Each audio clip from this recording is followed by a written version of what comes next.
A note before we begin. For a glossary of holistic terms and a list of further reading materials, don't forget to download the accompanying enhancement PDF from your audiobook provider or go directly to www.harpercollins.com/audio/how-to-do-the-work. As above, so below. As within, so without, to perform the miracles of one only thing. Hermes Trismegistus, The Great Work. The evolution of man is the evolution of his consciousness. With objective consciousness, it is possible to see and feel the unity of everything. Attempts to connect these phenomena into some sort of system in a scientific or philosophical way lead to nothing because man cannot reconstruct the idea of the whole, starting from separate facts. George Gurdjieff, The Fourth Way. Not everything that is faced can be changed, but nothing can be changed until it is faced. James Baldwin, Remember This House. Inspiration for the film I Am Not Your Negro.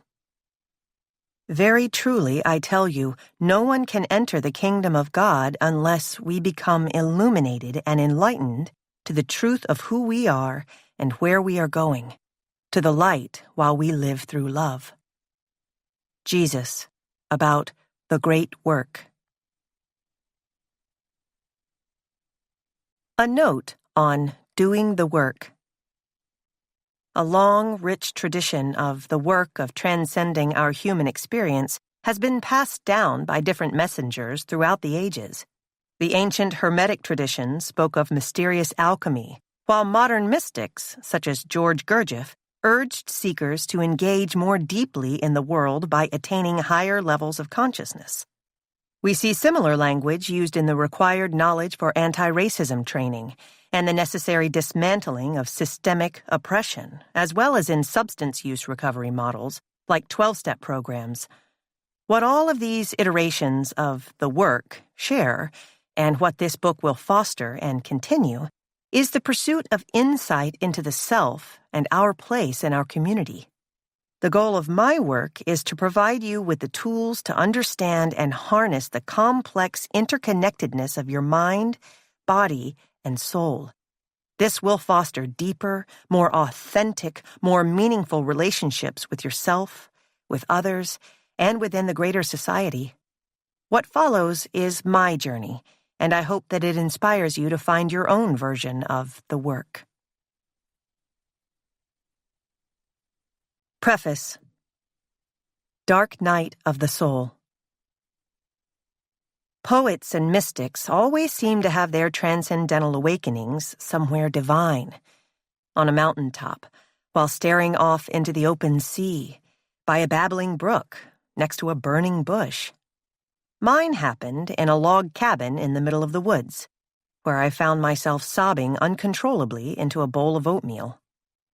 I was in upstate New York with my partner, Lolly, on what was supposed to be a vacation, a retreat from the stress of city life in Philadelphia. As I ate my breakfast, I pored through the pages of another psychologist's book, my version of a beach read. The topic? Emotionally Unavailable Mothers.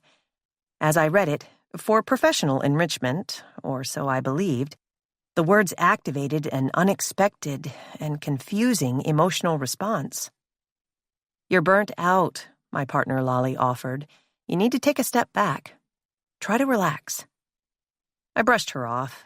I didn't believe that I was in any way unique in my general feelings and experiences. I heard similar complaints from so many of my clients and friends. Who doesn't get out of bed in the morning dreading the day ahead? Who doesn't feel distracted at work?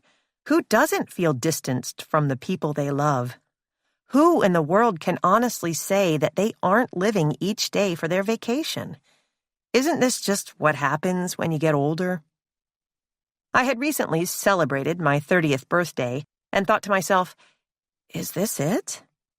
Even though I'd already checked off so many of the boxes that I'd dreamed of since I was a child, living in a city of my choosing, running my own private therapy practice, finding a loving partner, I still felt like there was something essential in my being that was lost or missing or had never been there in the first place. After years of being in relationships yet feeling emotionally alone, I had finally met a person who felt right because she was so different from me. Whereas I was hesitant and often disengaged, Lolly was passionate and headstrong. She often challenged me in ways that I felt were exciting. I should have been happy, or at the very least, content. Instead, I felt outside myself, detached, emotionless. I felt nothing. On top of it all, I was experiencing physical issues that had become so acute that I could no longer ignore them. There was the brain fog, which would cloud me so thoroughly that I sometimes not only forgot words or phrases, but entered a complete state of blankness. This was particularly upsetting, especially during the few times when it happened in session with clients. Persistent gut issues, which had plagued me for years, now made me feel heavy and constantly weighed down. Then, one day, I fainted out of the blue, full-on passed out at a friend's house, which terrified everyone. Sitting in the rocking chair with my bowl of oatmeal in such a serene setting, I suddenly felt how hollowed out my life had become. I was energetically drained, in the clutches of existential despair, frustrated by my clients' inability to make progress, angered at my own limitations in the pursuit of their care and my own, and deeply constricted by a free-floating sluggishness and dissatisfaction that made me question the point of everything. Back at home, in the hustle and bustle of city life, I could mask these troubling feelings by channeling all of these energies into action, cleaning the kitchen, walking the dog, making endless plans, moving. If you didn't look too closely, you might admire my Type A efficiency. But dig in just a little bit, and you'd realize that I was moving my body to distract myself from some deeply rooted unresolved feelings. In the middle of the woods, without a thing to do but read about the lasting effects of childhood trauma, I could no longer escape myself. The book exposed so many of the feelings about my mother and my family that I had long repressed. It was like looking into a mirror. There I was, naked, no distractions, and very uncomfortable with what I saw. When I did look more honestly at myself overall, it was hard not to notice that many of the issues I was having closely mirrored those I saw in my mother's own struggles, in particular my mother's own relationship with her body and emotions. I watched her struggle in many ways with near-constant physical pain in her knees and back, and frequent anxiety and worry. As I grew up, there were, of course, many ways I was different from my mom. I was physically active, making it a priority to take care of my body by exercising and eating healthy. In my 20s, I even became a vegetarian after befriending a cow at an animal sanctuary, making it impossible for me to imagine eating any animal ever again. Sure, the bulk of my diet revolved around hyper-processed fake meat and vegan junk food. Vegan Philly cheesesteaks were a particular favorite, but at least I cared about what I put into my body. With the exception of alcohol, which I still overindulged in, I sometimes took that caring to an extreme, restricting myself and eating joylessly. I always thought that I was nothing like my mom, but as these emotional and now physical issues erupted, spilling into all aspects of my life, I realized it was time to start questioning things, and that realization sent me sobbing into a pile of hot mush. Contained in this sad, somewhat pathetic picture was a message. This outpouring of emotion was so unusual, so outside the realm of my typical personality, that I couldn't ignore this soul signal. Something was screaming out for me to pay attention, and there was nothing for me to hide behind in the middle of the woods. It was time to come face to face with my suffering, my pain, my trauma, and ultimately, my true self. Today, I call that incident my dark night of the soul, my rock bottom.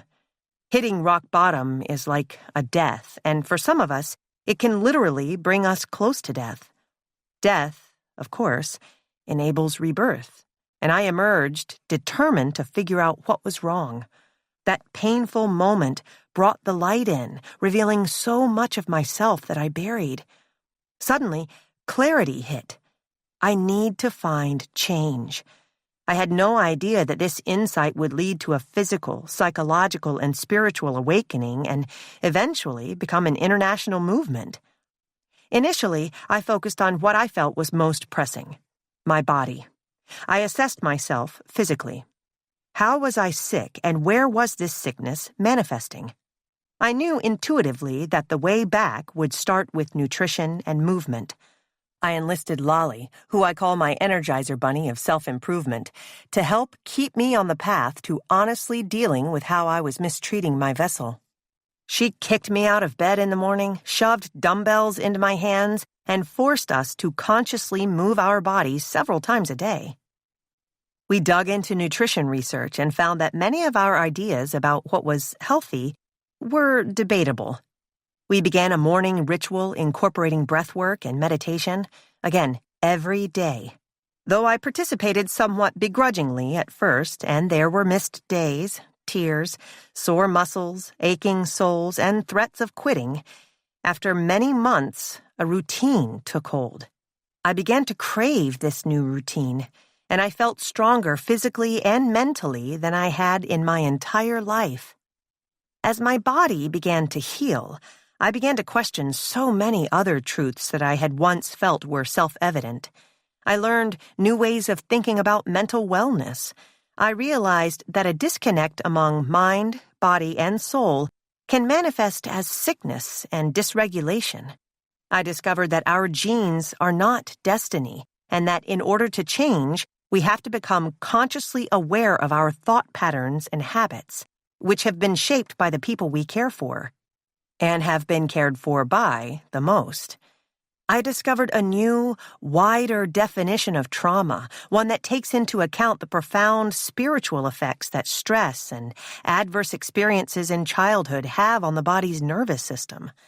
I realized that I had unresolved traumas from my childhood that continued to affect me every single day.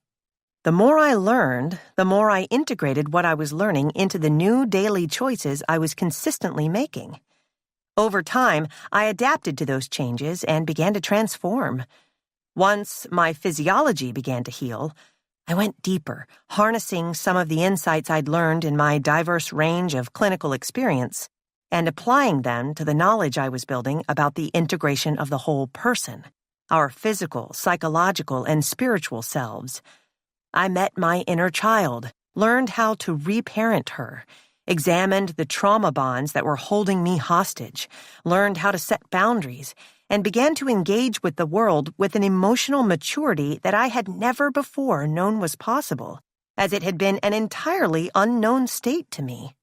I realized that this inner work didn't stop inside me, but extended beyond myself into each and every relationship and into the greater community at large. This revelatory understanding of mind, body, soul wellness is encapsulated in the pages that follow, which set forth the basic tenets of holistic psychology. I write to you today from a place of continued healing. My symptoms of anxiety and panic have largely disappeared. I no longer relate to the world from a reactive place, and I am able to access more awareness and compassion. I feel connected to and present with my loved ones, and I am able to set boundaries with those who are not active participants in my journey. I am conscious for the first time in my adult life. I didn't see it when I hit rock bottom. I didn't see it a year later. Today, I know that I would not be here writing this book if I had not accessed the depths of my despair. I launched The Holistic Psychologist in 2018 after deciding that I wanted to share the tools I'd discovered with others. I had to share. Soon after I began sharing my story on Instagram, letters of trauma, healing, and emotional resilience began pouring into my inbox. My messages of holistic healing had resonated in the collective mind, crossing age and cultural lines. Today, more than 3 million people follow my account, and have taken on the identity of #self-healers, active participants in their mental, physical, and spiritual wellness. Supporting this community has become my life's work. I honored the 1-year anniversary of the holistic psychologist by hosting a West Coast inner child meditation to thank my community for their support and to give an opportunity to connect in real life and celebrate our shared journeys. Days before, I Googled Venice Beach locations and haphazardly picked a meetup spot. I offered free tickets on Instagram and crossed my fingers that people would be interested. Within a few hours, 3,000 people had signed up. I couldn't believe it. As I sat under the hot sun in the middle of the wide expanse of Venice Beach, joggers and various characters from Southern California bobbed by. I set my sights on the waves lapping against the shore. The warm sand under my toes and the chilly wetness of my ocean-soaked hair made me acutely aware of my body in space and time. I felt so present, so alive as I lifted my hands in prayer, imagining the various life paths that had brought each and every one of the remarkable humans around me to the beach that morning. I scanned the crowd and briefly felt overwhelmed by the sheer number of eyes on me, a person who has always hated being the center of attention. Then I began. Something brought you here. Something inside of you came here with a deep longing to heal. A longing to be the highest version of yourself. This is something to celebrate. We all have a childhood that is creating our current reality, and today we've chosen to heal from our past in order to create a new future. The part of you that knows this to be true is your intuition. It has always been there. We have simply developed a habit of not listening to or trusting what it says. Being here today is a step in healing that broken trust within ourselves. As I said those words, I locked eyes with a stranger in the crowd. She smiled at me and touched her heart as if to say, "Thank you." Suddenly, tears filled my eyes. I was crying, and these were not the same tears that I had shed into my oatmeal all those years before. These were tears of love, of acceptance, of joy. These were tears of healing. I'm a living testament to this truth.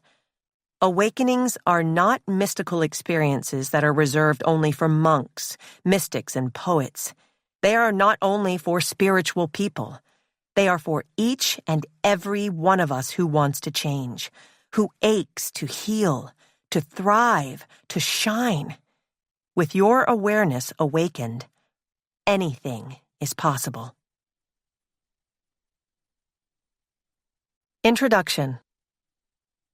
A primer on holistic psychology.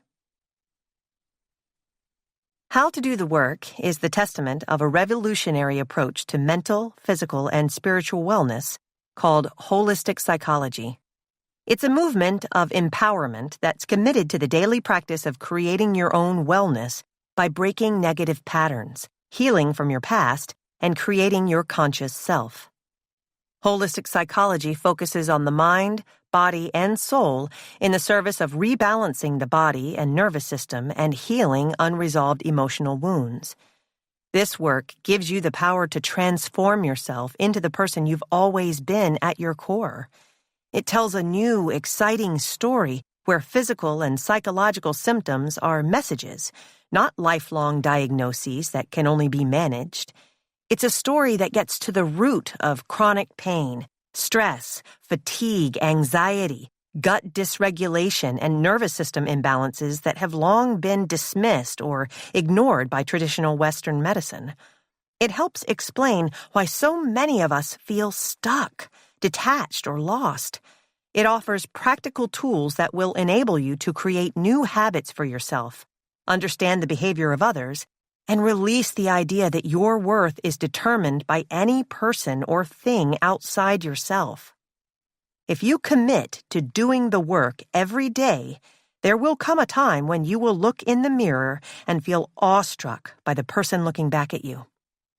These holistic methods, exercises that harness the power of the physical, with breath work and body work, the psychological, by changing your relationship to your thoughts and past experiences, and the spiritual, by connecting to our authentic self and to the greater collective, are effective because the body, mind, and soul are connected. They work because they are both based in the science of epigenetics and the reality that we have far more impact over our mental wellness than we may think. Healing is a conscious process that can be lived daily through changes in our habits and patterns. So many of us exist in a state of unconsciousness. We navigate through the world running on blind autopilot, carrying out automatic, habitual behaviors that don't serve us or reflect who we fundamentally are and what we deeply desire. The practice of holistic psychology helps us reconnect to our inner guidance system, which conditioned patterns learned in early childhood have taught us to disconnect from.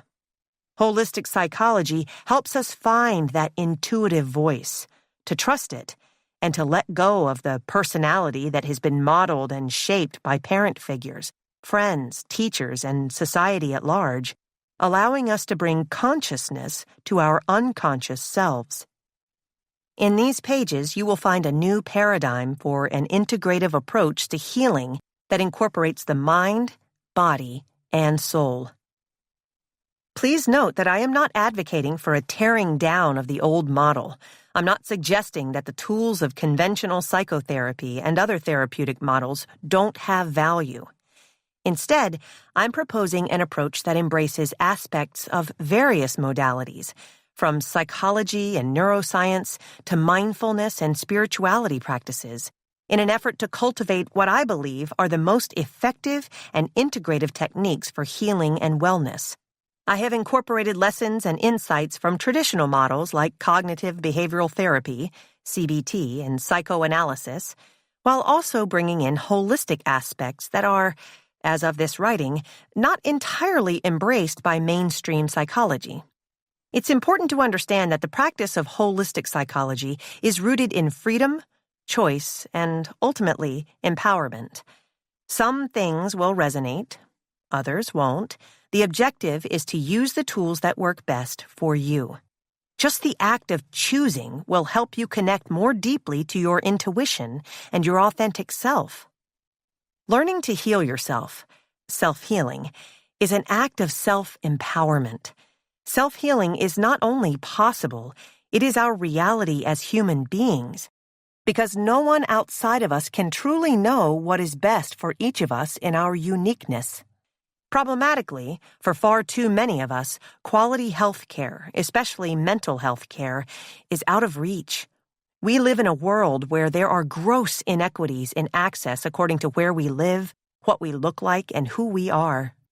Even those of us who are privileged enough to afford the type of care we need often encounter the eye-opening truth that not all care is created equal. And if we are lucky enough to find a truly helpful provider, we're confined by the limited amount of face-to-face time we get with that person. This book offers a self-directed learning model that contains the information and prompts that will enable you to do the work of healing yourself each and every day. Truly comprehending your past, listening to it, witnessing it, learning from it, is a process that enables deep change, change that lasts. It enables true transformation. How to do the work is presented in 3 parts.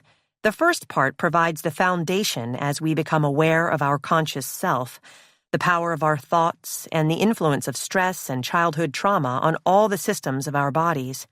It allows us to understand how physical dysregulation in our bodily systems keeps us from moving forward mentally and emotionally. In the second part, we will peel back a layer and enter the mind. We will explore the workings of the conscious and subconscious, learning how powerful conditioning from our parent figures shaped our worlds, creating thought and behavior patterns that persist today. We will then dive a bit deeper into our mind and meet our inner child. We will learn about the ego stories that protect us and keep us repeating relationship patterns we began experiencing in childhood. In the final part, which I consider to be the essence of the work, we will learn how to apply the knowledge we've gained to achieve the emotional maturity that allows you to connect more authentically with others. No person is an island. We are social creatures, and it is not until we are able to truly embody our authentic self that we become able to connect deeply with the people we love. This creates the foundation from which to cultivate a sense of oneness with the collective we, or something greater than ourselves. Along the way, I've included prompts and tools intended to meet you wherever you are on your journey. All you need to begin this transformation is your conscious self, a desire to dig deep, and an understanding that change is not easy and the road ahead will sometimes be rough. There are no quick fixes here, which is a difficult fact to come to terms with, especially for the many of us who have been conditioned to believe in the illusion of the magic bullet solution. I will be the first to say that the work is just that, work. There are no shortcuts, and no one else can do it for you. It can feel uncomfortable or even downright scary to become an active participant in your own healing. Ultimately, learning who you are and what you are capable of is not only empowering and transformative, but one of the most profound experiences we can have. Some people who follow my work tell me that I deliver truths wrapped up in nice, comfy blankets. I take that as a compliment, and I'm going to get real for a second. There is such a thing as getting too comfortable. Healing rarely comes without difficulty. It's painful at times and terrifying, too. It means letting go of narratives that hold you back and harm you. It means letting a part of yourself die so that another part of you can be reborn. Not everyone wants to get better, and that's okay. Some people have an identity tied to sickness. Others fear true wellness because it is the unknown, and the unknown is unpredictable. There is comfort in knowing exactly what your life will look like, even if that reality is making you sick. Our minds are familiarity-seeking machines. The familiar feels safe. That is, until we teach ourselves that discomfort is temporary and a necessary part of transformation. You will know when you're ready to begin this journey. Then you'll second-guess yourself and want to quit. This is when it's the most important to stay committed and keep repeating the practice until it becomes a discipline. Eventually, that discipline becomes confidence, and confidence becomes change, and change becomes transformation. The real work has nothing to do with anything out there. It has everything to do with what's in you. It comes from you. The first step, a surprisingly challenging one, is to begin to imagine a future that looks different from the present. Close your eyes. Once you are able to envision a reality alternate to the one you're living, you're ready to move forward. And if you can't yet envision that reality, you're far from alone. There's a reason for this mental block. Stick with me. This book is written for you, as I was that person. Let's get started. 1. You are your own best healer. This scenario will likely feel familiar. You decide that today is the day that you'll change your life. You'll start going to the gym, eat less processed food, take a break from social media, cut ties with a problematic ex. You're determined that this time these changes will stick. Later, maybe it's a few hours, maybe a few days, or even weeks, mental resistance enters. You start to feel physically unable to avoid sugary soda. You can't muster up the energy to go to the gym, and you feel compelled to send a certain ex a quick text message to check in. The mind starts to scream at you with convincing stories to keep you in your familiar life, with pleas like, "You deserve a break." The body joins the mind with feelings of exhaustion and heaviness. The overwhelming message becomes, "You can't do this." Over my decade of work as a researcher and clinical psychologist, stuck was the word most commonly used by my clients to describe the way they felt. Every client came to therapy because they wanted to change. Some wanted to change things about themselves by creating habits, learning new behaviors, or finding ways to stop disliking themselves. Others wanted to shift things outside themselves, like changing a problematic dynamic with a parent figure or a spouse or a colleague. Many wanted, and needed, to make both internal and external changes. I've treated wealthy people and people living in poverty, hyper-functional, high-powered types, and those who have been incarcerated and shunned by traditional society. Unanimously, no matter their backgrounds, every client felt stuck.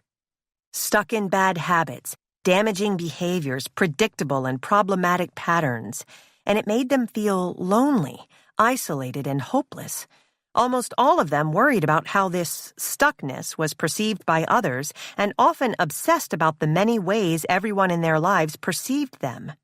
Most shared a deep-rooted belief that their consistent inability to sustain change reflected evidence of deeper intrinsic damage or unworthiness, a description used by many. Often my clients, who were more self-aware, could identify their problematic behaviors and could even visualize a clear path to change. But few were able to take that first step from knowing to doing. The ones who could see a way out expressed feelings of shame about their instinctual falling back into patterns of unwanted behavior. They felt ashamed that they knew better and still could not do better, which was why they had ended up in my office. Even my help and support were often of limited value. 50 minutes of therapy per week did not seem sufficient to effect meaningful change for a majority of my clients.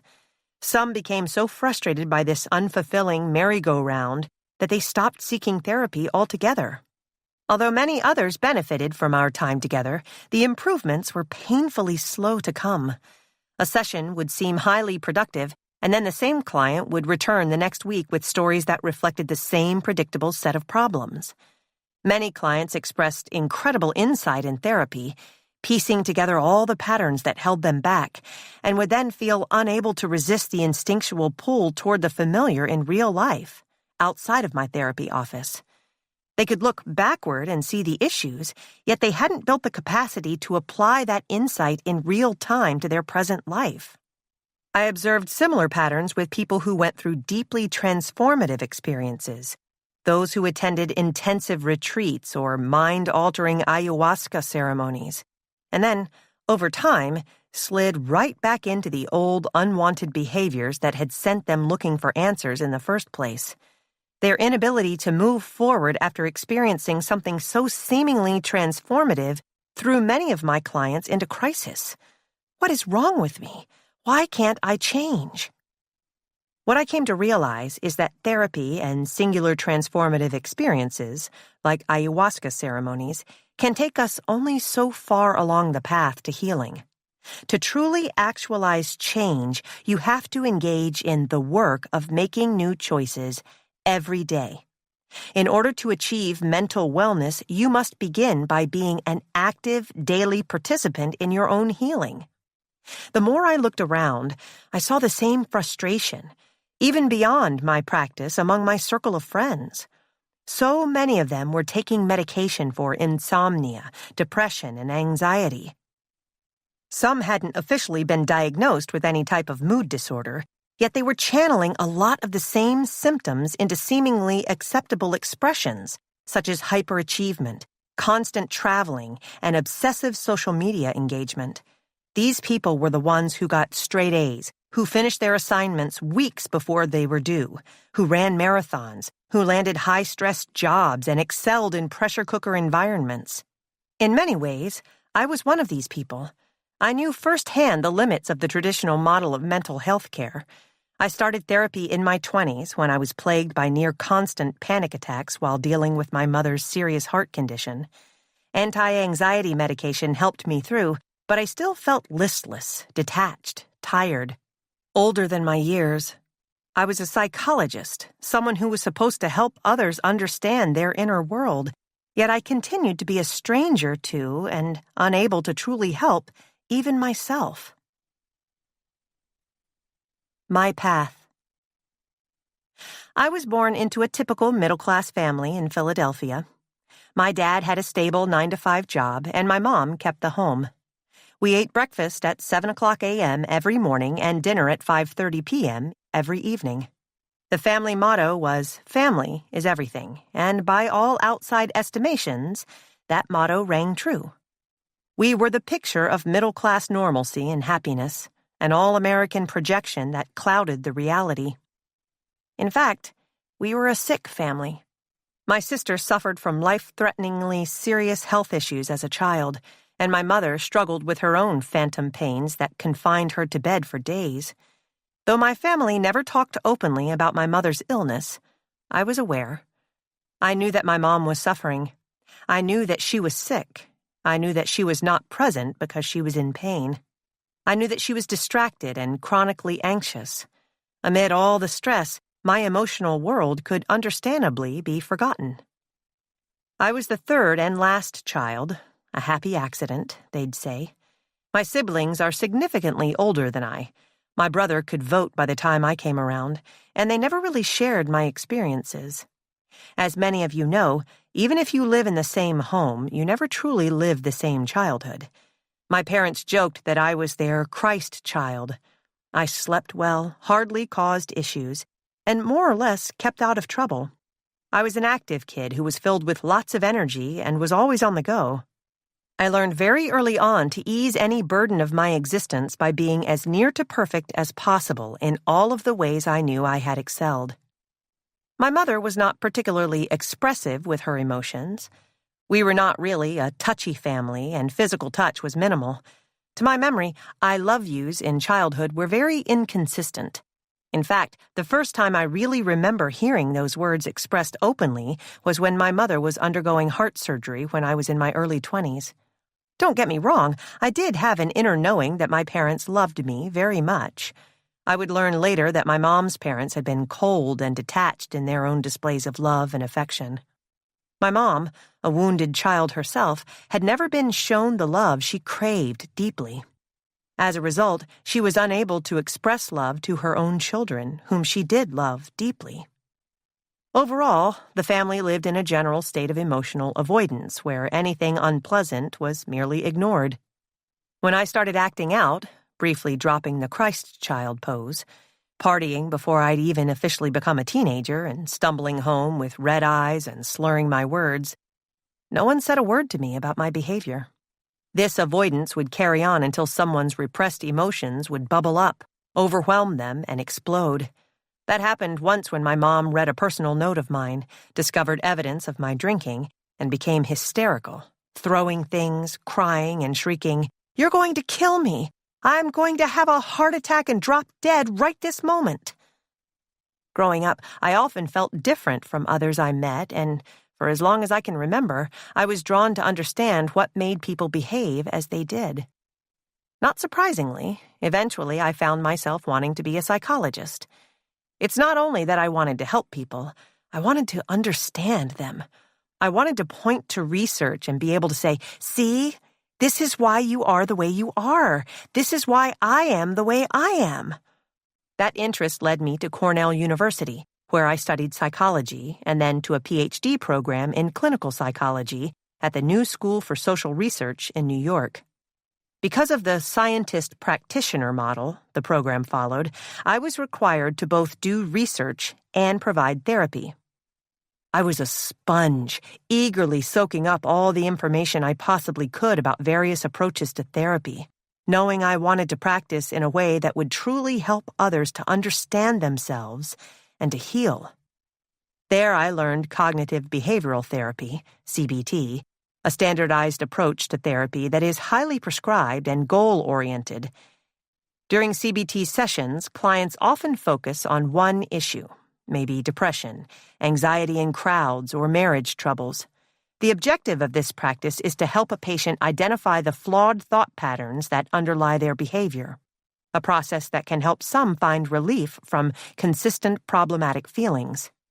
The CBT model is based on the premise that our thoughts affect our emotions and ultimately our behaviors. When we change our relationship with our thoughts, we change the cascade of emotions that floods our bodies and persuades us to act in certain ways, which is a cornerstone of the work in this book. CBT is often referred to as the gold standard in psychotherapy because its highly replicable or repeatable structure and format makes it great for lab study. While studying it taught me a valuable lesson about the power of our thoughts, it can be a bit rigid when applied in the real world. Eventually, in my practice with clients, it sometimes felt constraining and not really tailored to the unique individual in front of me. During my graduate studies, I was particularly drawn to interpersonal therapy, a far more open-ended therapeutic model that uses the bond between client and practitioner as a catalyst for improving other relationships in the client's life. Most of us have problematic relationship dynamics in some part of our life, whether with family, partners, friends, or colleagues. So being able to engage in a new, healthier dynamic with a therapist can be profoundly healing. How we show up in our relationships is really emblematic of our general wellness and often indicates how we show up in life, a theme we'll explore throughout this book. In the holistic psychology framework, we incorporate the understanding that our relationships are modeled on our earliest bonds with our parent figures, an act of behavior modeling called conditioning, which we will learn more about in Chapter 2.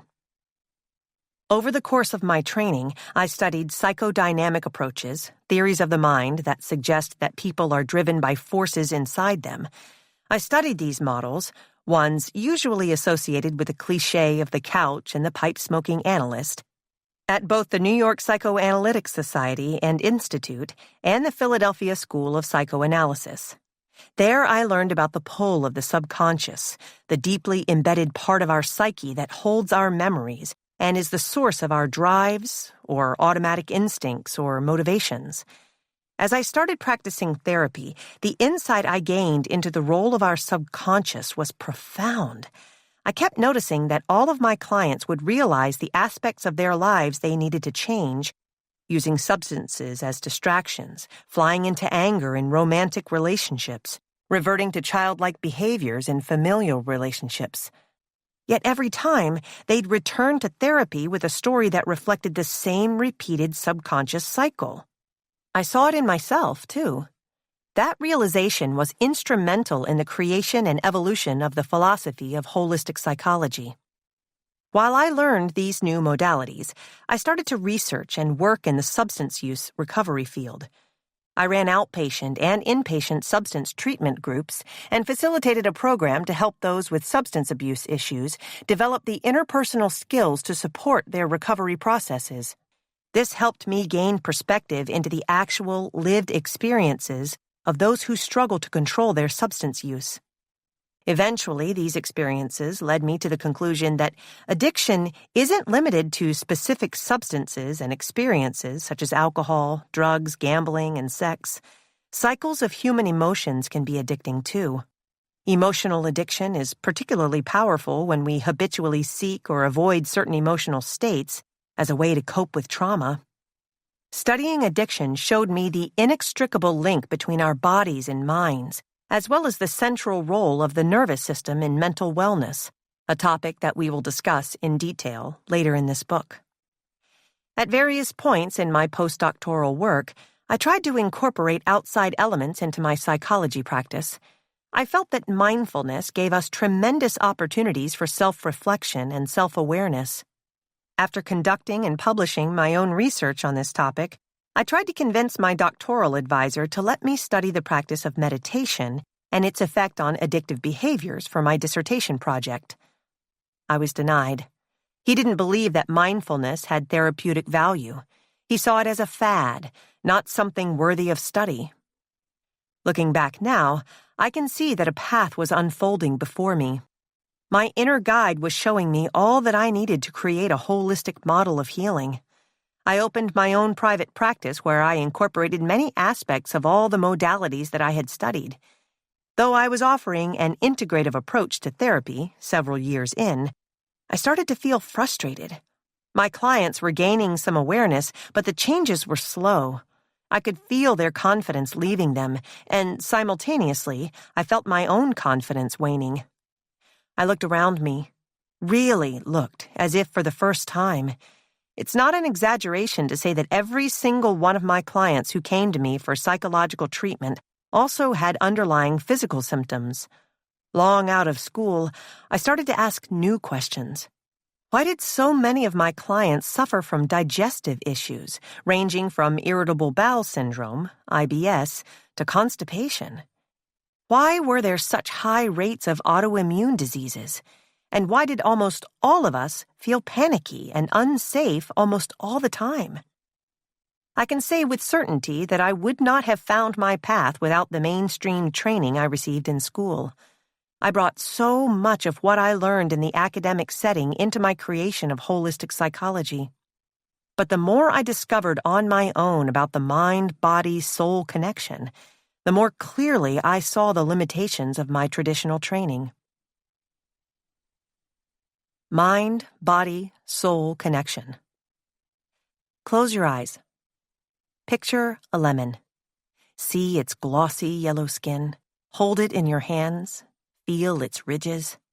Put it to your nose. Imagine the clean scent hitting your nostrils. Now imagine slicing a wedge from the lemon. Watch the juice jump out as you cut through the flesh. See the oval pits. Now put that lemon wedge to your mouth. Your lips may sting on contact. Taste the acidity, the cool citrus, the freshness. Does your mouth pucker or fill up with saliva? The mere thought of a lemon can provoke an entire sensory response. You've just experienced the mind-body connection without putting down this book.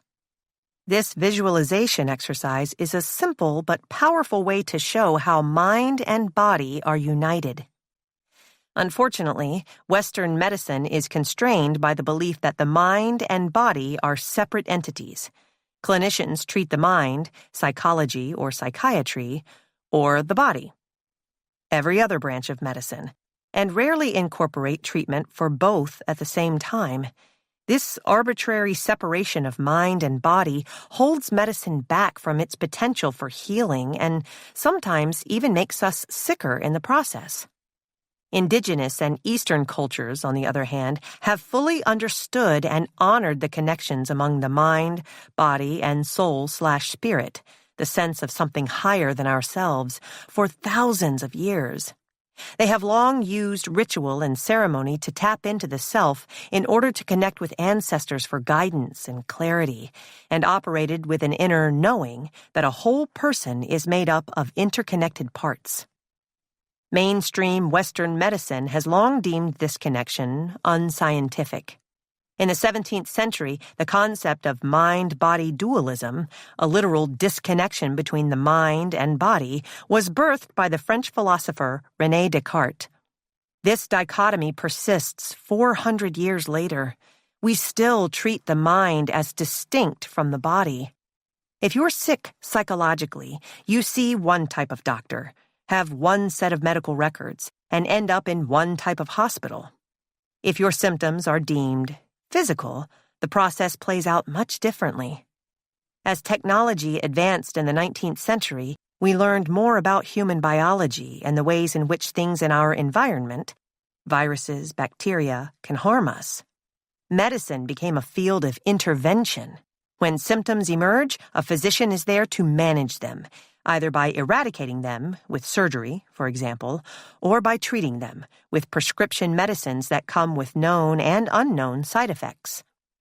Instead of listening to the body, after all, symptoms are its way of communicating with us, we seek to silence it. In the process of suppressing symptoms, we often suffer new harms.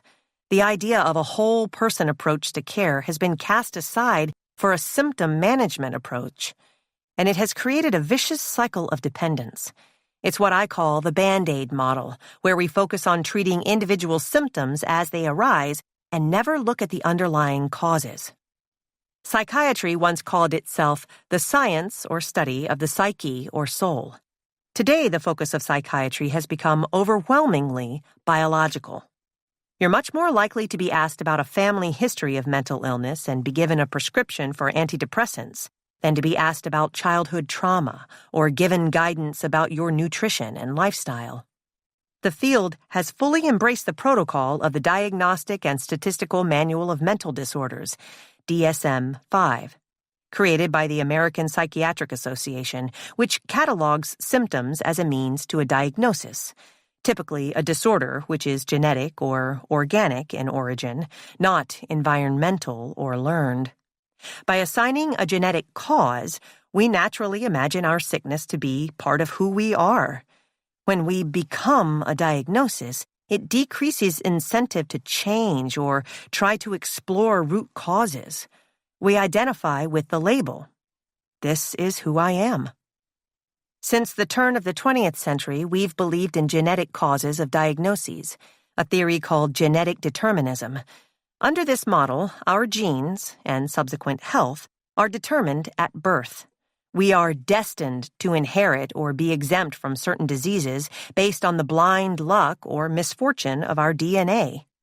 Genetic determinism doesn't consider the role of family backgrounds, traumas, habits, or anything else within the environment. In this dynamic, we are not active participants in our own health and wellness. Why would we be? If something is predetermined, it's not necessary to look at anything beyond our DNA.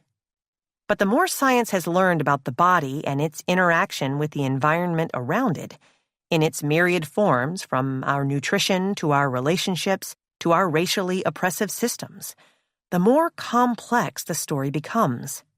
We are not merely expressions of coding, but products of remarkable arrays of interactions that are both within and outside of our control. Once we see beyond the narrative that genetics are destiny, we can take ownership of our health. This allows us to see how choiceless we once were and empowers us with the ability to create real and lasting change. I saw this choicelessness firsthand in my training.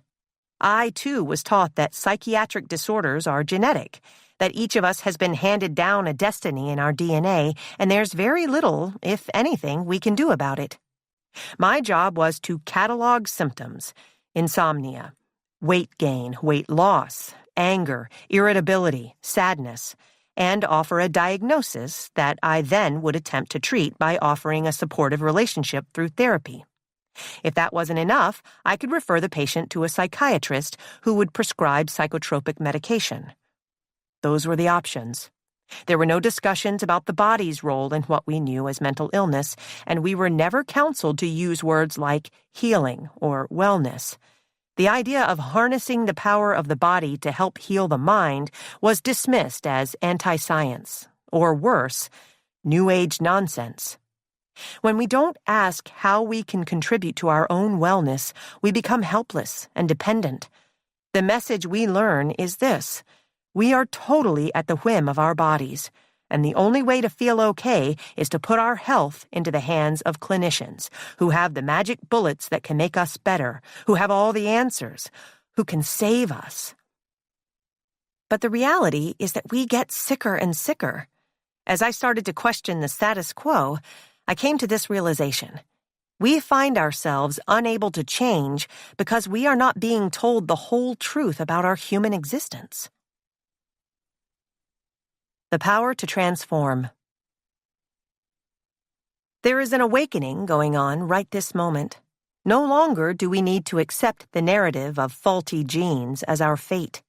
Emerging science tells us that the genes we inherit aren't fixed. They are influenced by their environment, beginning in utero and continuing throughout our lives. The groundbreaking discovery of epigenetics tells a new story about our ability to change. We are, of course, given a set of genes, but like a deck of cards, to some degree, we can choose which hands we want to play.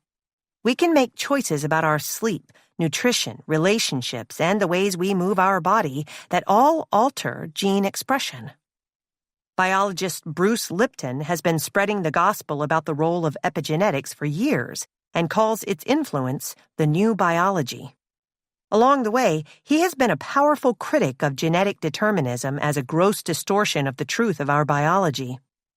In reality, everything, From the amniotic fluid that surrounds us in the womb, to the words we hear from our parent figures as children, to the air we breathe, to the chemicals we ingest, influences our genes, causing some to switch on and others to switch off. We do have a genetic code at birth, but gene expression and repression are influenced by our environment.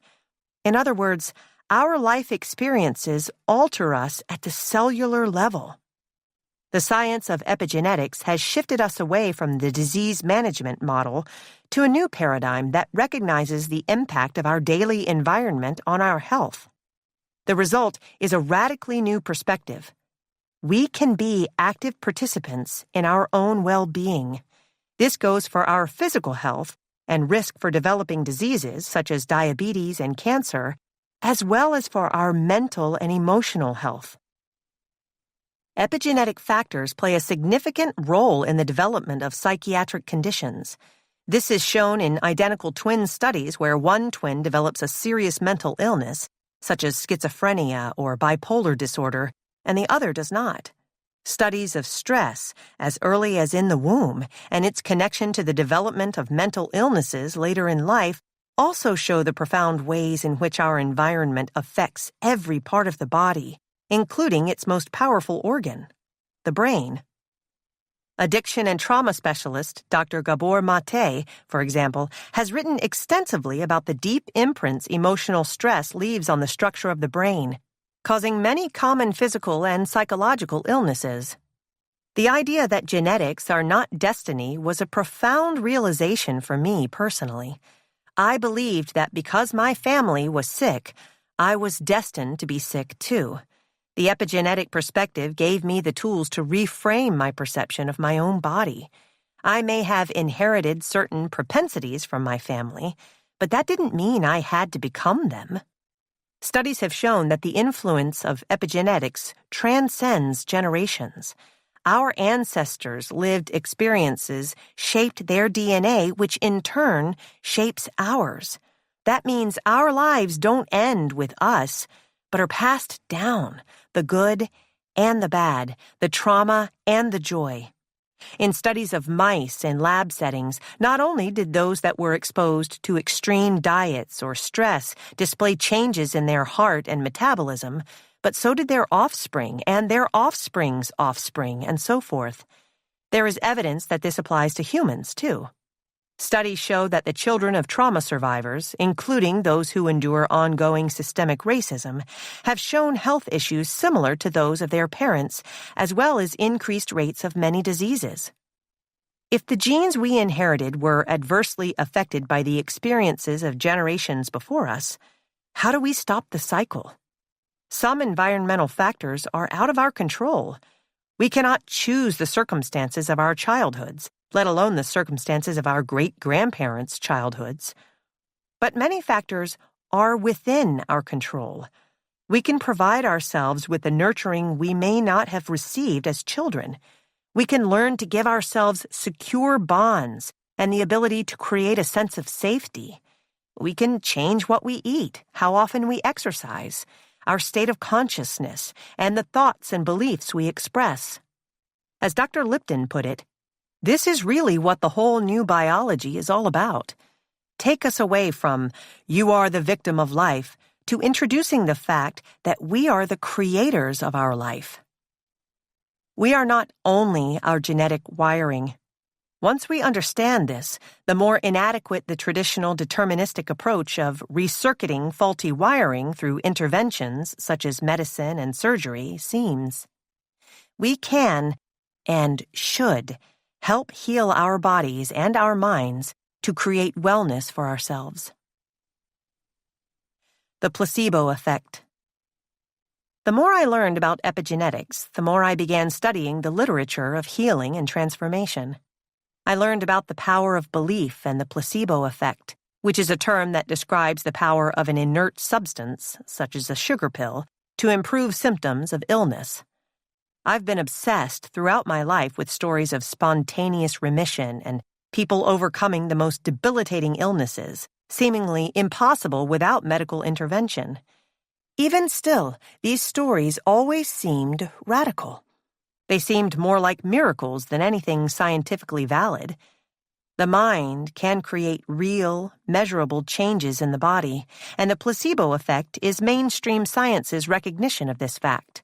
A significant placebo effect has been documented in conditions ranging from Parkinson's disease to irritable bowel syndrome. Some of the strongest responses have been observed in depression studies, where participants who believe they are on antidepressants but are really taking sugar pills report feeling generally improved. You don't even need to be sick to experience the placebo effect. In a study at the University of Glasgow, researchers told 15 runners that they were being administered doping drugs and then asked them to run a race. The runners' race times increased significantly even though they were getting only saline injections. When our body expects to get better, it sends out messages to start the healing process. Hormones, immune cells, and neurochemicals are all released. The placebo effect provides proof that when we believe we are going to get better or feel better, we often do. It's a testament to the power of the mind to affect the body with mere suggestion. But there is a flip side to this. It's called the nocebo effect, and it's the placebo effect's evil twin. This occurs when our thoughts don't make us better. They make us worse. To study this effect, researchers often tell participants that the drugs they are taking have terrible side effects, when they are really only taking a sugar pill. Believing they were taking an active medication, many people actually began to experience the warned-about side effects. One notable and extreme example of the dangers of the nocebo effect took place outside a lab in the 1970s when a physician accidentally told a patient who had been diagnosed with esophageal cancer that he had 3 months to live. When the man died a few weeks later, an autopsy revealed that he had been misdiagnosed. There was zero evidence of cancer in his esophagus. He died, it seemed, though it's impossible to say for sure, because he believed he was going to die. His doctor later said in an interview, "I thought he had cancer. He thought he had cancer. Everybody around him thought he had cancer. Did I remove hope in some way?" In another documented case of the nocebo effect from 2007, a 26-year-old man who was participating in a clinical trial on antidepressants was rushed to the hospital after an attempted overdose. On the heels of a fight with his girlfriend, he took 29 of the pills that he'd been prescribed for the study. When he arrived at the hospital, his blood pressure dropped to dangerously low, near-death levels, and he was sweating, shaking, and breathing rapidly. Once the doctors were able to stabilize him, they tested him and found no evidence of drugs in his system. When a doctor from the clinical trial arrived at the hospital, he realized that the young man had been in the placebo group, meaning that he had taken an inert or non-active pill. He had, it seemed, overdosed on his own negative thoughts and wishes. Holistic psychology. Gaining this insight into the connection between mental and physical health was game-changing for me. Learning that we actively participate in our mental wellness, or lack thereof, with every choice inspired me to keep learning and studying as much as I could about our potential for full-body healing. I learned about the diffuse effects of chronic inflammation on the brain thanks to the emerging field of psychoneuroimmunology. So many great thinkers opened my eyes to the role of nutrition and its effects on the ecosystem of the gut, which talks directly to the brain. I geeked out on the new science of polyvagal theory and the role of the nervous system in mental and physical well-being, all things we will tackle later in this book. It's unbelievable what we are learning. We're in the midst of a major shift in our understanding of what makes us sick and helps us get healthy. As I lifted my head from all the books and research papers, I realized that that knowledge was shaping my perspective on the role I played in my own health. I wanted to integrate everything I'd learned from mainstream psychology with all the new research on mind-body healing. It was from this perspective that I formulated the tenets of holistic psychology, which are fundamentally meant to address all aspects of the person, mind, body, and soul. The The basic tenets of holistic psychology are as follows. 1. Healing is a daily event. You can't go somewhere to be healed. You must go inward to be healed. This means a daily commitment to doing the work. You are responsible for your healing and will be an active participant in that process. Your level of activity is directly connected to your level of healing. Small and consistent choices are the path to deep transformation. 2. Though many things are beyond our control, others are within our control. Holistic psychology harnesses the power of choice because choice enables healing. 3. Holistic tools are very practical and approachable. Change can and often still feels overwhelming. This is because the main function of your subconscious mind is to keep you safe, and it is threatened by change. We experience this pull toward the familiar in the different discomforts we often feel as we change. The practice of making consistent, small, daily choices through these push and pull resistances helps empower us to maintain change. 4. Taking responsibility for your mental wellness, though intimidating, can be incredibly empowering. There is a palpable shift occurring in the collective, with many people becoming increasingly frustrated with the inequities and limitations of our healthcare system. There is likely an intuitive part of you that knows there is more available to you, or you wouldn't have picked up this book. I will share the emerging science that illustrates the many reasons why the old model no longer works, and provide you with a roadmap to harness this new model of mental wellness. As I share the philosophy and tools of holistic psychology with a widening circle of people, I am constantly in awe of the outpourings of gratitude and stories of resilience and healing. I can't tell you how many tears I've wiped from my eyes as I learn about the incredible strength and inner power of people all over the world. There is one story that sticks out in my mind as a truly remarkable metamorphosis, and I want to share it with you. I connected early with a woman named Allie Baisley, who recognized herself in many of my discussions about self-sabotage, especially her need for external validation and her inability to maintain new productive habits. Most of all, it was the understanding that her deepest wounds were not caused by others, but by her betraying her intuitive self, or authentic being, that resonated deeply and enabled her to see her life more clearly. It was like, for the first time, someone was shining a light on the shadows that were causing me so much pain, she later wrote. This was an especially difficult time, what she would consider to be her own dark night of the soul. She recently survived a terrifying adverse reaction to the medication she was taking to treat her multiple sclerosis. Her throat swelled. She weaved in and out of consciousness, watching The Price is Right on her mother's couch. Her doctors told her that she would likely never be well enough to return to work. Nobody could tell me what was happening. Not my doctor, not my neurologist, not the drug company. Nobody knew what my recovery would look like, or if there would even be one, she wrote. She was deeply depressed, tired of living a life confined to her couch. She was desperate to change, but given zero direction about what a healthy life with a chronic condition might look like, or if such a dream was even possible for her. Some people with MS live lives uncomplicated by the disease, and others can lose their ability to walk and may suffer neurological impairments. She had no idea which of those people she would or could be. In fact, her parents started looking to move her into a wheelchair-accessible condo because it seemed that she would never walk again, as her options for treatment were limited and her prognosis was poor. Despite that broad range of outcomes, no one advised Allie on how she could manage or, better yet, alleviate her symptoms. No one asked about her prior struggles with depression or traumas from her experiences as a child.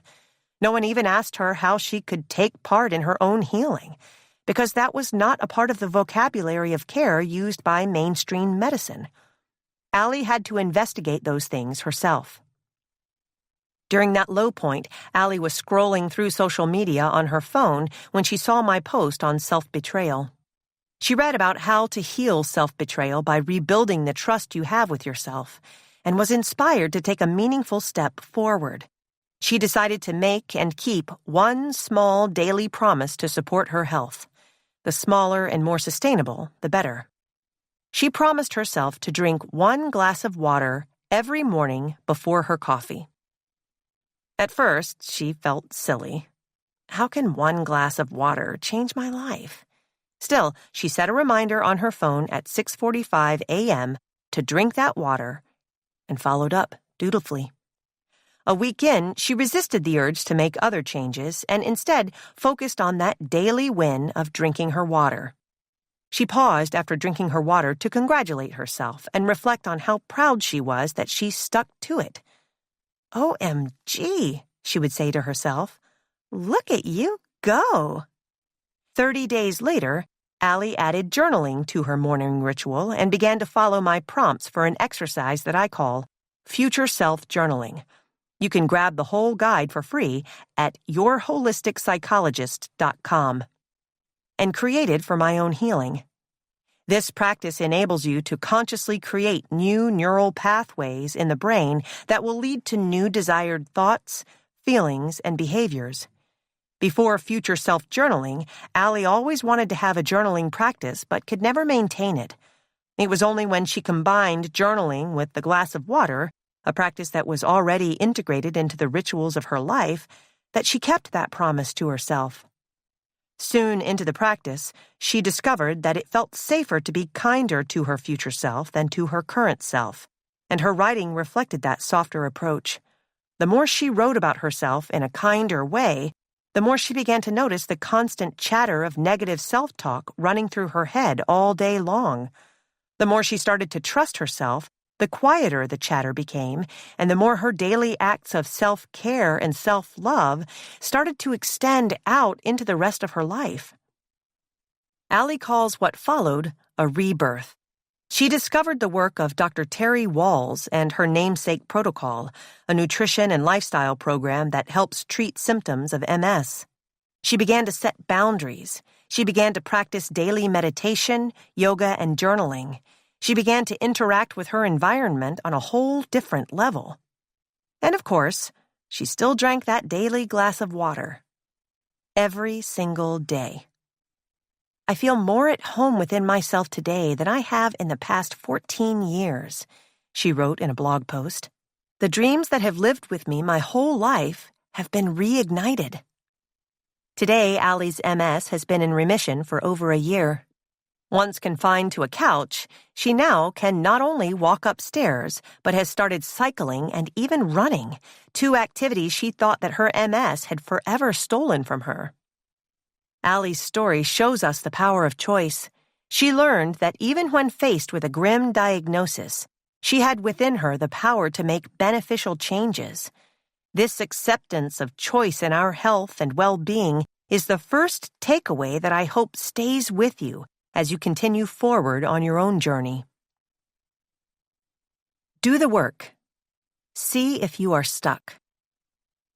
Spend some time reflecting on the following questions about being stuck, while also exploring the reason or reasons why you may feel stuck in these areas. For instance, you may be able to identify patterns in your thoughts, emotions, and behaviors that keep you repeating these unhelpful patterns. It may help to explore these as a journaling exercise. Do you often find yourself unable to keep promises to yourself? Attempting to make new choices or create new habits, but always falling back on your old ones? Do you often find yourself reacting emotionally to events, feeling out of control and even ashamed about your behaviors after the fact? Do you often find yourself distracted and or disconnected from yourself and others and or from the present moment itself, maybe lost in thought about the past or the future or feeling somewhere else entirely? Do you often find yourself feeling overwhelmed and torn down by internal critical thoughts, making it difficult to tune into your physical, emotional, and spiritual needs? Do you often find yourself struggling to express your wants, needs, beliefs, and or feelings in relationships?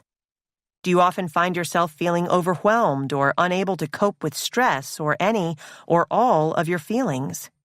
Do you often find yourself repeating past experiences and patterns in your day-to-day life? If you answered yes to one or more of these questions, you are likely feeling stuck as a result of your past experiences and conditioning. It may seem as though change is not possible, but I assure you that this is not the case. The first way to create change is to begin to practice imagining a future that's different from your past and present realities. Future Self-Journal.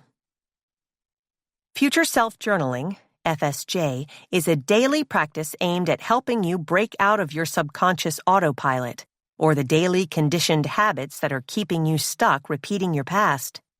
You can begin to move forward by consistently engaging in the following activities: witnessing the ways you remain stuck in your past conditioning, setting a conscious daily intention to change, setting small, actionable steps that support daily choices aligned with a different future outcome, empowering these daily choices despite the universal experience and presence of mental resistance. To begin this new daily practice, you will want to grab a notebook. Some of you may want to spend some time personalizing or decorating your journal or creating a small ceremony around which you will honor yourself for making this choice. You may decide to spend a few moments setting an intention for how you will use this new practice and focusing on what you will gain from keeping these daily promises to yourself. Now you are ready to begin the practice of making and keeping a small daily promise to yourself to create change in these areas.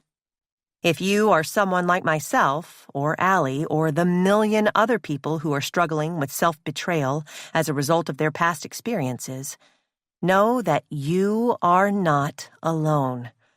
You are now joining a movement of millions of others from around the world who are also practicing these small daily promises to themselves. 2. The conscious self. Becoming aware. During my first session with Jessica, I thought, I would totally be friends with this person. She was almost exactly my age, working at a store I even shopped at myself, and dressing the part of your cool hippie friend. She seemed warm, likable, the life of the party. She had tried therapy before, and it hadn't clicked. She decided to try again because she, too, experienced the universal feeling of stuckness and found me during a panicked search on Psychology Today's website. Initially, she used our sessions to vent about her week as I nodded along. She requested little from me. She just wanted a safe space to talk about work stuff, daily stress, annoying roommates, and always the sense that she was missing out on something. Over the course of our work together, the facade of laid-back hippiness fell away, and I recognized her chronic anxiety and her need to please others, all of which manifested in high-achieving perfectionism. Then, to numb all the anxieties and what-ifs, she'd party, drink some wine, smoke some pot, do some drugs, all to relax and quiet the inner critic. But no matter what she did or what she achieved, she never felt satisfied. Then she met a guy. All of the anxiety and dissatisfaction that she felt in her daily life was now projected onto this new partner. Did she really like him, or was their relationship just convenient? Should she move in with him or break up with him? Back and forth, from one extreme thought to the next. Over time, as their relationship hit new milestones, and marriage seemed almost inevitable, she became increasingly emotionally reactive. Week after week, she would repeat the same narratives about her relationship. She talked about their volatile arguments and how she would act out, name-calling or door-slamming, and then afterward feel bereft and ashamed. To cope, she would binge drink to numb herself. Then, on a loop, the drinking would amplify her emotional reactivity, beginning again the cycle of name-calling and door-slamming. Round and round she went, stuck in a pattern of acting out that was causing her and her partner so much distress. The shame spirals and reactivity had become so familiar and predictable that they became a reliable part of their relationship. Every week, Jessica would tell me about her behavior, and we would identify several things she could start doing that would set her up for a better outcome the following week. After witnessing the role alcohol played in her reactivity, she decided one of those things would be limiting her use of it. When she returned to therapy without having made those changes, she would belittle herself for her lack of follow-through.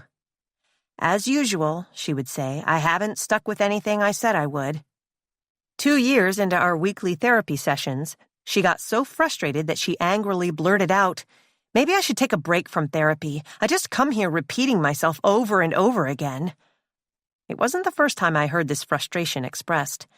It's hard enough experiencing disappointment alone.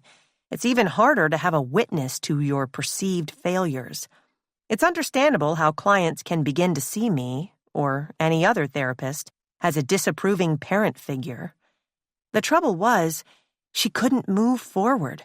She was trapped, or stuck, in a cycle of her own reactivity.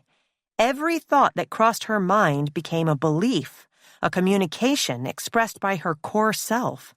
She couldn't make a decision because as her thoughts switched from one extreme, "I love this guy," to another extreme, "I hate this guy," she followed each fully without any questioning or restraint. The reality is this: few of us have any real connection to who we really are, yet we want others to see through all of our layers of self-betrayal and into our core selves. Like Jessica, we all want to be better versions of ourselves, but our attempts to do so have failed because we don't understand our own minds and bodies. We don't have the practical tools to understand how to create the changes we seek to make. We can't expect others to do for us what we can't do for ourselves. You are not your thoughts. When people hear about my whole person approach to healing, they want to dive right in and meet their inner child, start the reparenting process, do the ego work, remove the trauma. This desire for the quick fix, emblematic of the Western culture in many ways, comes from an understandable want to end the incredible discomfort of living with these wounds. Before we can get to these deeper layers, we first have to gain the ability to witness our internal world. It may not sound sexy, but it's fundamental. Everything that follows is grounded in awakening your conscious awareness. I was introduced to the concept of consciousness when I was least looking for it. It was a desperate time. I was in my 20s, living on my own for the first time in New York City, heavily medicated for anxiety, ordering all manner of supplements and magic potions to manage the physical and emotional agitation that seemed to follow me around. I was working a research job in Midtown Manhattan to supplement my lack of income in my PhD program. And during lunch breaks, I would take a walk, attempting to fend off an approaching anxiety attack. I gravitated to the beautiful Romanesque brick church of St. Michael the Archangel near the Empire State Building. I would sit outside it, breathing in and out and pleading, "God, help me through this." One day, after experiencing one of these panic attack walks, ironically enough on my way to school, I found myself in front of a building that I had never noticed before. It was the Rubin Museum of Art, a museum featuring art and textiles from Eastern religions. On the building was a sign that read, "We do not remember days, we remember moments." Something about that short phrase captured my attention.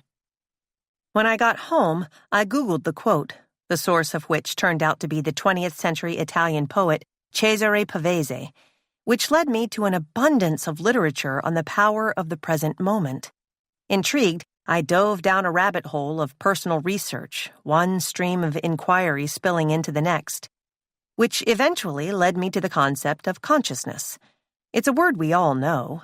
As a medical term, its basic meaning is awake.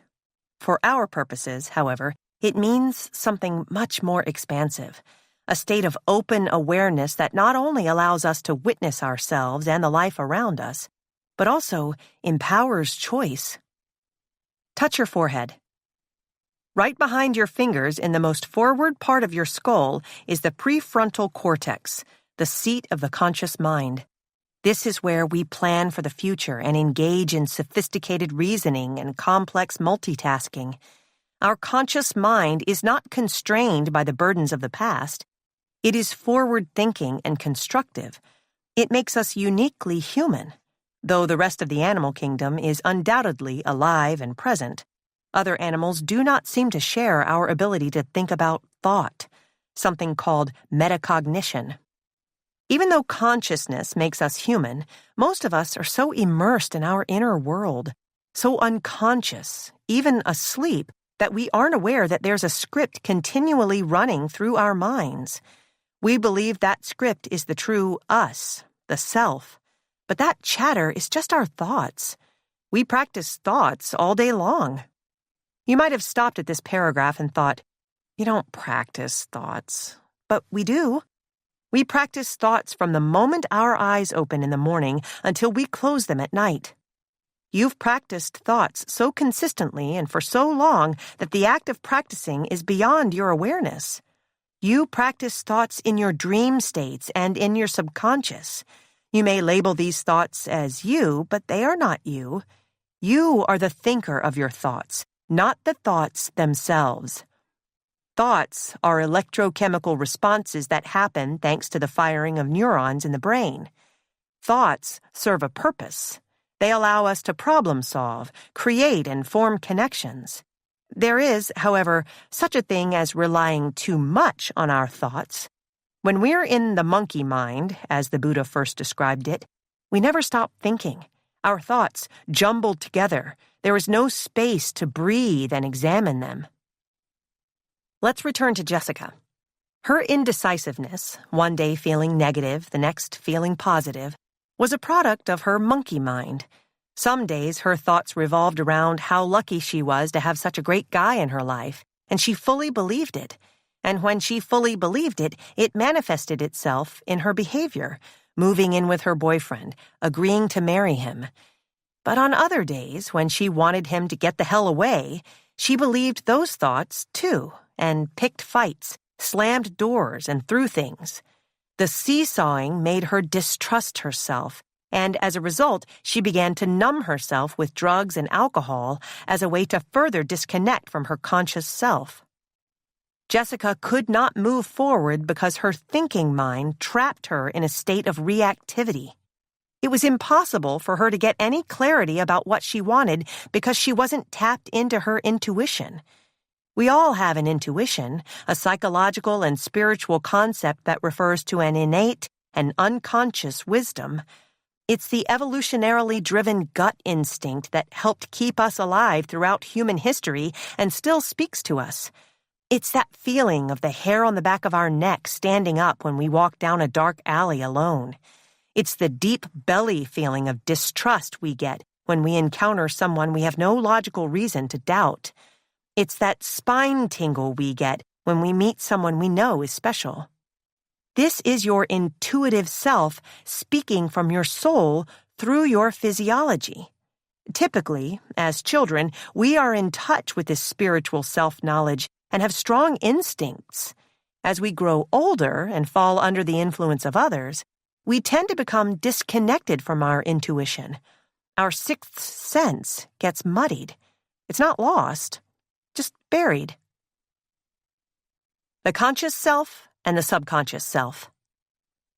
It is only when you are conscious that you are able to see yourself, a process of self-awareness that can suddenly reveal so many of the previously hidden forces constantly at work molding you, manipulating you, and holding you back. You can't eat better, stop drinking, love your partner, or improve yourself in any way until you become transparent to yourself. Because if you intuitively know what you need to do to change for the better, why don't you do it? It's not a moral failure. It's because you're stuck repeating these more or less automatic behavioral patterns. Maybe this situation sounds familiar. You head to work at the same time every day, and the routine to get out the door is more or less memorized. You shower, brush your teeth, make coffee, eat breakfast, get dressed, drive to work, and so on. You barely have to think consciously about doing any of these things because you've done them so frequently that your mind is on autopilot. Have you ever traveled to work and wondered, how did I get here? When we're running on autopilot, a primitive or subconscious part of our mind drives our reactions. Astonishingly, our subconscious stores every single experience we ever have. This, however, isn't just a neutral storehouse for facts and figures. It's emotional, reactive, and irrational. Every moment of every day, this subconscious mind is shaping the way we see the world. It is the primary driver of most of our, often automatic, behaviors. Anytime we are not fully conscious, our subconscious mind is hard at work being us. How we think, speak, and respond, all of this comes from the subconscious part of ourselves that has been conditioned by thoughts, patterns, and beliefs that became ingrained in our childhoods through a process called conditioning. Running on autopilot is a function of our conditioning. Most of us are stuck in subconscious programming. In fact, some brain scans reveal that we operate only 5% of the day in a conscious state. The rest of the time, we are in subconscious autopilot. This means that we are making active choices during only a small sliver of our days and letting our subconscious run the show the rest of the time. Homeostatic impulse. The overwhelming pull of the subconscious mind makes it hard for us to change. We are not evolutionarily wired for change. When we do try to push ourselves out of our autopilot, we face resistance from our mind and body. This response has a name: the homeostatic impulse. The homeostatic impulse regulates our physiological functions from breathing to body temperature to heartbeat, and it all happens at the subconscious level, meaning that we do not actively initiate any of them. They are automatic. The goal of the homeostatic impulse is to create balance in the mind and body. When there's dysregulation, the imbalances can be problematic and even self-betraying. The subconscious mind loves existing in a comfort zone. The safest place, it turns out, is one you've been before because you can predict the familiar outcome. Habits, or behaviors that we repeatedly return to, become the subconscious's default mode. Our brain actually prefers to spend most of its time coasting on autopilot. It is best able to conserve its energy by knowing what to expect. This is why our habits and routines feel so comforting, and why it's so unsettling and even exhausting when our routines are disrupted. The trouble is, following our conditioned routine keeps us stuck in that routine. This gravitation toward the familiar kept our ancient ancestors safe from various threats, such as wild animals, food shortages, and hostile enemies. Any behavior that kept us alive, fed, and housed would be repeated and favored by the homeostatic impulse, all without our actively making a choice in the matter. Today, in our world of relative comfort, speaking from a developed world perspective, our minds and bodies have not evolved past that reactive state in which everything unfamiliar or slightly uncomfortable is viewed as a threat. There is also the reality that Black, Indigenous, and people of color, BIPOC, living in even the developed world face daily threats from our oppressive systems. Because of these instinctually driven reactions, when we try to change our habits, many of us remain trapped in cycles of disempowerment. Instead of understanding that this comes from an evolutionarily honed body response, we tend to shame ourselves. This shame is a misreading of our physiology. Every time we make a choice that is outside of our default programming, our subconscious mind will attempt to pull us back to the familiar by creating mental resistance. Mental resistance can manifest as both mental and physical discomfort. It can take the form of cyclical thoughts, such as, I can just do this later, or I don't need to do this at all, or physical symptoms, such as agitation, anxiety, or simply not feeling like yourself. This is your subconscious communicating to you that it is uncomfortable with the new territory of these proposed changes. Breaking free.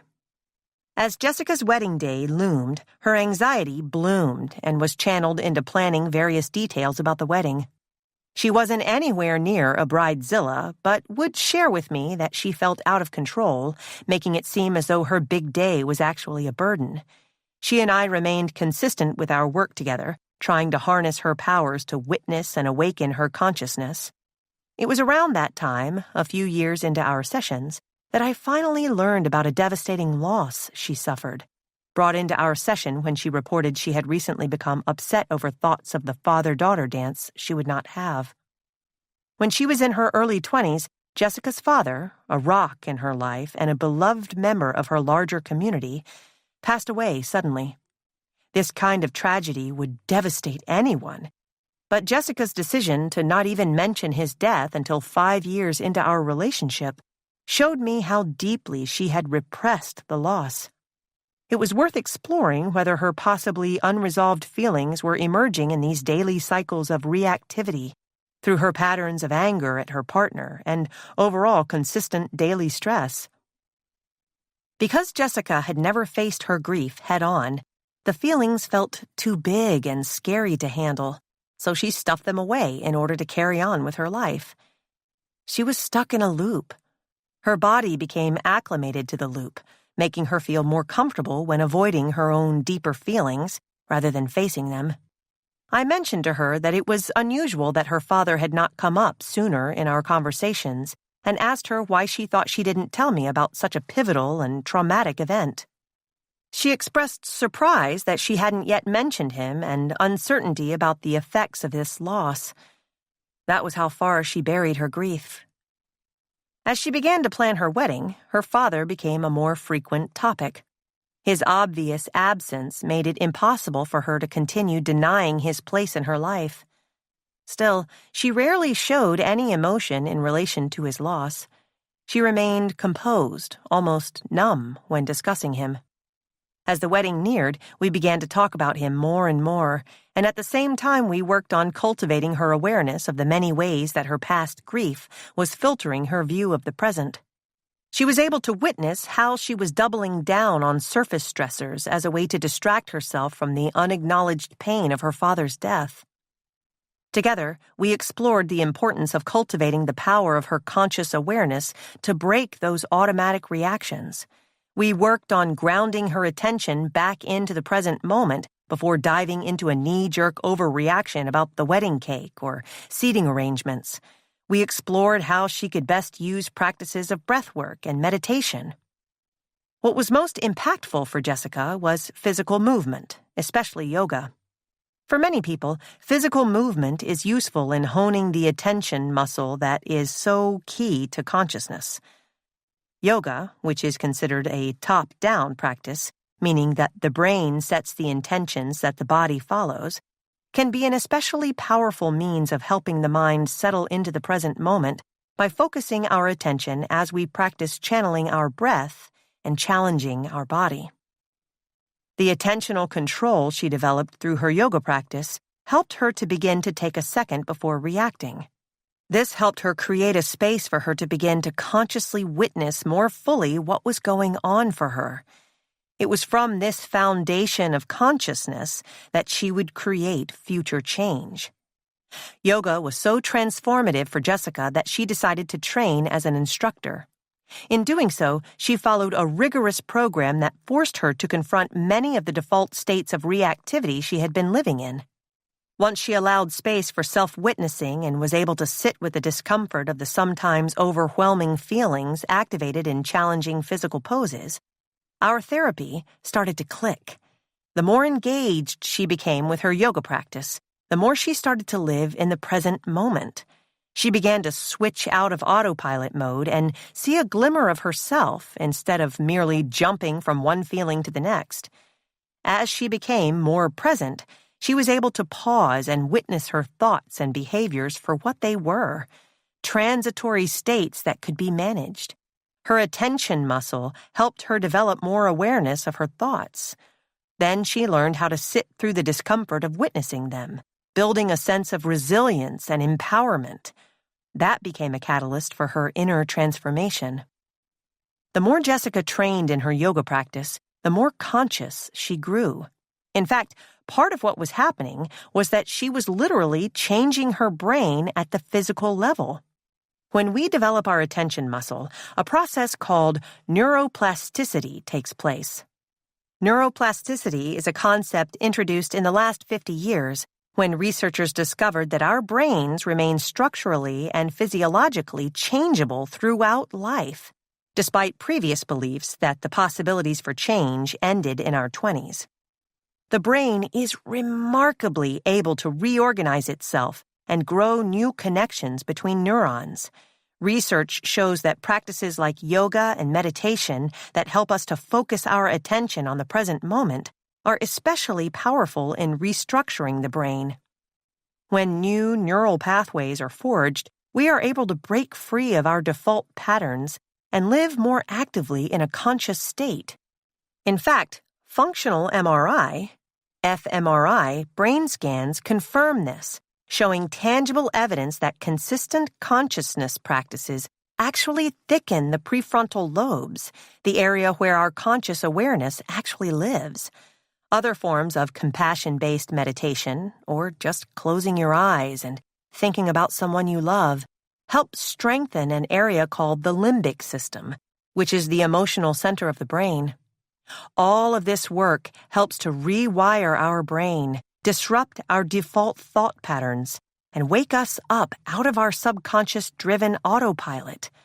From this foundation of consciousness, we can then begin to witness the conditioned patterns in our thoughts, beliefs, and relationships. This honest self-awareness shows us our pathway towards change and, ultimately, healing.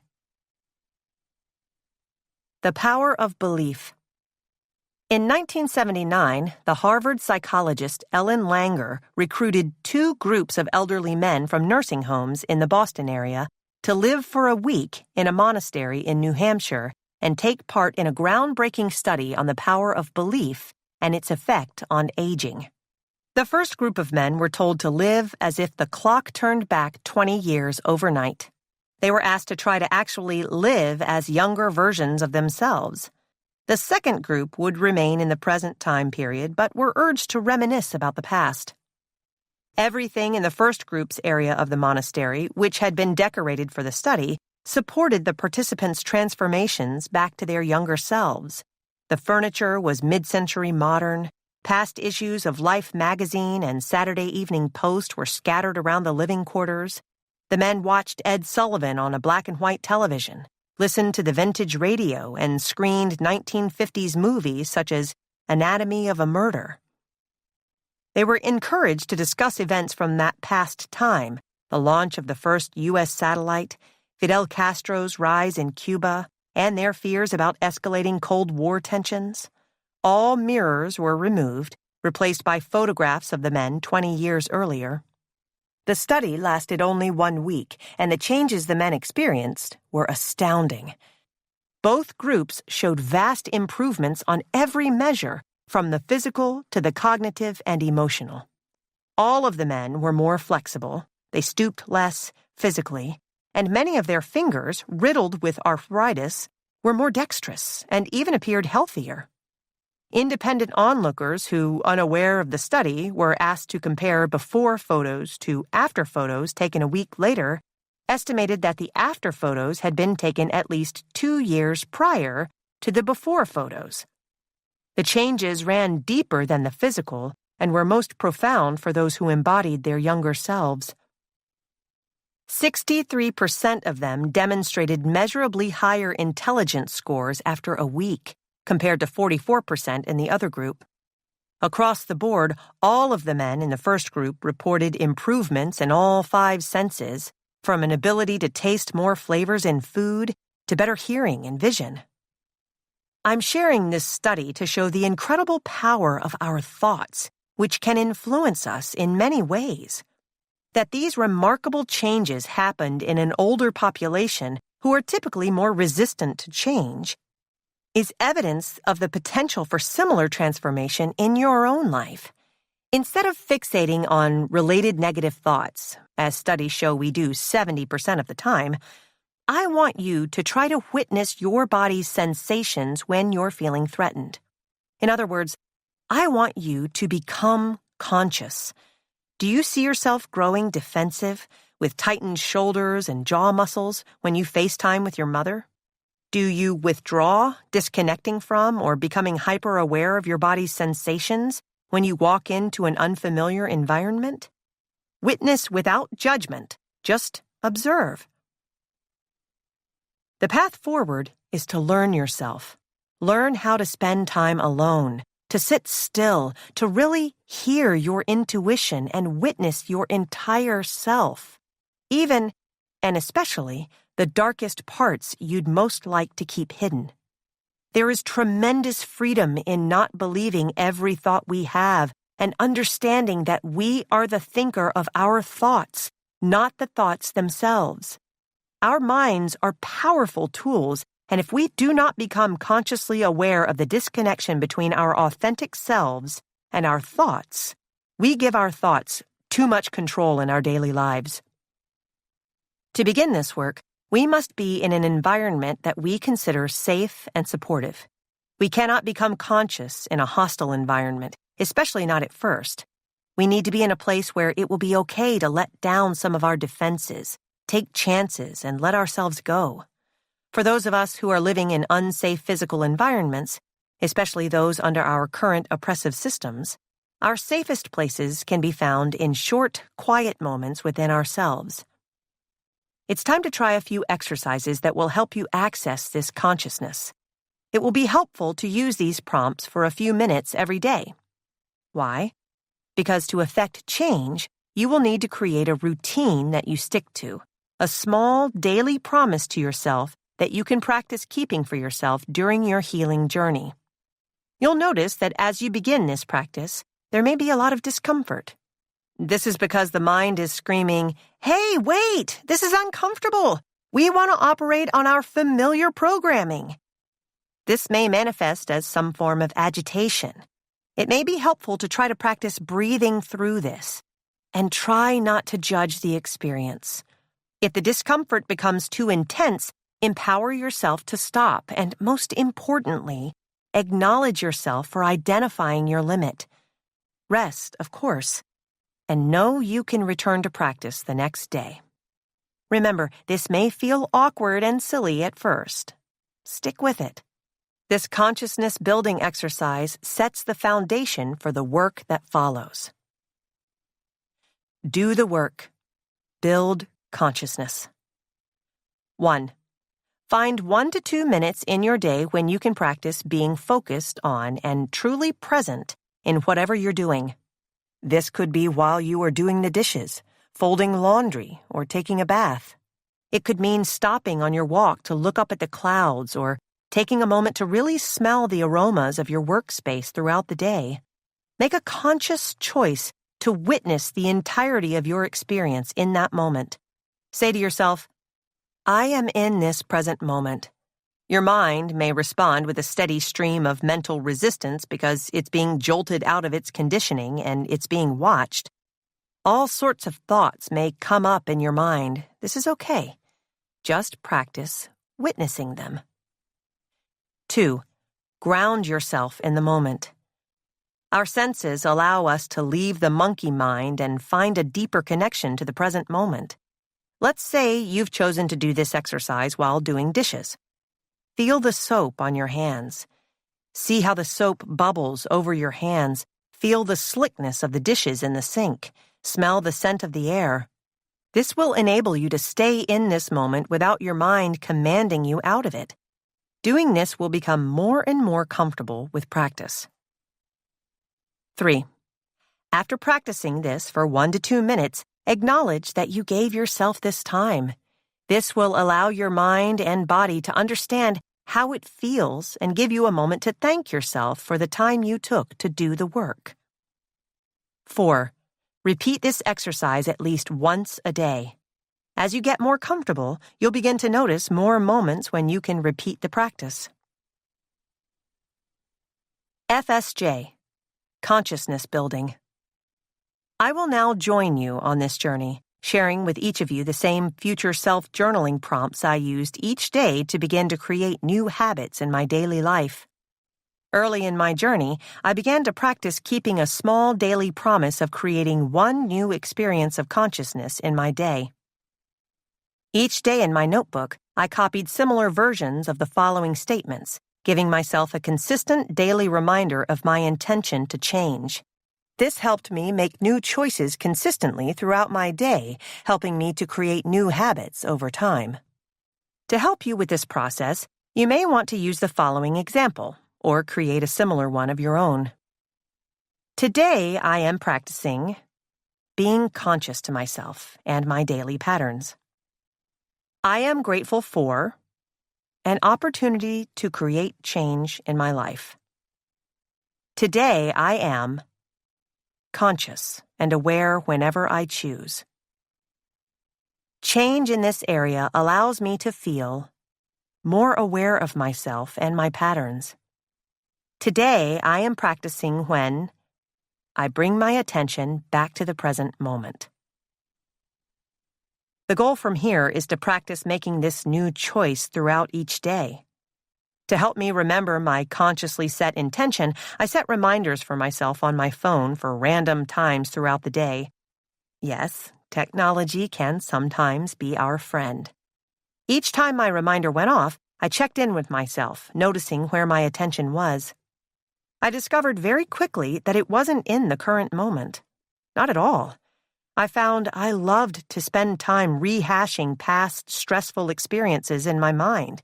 If I wasn't reliving the past, I was worrying about multiple inevitable calamities that could cause me future stress. My conscious power to create change was nowhere to be found.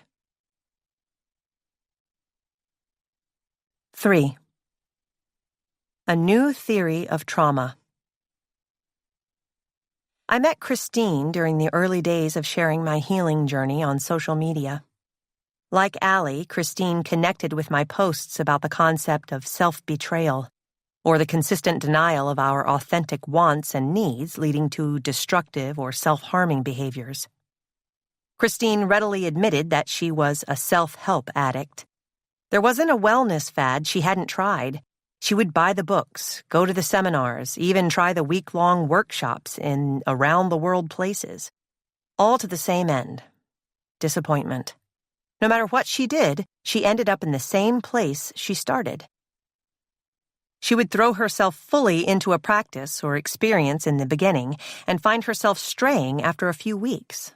Bored, uncomfortable, done with it. Her number one problem, she told me, seemed superficial, but it plagued her. She hated her belly.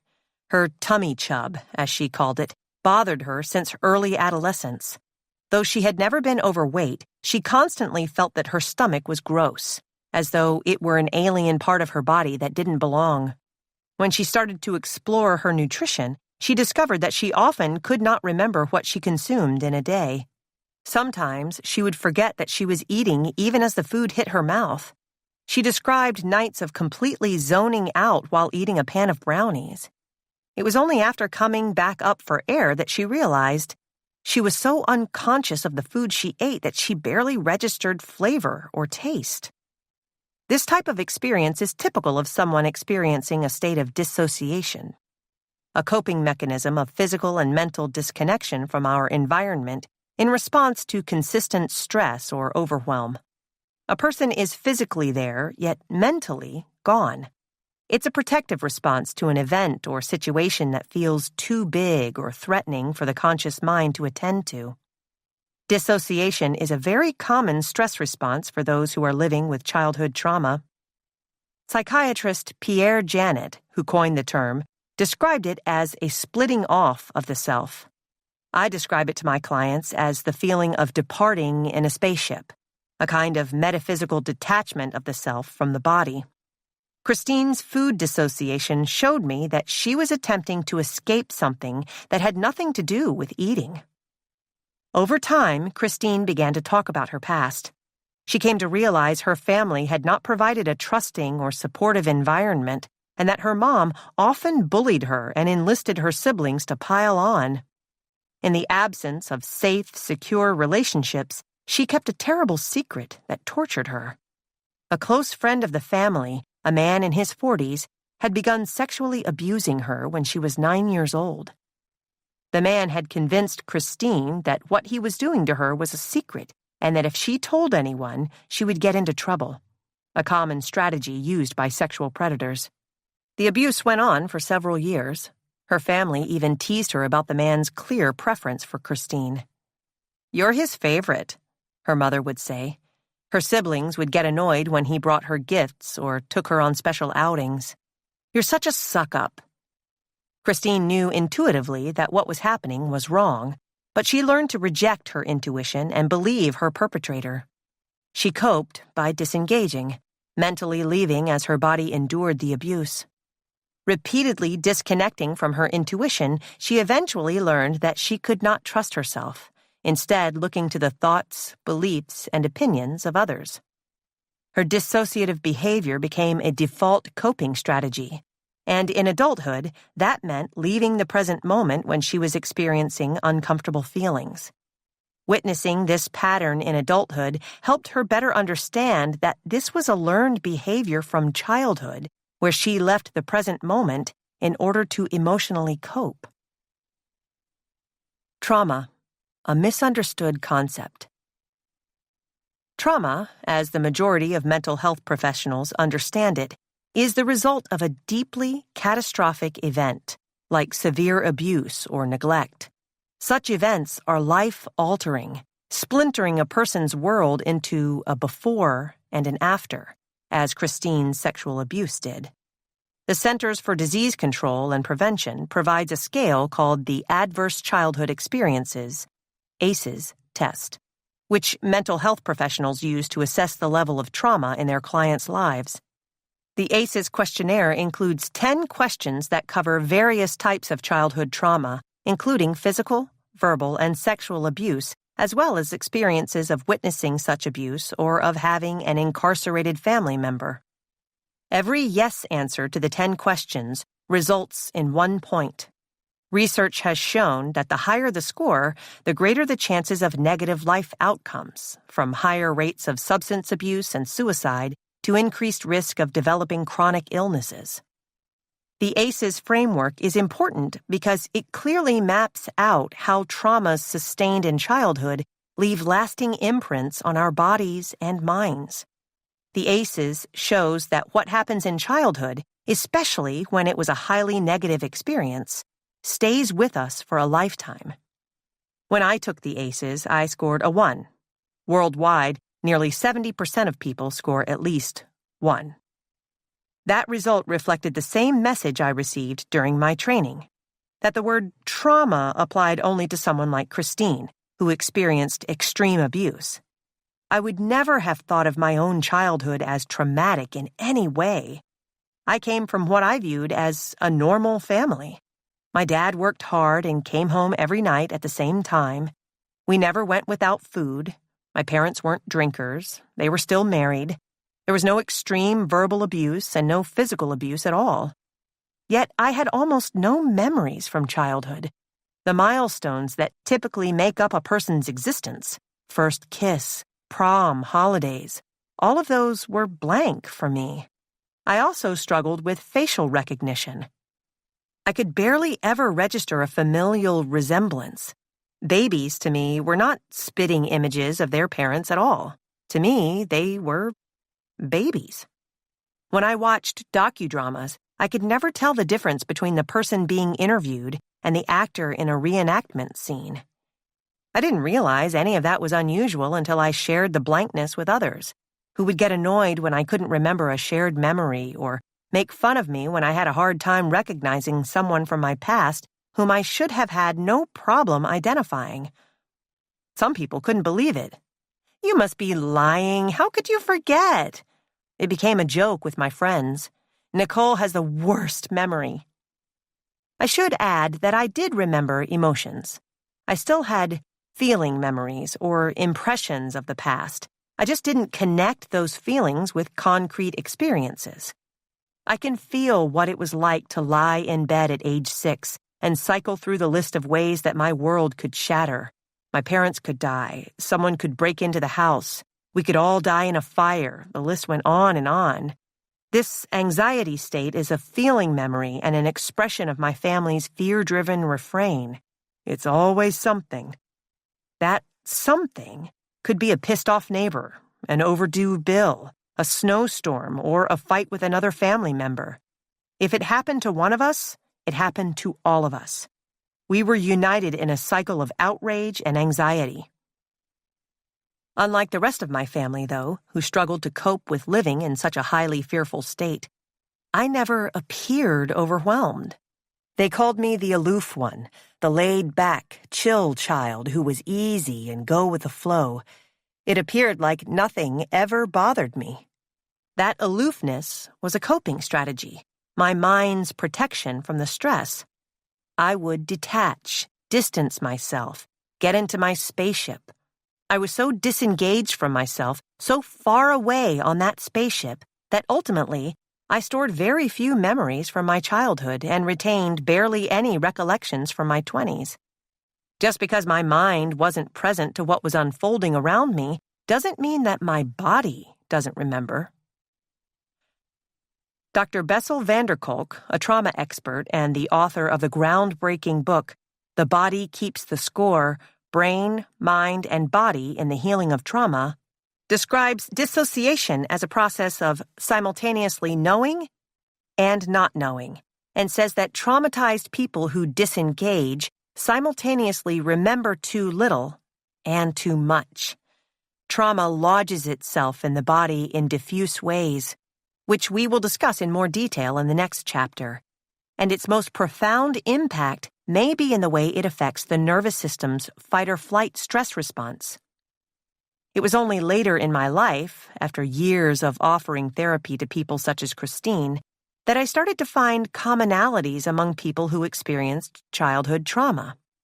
Many coped by building individual spaceships that led to lifelong patterns of disengaging, detaching, and making few memories.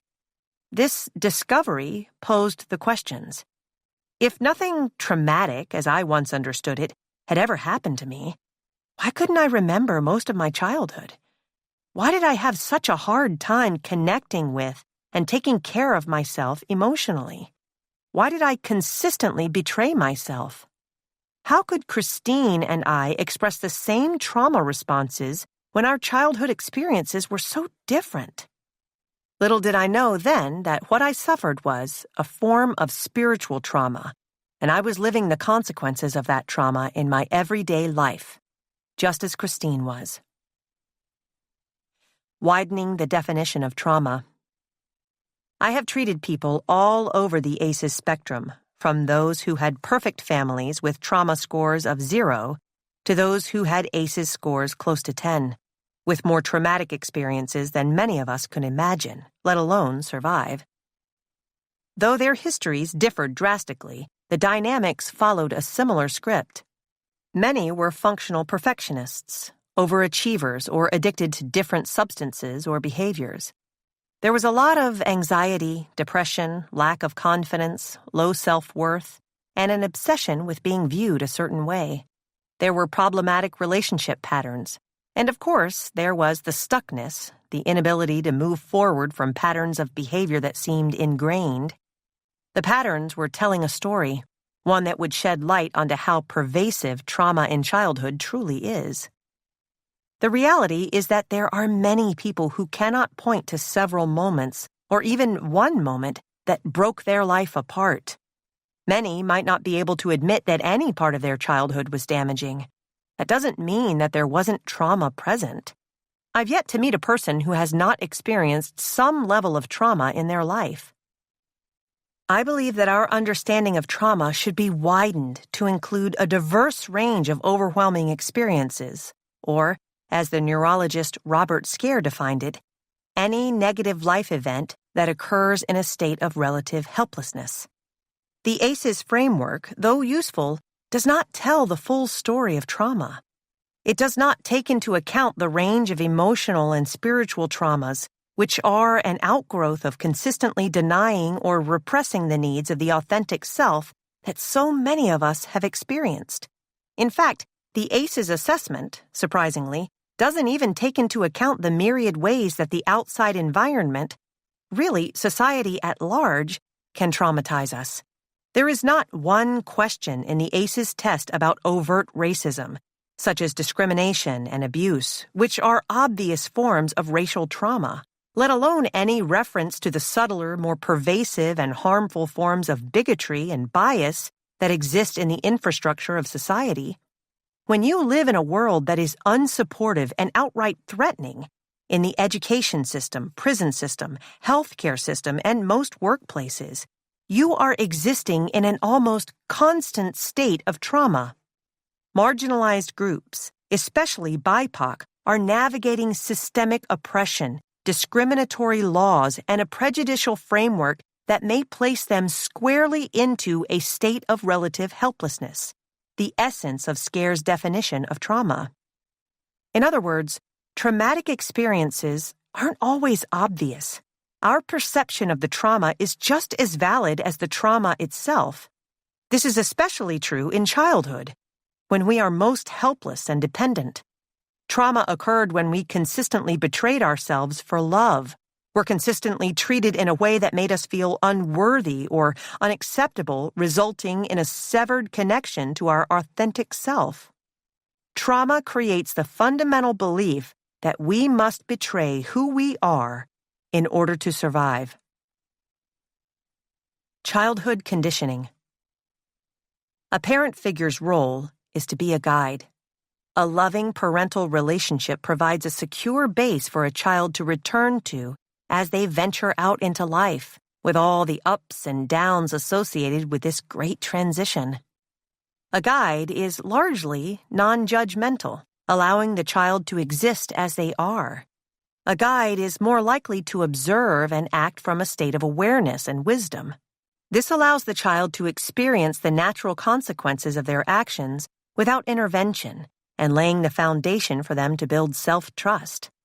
Think of the guide as a wise teacher, someone who has faith in the foundation they have provided and trusts that the student will be able to weather what life brings. The child then internalizes this faith. This doesn't mean that the child avoids pain, loss, anger, or grief, the wide array of human feelings. Instead, the guide or parent figure has provided a base of security and resilience for the child to return to when hard times come. If parent figures have not healed or even recognized their unresolved traumas, they cannot consciously navigate their own path in life, let alone act as trustworthy guides for someone else. It's very common for parent figures to project their own unresolved traumas onto their children.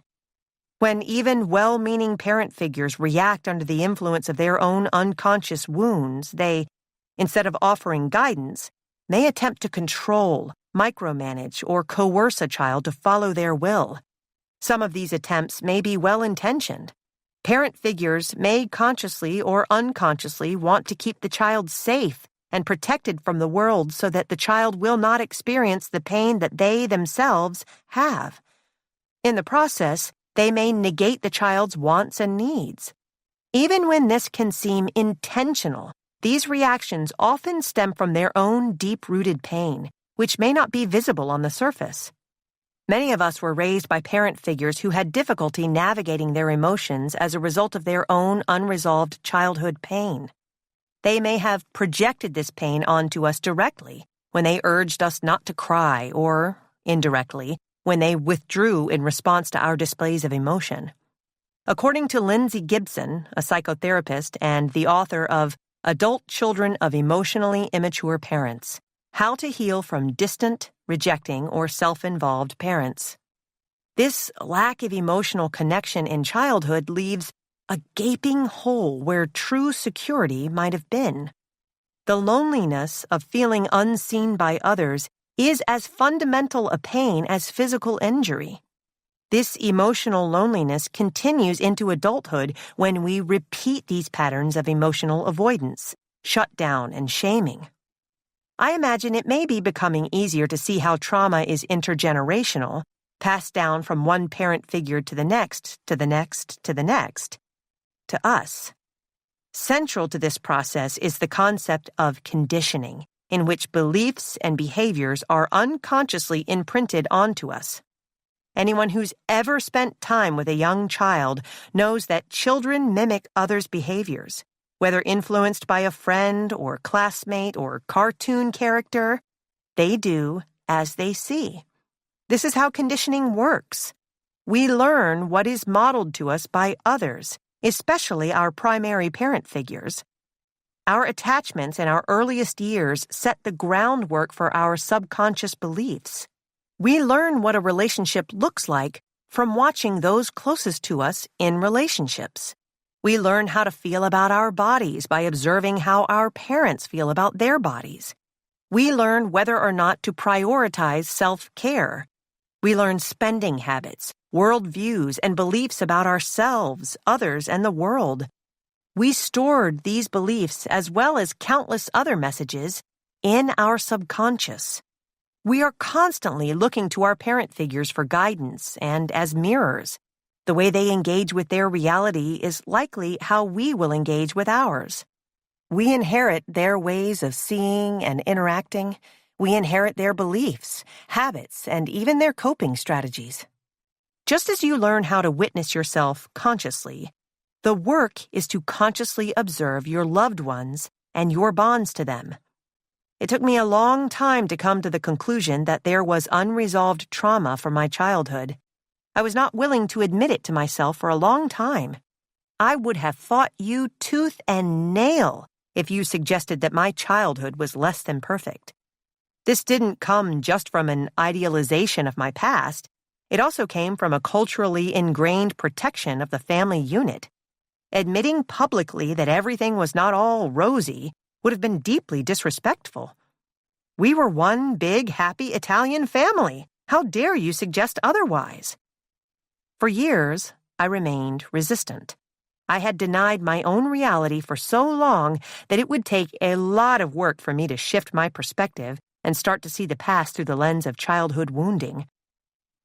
I had rejected my needs for so long that I wasn't even aware of them. As with most of us, many of the habits I learned in childhood, I repeated and carried with me throughout my life. Many of us never stop to think, is this really me? How many of us find ourselves celebrating holidays the same way we did in childhood without even imagining doing it a different way? How many aspects of your life have you actually chosen? And how many have you inherited? Identifying your wounding is a fundamental step on the healing journey, and it's rarely an easy one. This reckoning often unearths deep reservoirs of pain, sadness, and even anger that have long been suppressed so that you could, at least on a surface level, function and move on.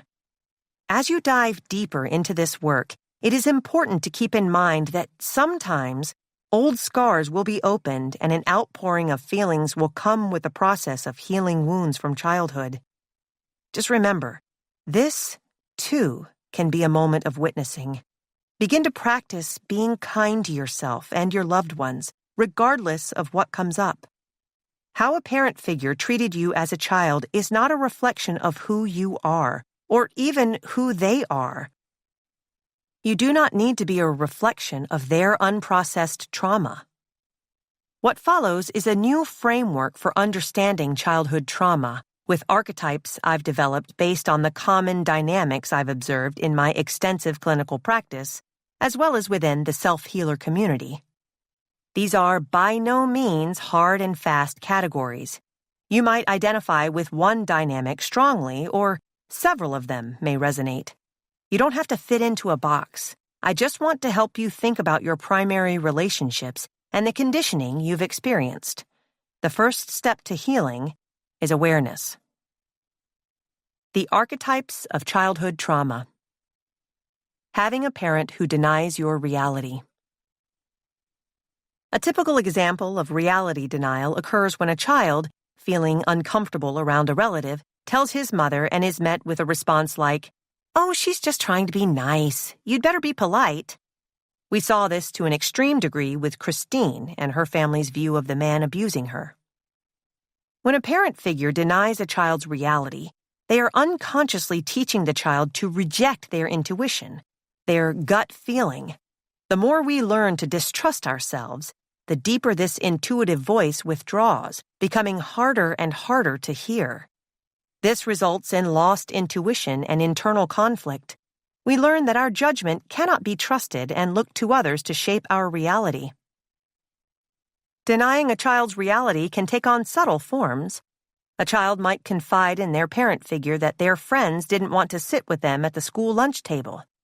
For the child in that moment, it was an extremely distressing situation, resulting in them feeling rejected at a time when the need for peer validation is an important part of development. The well-intentioned parent figure might respond with some degree of dismissal. "Don't worry, you'll find new friends. It isn't a big deal. It will get better. It's only your first day." Anyone with their own level of unresolved feelings will generally feel uncomfortable with a child's expression of feelings and may cope by attempting to dismiss them. The child's experiences may activate similarly painful past memories for the parent figure. These are often unconscious, who tends to push the child to repress or ignore the feelings that are coming up. The problem is that the child was having a legitimate feeling and looking to be comforted and supported. Instead, they were told that the pain was inconsequential. Through repeated similar experiences, a child is taught that their perception of reality and related emotional experiences are not trustworthy. Our childhood realities can also be denied when our parent figures and families dismiss objective issues. I once had a client whose father was a functional alcoholic. Though he had a job and provided financially for the family, the minute he walked through the door, he'd crack open a beer and drink through the night until he either got hostile and started yelling or passed out. When my client was old enough to notice and comment on his father's behavior, his mother dismissed his fear and excused her husband's behavior as a result of a hard day at work. This denial was a learned behavior modeled by my client's mother, who was raised in a household that denied the reality of a family member's substance use. Over time, my client began to inherit his mother's way of viewing his father's behavior, talking to himself about how hard his father worked. It wasn't until he lifted the curtain a bit and acknowledged the rows of empty bottles and the nightly drinking that he began to see his father's behavior for what it was. Having a parent who does not see or hear you. We've all heard the saying, "Children are meant to be seen, not heard." It was a slogan of sorts that summed up our older generation's mindset around raising children. This mindset was born out of an understanding that the only needs children had were basic, such as food and shelter. Resource scarcity was a reality for many members of these generations, many of whom were locked in survival mode. These adults often define successful parenting as the fulfillment of basic survival needs with little energy or attention left for emotional needs.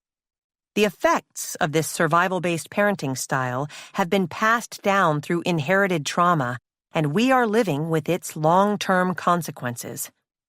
Not being seen or heard in childhood is an experience of feeling emotionally disconnected from a parent figure. Sometimes this involves severe neglect, though often it comes in the form of more subtle experiences. It can look like a parent figure who is overwhelmed by their own feelings and distracted by chronic stress, or, by contrast, one who is in a state of complete emotional shutdown and unable to listen to and support their child's emotional expression.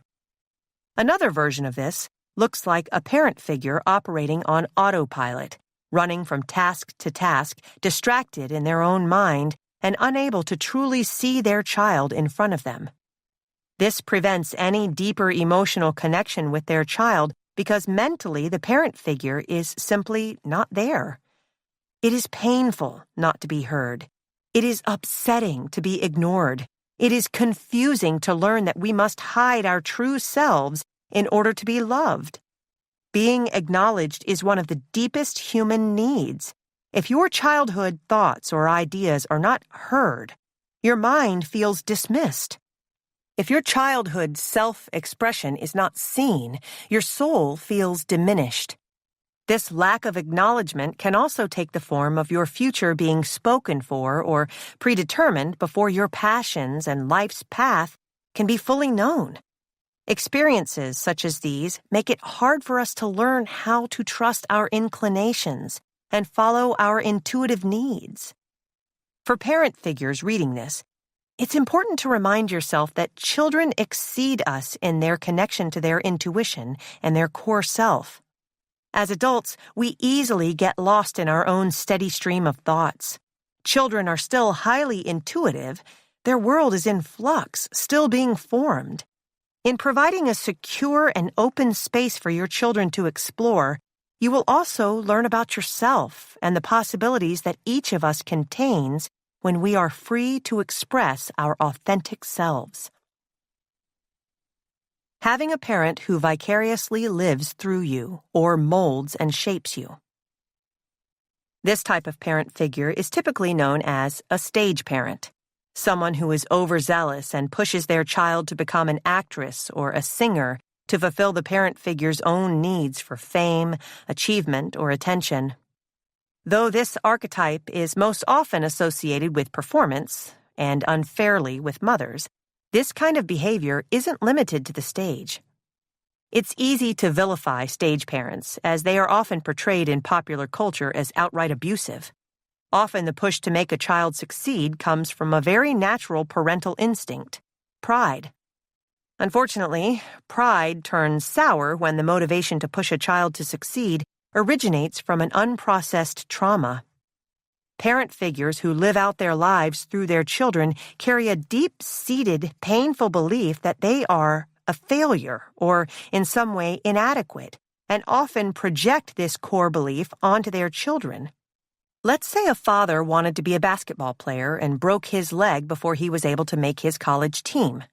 Or maybe a mother wanted to be a doctor and that path wasn't open to her, so she became a nurse. The result is that the child may feel an oppressive amount of pressure to succeed and abandons parts of their authentic self in order to please the parent figure. Ultimately, trying to establish one's own validity through the successes of another leads to disappointment on the parent figure's side. It also leads to resentment on the part of the child who neglected their own needs to fulfill another's unmet needs. Anytime an intrinsic need is denied, resentment soon follows. This loss of self can manifest in a number of ways in adulthood, and I've seen it play out most often as either severe indecisiveness and procrastination, or as an obsessive need to succeed. To clarify, sometimes the stage parent acts with intention. This is associated with the more maligned Hollywood parent who pushes their kid on stage for financial gain, though many other times the parent truly desires a better life for the child.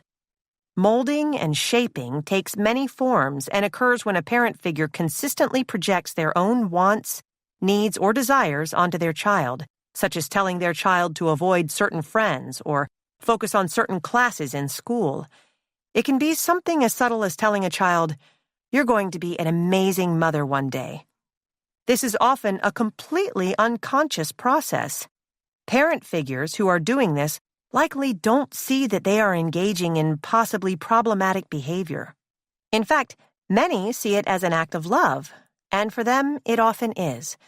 On occasion, the outcomes can be devastating for some of those in traditionally desirable professions, lawyers and doctors, for example, who struggle to cope with the misalignment of their careers, use substances, experience mental health issues, and in extreme cases, even commit suicide. Having a parent who does not model boundaries. Boundaries are clear definitions of our personal limitations. Children instinctively understand boundaries.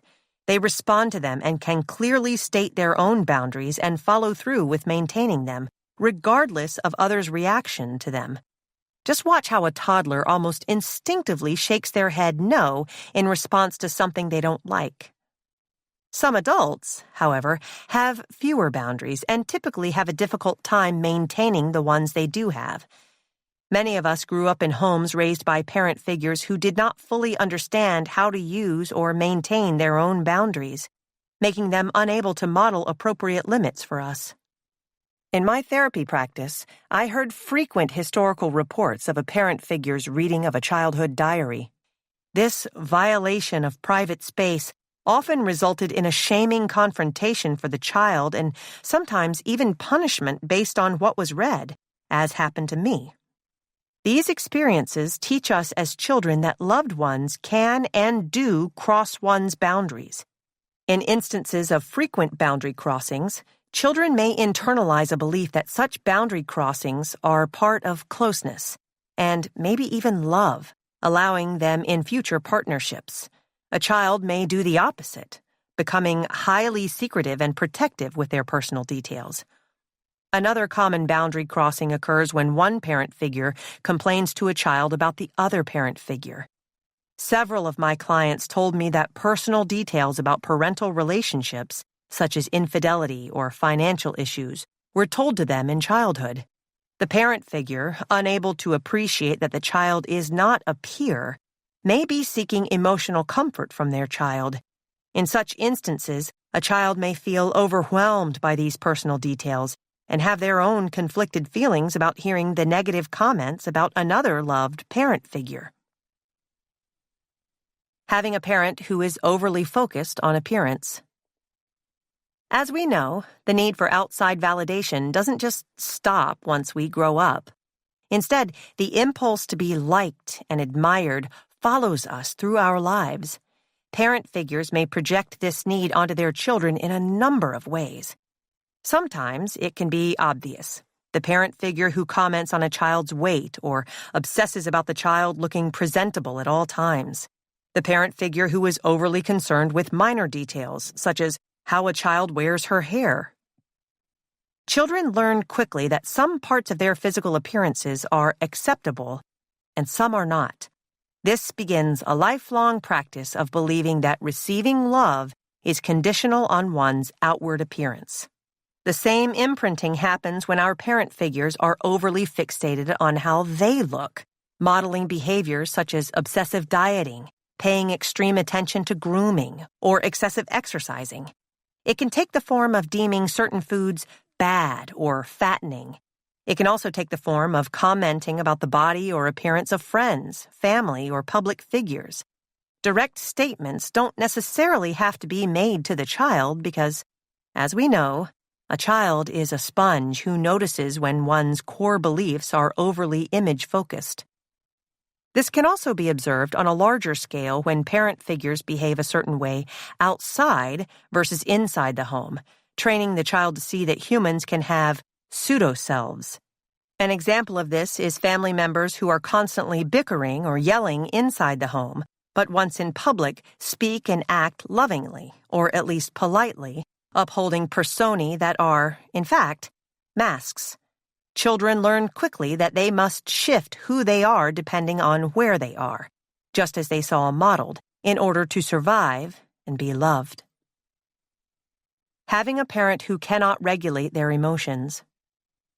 Emotional regulation is the process of experiencing an emotion, allowing the sensations to pass through the body, rather than trying to distract oneself with, say, drugs or alcohol or an iPhone or food.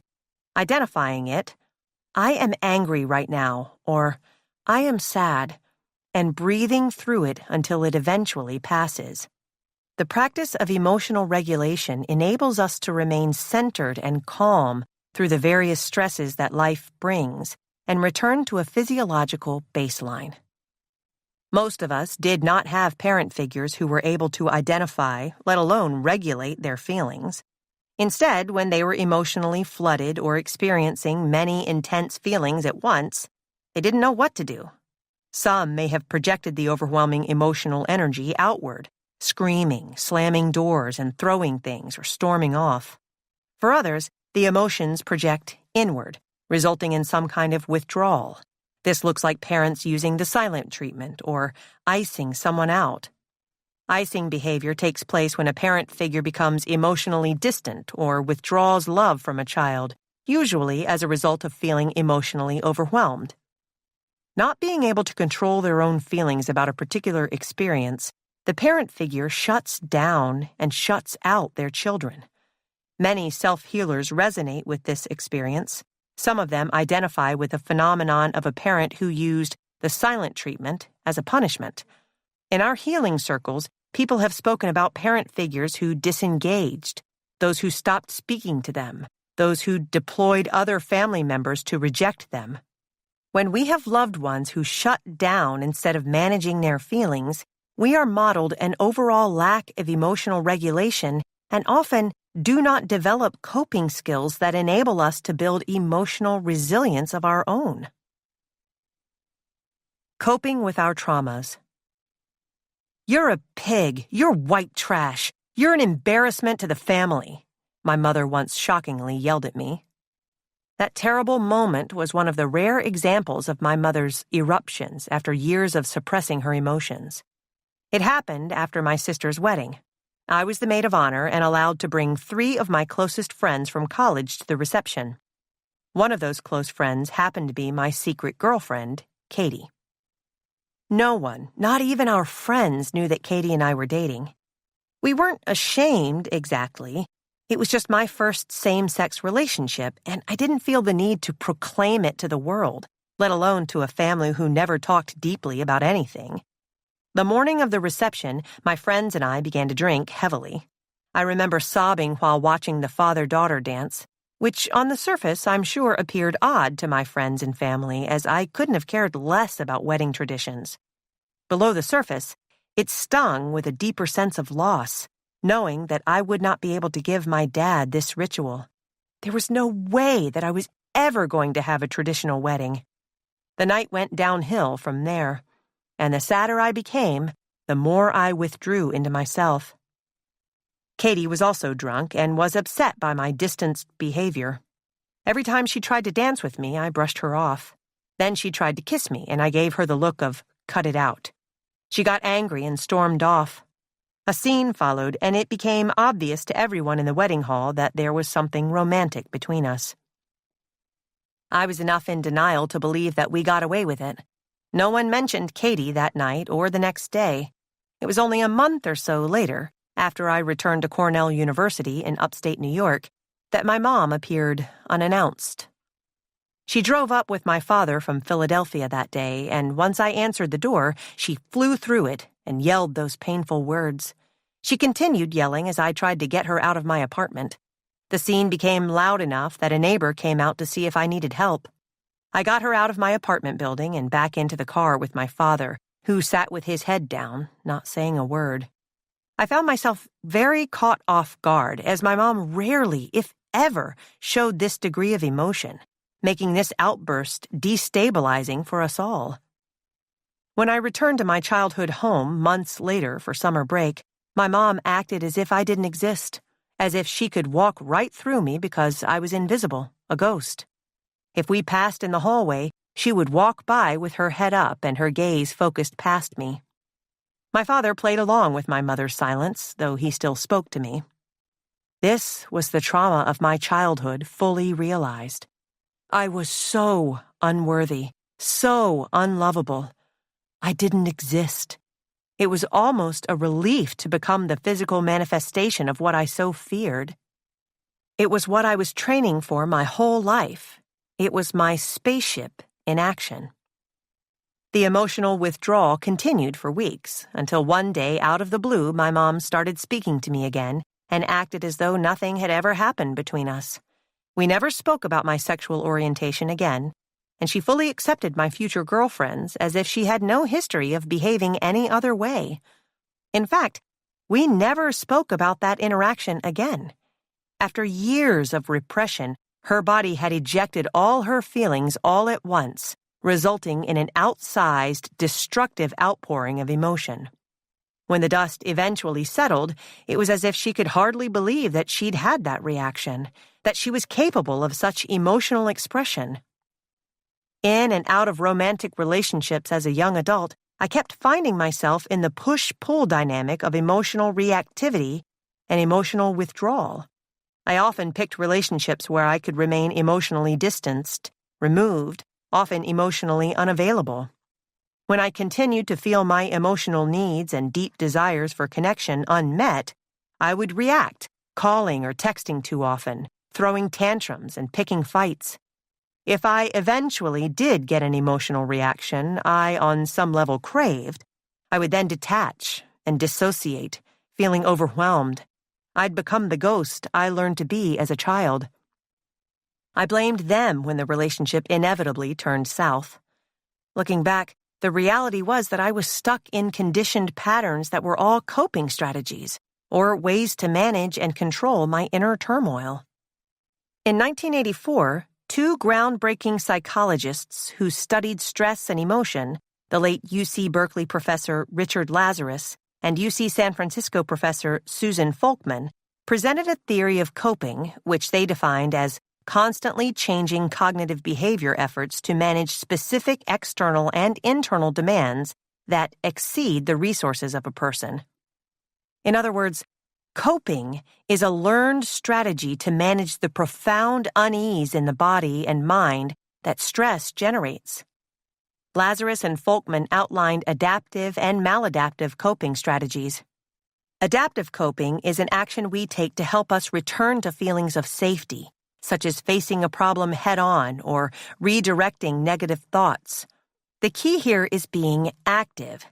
Adaptive coping requires effort and a conscious acknowledgement of the discomfort. It can be harder to use an adaptive coping strategy when we were not modeled them or taught how to use them. Maladaptive coping strategies, often learned from our parent figures, give us a brief distraction or reprieve from the discomfort, say by drinking alcohol at a wedding, as I did, or avoiding any emotional reaction, as I also did when I dissociated. Either of these attempts at relieving our distress, however, ends up in more disconnection from the authentic self. How we cope with a particular environment has less to do with the environment and more to do with our conditioned coping strategies around stress. Let's say two people have the same high-stress performance-based job. Sonia deals with the stress by taking on adaptive coping strategies, going to the gym regularly to help channel her stress, or calling a best friend for support. Michelle, who is contending with the same pressures, may use substances to zone out and escape reality. Though she may feel better in the moment, when she wakes up the next morning, she feels foggy, unfocused, and miserable. The stress and shame is now compounded, and the cycle of maladaptive coping continues. I've observed many maladaptive coping strategies in my clinical work. Some of the most common include people-pleasing. Once you meet the demand, the stress is, temporarily, gone. Anger or rage. If you can discharge the emotion onto someone else, you've released it. Dissociation. You leave your body during a stressful event so that you don't experience the trauma in the first place. Sexually, this form of detachment can involve having sex with people we aren't truly interested in. Instead, it might involve dedicating ourselves to our partner's pleasure without any awareness of or attention to our own. All of these coping strategies enable us to avoid repeating or reliving our past trauma, delaying immediate pain. They do not help us fully meet our physical, emotional, and spiritual wants and needs. When our needs are consistently unmet, our pain and disconnection are compounded. Self-preservation leads to self-betrayal. It's a loop we can easily get stuck in. The cycle of unresolved trauma, repetition of maladaptive coping behaviors, and consistent denial of self allows the pain to live on in our mind and body, where it can eventually make us sick. The potential for change. We all carry unresolved trauma. As we've seen, it's not necessarily the severity of the event itself, but our response to it that determines the imprint it makes. Resilience is learned through conditioning. If we didn't see it modeled by our parent figures when we were young, we may have never learned it. When we do the work of resolving trauma, we can become more resilient. In fact, these experiences can become catalysts for profound transformation. When I share information about trauma with my online self-healers community, I receive a lot of feedback from people asking questions such as, "Are you saying everyone is traumatized?" Or, "How do I not traumatize my children?" Here's the thing. Trauma is part of life. It's unavoidable. Your very first experience on this earth, birth, was a trauma, possibly for both you and your mother. Just because we've experienced trauma does not necessarily mean that we are destined for a life of suffering and illness. We don't have to repeat the patterns that shaped our early lives. When we do the work, we can change, we can move forward, we can heal. Trauma may be universal, and it's also individual, affecting each whole person, the nervous system, immune response, every part of their physiology, uniquely.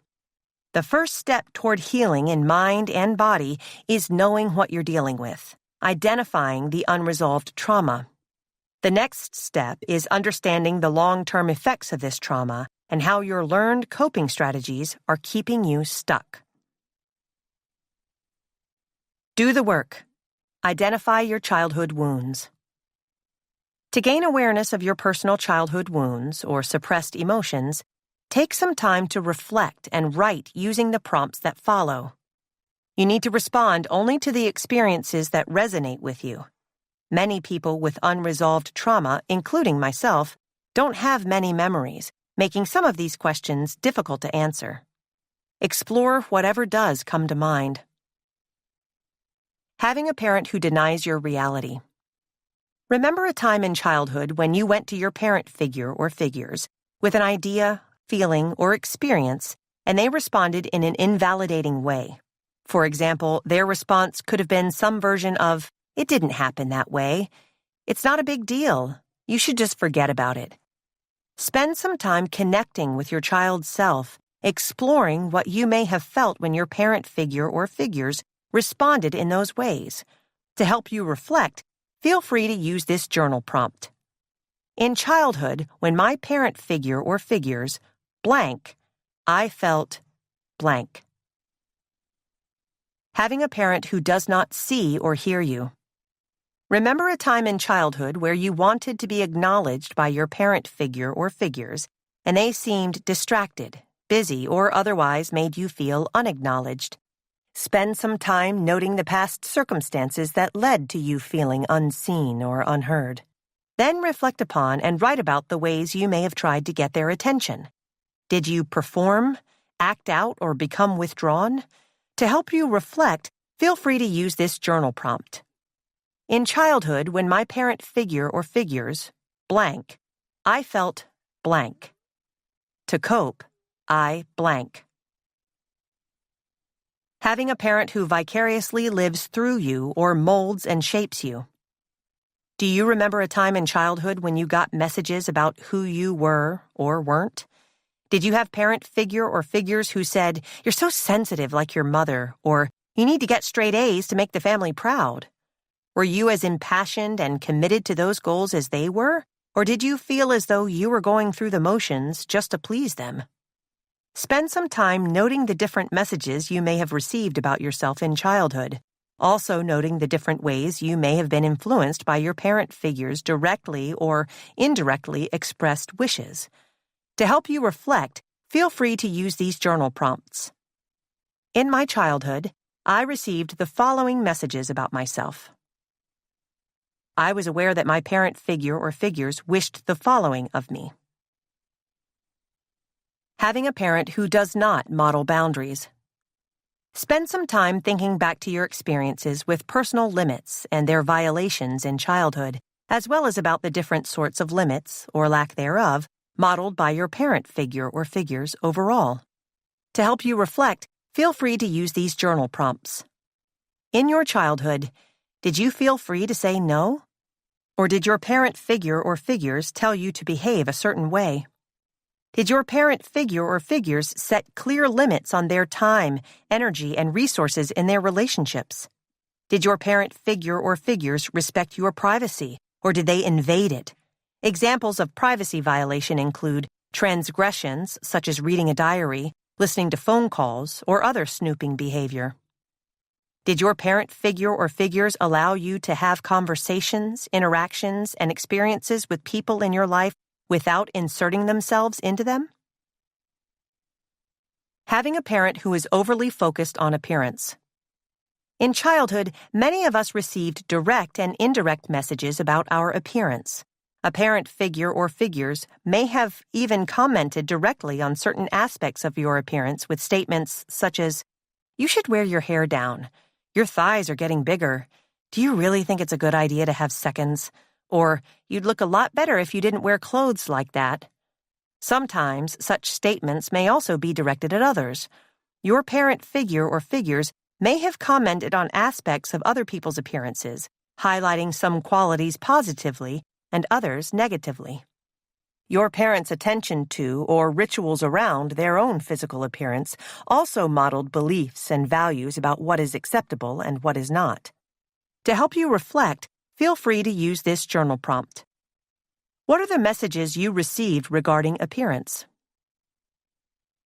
Having a parent who cannot regulate their emotions.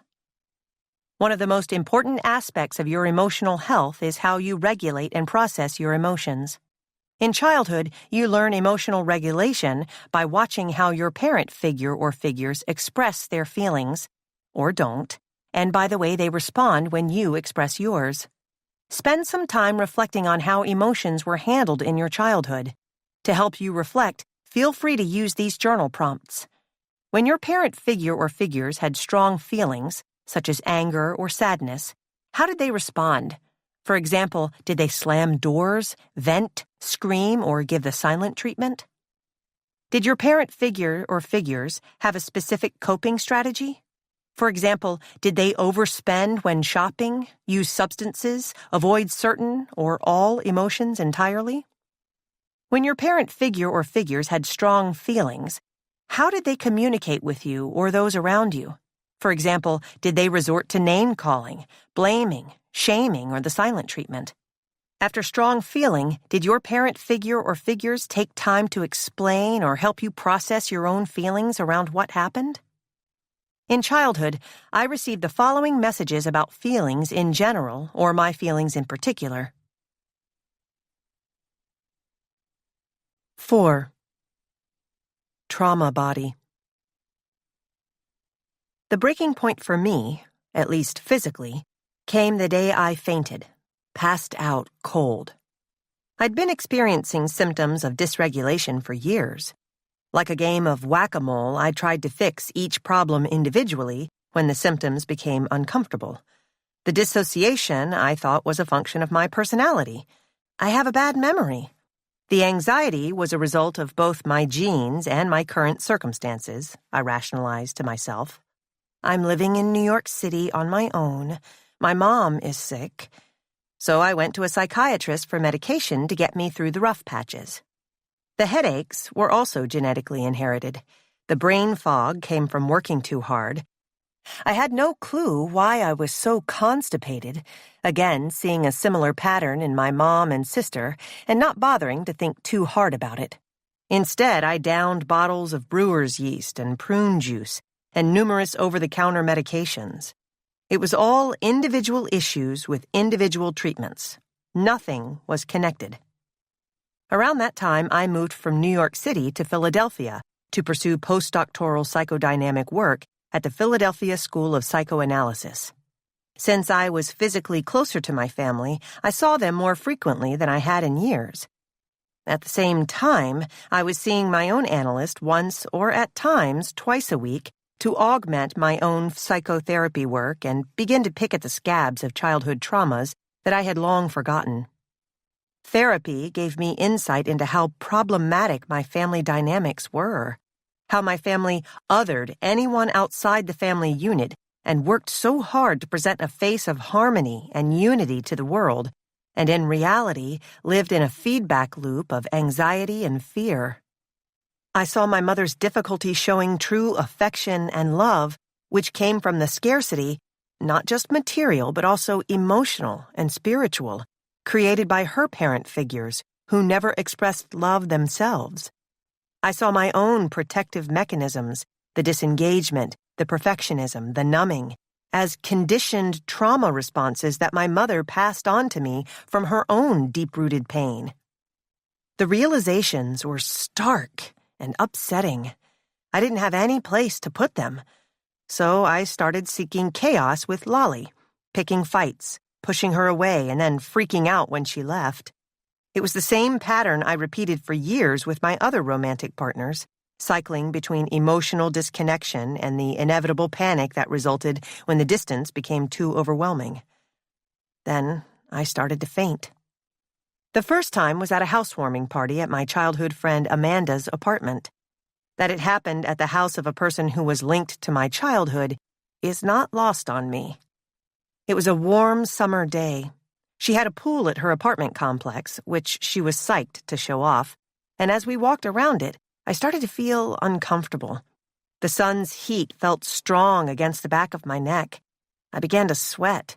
I suddenly felt lightheaded, and the sky seemed to spin. "All right, Nicole," I remember thinking. "Get it together." I opened my eyes. Lolly and my friend stared down at me with concern. "Are you okay?" Lolly asked as Amanda, a trained EMT, assessed my cognitive state. She saw me hit my head quite hard on the concrete and was concerned that I suffered a concussion. I insisted that I was fine, even though I did feel dizzy and slightly nauseous. The fall wasn't the aha moment it should have been. I chalked it up to a freak accident. I returned to work as unsettled and detached as ever. Increasingly, I began to notice other issues with my cognition. I often struggled to find the right words. During one therapy session, I lost my train of thought so completely that I let the silence hang in the air for several minutes, apologizing profusely to my client for the lapse. Then I fainted again. During the Christmas holidays that year, Lolly and I spent significant time with my family. We went out to pick up oyster-shucking knives. I remember walking into the hardware store, feeling dizzy and thinking about how hot it was under the harsh store lighting. Once again, I looked up to a group of concerned faces. Obviously, something was seriously wrong with my nervous system. It was only once my body actually screamed out for me to pay attention that I finally did. Trauma body. It's no exaggeration to say that every client who arrives at my office experiencing psychological symptoms also suffers from underlying physical health issues. Unresolved trauma weaves itself into the very fabric of our being. As we know from ACEs, traumas make us more likely to develop a host of physical and psychological conditions, from depression and anxiety to heart attacks, cancer, obesity, and stroke. The research is unequivocal. People with unresolved trauma get sicker and die younger. The ways in which trauma affects the body are varied and complex, and physical dysfunction boils down to one common denominator: stress. Stress is more than just a mental state. It is an internal condition that challenges homeostasis, which is a state of physical, emotional, and mental balance. We experience a physiological stress response when our brain perceives that we don't have adequate resources to survive an obstacle or threat, which is the general state of affairs when it comes to unresolved trauma. Addiction and stress expert Dr. Gabor Mate, who is the author of many books, including When the Body Says No, The Cost of Hidden Stress, calls this the stress disease connection. When we are stressed, the body shifts its resources from maintaining homeostasis, that happy place of well-being and balance, to protecting itself. Stress is unavoidable. Just trying to avoid it would stress you out. Normative stress, for example, is a natural part of life. Birth, death, marriage, breakups, job loss. These are all part of the human experience. As an adaptive response, we can develop coping strategies to help return us to our psychological and physiological baseline, seeking supportive resources, learning how to self-soothe, and assisting our often stuck nervous systems to return to homeostasis. This process of leaving and then returning to our baseline of balance is called allostasis. It allows us to develop the biological capacity for resilience. The body's stress response, often referred to as our fight or flight mechanism, is probably familiar to you. Fighting and fleeing are two of the body's instinctual, automatic reactions to stress. The third is freezing. More on that soon. When we encounter a threat, either real or perceived, the brain's fear center, the amygdala, lights up. Once activated, this area of the brain then sends messages to the rest of our body that we are under attack, prompting the various systems of our body to mobilize the necessary resources to help us survive. Whereas normative stress helps us grow and adapt, chronic stress, stress that is constant and persistent, wears us down and harms every system in our body. When we are chronically stressed and unable to return to homeostasis, because we never learned or developed adaptive coping strategies, or because the stress feels too overwhelming to cope with at all, our bodies overactivate certain systems and suppress others. In cases of chronic stress, our adrenal glands release cortisol and other stress hormones, such as adrenaline, continuously. Stress also activates the body's immune system, prompting it to become hypervigilant and primed to react at the mere suspicion of trouble. Our immune system learns from our behavior and habits, beginning from when we are in utero and continuing throughout our lives. Once our immune system gets the signal that we're living in a near-constant threat state, it repeatedly sends out chemicals that cause inflammation throughout the body. These chemicals act as a kind of fire starter for a wide array of symptoms of imbalance and dysfunction, increasing our risk of developing autoimmune diseases, chronic pain, and other diseases ranging from heart disease to cancer. Cytokines, molecules that work to coordinate cell-to-cell communication, are one of these inflammatory chemicals. Cytokines incite the immune system to act when faced with injury or toxic invaders. They are responsible for the inflammatory symptoms we've all experienced when we've been ill: fevers, swelling, redness, pain. And when they overreact or storm our body, the results can be deadly.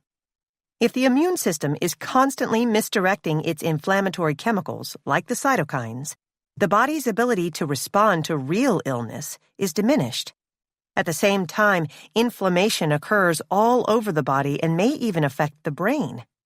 The impact of stress and trauma on our immune system and brain is so significant that scientists have launched a new field of inquiry into the mind-body connection called psychoneuroimmunology.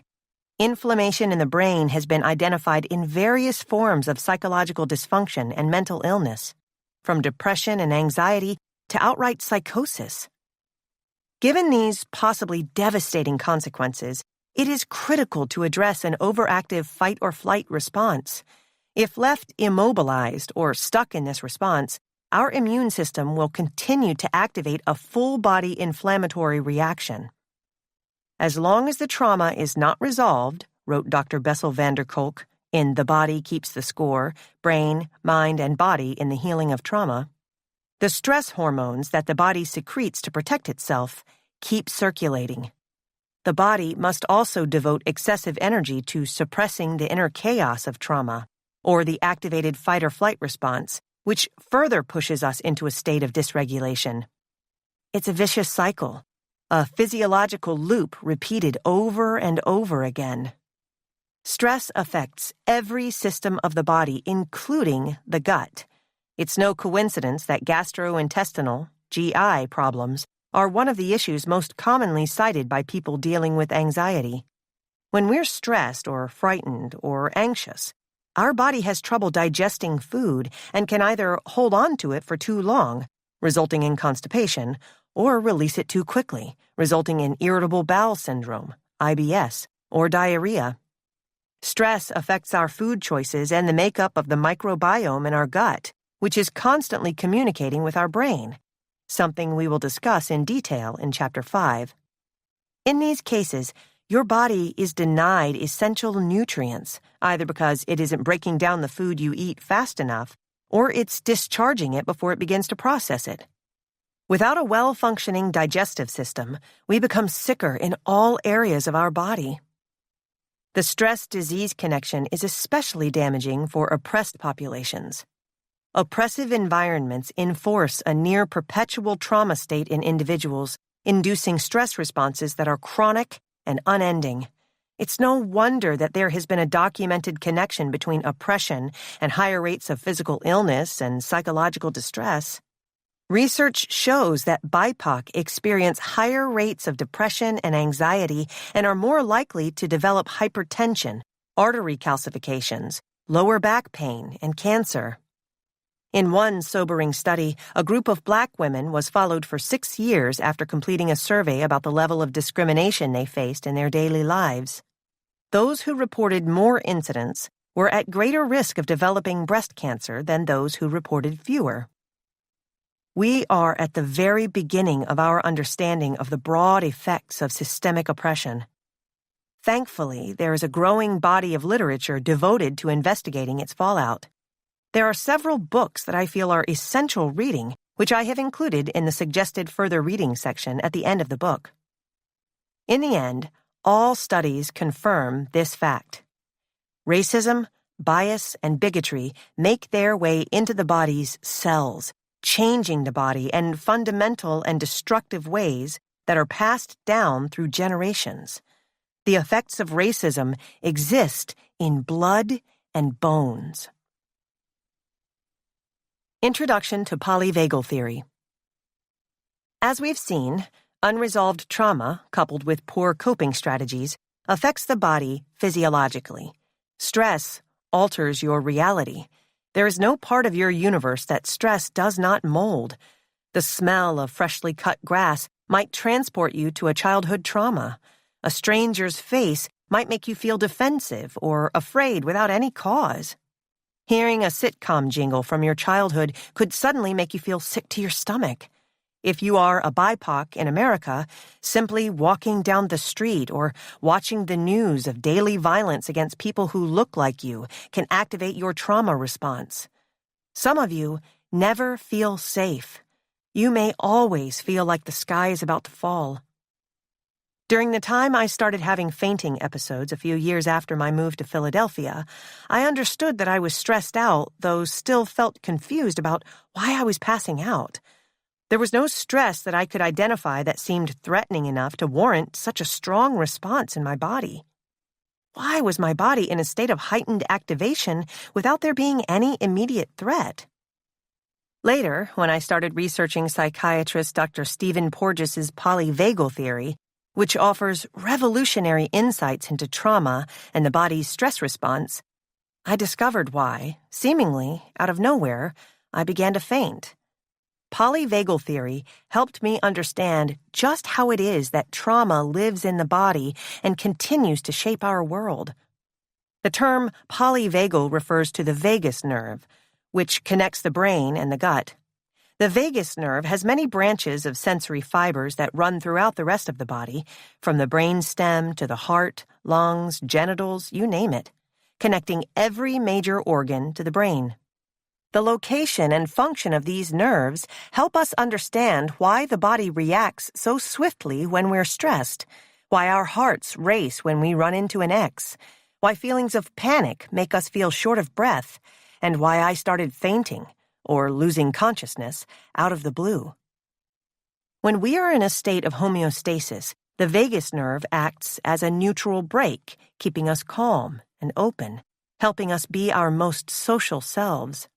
When the vagus nerve is activated and it enters its defensive system, fight or flight responses can manifest themselves almost immediately.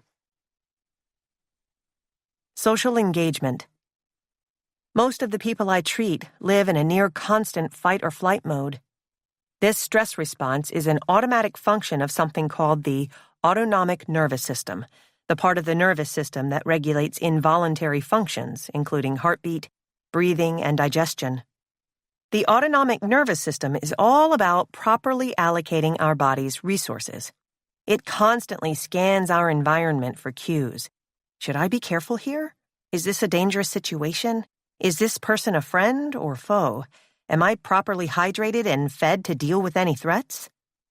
The autonomic system uses something called neuroception, a sixth sense that operates outside our conscious awareness, to assess our environment and put people, places, and things into one of two boxes, safe or unsafe. When the autonomic nervous system deems a situation safe, our vagus nerve tells our body to relax. This is when our parasympathetic nervous system, something called the rest and digest system, kicks in. The vagus nerve sends signals to the heart to slow down. Our digestion hums away happily, properly dispensing nutrients to our body. Our lungs inflate and take in more oxygen. In this calm state, we enter what is called social engagement mode, where we are primed to feel safe, secure, and able to connect easily with others. When we are in social engagement mode, we even look more engaging and friendly. Our smiles seem more authentic. The vagus nerve connects to the muscles of the face, and our voices sound melodic and friendly. The vagus nerve also connects to our larynx, or voice box. Our hearing improves as the vagus nerve connects to muscles in the middle ear, which open up so that we're better able to hear calm human voices. Even our saliva glands are activated, greasing the wheels of our most potent instrument for connecting with the world around us, our mouth. When we are in this receptive, parasympathetic state, our resources are allocated to higher executive functions in the brain, such as planning for the future, self-motivation, problem-solving, and emotional regulation. Now that we're not consumed with survival, we are free to be our authentic selves. This is a state of play, joy, compassion, and love. I call this the learning brain. It is flexible, open, calm, peaceful, and curious, all key states for achieving milestones in neurological and behavioral development in childhood. We are more likely to make mistakes and learn from them. We are more likely to get up when we fall. Fight or flight. When we feel threatened, our body enters activation mode, the home of the fight or flight response, activated by the sympathetic system, the yin to the parasympathetic, yang. In activation mode, the vagus nerve sends SOS signals to the sympathetic nervous system, making our hearts pump harder and faster, activating stress responses in our adrenal glands that increase our cortisol levels, and raising our body temperature, making us sweat. In this heightened state, we literally experience the world differently. Pain doesn't register. We focus on louder, more distressing sounds. We lose nuances in our sense of smell. And in activation mode, we look different. We grow dead-eyed. Our brows furrow, our shoulders hunch, and we take on a defensive stance. Our voices take on an unnatural, stressed-out tone. The muscles of the middle ear close, and suddenly we register only high and low frequencies, what are known as predator sounds. Everything filters through a lens of possible threat. A neutral face becomes hostile. A fearful face grows angry. A friendly face is suspicious. Our body has primed itself for battle, an evolutionary necessity that we inherited from our ancestors. It's an innate adaptive response that we learned when we had to face constant threats in the form of wild animals, famine, and war. All of this is helpful and protective if we are, in fact, facing this level of threat. The same supercharged response occurs during the mundane, everyday trials in life, for example, when you receive a text from your boss or watch your computer crash when an assignment is due. In addition to all the health issues associated with this chronic stress state, people who struggle with an overactive sympathetic response system, what is known as poor vagal tone, report hosts of troubling issues. Some of the most common emotional and relational patterns include lack of emotional resilience, inability to form meaningful connections, issues with concentration, difficulty performing higher functioning cognitive tasks, such as planning for the future, trouble delaying gratification. It's important to note that we enter fight or flight mode entirely subconsciously. Our body's reaction to threat is instinctual and involuntary. It is not a choice we make. We cannot blame someone who believes they are being attacked for lashing out any more than we can blame someone for sweating too much when they exercise. Immobilization. The two most commonly known stress responses, fighting and fleeing, don't tell the full story of the body under attack. As Dr. Porges pointed out in his legendary paper on the polyvagal theory back in the 1990s, there is also a third mode, immobilization, or freezing. Our vagus nerve has two pathways. Social activation and engagement mode are on one pathway. This pathway is myelinated, meaning that it is sheathed with a layer of fat to make it engage quicker and shut off faster. The second pathway is unmyelinated, and therefore less reactive and slower to shut off and more primitive. In fact, we share this pathway not with our ape ancestors, but with reptiles. When the second pathway is activated, we become immobilized. Our whole body shuts down. Our heart rate and metabolism slow to a crawl. Our bowels either release completely or clench up and hold. Our breathing may stop. We may pass out. This happens when our body feels that there is no hope for survival. Justin Sunseri, a polyvagal-informed therapist, describes immobilization mode beautifully. If you see a bear, your mobilization mode may be activated as your body primes you to either run or flee. But if the bear is already on top of you, your body might just give up and play dead. This is dissociation mode. People who enter this mode leave their bodies psychologically. Many, like me, may appear present, interacting with others, though mentally be far off on their own spaceship. Some detach so completely that they view the event as a dream. Others develop amnesia. Whatever the degree of dissociation, this evolutionarily programmed trauma response explains why many of us have so little memory of past experiences. If we were never truly present when events occurred, we have no event memory to return to. It also explains how hard it is to disengage from this detached state and return to the present moment. The unmyelinated nerve makes it almost impossible to recover quickly once you've entered this mode. The social world. So many of my clients, friends, and members of my online self-healers community have come to me with interpersonal issues that reflect disconnection. I just can't seem to connect with anyone. I want friends, but I can't seem to cultivate any emotional depth. No one knows the real me. I can't find love.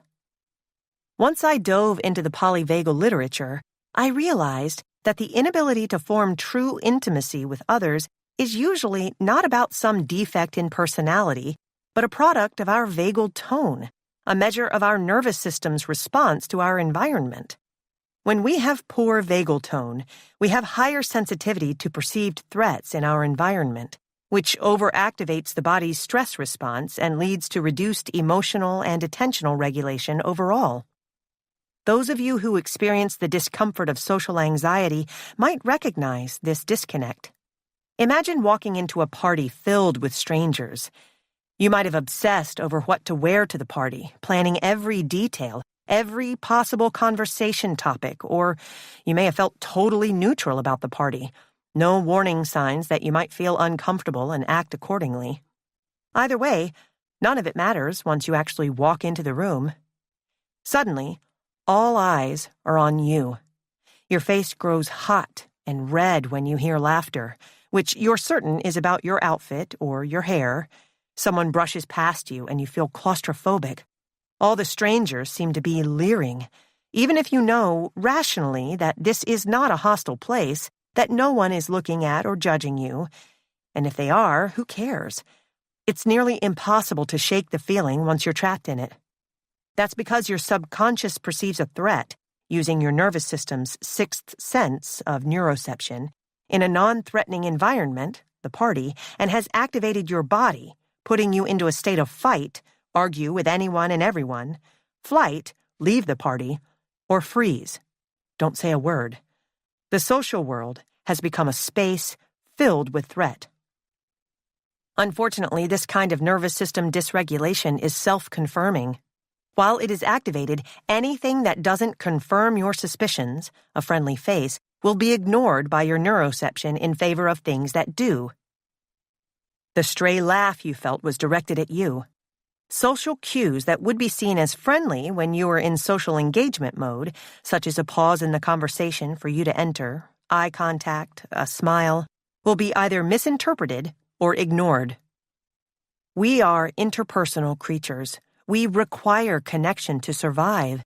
Yet nervous systems that are dysregulated due to unresolved trauma keep us unfulfilled, outside our emotions, trapped in our inability to connect with others. Co-regulation. When we're stuck in a trauma response, our neuroception can become inaccurate. It misreads the environment, sees threats where there are none, and returns us to the overactive fight-or-flight state. Then the cycle of activation starts all over again. Understanding why this occurs alone won't fix our social issues.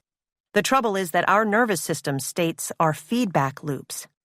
As Dr. Porges put it, we mirror the autonomic state of those around us. When we feel safe, it is reflected in our eyes, our voice, and our body language. We are fully present, and there is a lightness and ease in our manner. This sense of safety is passed on to others in a process called co-regulation. When others are reassured that you are not a threat, they, too, will feel safe and enter the same social activation mode that sets them at ease. Our energies and states are transferable. We feel better and calmer around certain people because our nervous systems are responding to theirs. Oxytocin, the bonding hormone, flows, helping us to bond emotionally and, in the case of romantic relationships, physically. The sense of security creates a co-space of comfort. It's a mutual exchange of connection. The ability to co-regulate is established in childhood. As we've seen, we are conditioned by our parent figures in ways that are both subtle and profound. One of the most important behaviors we learn from our loved ones is the ability to apply internal coping strategies that help return us to the safe and creative space of social mobilization or social engagement during times of stress. If you lived in a house surrounded by calm and healing energy, your system not only internalized that environment, but mirrored it. Our vagal nerve will return us to our parasympathetic state of balance or homeostasis when it feels there is a safe space to return to. If you lived in a chaotic house where overreaction, rage spirals, disengagement, or fear were the norm, your internal resources were likely tied up in the management of stress. Survival, really, and could not freely return to the safe social engagement mode. As we've learned, children are dependent creatures. If a parent figure provides a chaotic, stressful environment, the child will internalize that state and generalize. My parents feel threatened.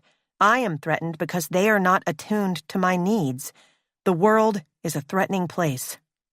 This survival brain, as opposed to the social engagement's learning brain, is hyper-focused on perceived threats, thinks about things in hard and fast black and white, and is often circular, obsessive, and panic-driven. We are very fearful about making mistakes. We thrash around, break down, or shut down when we fail. At the party, for example, we likely couldn't escape our vagal response because we were passing that state along to people whose paths we crossed. The others at the party then reflected our activated state back to us, keeping us stuck and leading us along a path of emotional addiction. Emotional addiction. When trauma is not properly addressed, it is left to drive our narratives and shape our autonomic responses. Our mind and body become reliant on the strong physical response that comes from the release of neurotransmitters associated with that experience and solidify it in the neural pathways of our brain. In other words, the brain learns to crave the feelings associated with the trauma response. This is the loop of emotional addiction. A typical day of emotional addiction might look like this. You wake up in the morning and dread washes over you. The alarm is buzzing and it's time to get up and get ready for work. Immediately, you have the same thoughts you have every morning. I need coffee. My commute is 45 freaking minutes. I have to shower. I wish it was Friday. Your mind is doing what it always does, providing you with the endless narratives of the many things you need to do, though you desperately wish you didn't have to, before you have done them. Your body responds to your stressful thoughts. Your heart rate increases. Your breath shortens. Your nervous system upregulates. Your stress hormones are released, all before you've left your bed. On the way to work, there is traffic. You expect the traffic because it happens almost every day, but your mind still races with critiques about how you should have left earlier and how much you hate your commute. You experience a buildup of frustration and anger, which you discharge onto your coworkers once you get into the office. You complain to them, and it feels good to be heard, but when you open your email, your heart starts racing again and your stomach tightens. You spend some more time venting, which again feels good, and the cycle of emotional activation continues. When you arrive home, you're exhausted, which is a normal response to a day of living on an emotional roller coaster. To relax, you reach for a glass of wine. Because you're so exhausted, you're unable to be present and connect with your partner. You turn on Netflix and begin binge watching. The stressful crime show allows you to feel the same emotional spikes you felt all day. You love the uncertainty and the way it leaves you on the edge of your seat. You feel somewhat content and more relaxed because of the wine, and eventually fall asleep on the couch, wake up at 2 a.m., and then throw yourself into bed just to repeat the same pattern when you wake up. Our body learns to engage in patterns like these to feel like our familiar self. Ideally, when we experience a powerful emotion, either our activation or our immobilization mode is triggered, and we return to our baseline social engagement zone quickly. Those activation states are supposed to feel unpleasant and dangerous, and for those of us stuck in the loop of emotional addiction, the rush feels good. It might be the only time we feel anything at all. Our body responds to those feelings by releasing hormones such as cortisol and neurochemicals such as dopamine that fundamentally change our cellular chemistry. We now need to seek out the same kind of emotional hit again and again. Even if an emotion makes us stressed or sad, it often feels familiar and safe because it provides the same type of release that we experienced as children. In my childhood home, for example, stress and fear ruled. Those feelings bound us together and provided a stand-in for emotional intimacy, which was largely absent. Instead of connecting authentically, we connected over drama and pain, frantically coming together over each new crisis. Mom's health, a rude neighbor. The downtimes, when we didn't experience these feelings, felt dull in comparison to the jolts of outrage, fear, and anger. When I wasn't in the emotional addiction cycle, I didn't feel like me. My body became so accustomed to adrenaline, cortisol, and other powerful hormonal responses that I continued to unconsciously seek them in adulthood to repeat the emotional baseline established in childhood. Without them, I felt bored and agitated. That was why I would nitpick when things were calm in my romantic relationships, throw myself into a panic about upcoming work I was tasked to complete, or push myself into a state of anxiety while trying to unwind and relax. My body was feeling uncomfortable and pulling me back into the familiar stress of my childhood. Some of my clients have described how the outrage they experience from watching the news actually makes them feel pleasurably charged. They want that rush of anger or disgust. It's the one thing that makes them truly feel because their body has become so accustomed to operating from a highly charged baseline. Our relationships are another common place where we act out our emotional addictions. Many of my clients found themselves in relationships with people who are unpredictable or unreliable. They were unsure of and unclear about their emotions, which leaves them feeling anxious. Most of their thoughts revolved around their love interest and how they felt about them. Any action or behavior the other person engaged in became something my clients overanalyzed. Intellectually, they were seeking a completely different kind of partner. They wanted someone who would commit and who would be clear about their feelings, yet they kept returning to the same relationship dynamics because it felt exciting. Addicted to the cycle of unpredictability and the powerful biochemical response they get from it, they couldn't pull away. Over time, as with other addictions, such as to sugar or sex or drug or alcohol dependency, our body needs more and more intense experiences to receive the same chemical hit. Our subconscious leads us into situations where we can get that hit in increasingly powerful doses. Unpredictable relationships, news media that leave us feeling scared and angry, social media that allow us to pick fights online. This is why we are drawn to vent to friends and chronically complain. These behaviors help us remain in a heightened state. Non-activated peace is dull and unfamiliar. Our body and mind seek the familiar, even if it is painful, and many of us are left ultimately feeling ashamed about and confused by our behavior. Coming full circle. Consistent cycles of emotional addiction exacerbate other dysfunctions of the trauma body, including the chronic inflammation and gut issues that are key physical symptoms expressed by every single one of my clients. Because the vagus nerve is connected to the gut, if we have a dysregulated vagal nerve or poor vagal tone, our digestion suffers. When we enter the fight or flight mode, the cascade of stress hormones activates our body to pump out inflammatory chemicals, such as cytokines, which create even more inflammation.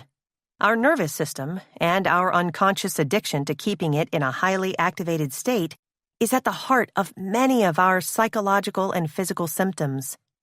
Understanding why the nervous system becomes dysregulated and realizing that stress reactions take place outside our conscious control can help normalize these behaviors and explain why so many of us feel alone when we're in a crowded room, why we put substances into our body to numb our natural physiological responses, why we lash out, run away, or disengage. As we have seen, these are all automatic responses that are conditioned by experiences with co-regulation in childhood, or a lack thereof. However, this is not the end of the story.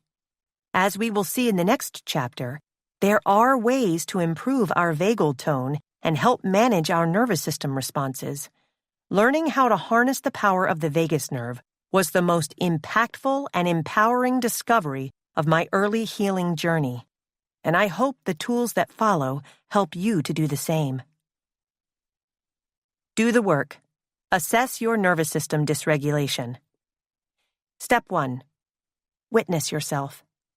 Nervous system dysregulation is a term used to describe symptoms that come from repeated activation or extended periods of stress.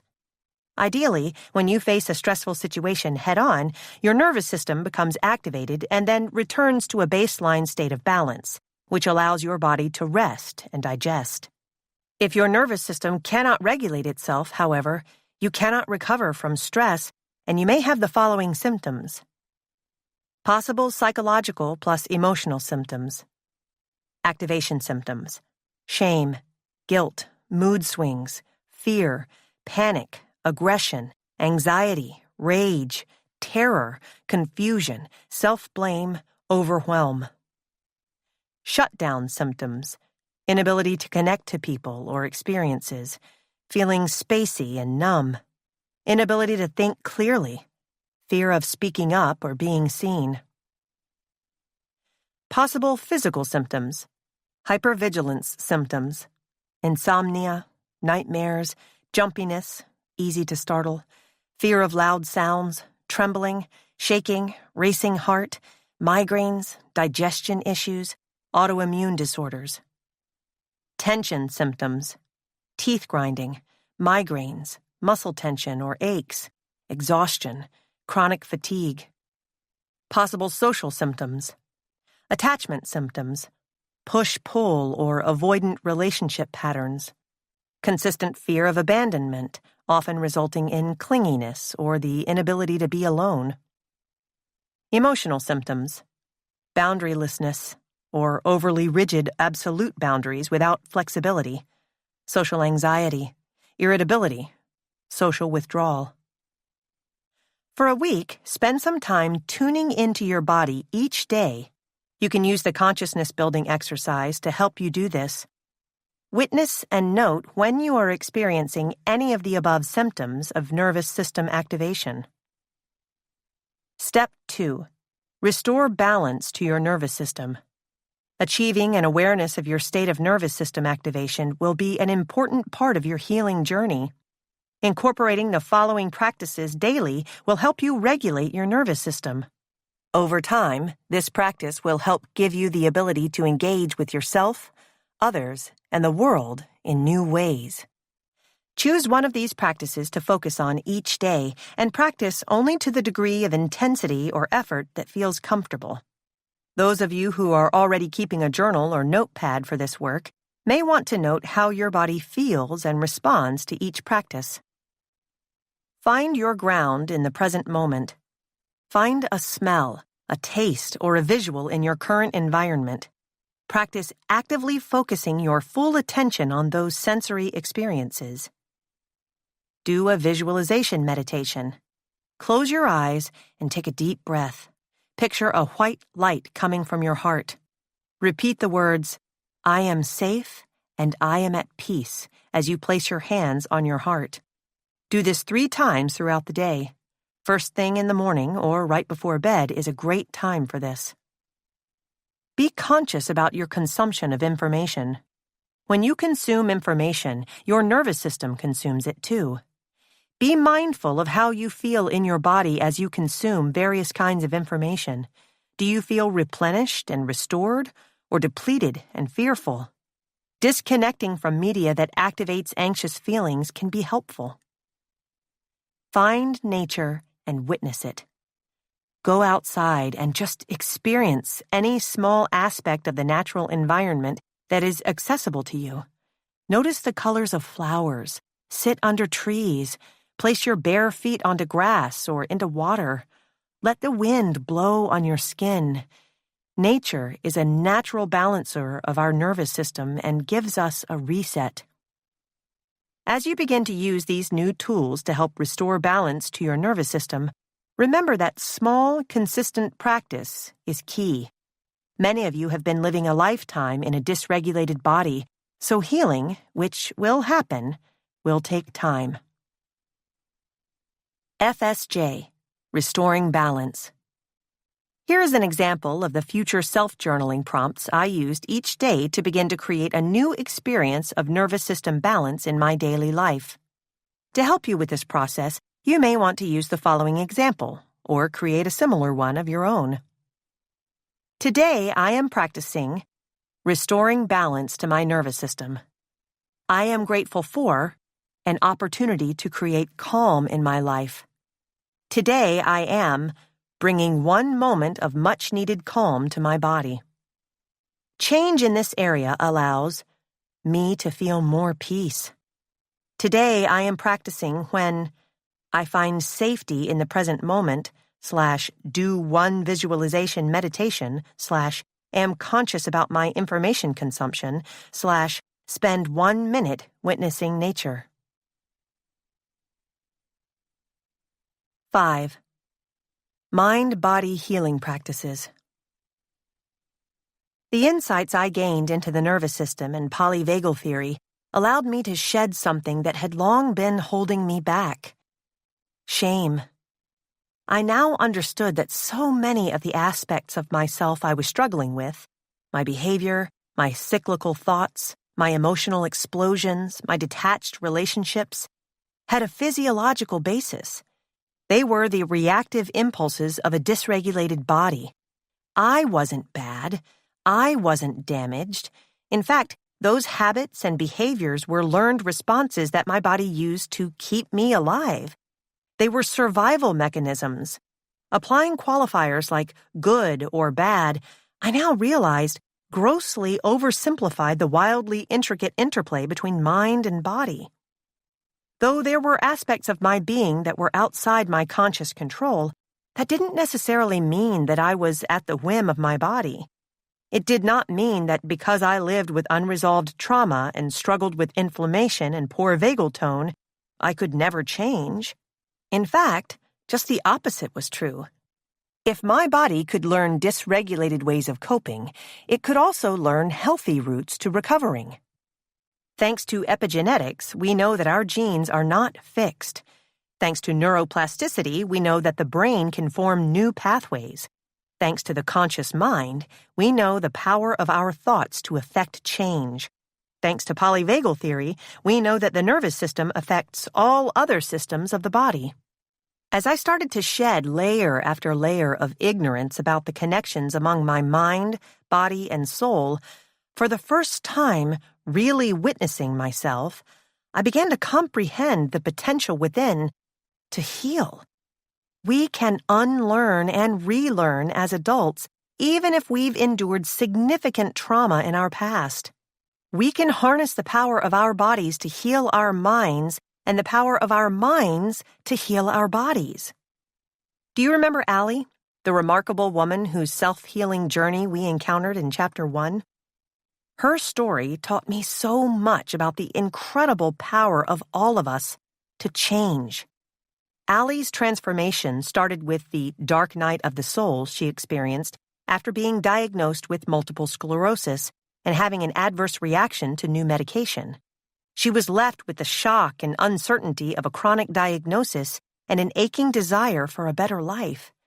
Allie first started to keep small daily promises to herself, and over time, she started trusting herself enough to begin witnessing her own trauma responses. She allowed herself to experience the big feelings, as she called them, recalling moments from her childhood when she was severely bullied.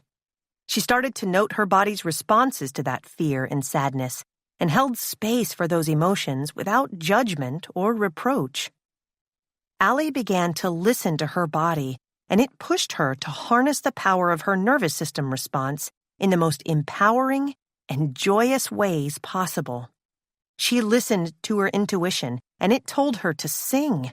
She signed up for vocal lessons, fighting against her tyrannical inner critic, her subconscious push to remain comfortable, and battling the fear that coursed through her body before each session, spiking her adrenaline and ultimately filling her with excitement and pride. With practice, she released the need for perfection and threw herself into the play and joy of creating. Now she sings, plays guitar and violin, and is beginning to take the small steps to write her own music. She was even cast in a musical, which made her inner child, something we will learn more about in Chapter 7, beam with pride. Along the way, she began a yoga practice, which strengthened her body that for months was confined to her bed and couch. This expanded her capacity to endure discomfort and helped her develop resilience in the face of stress. In addition, she made impactful changes to her diet as she followed the anti-inflammatory WALS protocol, a food program that has helped many people struggling with autoimmune disorders. Allie knew none of this at the time, and with each of the practices, she was honing and strengthening the connection between her mind and her body, specifically her nervous system, helping her return her body to balance and heal itself. The results were dramatic. She lost 80 pounds, her cognition improved, and she was no longer impacted by mental cloudiness and memory loss. She felt motivated, clear-headed, and filled with purpose. Most astoundingly, she no longer takes any medications for MS. As of this writing, she is in full remission. I left behind what was familiar for something very unfamiliar, and where I am now is somewhere I never thought I'd be, she said in a podcast interview. It's better than I ever could have imagined would be possible. Life is crazy and beautiful and challenging, and sometimes dark and stormy, and also light-filled, and I'm thankful for mine. Allie's dramatic transformation provides a beautiful testament to the power of the mind-body connection. Her dedication to her well-being shows us that investing in our mental and physical health requires daily committed effort. Her story also serves as an inspiring reminder that no matter how broken, out of control, tired, or hopeless we may feel, change is possible. Top down, bottom up. Healing starts with learning how to tap into the needs of our body and reconnecting with our intuitive self. It begins with the act of witnessing. How is my body reacting? What does my body need? Asking these questions and listening to her body's responses led Allie to discover her passion for singing, which activates the vagus nerve and helps to rebalance the nervous system. She didn't know anything about how her nervous system worked, and through listening to her body, she gained an intuitive sense of how to activate it in healing ways. We can all learn from Allie and use the helpful feedback our bodies offer us. Even though our nervous system reactions are automatic, there are ways to improve your vagal tone, manage your trauma-conditioned responses to stress, and return more quickly to the open, loving, safe space of social engagement mode. This is such a fruitful area of research right now that many researchers are studying the use of vagal tone stimulators, essentially implants that deliver electrical impulses directly to the vagus nerve to treat an amazing array of illnesses, from epilepsy to depression to obesity to recovery after heart and lung failures. The way to do this without intervention is to activate the parts of our autonomic system that are within our control, such as our breath and voice. As you may remember, the vagus nerve is a bidirectional communication pathway that carries information from your body to your brain and from your brain to your body. The brain-to-body conversation is called a top-down process. Top-down processes recruit your brain to guide your body on a path toward healing.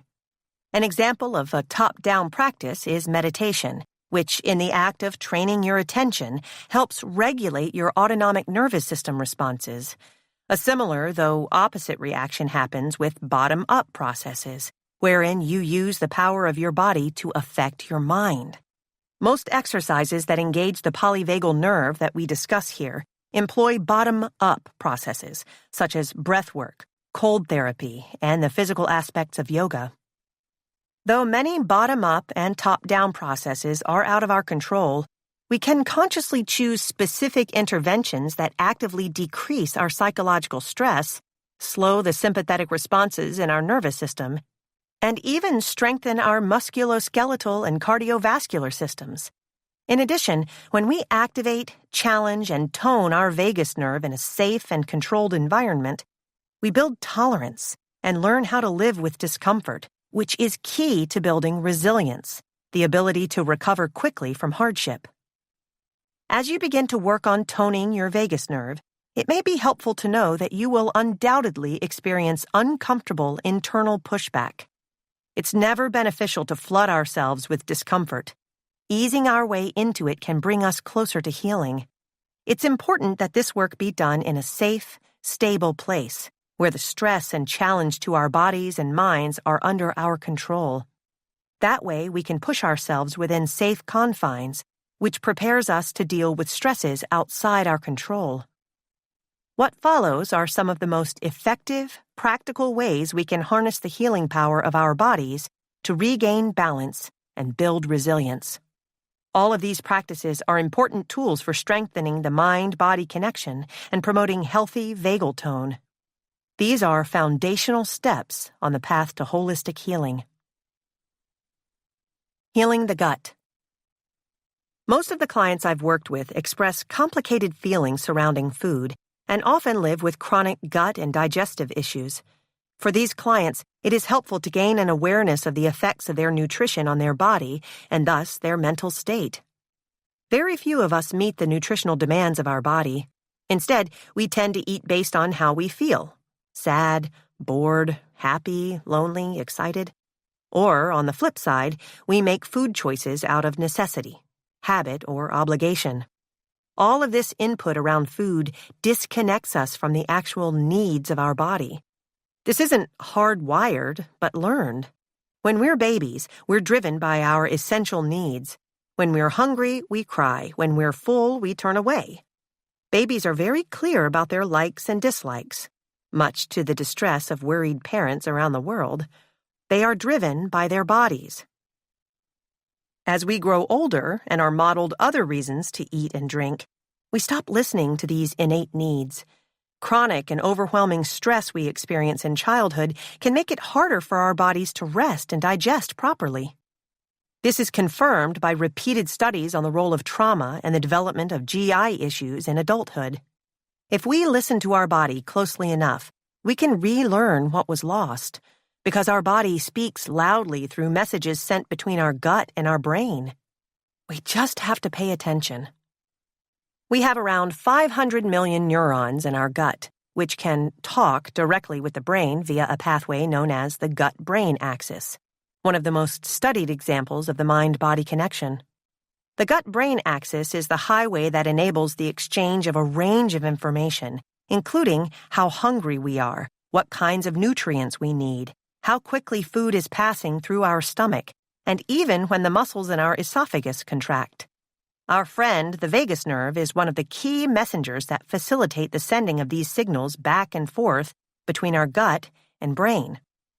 The gut is also home to an extensive network of nerve cells along the gut wall that make up what is known as the enteric nervous system, ENS.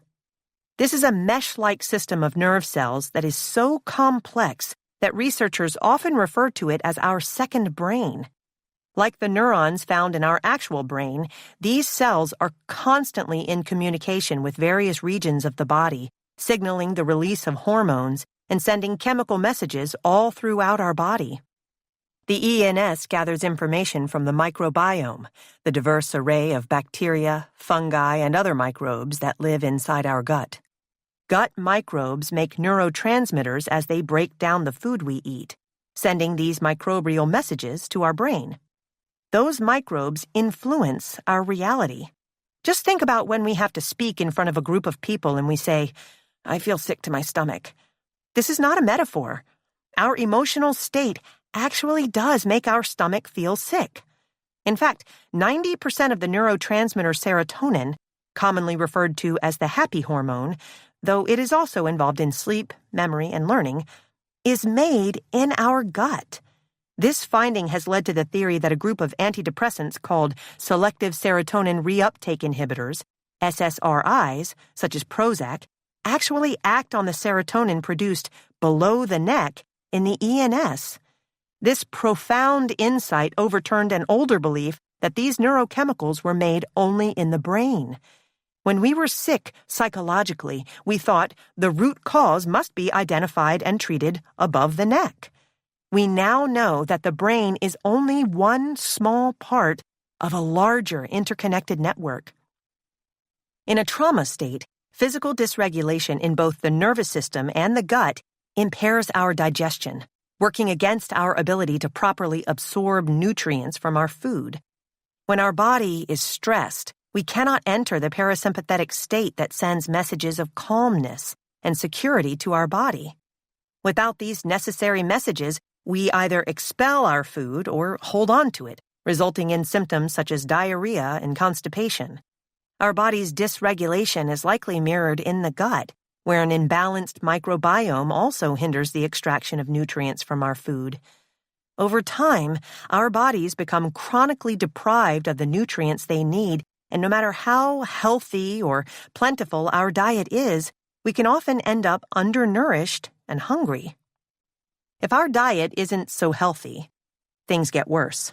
Our intestinal lining becomes inflamed when we consume foods that cause damage to that lining, including sugar, processed carbohydrates, and inflammatory fats, such as trans fats and many vegetable oils. These foods provide sustenance for the less desirable occupants of your gut microbiome. Some microbes are good for you, while others can make you sick.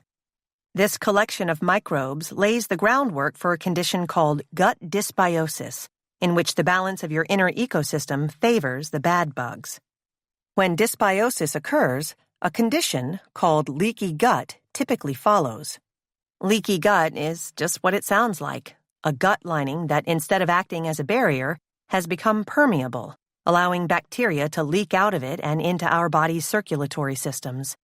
When bad bacteria leaks into the bloodstream, our immune system responds, recognizing those bacteria as a foreign invader and ratcheting up our immune response. This, as we learned, spreads inflammatory chemicals all over our body, including the cytokines we learned about in the last chapter. A chronically inflamed gut often leads to larger systemic inflammation, in which inflammation runs rampant throughout the body.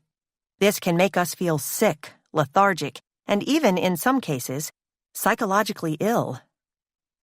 Gut dysbiosis, studies suggest, may be a possible root cause for some conditions that we label mental illness, including depression, autism, anxiety, ADHD, and even schizophrenia.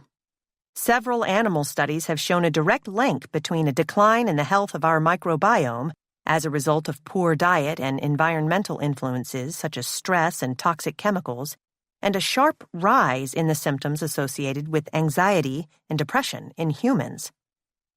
In fact, in some studies, people who suffered from depression had lower levels of specific beneficial bacterial strains, Coprococcus and Dialister, than did controls. Other studies have offered evidence that people diagnosed with more severe forms of schizophrenia tend to have higher levels of the bacterial strains Veillonellacea and Lachnospiraceae. This research has been so promising that there is now an emerging field of medicine called neuroimmunology, which is devoted to exploring the gut immune system-brain connection. Early research in this field indicates that inflammation in the body can cross the blood-brain barrier and enter the brain, and an inflamed brain can lead to a host of neurological, psychological, and psychiatric conditions. There is promising evidence that when the gut wall is healed via dietary interventions, along with supplemental probiotics, some mental health symptoms may be alleviated. Several recent studies have found that the use of probiotics has reduced distressing social and behavioral issues in children with more severe forms of autism spectrum disorder. The quickest way to improve your gut health, to support your microbes and maintain the integrity of your gut wall, is to eat whole, nutrient-dense food. The direct line between the gut and the brain makes each meal an opportunity for healing and nourishment. It is helpful not to think of deprivation when we cut processed and unhealthy foods out of our diets, and instead view doing so as an exciting opportunity to improve our physical and mental well-being, one bite at a time. It's rare to find a psychologist who will ask you what you're eating, though food plays an incredibly important role in mental wellness. In addition to consuming nutrient-dense foods that make you feel your best, adding fermented foods such as sauerkraut, yogurt, kefir, and kimchi to your diet can also be helpful, as they are rich in naturally occurring probiotics. Another popular nutritional approach that has gained widespread appeal and is supported by various academic studies is intermittent fasting. Planned fasts, or intervals of not eating, give our digestive system a break within healthy bounds, which challenge our body in beneficial ways and improves our vagal tone. This could involve full-day fasts, 10-hour windows of eating, or just snacking less frequently during the day.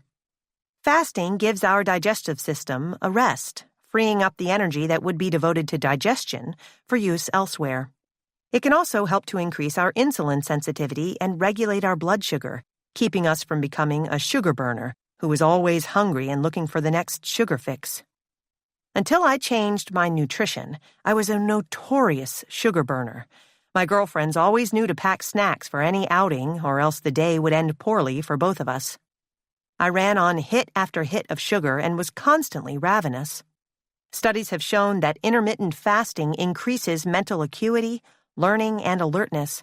But I will warn you, other studies have also shown increases in irritability, especially in the beginning, before your body gets used to it. When we fast and change our nutrition, our body learns how to get energy from alternate forms of fuel, such as fat and protein. This allows it to live on other fuel sources and go longer between meals without discomfort because it is getting what it needs. When we eat processed, sugar-laden foods, we're hungry all the time because our body is starved for the nutrients it requires. This nutrient depletion continues to send hunger signals to our brain, causing us to feel the need to snack often and, for some of us, to engage in overeating or binge-like behaviors. We eat and eat, yet never feel satisfied because nutritionally, our body is not getting what it needs. Of course, intermittent fasting may not be appropriate for everyone, especially those with a past history of eating disorders. Anyone with a history of restricted eating patterns should not engage with this practice. Healing sleep. When we start paying attention to how our nutrition influences our body and mind, other opportunities emerge to learn how our daily choices may not be serving our body's essential needs. After food, the most common way we let ourselves down happens every night. Most of us don't get enough sleep. This starts young. For me, having anxious thoughts at night began in childhood. I would lie awake in bed at age 5, frightened, certain that every thud or thump in the night was a burglar or a kidnapper ready to hurt my family. My body was stuck in a state of anxiety thanks to my heightened sympathetic system, and none of this was helped by my diet at the time, which consisted of a steady stream of ice cream, cookies, and soda. My mind was constantly scanning my body, noting the gut imbalances, the adrenaline rushes, the nervous system hypervigilance. When my heart and breath raced, my mind made up a story about a break-in. My stomach aches, bloating, and constipation translated into nervousness and fear. I tossed and turned and got poor quality sleep many nights. We now know that inadequate sleep is incredibly damaging, especially to a growing body. When we sleep, our body repairs itself. This is when our gut gets a chance to take a break from digestion. Our brain washes itself and clears away debris, and our cells regenerate. Sleep is a time of ultimate healing. All of the organs and systems of our body, including our nervous system, benefit from sleep. We know this because of the work done on sleep deprivation, which is linked to depression, cardiovascular illness, and even cancer, obesity, and neurological conditions such as Alzheimer's disease. People over the age of 45 who sleep for less than 6 hours a night are 200% more likely to suffer a heart attack or stroke than those who sleep longer. Sleep is key to mental and physical health, yet few of us prioritize it in any meaningful way. There are so many simple ways we can prepare our sleep spaces and our bodies to give us the best chance of getting a night of restful, healing sleep. The first step is to assess how much we actually sleep. So many of us are unsure or even outright delusional about our sleep habits. We may get into bed around 11 p.m., and we'll often spend an hour being activated while scrolling through our phones before we actually shut off the lights. Keep tabs on your sleep behaviors. Try to honestly notice your personal sleep patterns. The most important way to improve your sleep is to help ease your parasympathetic system into its happy place of relaxation. Substances such as coffee and alcohol, which directly work against the most important stage in our sleep cycle, rapid eye movement, REM, are the biggest physiological barriers to getting into this restful place. Try to limit your alcohol and caffeine consumption to certain hours. Preferably stop drinking alcohol 3 hours before bed and limit coffee to before noon. Maintaining a consistent bedtime routine is also important, as it primes your body to enter the parasympathetic state in the lead-up to actually getting into bed. These days, I get a prompt from a sleep app around 5 o'clock p.m., even before I start dinner, to start the winding down process. My bedtime is around 9 o'clock p.m. A few hours before bed, I turn off my screens, I spend some time reading or listening to music, and make sure to limit the hours I spend in front of the TV in the lead-up to bedtime. Taking a bath, getting a massage from your partner, snuggling with a pet, all of these things can promote a sense of calm that will make it easier for you to fall and stay asleep. Healing with breath. We know that our autonomic nervous system is automatic. It functions outside of our awareness, though there is one part of our body's systems that is under our conscious control. We can't tell our heart to beat more slowly or our liver to detox our body faster, but we can slow and deepen our breath, thereby decreasing our heart rate and calming our mind. We can draw in more air, helping us move air from our lungs to the rest of our body and oxygenating all of our cells. We can also do the reverse, awakening our sympathetic response by taking rapid, shallow breaths. We can escalate and de-escalate all with the power of our breath. Doing breath work engages the autonomic nervous system. It's like doing planks for the vagus nerve. As we know, the vagus nerve is a two-way information highway that not only connects the brain and the gut, but also connects various parts of the body, including the lungs, heart, and liver. When we use our breath to subdue our arousal system, we communicate to the brain that we are in a non-threatening environment, a message that is shared with the other systems in our bodies. This is a bottom-up approach to polyvagal toning. Studies have shown a link between daily breathwork practices and increased longevity. The theory is that by managing our stress response, we decrease our inflammatory response and stimulate hormones that maintain the parts of chromosomes, called telomeres, that are associated with longer life. According to James Nestor, the author of Breath, The New Science of a Lost Art, a 2-decade-long research study of 5,200 people showed that the greatest indicator of lifespan wasn't genetics, diet, or the amount of daily exercise, as many had suspected. It was lung capacity. Larger lungs equaled longer lives. Because big lungs allow us to get more air in with fewer breaths. Shallow breathing, mouth breathing in particular, can create or worsen a variety of illnesses from hypertension to attention deficit hyperactivity disorder, ADHD. It strips our body of essential nutrients and weakens our skeletal structure. One of the most extraordinary utilizers of the power of breath is Wim Hof, popularly known as the Iceman. Wim set a Guinness World Record for swimming under ice, took a 2-hour ice bath, and ran a marathon barefoot and without a shirt above the Arctic Circle. Your mind makes you strong from within. It is your wise companion, he wrote in his book, Becoming the Iceman. If you can grab the wheel of your mind, you can steer the direction of where your mind will go. To put it simply, Hof's breathing technique involves inhaling through the nose and exhaling through the mouth, then holding the breath, which challenges and expands the lungs. He often couples this with exposure to cold, another kind of bottom-up approach that tests our body limits and stresses the vagus nerve in beneficial ways. I'm a little less hardcore. I like to ease my body into challenges. There are many breathwork practices to explore, and my personal favorite place to start, if you have the space and time to engage in a slightly longer practice, is this. 1. Try to start this on an empty stomach. Morning or night is best. 2.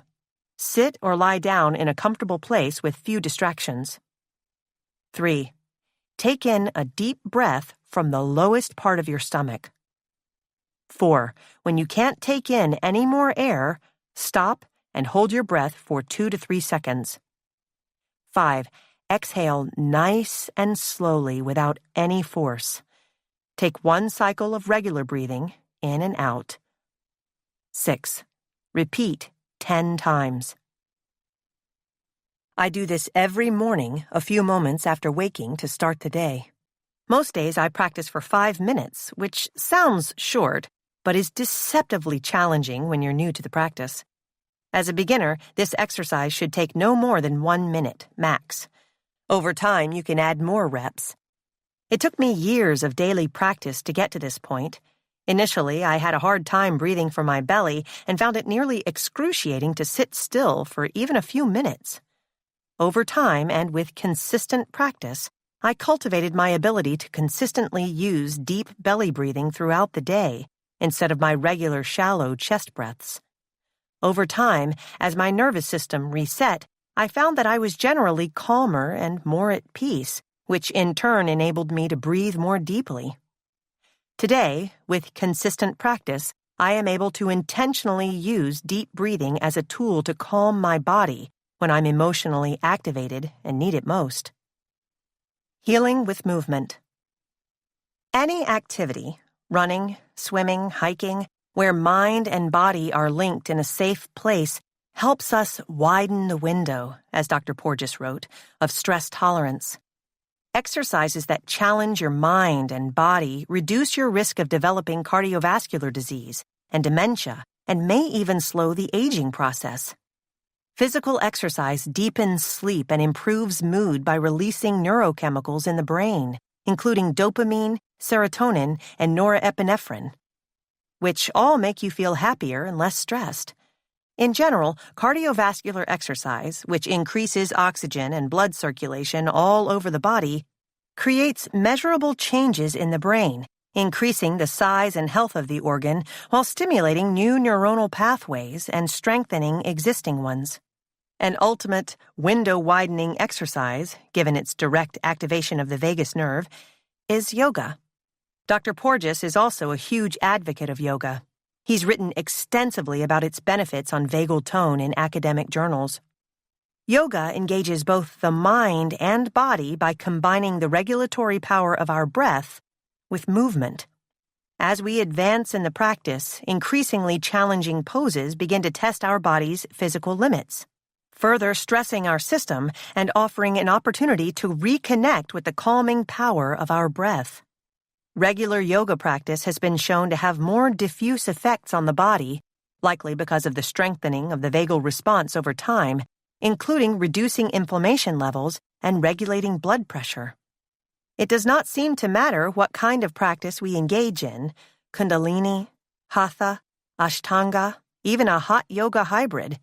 Dr. Porges started studying yoga in the 1990s in India and found that many yogic practices are designed to activate the body's stress responses of fight, flight, or freeze. The whole idea behind yoga, he said in an interview, is that through training, you can begin going into these immobilizing states normally linked with faint and freeze, but more aware and less frightened. He described it as the ability to go deep inside oneself and feel secure in response to a perceived threat. This is key to healing, learning the power of your body and your mind by testing their outer limits. As we take on deeper and more taxing postures, our vagus nerve learns how to control our stress response and return more readily to the state of calmness and safety where healing happens.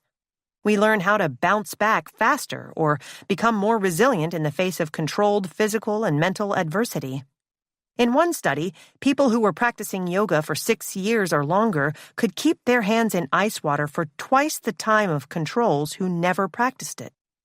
The yoga practitioners did not distract themselves from the pain, as the non-yogis did, but actually leaned into the sensation and found ways to focus on and channel the pain as a way to get through the sensation, the essence of a resilience exercise. Healing with play. Joy, the expression of pure happiness, is a mere memory for most of us. We've forgotten the happy freedom of doing something for the mere delight of doing it, not for any secondary gain, requirement, or external motivation. When we were children, we did things just because we wanted to. Many of you can remember a time in your childhood when you felt this way. Maybe it was while taking a dance class, running around freely on the beach, or expressing yourself artistically through drawing and painting. As adults, we can still experience a similar joyous freedom when we allow ourselves to play. This might involve dancing without ego's interference, playing music on toy instruments, or dressing up and entering an imaginary world. When we lose ourselves in this way, we are sometimes able to enter what is referred to as a flow state of pure enjoyment of the doing. This state functions very similarly to the feeling we get when we're lost in conversation with someone we love, caught up in a moment, living almost outside the boundaries of time. This joy is healing in and of itself. When our play is social, we can challenge our neuroception, the part of our nervous system that scans the environment for signs of danger. When we horse around with someone, play a pickup game of soccer, or even compete against a friend in a video game, we shift into and out of fight/flight/freeze modes and our safe social engagement mode of calmness and security. This helps teach our body how to recover quickly, in a similar way as we learn to during a yoga practice. Creating artificial alternation between danger and safety in a fun and open space ultimately improves the efficiency of the neural circuit that can instantaneously down-regulate fight/flight behaviors, wrote Dr. Porges in an article on play and the vagus nerve. We learn how to switch off those fight/flight responses and return to our safe baseline instead of remaining chronically activated, helping decrease chronic sickness. A common favorite playtime activity that engages the vagus nerve is singing. Singing feels pleasurable for many of us. We may have been conditioned to keep our voices to ourselves when others said we couldn't carry a tune. Try to remember back to when you were a child and the various ways singing was used to develop self-awareness, confidence, and joy. The benefits of singing do not stop in adulthood. Belting out your favorite song will help tone your vagus nerve in many of the similar ways that breathwork, yoga, and play do. If you can sing with others, the benefits are even greater. The co-regulatory force of a room full of singers is incredibly uplifting. Even singing to yourself in the shower can be healing. As you may remember, the vagus nerve connects to many muscles in the face and throat, including the larynx and vocal cords. When we are in a place of safety and security, our voices sound different and we hear a wider range of tones, especially in human voices. We can help create that sense of calmness via the muscles in our mouth and neck when we sing. The science journalist Seth Porges, a son of that Dr. Porges, also suggests that we listen to mid-frequency music to open up our middle ear muscles, the same muscles that are activated when we are in the happy place of social engagement mode. One of the most effective places to look for mid-frequency music? Disney movie soundtracks. So, yes, put on that Lion King opening and belt it out to your heart's content. Controlling emotional activation in real time. Over time, through each small daily promise I made to myself, I built a new foundation for healing. This foundation helped my body and all of its systems return to the balance it so desperately longed for. I started choosing foods that allowed my body to feel energized and nourished. I prioritized sleep. At the same time, I worked on different exercises to activate my consciousness. I started a daily meditation and breathwork ritual, deepened my yoga practice, and incorporated play, finding time to sing and dance and hike in nature. It took years to incorporate all of these elements. Without a formal guide, I was bringing in different techniques to heal my gut and immune system, allowing my long-lost intuitive voice to guide my healing journey. The first time in a long time that I made contact with that inner voice was when my cat George went missing. Lolly and I came home from a weekend trip and couldn't find him. We looked around the house, and as I searched room after room, I could feel myself getting agitated. My agitation escalated. I started screaming, "Open the oven! Open the oven!" and flung open the oven door, expecting to find his dead, burnt body. I stormed about all in front of my nephew, who at the time was 5 or 6 and came home with us. My face flamed red, and my heart beat into my ears. I had lost control. 5 minutes later, I calmed down enough to develop a plan to find George, calling neighbors and the vet until we eventually tracked him down.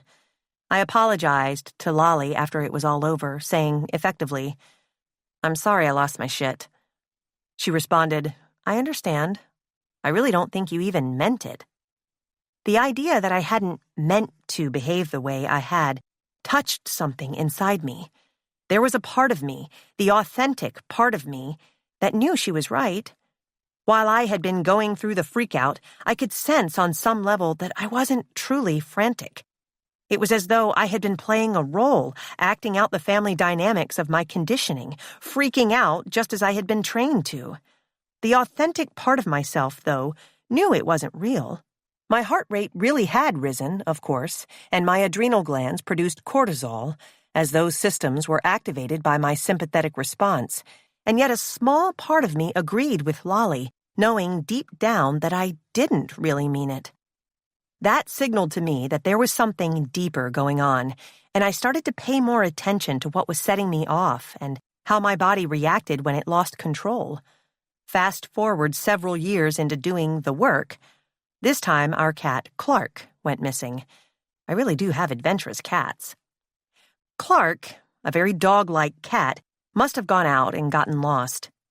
I was concerned, though this time, as we searched for him, my nervous system didn't become hyperactivated.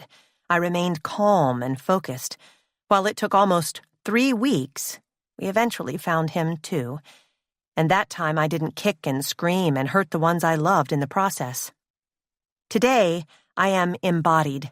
I know how it feels to be in my physical self, how sensations pass through me, the butterflies in my stomach when I'm nervous or excited. It turns out that although they feel the same, they are actually 2 different feelings. The pangs of hunger when I truly need to eat, the feeling of satiety when I have had enough food. Previously, I was so disconnected that I never truly connected to those sensory messages. I'm also less hunched over, less tense overall. I have more energy. I wake at 5 o'clock a.m. and feel productive and clear-headed throughout the day. I was the person who couldn't remember words, the person who fainted, the person who was so clenched up and repressed that she couldn't evacuate her bowels properly. This doesn't mean I don't ever experience a trauma reaction anymore. I'm not always shiny and clear-headed, and I still lose my shit sometimes. When I do, I offer myself grace and compassion. I see the reactions for what they are, the results of an overtaxed autonomic system that feels threatened. Our bodies truly are incredible. We now know that we are not destined to be sick just because our family members are. Nothing is set in stone. Our cells respond to our surroundings from the moment of conception. We've seen how our environments, from our childhood traumas to the food we choose to put into our bodies, mold us, especially our nervous system, immune system, and microbiome, systems that are particularly responsive to stress and trauma. We've learned about the power of the autonomic system to shape the way we see and inhabit the world, and the incredible role of the vagus nerve, which travels from our brain to every system in our body. I've devoted so much time to this because understanding these processes provides a window into the resilience of the body and the possibility of transformation. The next step is applying this empowered state of consciousness and belief in transformation to the mind, understanding our past selves, meeting our inner child, befriending our ego, and learning about the traumatic bonds that continue to shape our world. This wisdom helps free our minds in the same way we've freed our bodies. Let's go. FSJ, Breathwork. Here is an example of the future self-journaling prompts I used each day to begin to create a new practice of breathwork in my daily life. Each day in my notebook, I copied similar versions of the following statements to provide myself with a consistent reminder of my intention to change, to make new choices, and over time, to create a new habit. Today, I am practicing using a deep belly breath to help calm my body and bring me a sense of safety and peace. I am grateful for the opportunity to learn a new way to regulate my body. Today, I am calm and grounded in my body. Change in this area allows me to feel better able to tolerate stress. Today, I am practicing when I remember to use my deep belly breath when I begin to feel stressed. 6. The power of belief. It's been said that we tell ourselves stories in order to live. These stories are often based in our actual experiences, believing we're desirable because we were pursued romantically from a young age. Sometimes these stories, often created in childhood, are never updated and don't reflect our current reality. Those of us, like myself, who might have been shy as a child, may continue to consider ourselves a shy person, even though we no longer feel or act that way. We often tell ourselves stories as an act of self-protection. In childhood, we are not mentally or emotionally capable of understanding that our parent figures had a whole life outside of the one we know. As children, we are limited by what we can cognitively and emotionally understand based on our developmental age. Given these limitations, we may believe that we are bad when a parent figure raises a hand to us, instead of knowing that this person on whom we are dependent for our survival has difficulty managing their anger. Sometimes our reality is too painful to understand or process, so we make up an alternative story that guides us through the darkness. A child who feels neglected might make up a narrative about how the parent has an important job, making an excuse for their absence without having to dig into the harder truth. Like all of us, I am made up of many such narratives, which are also called core beliefs. I am the Christ child. I'm unemotional. I'm anxious. Core beliefs are the many stories about ourselves, our relationships, our past, our future, and the innumerable other topics we construct based on our lived experiences. One of my deepest narratives, one that ran the show for years without my knowledge, became clear to me once I started doing the work of becoming conscious and witnessing my internal world. That story is, I am not considered. This has been an issue in almost all of my romantic partnerships. It has kept me reserved and pathologically self-sufficient in my friendships and professional life. It can even rear its head when someone cuts me off in line, when the narrative in my head tells me, you don't matter. Why? In that instant, I truly believe that a complete stranger doesn't consider me, just as my mother couldn't. I'm a ghost that they can walk right through. This flash of insight came during a meditation practice when a memory popped into my mind's eye of my mother in the kitchen at our home in Philadelphia. I must have been 4 years old.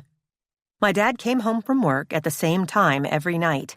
An hour before he arrived, my mom would start getting dinner ready, setting the table, making sure the food would be hot for his arrival. As she prepped, she would stand by the window that looked out onto the street where my dad walked home from the bus station. You could spot him coming, exactly the same every night, at least 5 minutes before he arrived home. The predictability and routine of her days kept her safe from her own childhood trauma of unpredictability and scarcity, from the overall emotional unavailability of both parents to the sudden death of her father. I'm sure that the stability my father provided with his rigid scheduling and insistence on togetherness, or the infrequency of the time they spent separately, soothed my mother considerably. That night, my father did not show up as expected. 10 minutes passed and he still wasn't there. 15, 20, 30 minutes. He was late. From my favored position under the kitchen table, I watched my mother grow increasingly tense. I spent hours under that table, pushing the pedals of my little scooter, using my legs to propel me around and around and around. I considered it to be a place of safety and refuge from the chaos, despite the superficial dressings of domestic harmony that surrounded me, with the added energy expenditure helping to relieve my near-constant inner turmoil. Time ticked by. Now my mom didn't even pretend that she wasn't upset. She stared out the window, wringing her hands. She didn't need to say anything. I could feel her worry. My little legs pushed faster and faster, a physical representation of my mother's anxiety. As her unspoken anxiety increased, she was entirely unaware of the small creature unraveling under her feet. She was not emotionally attuned to me in that moment and not present in any way to my needs or fears. She simply could not be. I became a non-entity, unacknowledged, as she was consumed by her own anxiety and the trauma response that narrowed her focus to the threat at hand. Without the developmental maturity and wisdom to understand this evolutionary human experience, I was left with a painful reality. It was during these small moments that I began to create this core belief. I am not considered. Then, suddenly, there he was, walking down the hill. Almost immediately, the energy of the room shifted, and my mom returned to preparing dinner. I learned a second lesson in these moments as well. I began to learn that the only relief from internal agitation would come from outside of me. Like my mother, I always seemed to be waiting for some representation of my father to make me feel safe. I saw it in the frantic uneasiness that washed over me if a text message to a partner went unanswered, or the highly electrifying fear that coursed through my system if someone was out of my reach emotionally. When I felt desperate, irrational, or unloved, I felt at home. It was my mother at the window all over again. This person doesn't consider me, yet I need this person to live. The origin of belief. I shared this story with you as an example of how something seemingly mundane, my father coming home late from work, no big deal, can contain messages that get installed in the beliefs that shape us. Let's take a step back. What is a belief exactly? A belief is a practiced thought grounded in lived experience. Beliefs are built up over years of thought patterns and require both interior and exterior validation to thrive. Beliefs about ourselves, our personality, our weaknesses, our past, our future, are filters that are placed over the lens of how we view our world. The more we practice certain thoughts, the more our brain wires itself to default to these thought patterns. This is especially true if the thoughts activate our stress response and vagus nerve. This creates an internal turmoil that can easily become compulsive over time, which is the definition of the conditioned trauma reaction we know as emotional addiction. The habit of thinking a particular thought over and over again changes our brain, our nervous system, and the cellular chemistry of our entire body, making it easier to default to such thought patterns in the future. In other words, the more we think something, the more we are likely to believe it. Our practiced thoughts become our truth. Remember, for most of us who have these conditioned patterns of physiological dysregulation, doing the work to rebalance our nervous system is necessary before we can truly change our deep-rooted beliefs. When a belief is repeatedly validated, it can become what is called a core belief. Core beliefs are our deepest perceptions about our identity. They were installed in our subconscious often before the age of 7. These are the stories of who I am. I'm smart. I'm personable. I'm outgoing. I'm introverted. I'm not good at math. I'm a night owl. I'm a loner. That provide the framework of our personality. Though it may seem as though our core beliefs are our own because we've practiced them without question, they came to us mostly from our parent figures, home and community environments, and earliest experiences. Many of our core beliefs, unfortunately, are shaped by traumas. Once a core belief is formed, you engage in what's called a confirmation of bias. Information that does not conform to your beliefs is discarded or ignored in favor of information that does. If you believe you're unworthy, you'll see a job promotion as something that happened by mistake, knowing it's only a matter of time before you're discovered to be the imposter you really are. When you make a mistake at work, either by happenstance or self-sabotage, it will be filtered through the lens of inevitability. Of course I slipped up. I'm not worthy. We universally lean into something called negativity bias, in which we tend to prioritize, and therefore value, negative information over positive. This is why you can see a glowing performance review and forget it shortly afterward, though you'll never forget the sting of a colleague's criticism. This bias is evolutionarily hardwired. In the early days of our species, we were much more likely to survive if we focused on the things that could kill us rather than the things that made us happy. Just like the autonomic nervous system's fight or flight response, this bias is built into our operating system at the physiological level and is largely out of our conscious control. If we weren't able to filter and prioritize sensory input, we would be constantly overwhelmed by the onslaught of information coming at us. There is a lot going on in our world at all times. Just try to acknowledge the totality of the world around you right now. If your brain took in all of those stimuli at the same time, it couldn't function. This subconscious filtering is the work of the reticular activating system, RAS, a bundle of nerves located on the brainstem that helps us sort out our environment, allowing us to concentrate on the things around us that we feel are essential. The RAS acts as the brain's gatekeeper, using beliefs formed in our early life to sift through incoming information and prioritize evidence that supports these beliefs. In this way, the RAS actively recruits information that reinforces what we already believe to be true. Here's a common and familiar example of the RAS at work. Let's say you're shopping for a new car. You go to the dealership and find one model you're pretty sure you want, and you spend time online researching everything about that car. Suddenly, you notice that everyone and their mother seems to be driving that model, though you could swear you hardly ever saw one on the road before. The RAS can make it feel as though the universe is sending you a message. Maybe it is. It's your own universe, devised by your own incredible brain. The RAS does more than create confirmation bias when we're car shopping. One theory of depression, though overly simplified, believes that people who are depressed filter the world through a negative lens. Think of your last truly bad day, when one negative thing happened after another and nothing seemed to go your way. It probably felt as though you were truly unlucky, though the RAS was also at work, deprioritizing the positive or even neutral parts of your day. This is why it can sometimes feel impossible to lift yourself out of a fog of dread. Your RAS won't let you. The brain can sometimes use the RAS filter as a defense mechanism.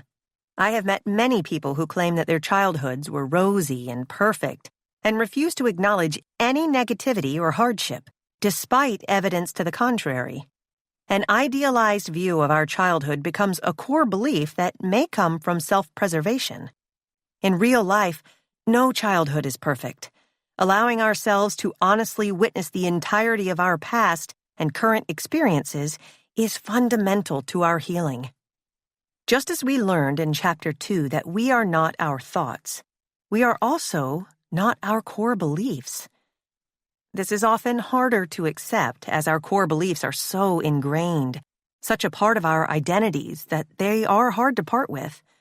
The more you learn about the childhood brain and how these core beliefs are formed, the better able you will be, over time, to witness and become aware of them, and ultimately actively choose which ones you want to retain and which to leave behind.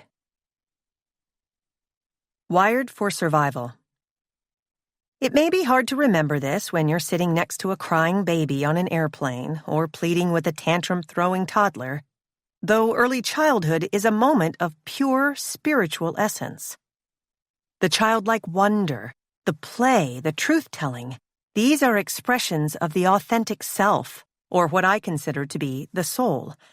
We haven't yet accumulated the lived experience that disconnects us from this authentic self. We haven't yet formed our core beliefs. You can think of a baby's brain like the operating system of a smartphone. It's up to the child to download everything from how to walk to what to believe to how long to cry to get food. It's no wonder that babies look at the world with literal wide-eyed wonder, almost as if they're in a blissed-out hypnotic state.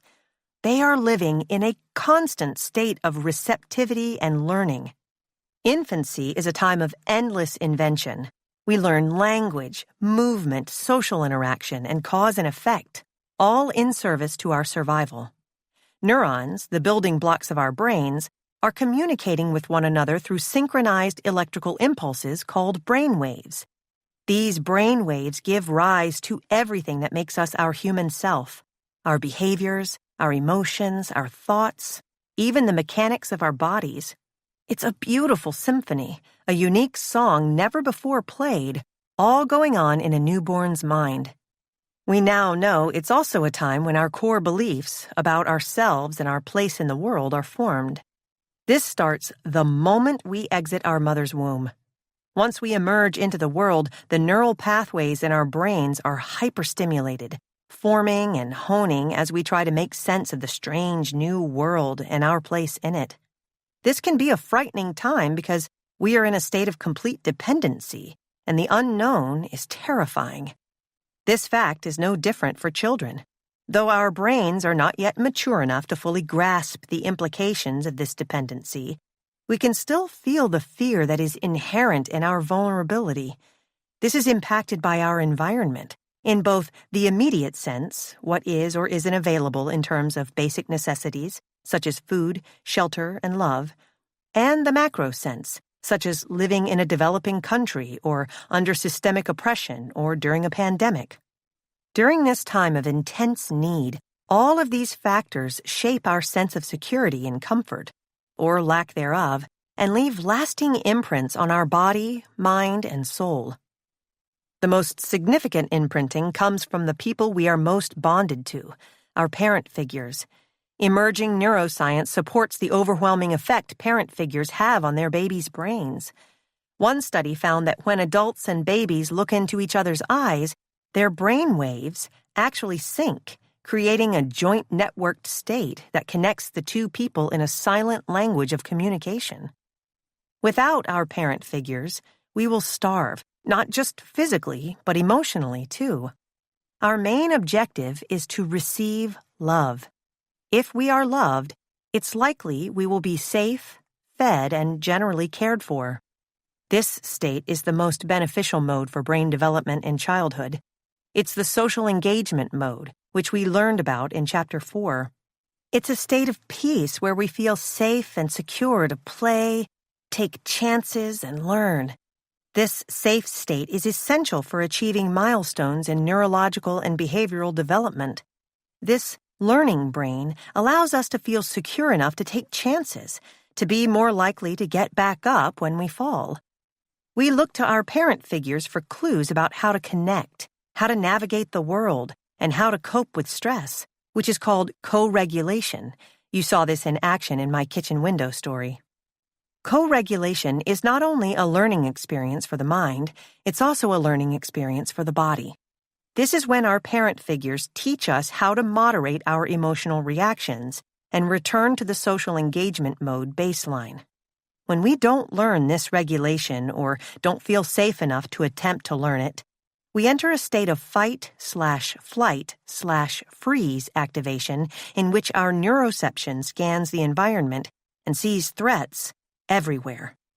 When we are stuck in fight/flight/freeze mode, we devote our resources to managing stress and, to put it simply, our child brain suffers. Childhood is a time of great vulnerability. Unable to survive on our own, a parent figure's withholding of anything perceived to hinder our survival sends stress signals flooding through our bodies.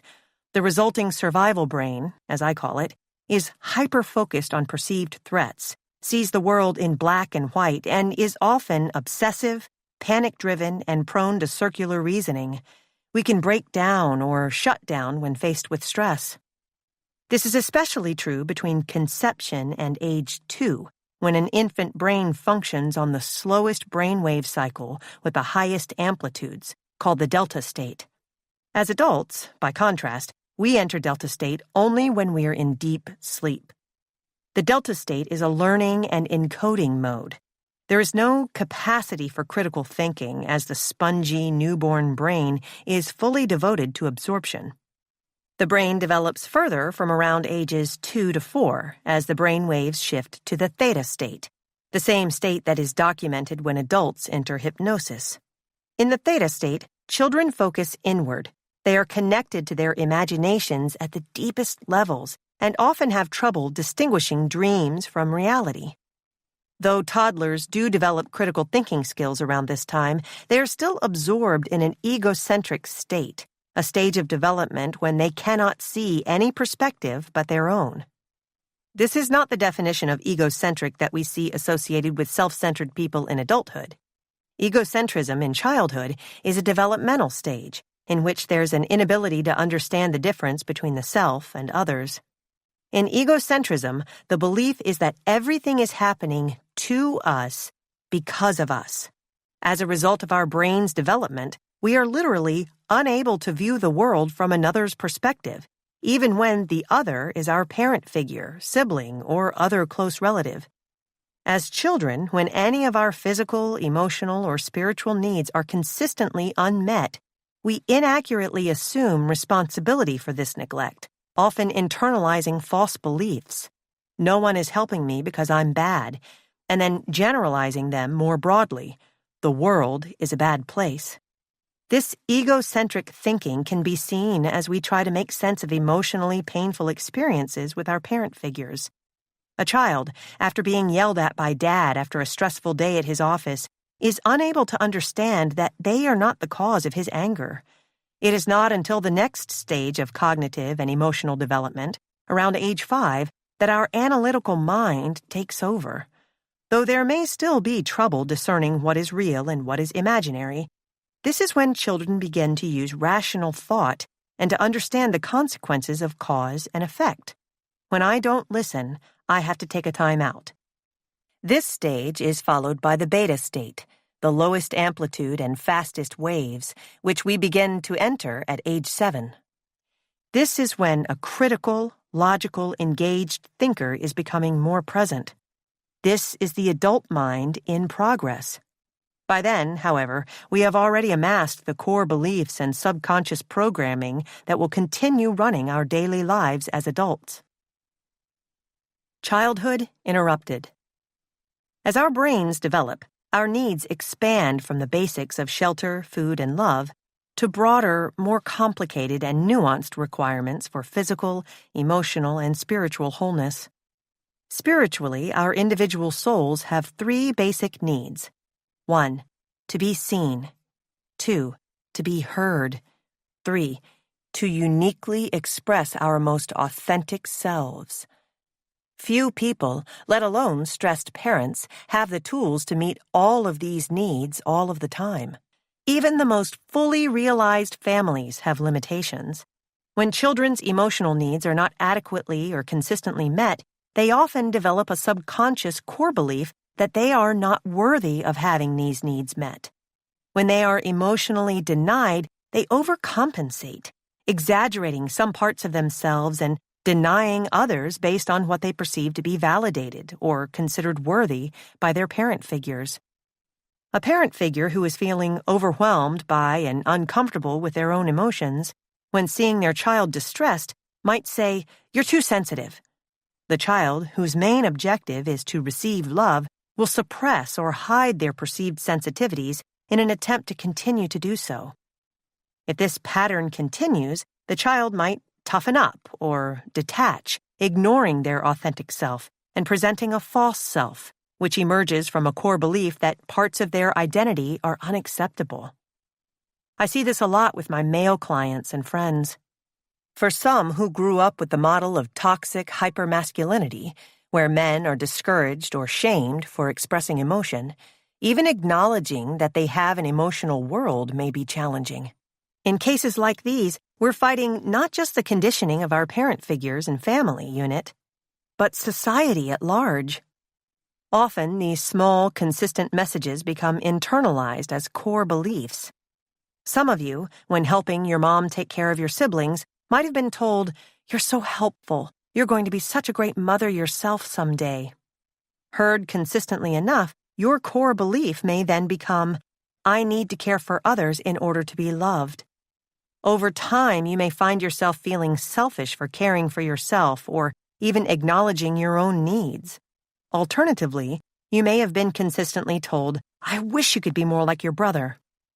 That core belief, that you are not as good as a sibling, might translate to a low sense of self.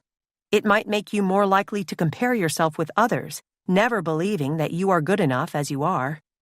Or you may, as I did, receive awards and recognition without doing too much active work, which made you internalize a belief that I enjoy only things that I'm naturally good at and will quit anything that challenges me or is not immediately easy.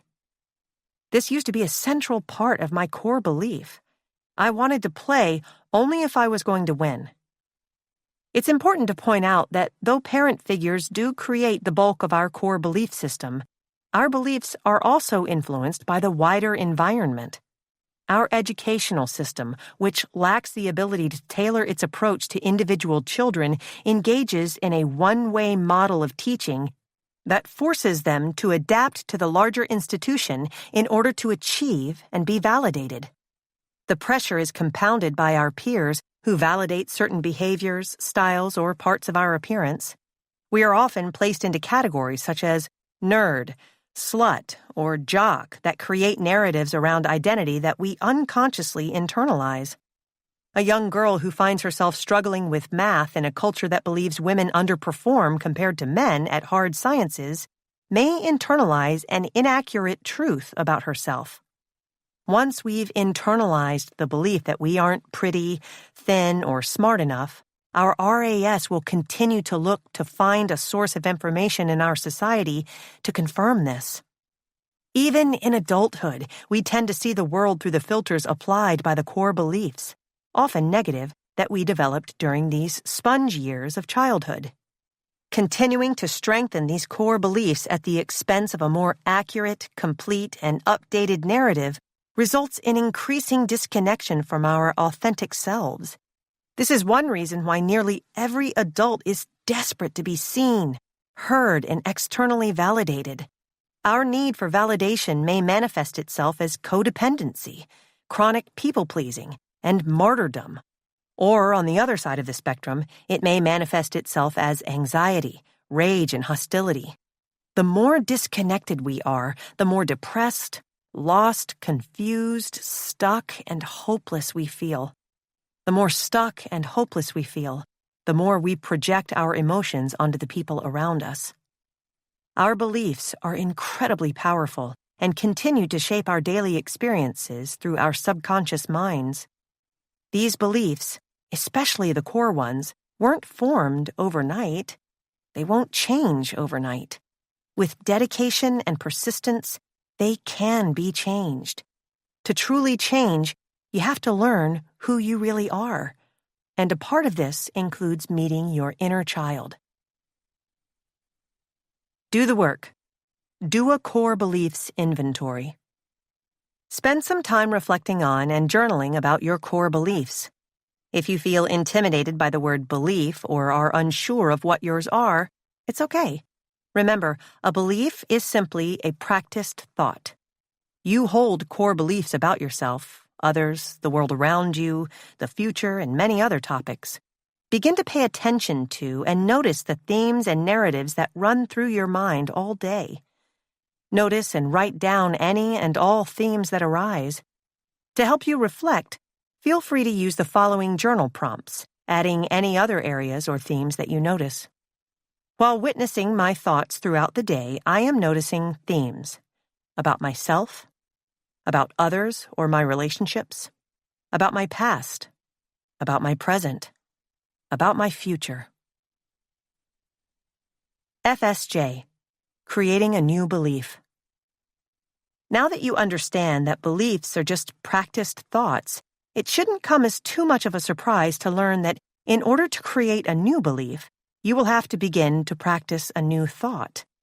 From the themes and narratives you just noted in the beliefs inventory, pick one to begin to change. Not sure which one to pick? Go with your first instinct.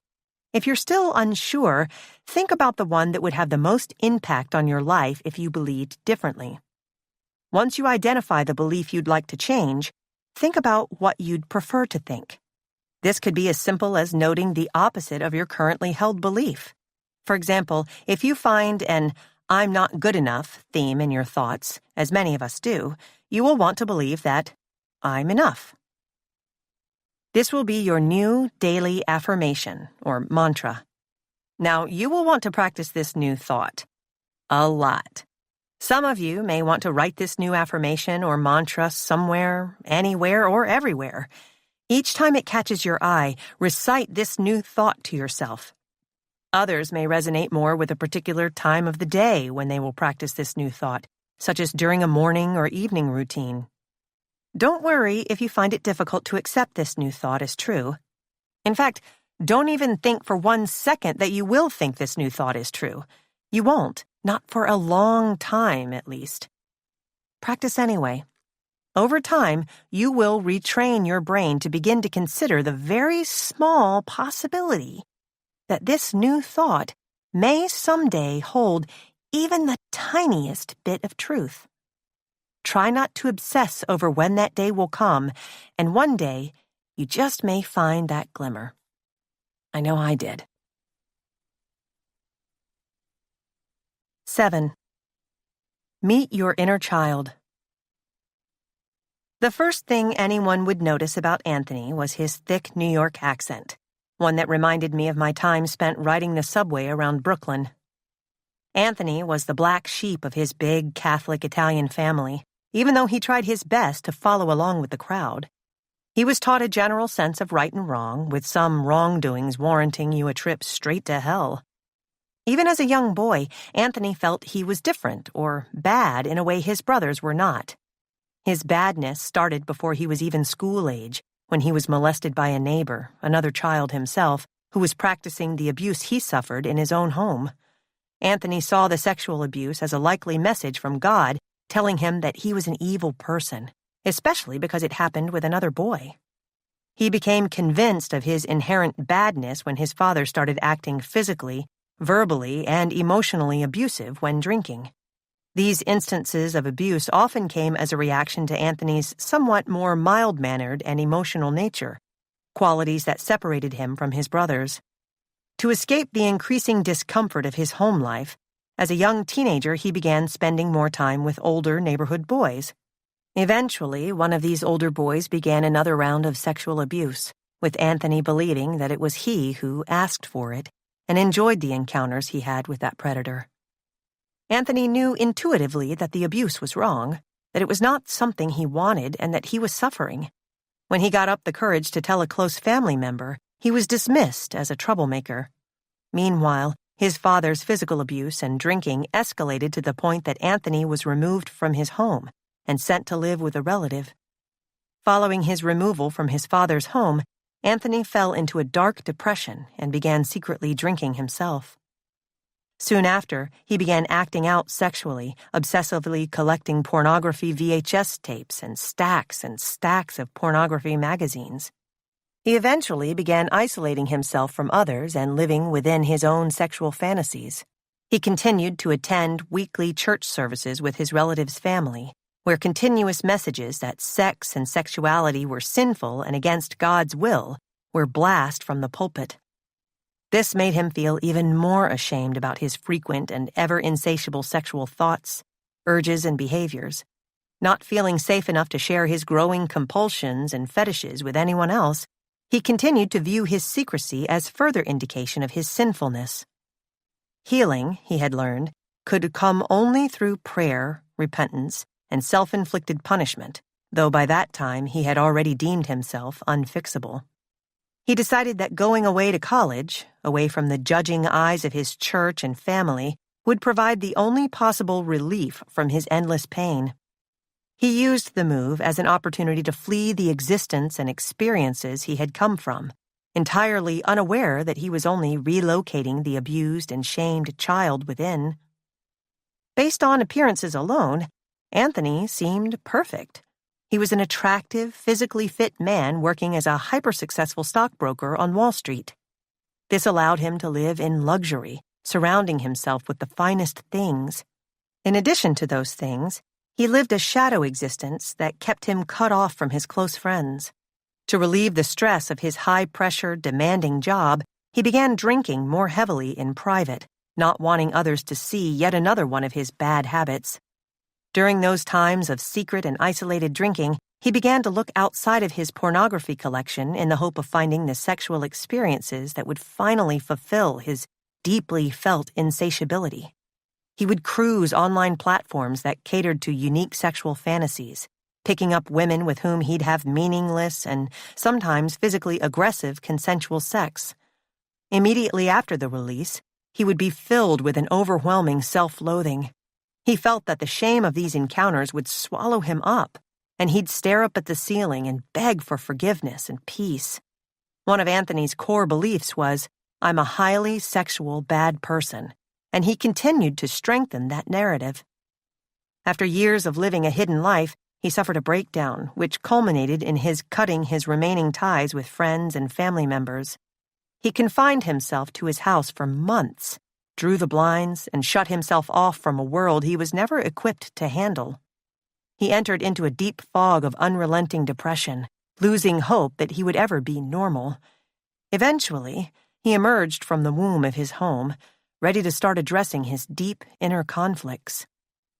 Anthony had never before uttered the truths about his sexual compulsions and concerns of sexual addiction to anyone.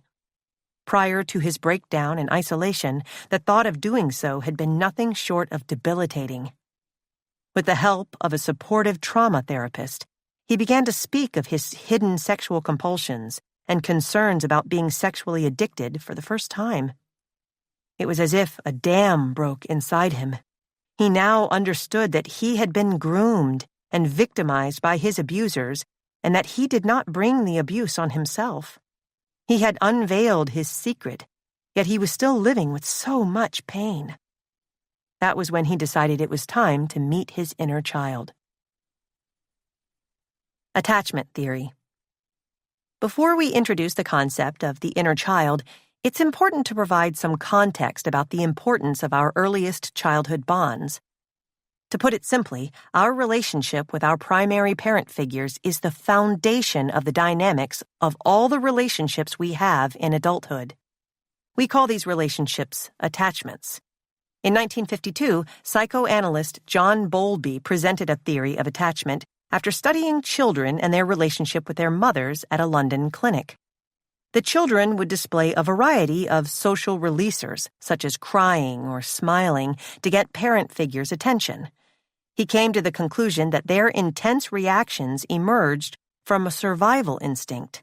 The attachment between mother and child, which he defined as lasting psychological connectedness between human beings, was evolutionarily beneficial for both parties, but especially for the child, who is utterly dependent on others to live. Attachment, he concluded, is essential to social, emotional, and cognitive development in babies. The developmental psychologist Mary Ainsworth continued Bowlby's work, creating the strange situation classifications. This technique assessed different attachment styles by observing a child's response when the mother briefly left the child in a room, sometimes with a stranger present, and returned. Ideally, when present, a parent figure serves as a safe base for the child who, once settled, will feel free to roam, play, and explore. This isn't always the case. Ainsworth and her colleagues observed and outlined 4 different attachment styles that emerge during the first 18 months of life. 1. Secure. A securely attached infant may get upset for a brief period of time after the mother leaves the room, but will recover quickly. When the mother returns, the child is open and receptive to the reunion. The mother appears to have provided a positive, stable environment that acts as a secure home base in which the child can explore and interact. To put it into the physical terms we learned earlier, secure attachments allow for children to freely enter the nervous system's social engagement mode. 2. Anxious resistant. The anxious resistant infant may be so stressed and distressed by the mother's absence that they remain upset the whole time the mother is gone. When she returns, the child isn't comforted easily, remains clingy, and may even punish the mother for leaving. This is typically an outcome of a misattunement between the child's needs and the parent figure's attention, illustrated by the child's inability to be soothed or returned to safety upon the mother's return. 3. Avoidant. Children in this category show almost no stress response when the mother leaves and almost no reaction when the mother returns. These children do not seek out their mothers for comfort. Some actively avoid the mothers. This is typically a product of a disconnected parent figure, a disconnection that runs along a spectrum, who leaves the child to navigate feelings on their own. These children don't go to their parent figure for help with their emotional state, because their parent figure doesn't really ever provide that support. 4. Disorganized, disoriented. These children show no predictable pattern of response. Sometimes they are extremely distressed and stressed.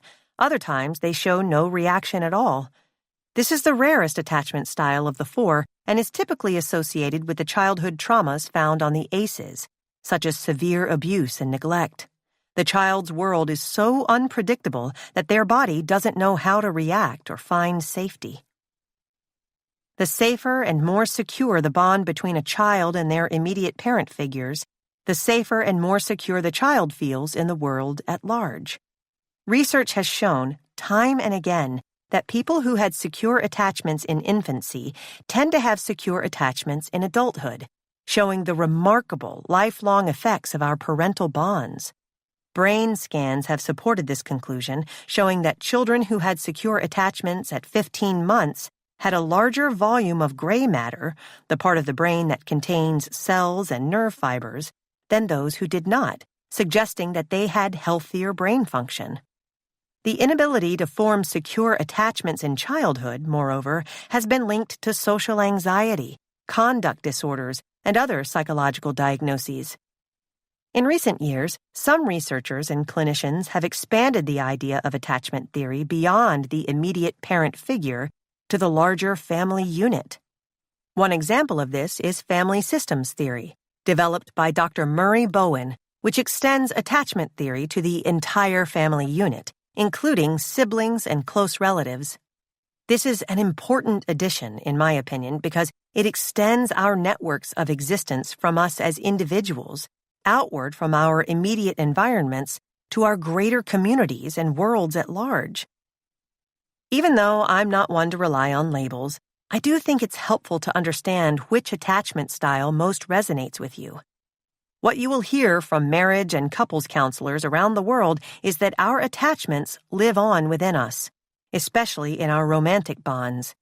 This is also the empirical basis of the work to follow, as the wounds of our inner child that are carried into adulthood are often attachment-based. Introducing the inner child. When I was a child, I never looked overwhelmed. I appeared as if nothing ever bothered me. I'd get a faraway look on my face, and it was as if Nicole had left the room. Yet I remained physically present. In fact, I had such big emotions that they nearly erupted out of my pores. I didn't know how to deal with those powerful feelings, so I learned how to distance myself from them as a survival mechanism. The more I practiced disengagement, the better I got at negating my interior world. I distanced myself from myself, my body, my sensations, my feelings. I got into my spaceship to protect myself from the consistently overwhelming experiences. Others described me as laissez-faire and aloof. I internalized those descriptors. I truly believed that I was an unemotional person, that being unaffected was a part of my core being. There was a fire hidden deep down, and I couldn't access it or even identify it. Instead, I felt detached, removed, and unable to find pleasure or joy in anything. In my early teens, after I took my first puff from a plastic water pipe filled with marijuana and drank my first shot of whiskey, I would go on to use substances to externally engineer my disengagement from reality. No matter how emotionally receptive I believed I was being, I didn't feel connected to people. Though I could have fiery blow-ups with partners, I was terrified that they would leave me, just as my mother at the window had been terrified that my father might never come home. Most of the time, I was detached, avoidant, and unresponsive. It was as if I learned not to love anything too much, because if I truly loved something, it could be taken away from me. It wasn't just a feeling of loss and abandonment. It was a fear that without a certain person, I would not survive. So I made myself a shell that no one could get into. I made myself into a person who not only didn't know her own needs, but didn't have any. I became aware of this disconnection once I started to notice my thoughts as I practiced self-witnessing.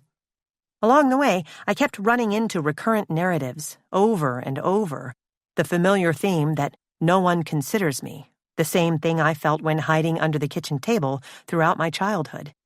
The belief was consistent. I could see it in the way I experienced almost everything in my emotional reactions, in what filled me with anger and what made me disengage. There was a story being told there. I just wasn't ready to receive the message. Then I came across the work of the therapist John Bradshaw, who has dedicated his career to speaking about the inner child in people with substance abuse issues. Bradshaw drew from his own childhood, raised by a father who struggled with alcohol addiction. Like many children whose parent figures struggle with using substances, Bradshaw began to use alcohol himself. The more he studied his family's history as well as the family histories of those under his care, the more he realized that every single one of them was dealing with a deeply wounded inner child. In his book, Homecoming, Reclaiming and Championing Your Inner Child, he put forward the compelling idea that so many of us end up in toxic, his word, relationships because we never addressed the traumas that happened in childhood. I believe that this neglected, wounded inner child of the past is the major source of human misery, he wrote.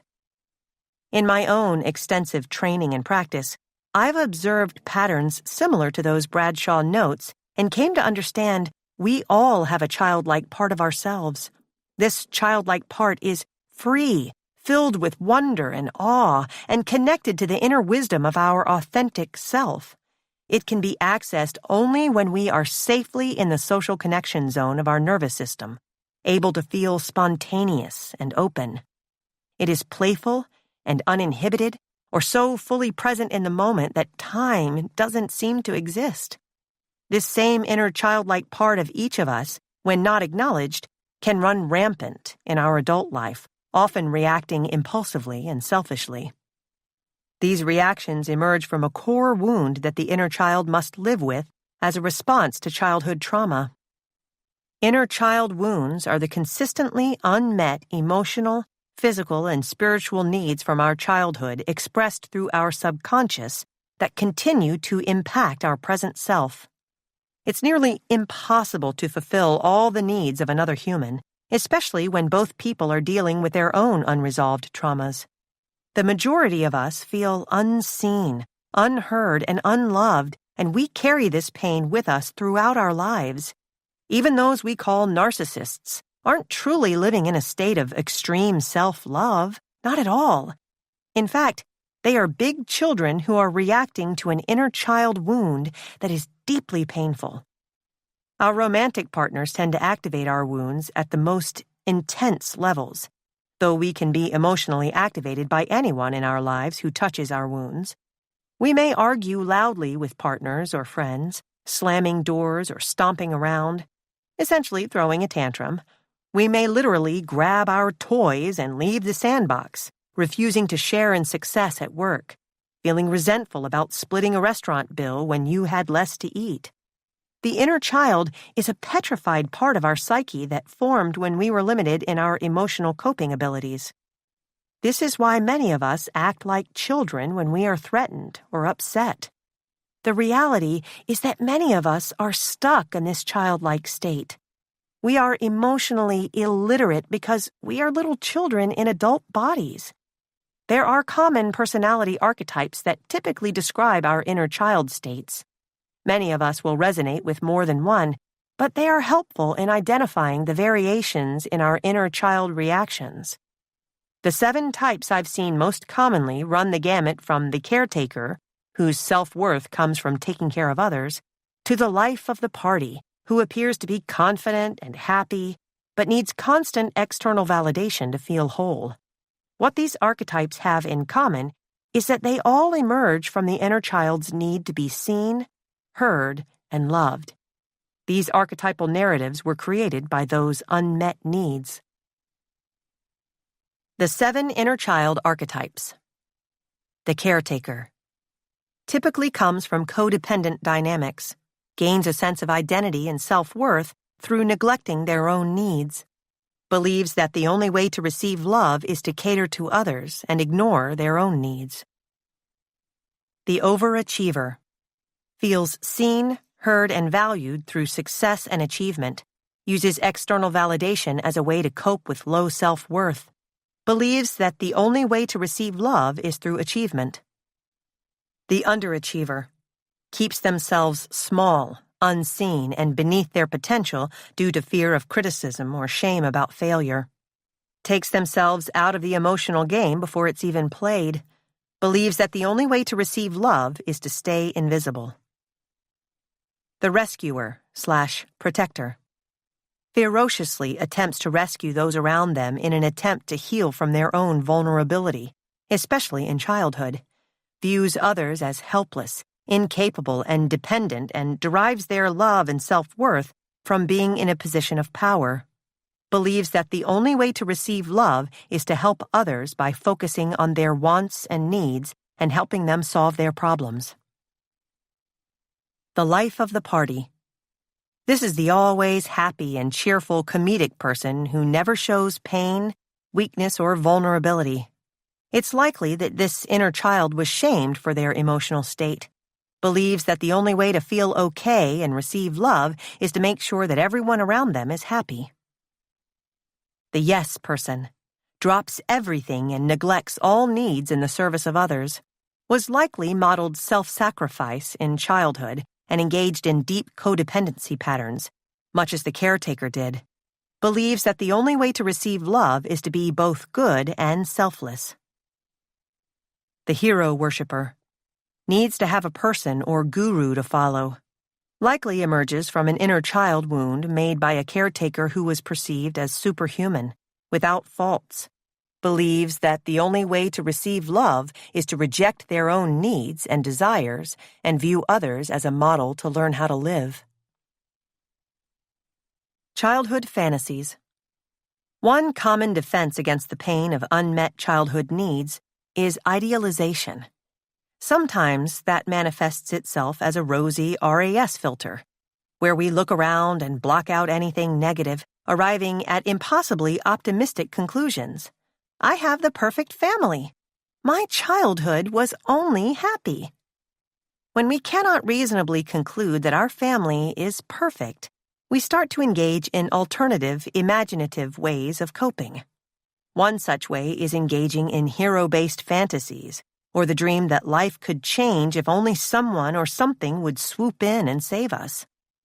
One member of my online self-healers community, Nancy, shared that, as a child, she used to have daydreams involving the band Duran Duran, who arrived in a limousine to take her out of her unhappy home.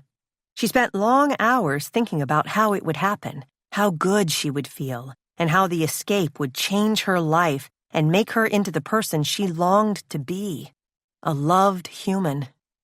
Nancy later dropped Duran Duran from the fantasy, though she didn't stop her escapist longing for a hero. As she grew up, she put that responsibility on her crushes and later her boyfriends, who always failed to live up to the pressure of the unattainable pedestal she placed them on. When they inevitably failed her, she would find another person to fantasize about. That often led to her seeking emotional and physical affairs, each of which would last until she found herself in exactly the same place again. Unhappy, unfulfilled, desiring yet another escape hatch. There is nothing inherently wrong with daydreaming. I think that imagining a different life is actually a productive thought exercise. Nancy's fantasies were not necessarily productive. They enabled her to displace all of her hope for change onto an external figure. Her romantic liaisons provided an escape, and the same principle applies to other fixations. People think they will be saved or fulfilled once they get a great job, buy a house, or have children. They check all the boxes, yet once they've achieved their goals, they find themselves just as unhappy, if not more so, hence the ubiquitous midlife crisis. The wounded inner child carries all of these compulsions into adulthood. We carry this powerlessness, hoping that others will change our circumstances and make us happy, externalizing quick fixes and daydreaming of alternate realities. We seek approval from others so that we will feel good about ourselves. We choose the quick fix, drugs, alcohol, sex, to feel pleasure in the moment that will dull our pain. Our real long-term goal is to find that security inside ourselves. Our work is to internalize the feeling of being good enough, a state of okayness that is not reliant on others. How can we begin to get to that place? This is the question at the heart of our inner child work. Meet your inner child. As you begin your inner child work, your first step is to accept that you have an inner child that remains present in your adult life. It's important to note that even if, like me, you can't remember most of your childhood, it doesn't mean that you can't access your inner child. It is very likely that what you're doing, feeling, and thinking every day is a living replica of those past experiences in one way or another. It's through these daily experiences that we can all access our inner child. The next step is to acknowledge that our inner child is wounded. This appears simple, though it can actually be quite challenging. As we learned in Chapter 3, just because you can't point to a before and after moment, it doesn't mean you didn't experience traumas and that those traumas didn't create wounds that live on within you. You might even say, "My childhood wasn't that bad. I shouldn't complain." I hear that a lot. I have to remind you, you are looking backward in time from the perspective of your adult brain with the awareness and maturity that can put things into proper perspective and alignment. Our child brains did not have these capabilities. Everything was bigger, more intense, more extreme than we can imagine now. Give your inner child the gift of acknowledging its wounds. Accepting that you have an inner child with wounds will help you remove your shame about and disappointment in your inability to change, the stuckness that we've discussed. Your inability to move forward or make changes isn't about you. It's an extension of the conditioned patterns and core beliefs you developed in your childhood. Your hurt inner child is still hurting. This is just a fact, like a heartbeat. It is not something to be ashamed of. It's important to acknowledge that even though your inner child is there, it is only a part of you. It is not your essential, intuitive self. When you react from that wounded place, begin to witness from a place of curiosity. Your goal is to gather information. When you shut down when your mom criticizes your new haircut, what narrative is your inner child telling you? When you erupt in a storm of expletives when someone cuts you off on your way to work, what is your inner child trying to communicate? Honor what your inner child is trying to tell you. Honor its experience. You don't need to have the answers. Just start to listen to the questions. The more you cultivate this listening, the more you will become present and aware. The greater your presence and awareness grow, the greater your ability to distinguish between your inner child reactions and your authentic self will be. And the better you're able to distinguish between them, the better you'll be able to make choices about how you will behave. This distance will give you the opportunity to choose the way you want to react. Anthony's inner child. Doing inner child work will not rid you of your inner child, nor will it fully heal the wounds of the past. By the time Anthony came to the community, he had done some research into the inner child healing work of John Bradshaw and found some of my discussions about the inner child helpful. He had begun piecing together the ways his inner child had filtered the core beliefs he held about himself. As a result, he started to unravel the shame-based narratives that surrounded his sexual behaviors and more recent drinking. He disentangled his beliefs about his supposed participation in his childhood sexual abuse, which for so long he accepted as a fact, seeing them only from his child brain.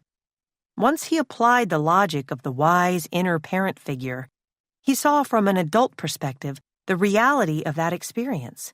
He had been groomed by a child predator. When Anthony began to accept that his inner child, including all of the different painful experiences he lived, was inside and incredibly hurt, he was able to understand how the hurt was pushing him to act out narratives that no longer served him. At the same time, he identified his overachiever inner child archetype and realized how much he paired achievement with love. Eventually, he quit his high-powered job in business. He recognized how his obsession with success helped him dissociate from his emotional world, how it allowed him to disconnect, just as he did in childhood. The story doesn't end there. Things are never that simple, are they? Anthony didn't just wrap a bow around his inner child and put it away. There is a temptation to close the book on this work and tell yourself, I've met my inner child, now I'm all better, time to move on. In truth, the work is never done.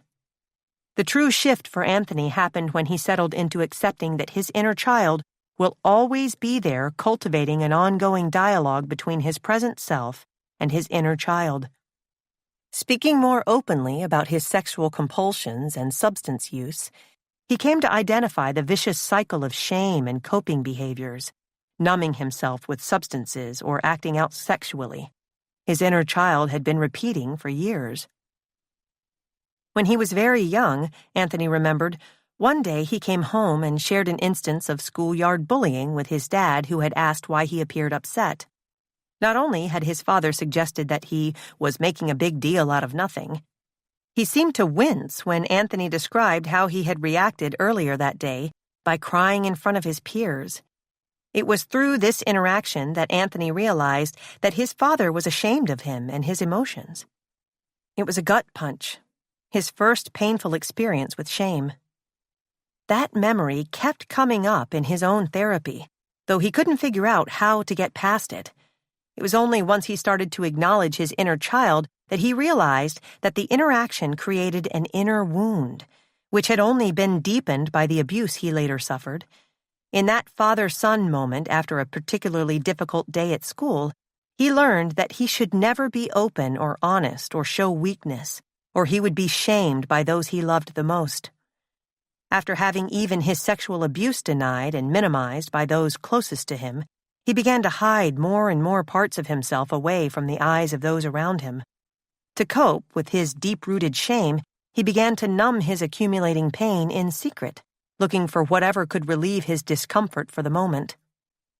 At his core, Anthony felt unworthy, a bad person, and he began to cope the only ways he knew how, which only added more and more acts to feel ashamed about. Over time, he decided that the only way to move past it was to access and engage the core wounds of his inner child.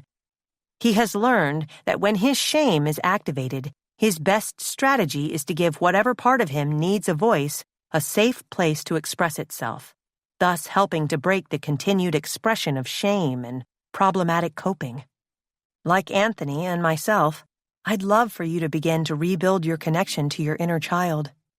I've included several writing prompts here that you can use to start a dialogue with the archetype that resonates most with you. Do the work. Write an inner child letter to yourself. Step 1. Spend some time reflecting and witnessing your inner child throughout your day and note which of your inner child archetypes are most frequently activated. Remember, several may resonate, but try to pick one to begin with. Follow your instinct as to which is the best fit, or go with the one that is most frequently or presently active. There is no wrong answer here, I promise. Over time, you can visit each of these archetypes, taking time to acknowledge each of the wounded parts of your child's self. The caretaker typically comes from codependent dynamics, gains a sense of identity and self-worth through neglecting their own needs, believes that the only way to receive love is to cater to others and ignore their own needs. Dear little caretaker Nicole, I know you have felt you needed to take care of everyone around you, to make them feel better, and to make sure everyone is happy with you. I know this makes you feel really tired, and you don't always end up being able to make people feel better. You don't have to do this anymore. You are allowed to take care of yourself now. I promise you, others will still love you. I see you, I hear you, and I love you always. Wise adult Nicole. The overachiever feels seen, heard, and valued through success and achievement, uses external validation as a way to cope with low self-worth, believes that the only way to receive love is through achievement. Dear little overachiever Nicole, I know you have felt you needed to do some things perfectly to make others or yourself feel happy, proud, or loved. I know this makes you feel not good enough as you are. You don't have to do this anymore. You are allowed to stop pushing yourself so hard to do things perfectly. I promise you are more than enough exactly as you are. I see you, I hear you, and I love you always. Wise adult Nicole. The underachiever keeps themselves small, unseen, and beneath their potential due to fear of criticism or shame about failure. Takes themselves out of the emotional game before it's even played. Believes that the only way to receive love is to stay invisible. Dear little underachiever Nicole, I know you have felt you needed to hide some of the things you are good at, the achievements you made, and other good parts of yourself so you wouldn't hurt other people's feelings. I know this does not allow the good things about you to be celebrated and may even make you feel bad about them. You don't have to do this anymore. You are allowed to let others see how good you really are. I promise you can let your goodness show and still be loved. I see you, I hear you, and I love you always. Wise adult Nicole. The rescuer/protector ferociously attempts to rescue those around them in an attempt to heal from their own vulnerability, especially in childhood. Views others as helpless, incapable, and dependent, and derives their love and self-worth from being in a position of power. Believes that the only way to receive love is to help others by focusing on their wants and needs and helping them solve their problems. Dear little rescuer/protector Nicole, I know you have felt you have to jump in and save everyone around you every time they have a problem, need help, or are feeling sad. I know this makes you feel tired and disappointed in others, and you don't always end up being able to make them feel better.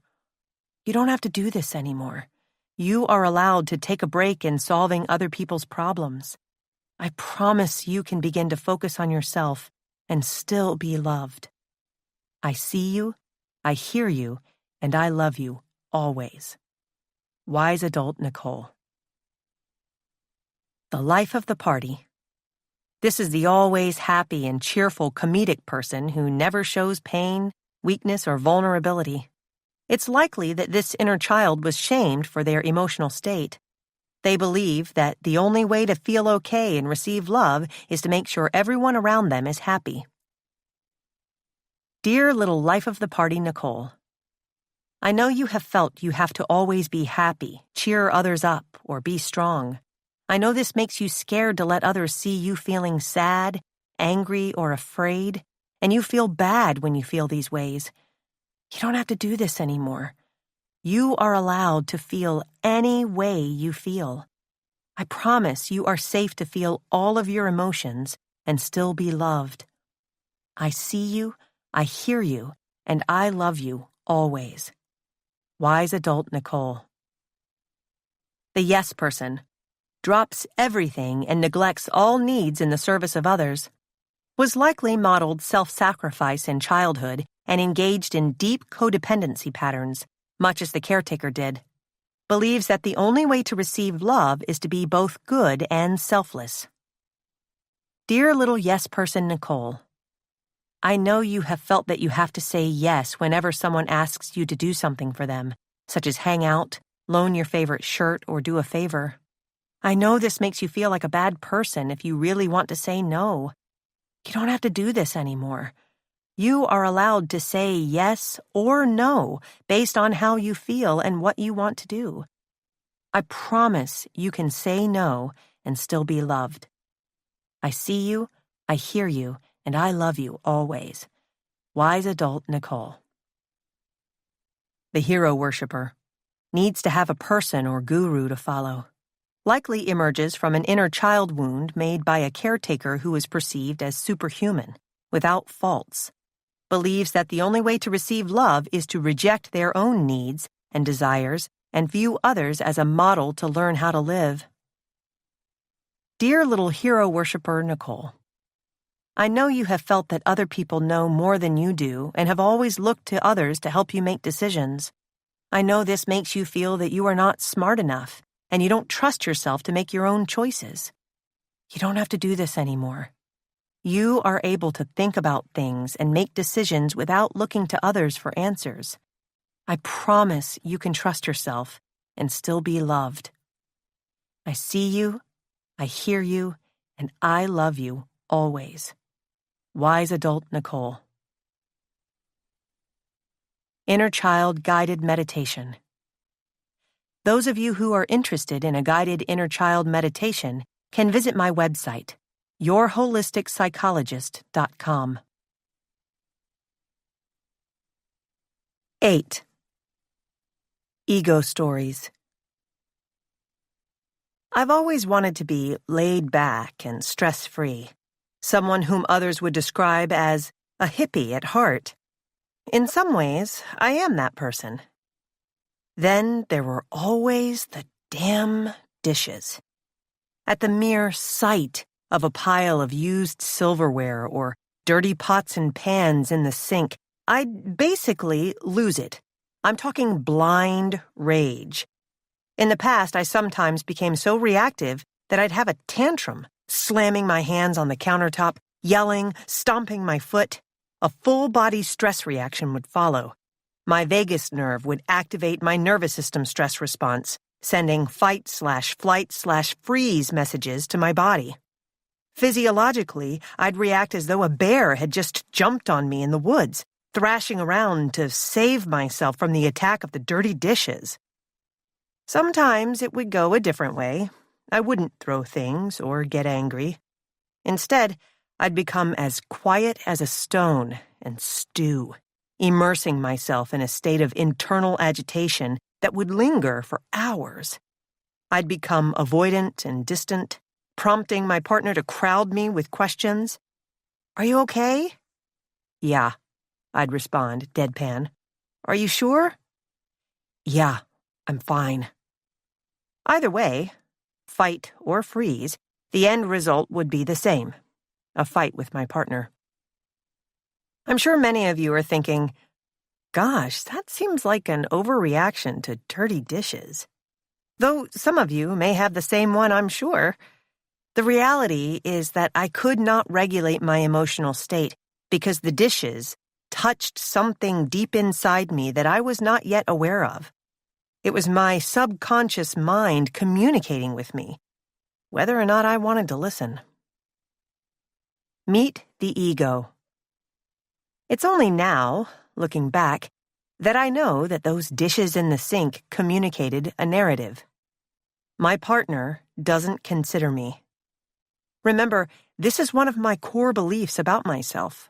I'm not considered. That came from my childhood. This, my friends, is an ego story. Despite its pronounced impact on our lives, most of us have no awareness of the ego and how it drives our behavior. The ego, the great protector of the inner child, is the I identity. Anything that follows the word I is an extension of the ego. I'm smart. I'm boring. I'm sexy. I'm frumpy. I'm good. I'm bad. The ego is our sense of self, our personal identity, our self-worth. The ego is a master storyteller. When my partner leaves dirty dishes in the sink, it means I'm not considered. Creating and maintaining narratives about who we believe we are. The ego itself is not good or bad, it just is. The ego, developed in childhood, is formed through the beliefs and ideas imparted on us by our parent figures, friends, immediate community, and greater environment, what we call our personality or self-identity, that live in our subconscious. Ego beliefs don't come out of nowhere. They are grounded in lived experiences. Throughout our lives, we create a story about who we are based on our experiences. This narrative includes aspects of our identity, opinions, and beliefs. The ego works to keep us living within familiar narratives because, though often painful, they are predictable. The predictable, as we now know, feels safer than the uncertainty of the unknown.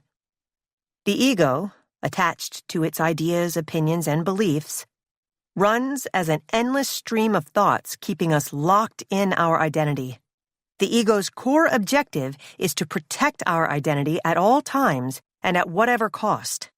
This rigidity is part of the ego's defensive stance. The ego needs to be an inflexible protector in order to make sure that the softer, more defenseless part of us, namely our inner child, remains safe. That's why the ego is so defensive and fear-based. It views everything within the context of a rigid dichotomy, good versus bad or right versus wrong.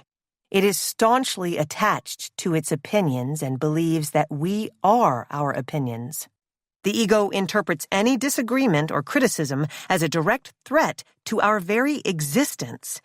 That's because when we are in an egoic state, our beliefs and thoughts are who we are. Anything that even questions those narratives is adversarial. When our opinions are questioned, the ego believes that our core self is being threatened. If we do not practice witnessing the ego, it will fight to assert itself and dominate, leading to feelings of insecurity and low self-worth as the ego works overtime to defend us. Feel that sting? That little undermining comment from a coworker that made your blood boil? The desire to defend, condemn, and win? The need to be right or have the last word no matter the cost? The quick turn to judgment and disparagement? The need to compare and contrast?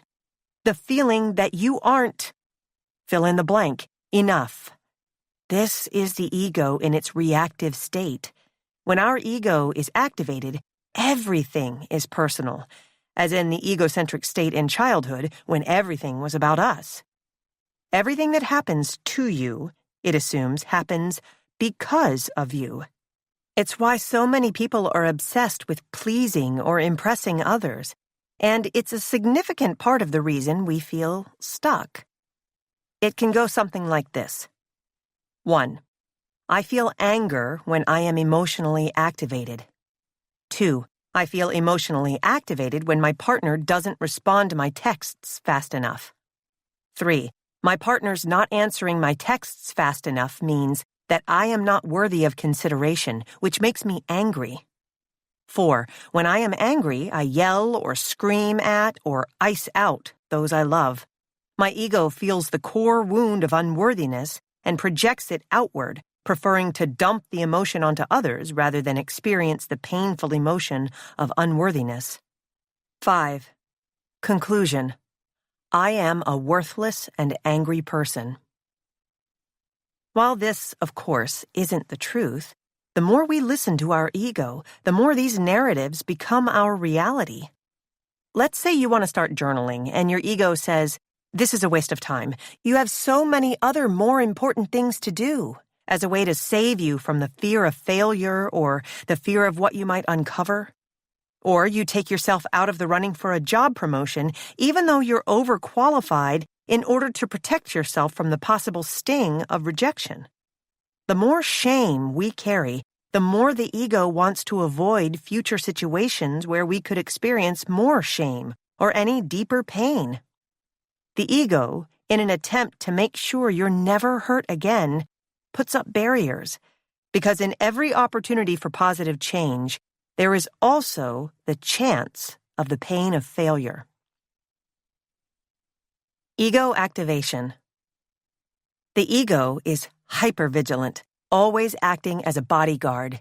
It's rigid, often hostile to counterviews, and refuses to compromise or even offer compassion. The ego is in a near constant defensive stance, ready to spring into action if it experiences any opposition at all. The threats against our ego self can manifest in the following ways.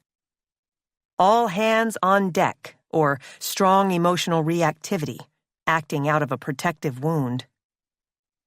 False confidence, some might call it narcissism, which is more often than not a bravado that emerges from feelings of insecurity due to lack of connection to the authentic self.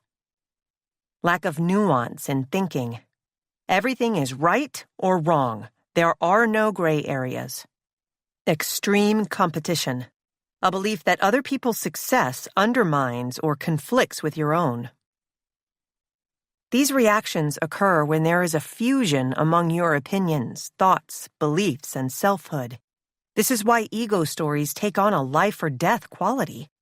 When someone disagrees with or criticizes you, that person's opinions don't feel limited to a specific topic and end up being about who you are fundamentally.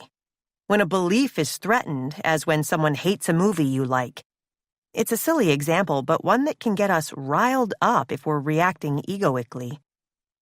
Your whole being is threatened. Often, when disagreement does occur, the goal is not to try to get closer to a shared truth, and is instead to invalidate each other's realities, to destroy the other person, to establish your own worth and power. That's how disagreements get ugly so quickly. That's why no one ever listens to others. Because if what you believe is who you are, there is no space for conversation or contemplation. There is no space for expansion or adaptability. Sometimes when I watch debates, all I can see is egoic protective stances. All of the wounding and activation from childhood is present right there on stage. Ego projections. Our ego works overtime to defend its perception of who we are. To do this, it denies or represses emotions that we feel are bad or wrong in order to be good or desirable and receive as much love as possible. These bad or wrong parts of us are sometimes referred to as the shadow self. Adults enable this repression by telling children that some things should be hidden and others should be praised.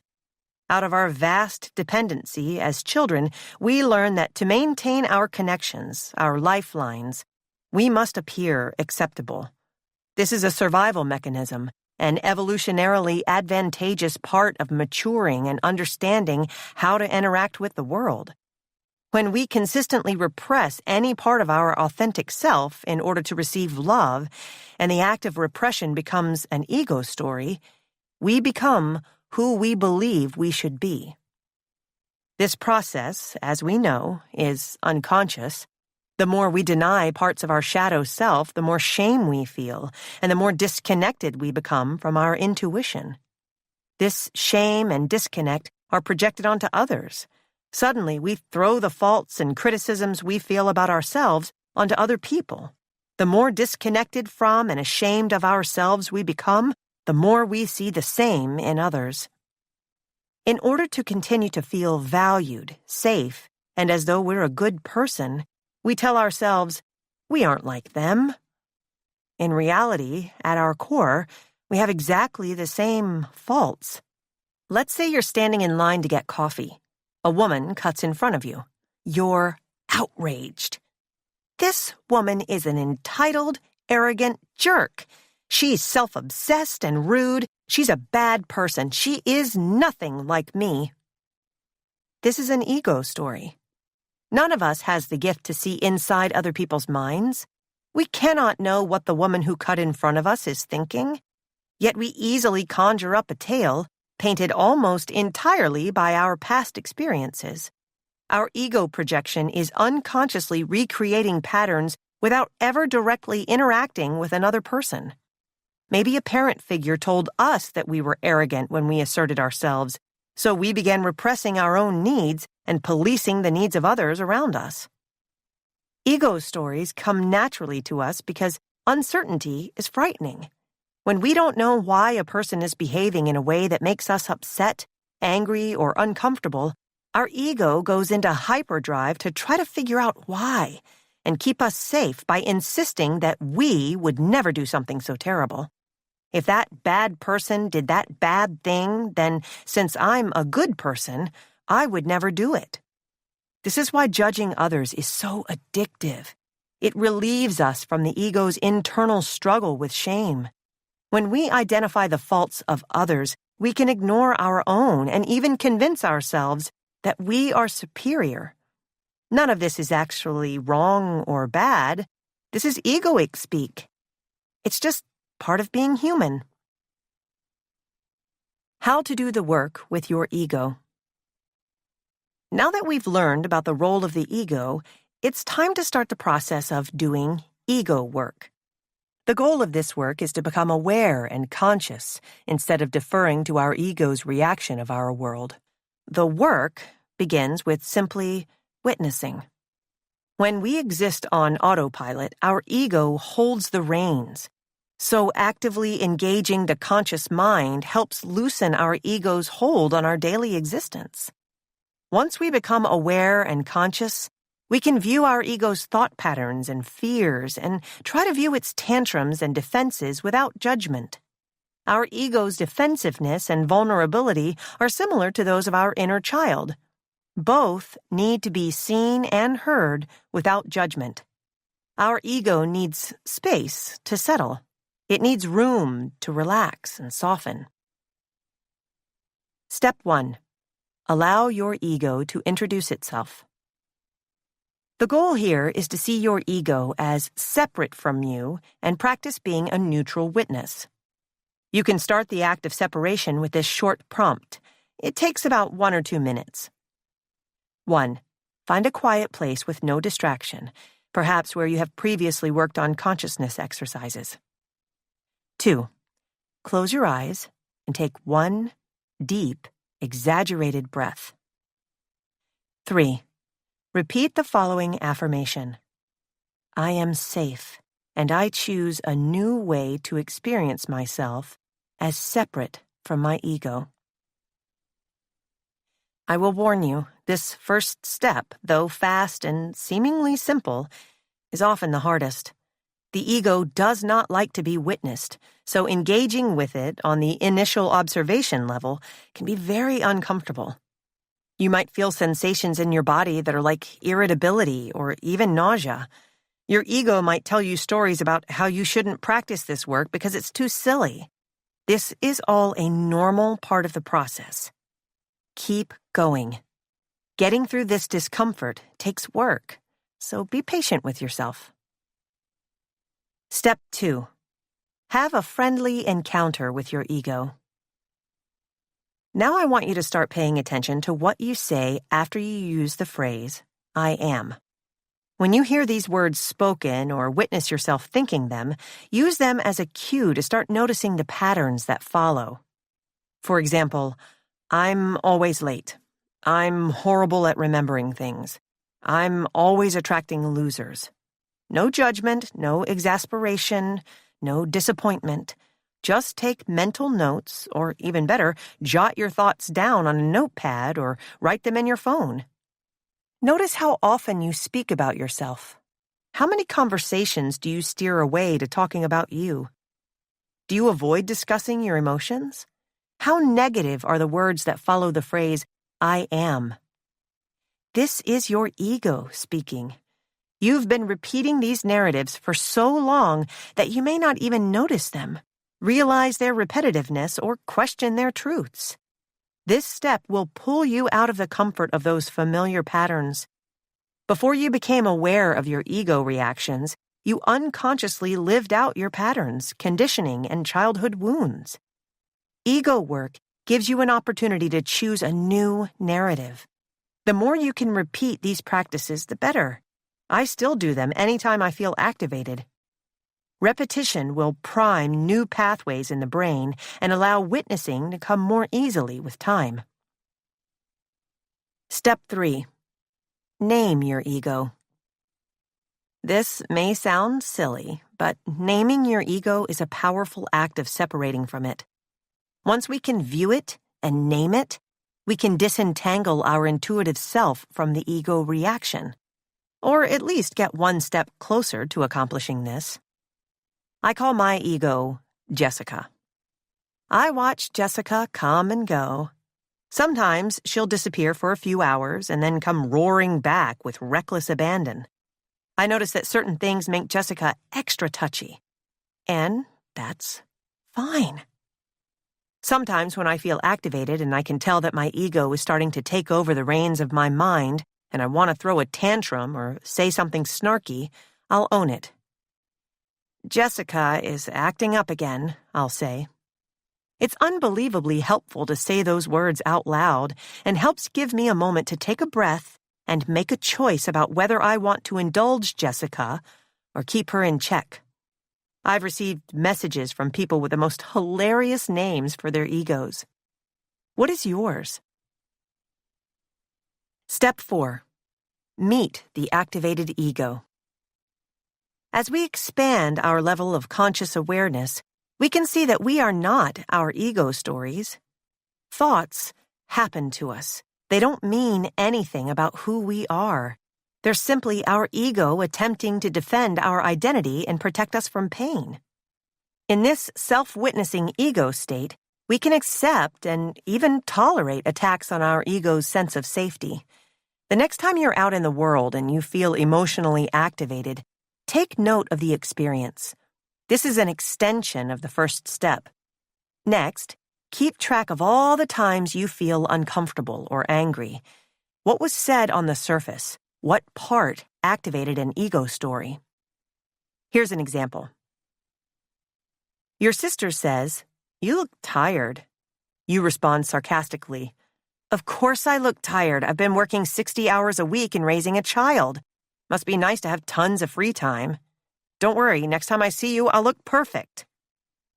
What your sister said objectively. You look tired. What your ego heard. She's always so rude and condescending. She never acknowledges the hardships I go through and how much I work to just stay afloat. Here, the ego felt a core emotion, unworthiness. That was painful, and since you've never learned to process your feelings, the ego came to project it onto your sister. As we know, the ego prefers to dump painful emotions onto others rather than sit with them. One example of a way to handle the sister's comment in the above example is to acknowledge your hurt, not bury it. You could respond, "Ouch, that stung. I think I took that way more personally than you intended it." As we navigate the ego in a more empowered way, we can actually have difficult conversations without feeling under threat when we are questioned or challenged. The more we practice this awareness, the more our ego softens, the greater our confidence grows, and the more the ego can settle and integrate. Though these stages are laid out neatly in this chapter, they are far from linear. You will shift into and out of these stages, first progressing and then backsliding. Your ego is always there. The concept of self-truth. As you build up attentional controls and practice self-witnessing, you will be forced to start looking more objectively at your behaviors. Self-witnessing is not enough on its own. You also need to be honest about what you are observing. You will benefit from being open and honest about the shadow self that exists within you, within all of us, and come face to face with self-truth. Our shadow self consists of all the unsavory parts of ourselves, about our relationships, our past, and our parent figures that we are ashamed of and try to deny. Our ego spends a lot of time fighting battles to obscure our ability to see this shadow. As you learn how to question your ego, some of these parts of yourself will become apparent, often through your judgments of and projections onto others. The more you become separate from your ego, the greater your ability to see things from a distance will be. Our projections, or our internal emotions that we externalize onto others, are messages from our shadow self. Take notice of the voice of criticism or judgment the next time it crops up, as it inevitably will. What is it telling you about yourself? One of my early introductions to seeing my ego stories came when I started questioning my knee-jerk annoyance with people who posted videos of themselves dancing on Instagram. It made me angry. My mind made up so many stories about their self-obsession, their need for the spotlight, on and on. The reality was that I have trouble letting myself go in front of other people and have refused to dance in public since I was a little girl. I was jealous of the freedom and joy I saw in those posts. When our ego is in the driver's seat, our mind does some pretty remarkable gymnastics to repress or avoid or dismiss or put down. Once you allow what exists, you can view yourself more objectively, more honestly, and ultimately, more compassionately. The concept of ego consciousness. Living unconsciously and unaware of our thoughts, patterns, and behaviors, we are completely identified with our egoic concept of who we are. Our automatic response is to externalize uncomfortable feelings, blaming everyone else and discharging energy outward. This state of consciousness, also called ego consciousness, leaves us powerless to make our own choices. Without accountability and inner knowing, we are very much at the whim of our environment. I'll use my dishwashing experience as an example. When I see a sink full of dirty dishes and start to feel my rage spiral, I begin the process of witnessing. I notice my bodily reactions, heart racing, blood rushing to my face, feeling hot, antsy, ready to burst. As I witness my reactions and give them the space to breathe, not discounting them as overreactions, I learn from them. I begin to listen to the narrative that they are telling me. I allow myself to think a bit more objectively. My heart is pounding. The blood is rushing to my head.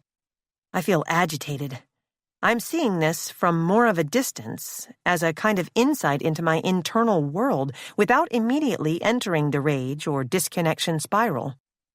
I take a second and look even further. There is a feeling of dread in the pit of my stomach. I recognize that feeling from my childhood, and I acknowledge the pull toward the familiar trauma reaction. My subconscious craves the stress cycle of my childhood. The rage and anger, I realize, were not only about the dirty dishes or even about my partner, but also about my mother. They were about her emotional distance. They were about her distraction. They were about not being seen. The dirty dishes were a kind of time machine taking me back to sitting under the table in Philadelphia, playing with my toy cars while my mom stared out of the window, waiting for my father to come home.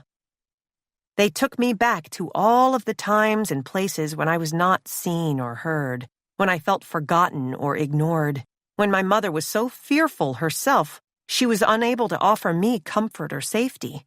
My ego created a story to help protect me from feeling that pain again.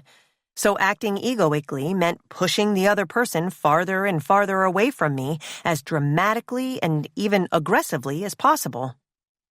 I had never seen myself clearly or honestly enough before to be able to come to that conclusion. Now I could make an active effort to change my relationship with dirty dishes. It took years, and now I enjoy doing the dishes. I no longer see them as a testament to my worthlessness. The change didn't happen overnight, and it started with this. I practiced new thoughts about the dishes. Even though my subconscious was rolling its eyes, I would tell myself, "You are considered. You do matter," as I ran the hot water and felt soapy water cover the smooth dishes in my hands. Even if I didn't believe it, I said it anyway. Then I made a ritual out of doing the dishes that made me happy. After I finished, I'd do something only for me.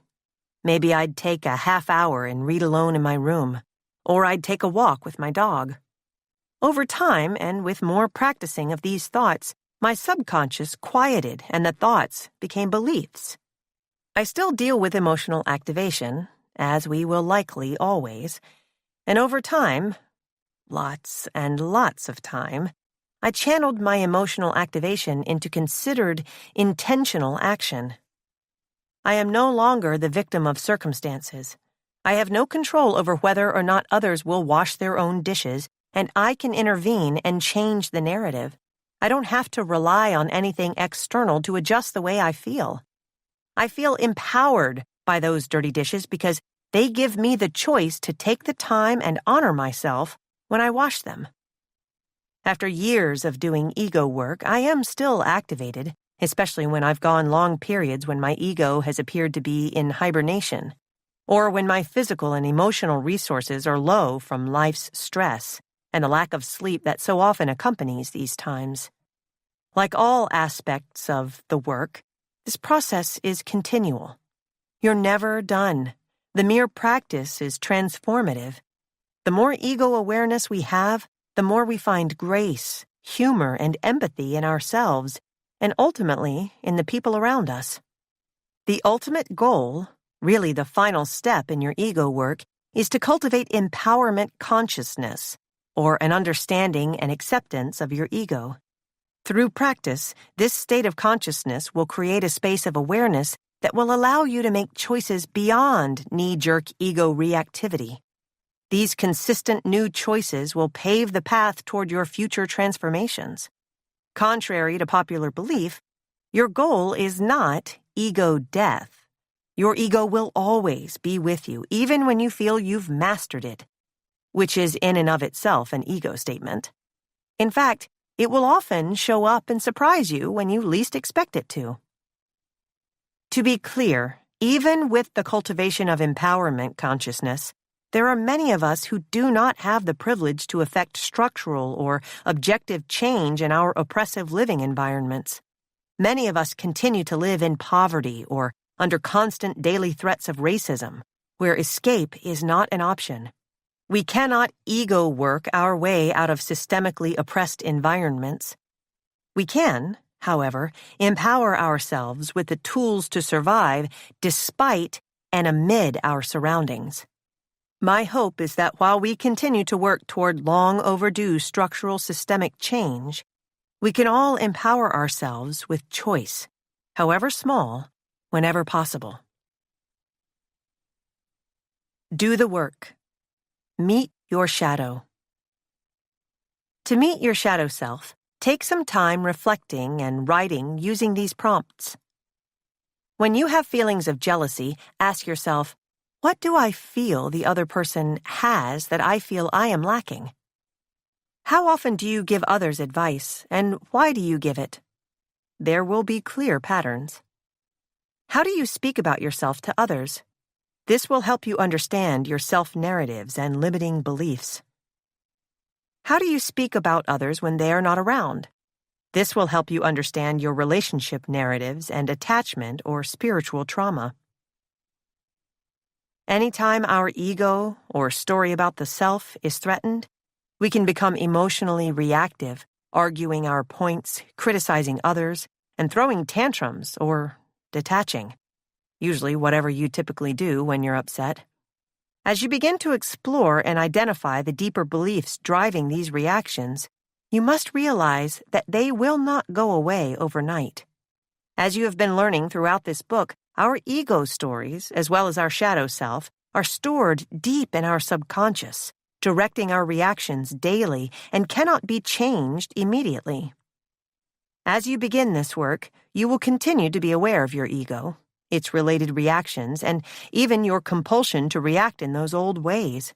And many times, you still will. That's okay.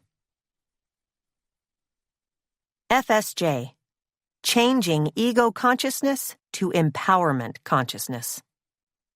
In order for you to empower yourself to break out of your ego's conditioned habits and patterns, you will want to begin to create a space before you instinctively return to those older ego reactions. To help you with this process, you may want to use the following example or create a similar one of your own. Today, I am practicing breaking old habits of emotional reactivity. I am grateful for the opportunity to choose new responses to my daily life. Today, I am calm and grounded in presence. Change in this area allows me to feel more in control of my choices. Today I am practicing when I use my breath to ground my reactions and make space for new, conscious choices. 9. Trauma bonds. My most frequently uttered phrase while I was growing up was, "I'm bored." I was always chasing the intoxicating high of the cortisol roller coaster. Even outside the home or on my own, I could recreate that stress cycle. Sometimes when I couldn't sleep, I'd soothe myself by throwing myself right back into the stress cycle with which I was familiar, by listing all the ways that my family could die. In a fire, in a flood, during a home robbery. Later, with romantic partners, I sought the same stress cycles. I'd remain emotionally distant and largely unavailable, a pattern I learned with my mother in childhood. I'd only end up growing resentful over time as I held them solely responsible for the disconnection and distance I helped to co-create. Whenever they tried to move close, I'd push them away, unfamiliar with the intimacy. When they left, I'd panic, running back to the familiar cycle of stress. Always something from my childhood. My mind would race, thinking of all the ways a girlfriend failed me. An unanswered text message, an inconsiderate gift, a stray comment of disapproval. No matter what, I could always find something to stress about. Even in the most peaceful moments, my mind would nag. Something is wrong. Maybe I'm not really attracted to this person. Maybe I'm over this relationship. I needed that stress response to feel. Without it, I felt numb, bored, and eventually I'd end up pushing the other person away or leaving, confirming my belief that I will always be alone.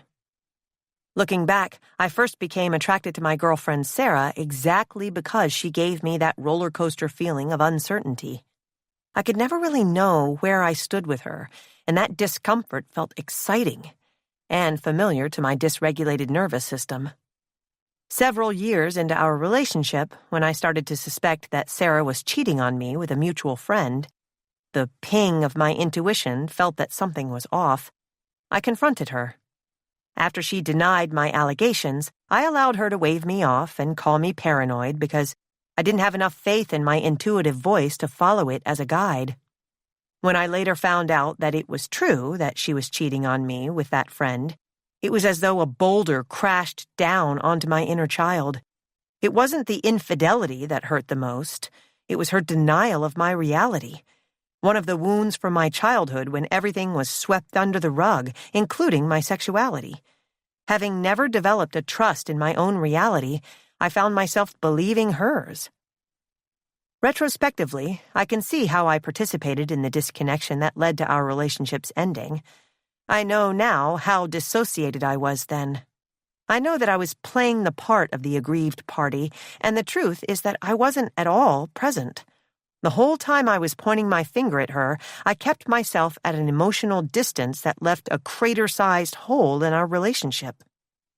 One can be only as connected to others as they are to themselves.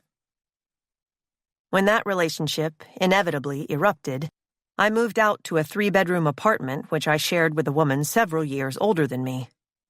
We quickly developed an intense friendship that grew into attraction. It was like the relationship equivalent of drawing yourself a warm bath, soothing and inviting. It's only now, looking back, that I see that that feeling of safety emerged from the recognizable patterns of my childhood. We connected immediately as we spent more and more time together, bonding emotionally around a shared experience of anxiety. Outside of that very familiar bond, emotionally I remained at a distance. As I had always done, I ran around seeking to please all those around me, though never able to provide what they all desired most: authentic connection. A few years in, the topic of marriage came up. Marrying seemed like the logical next step, so off we went, flying out of state because it was not yet legal for us to marry in New York. Shortly after marrying, we moved from New York City to Philadelphia, leaving our routine and particularly active social life behind. In our new home, with fewer distractions, it felt as though a flashlight was shone on the depth of our developed disconnection. I was in a near-constant state of dissociation, unable to give my wife what she felt she needed, and also feeling unfulfilled myself. Years of unmet needs were projected onto her, with increasing resentment being soothed by my continued pattern of dissociation. My checking out further activated her anxiety, increasing her safety-seeking through connection and sending me further into my own dysregulation and distance. It's a cycle I've observed often in couples I've worked with that spins many into bouts of despair and eventually to divorce. After one particularly emotional day of work, I came home and started to feel really sick. My heart was racing and I felt sweaty one second and freezing the next. I put on my sneakers and a heavy winter jacket because I thought I would need to take myself to the hospital. I believed I was having a heart attack. In reality, I was having an anxiety attack, which even the clinician in me couldn't identify at the time. Surrounded by puffy down, I curled up into a ball and rocked back and forth, telling myself to breathe through the pain. Thankfully, it wasn't a heart attack. It was an acute message of the soul. My mind avoided the truth for so long that my body had taken over. I realized that the people I was choosing to love were not random. It was all part of a pattern, a deeper story that started in my attachment bonds in infancy. My current relationship was a part of that pattern, and our marriage was not founded on a solid base of authentic connection. After a few more grueling months of hearkening with my emerging truth, I came to one of the most difficult decisions of my life thus far. I listened to my true self for one of the first times and acted accordingly. I asked my wife for a divorce. Attachment theory in adulthood. Our dependency on other people to survive and thrive doesn't end in childhood. As adults, we continue to seek out attachments, primarily through romantic relationships. In the 1980s, researchers Dr. Cindy Hazan and Dr. Philip Shaver applied attachment theory to romantic partners, employing a love quiz to assess how secure the study participants' relationships were in adulthood compared to those they experienced in infancy. The results of their research confirmed what many in the psychological community had long suspected. Early infant/childhood attachment provides the basis for romantic relationships in adulthood. It's not a hard and fast rule, and typically, if you had affectionate, supportive, and loving bonds in infancy, you are more likely to report having affectionate, supportive, and loving bonds in adulthood. If you had distant, erratic, or abusive relationships in childhood, there's a good chance you will seek out the same kind of bonds in adulthood. Dr. Patrick Carnes, the author of The Betrayal Bond, Breaking Free of Exploitive Relationships, continued this research by coining the term traumatic bonding to describe the relationship between two people with insecure attachment. This is a problematic bond that is reinforced by neurochemical expressions of reward, love, and punishment, removal of love. Dr. Carnes focused on the more extreme cases of traumatic bonding, those seen in domestic violence, incest, child abuse, and even Stockholm Syndrome cases of kidnappings, cults, and hostage-takings. In his definition, we enter into a traumatic bond when we seek comfort from the source of our trauma, in this case, the person who is abusing or hurting us. When the source of our trauma is the person we are dependent on, we learn how to cope, in this case, receive love, by enmeshing ourselves in that bond. Dr. Carnes described this phenomenon as the misuse of fear, excitement, sexual feelings, and sexual physiology to entangle another person. In my more expanded definition, a trauma bond is a relationship pattern that keeps you stuck in dynamics that do not support the expression of your authentic self. Trauma bonds are often learned and conditioned in childhood, and then repeated in adult relationships, peer, familial, romantic, professional. They are relationship patterns that are based on our earliest, often unmet, needs. Trauma bonds are not exclusive to romantic relationships, though that is often where they are most obvious. Almost all of us participate in trauma bonds, and it is highly likely your very unique needs, physical, emotional, spiritual, were not always consistently met. While not exhaustive, common signs you'll witness in a trauma bond include: 1. You have an obsessive-compulsive pull toward particular relationships, even though you know the relationship will likely have problematic long-term consequences. Often we confuse the intense emotions associated with a trauma bond for love. This plays out in a push-pull dynamic in which the emotions of fear and abandonment appear to be exciting chemistry. The flip side of this dynamic can result in boredom, when a safe relationship loses the thrill of the threat of loss. Excitement is a powerful motivator that keeps many people coming back. 2. Your needs are rarely met in particular relationships, or you are unaware of what your needs are in any relationship. All children have physical and emotional needs. Through our primary parent figures, we learn how to get those needs met. Your parent figures may have been unable to meet your needs because they were unable to meet their own. This will leave you similarly unable to meet your own needs in adulthood. This can look like not being able to ask for things or say no out of fear or shame. As a result of a lifetime of unmet needs, you may consistently feel resentful, unfulfilled, or needy. 3. You continue to betray yourself in particular relationships to get your needs met and have a related lack of self-trust. When you don't trust yourself, you outsource your worth to others. When you outsource your worth, you become chronically dependent on other people's perceptions of who you are.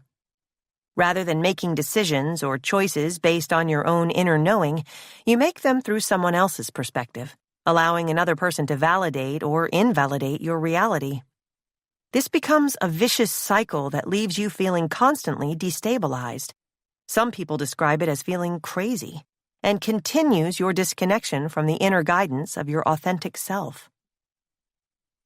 Trauma bonds are the results of relationship dynamics that are rooted in stories about ourself, created in childhood and manifested in our adult relationships. They are extensions of how we adapted or coped in the absence of having an intrinsic need met. Ego protection stories, such as mine of not being considered, were early life adaptive measures to soothe difficult emotions and cope with trauma. Those coping strategies helped us survive issues with our primary attachment figures, so we held on to them tightly as we entered adulthood and faced perceived threats in other bonds. We use them to maintain an armor of self-protection so that our inner child wounds can never be opened again. The unconscious pull toward these patterns is so strong that we will do almost anything to preserve a relationship founded on a trauma bond, often engaging in acts of self-betrayal in order to receive love.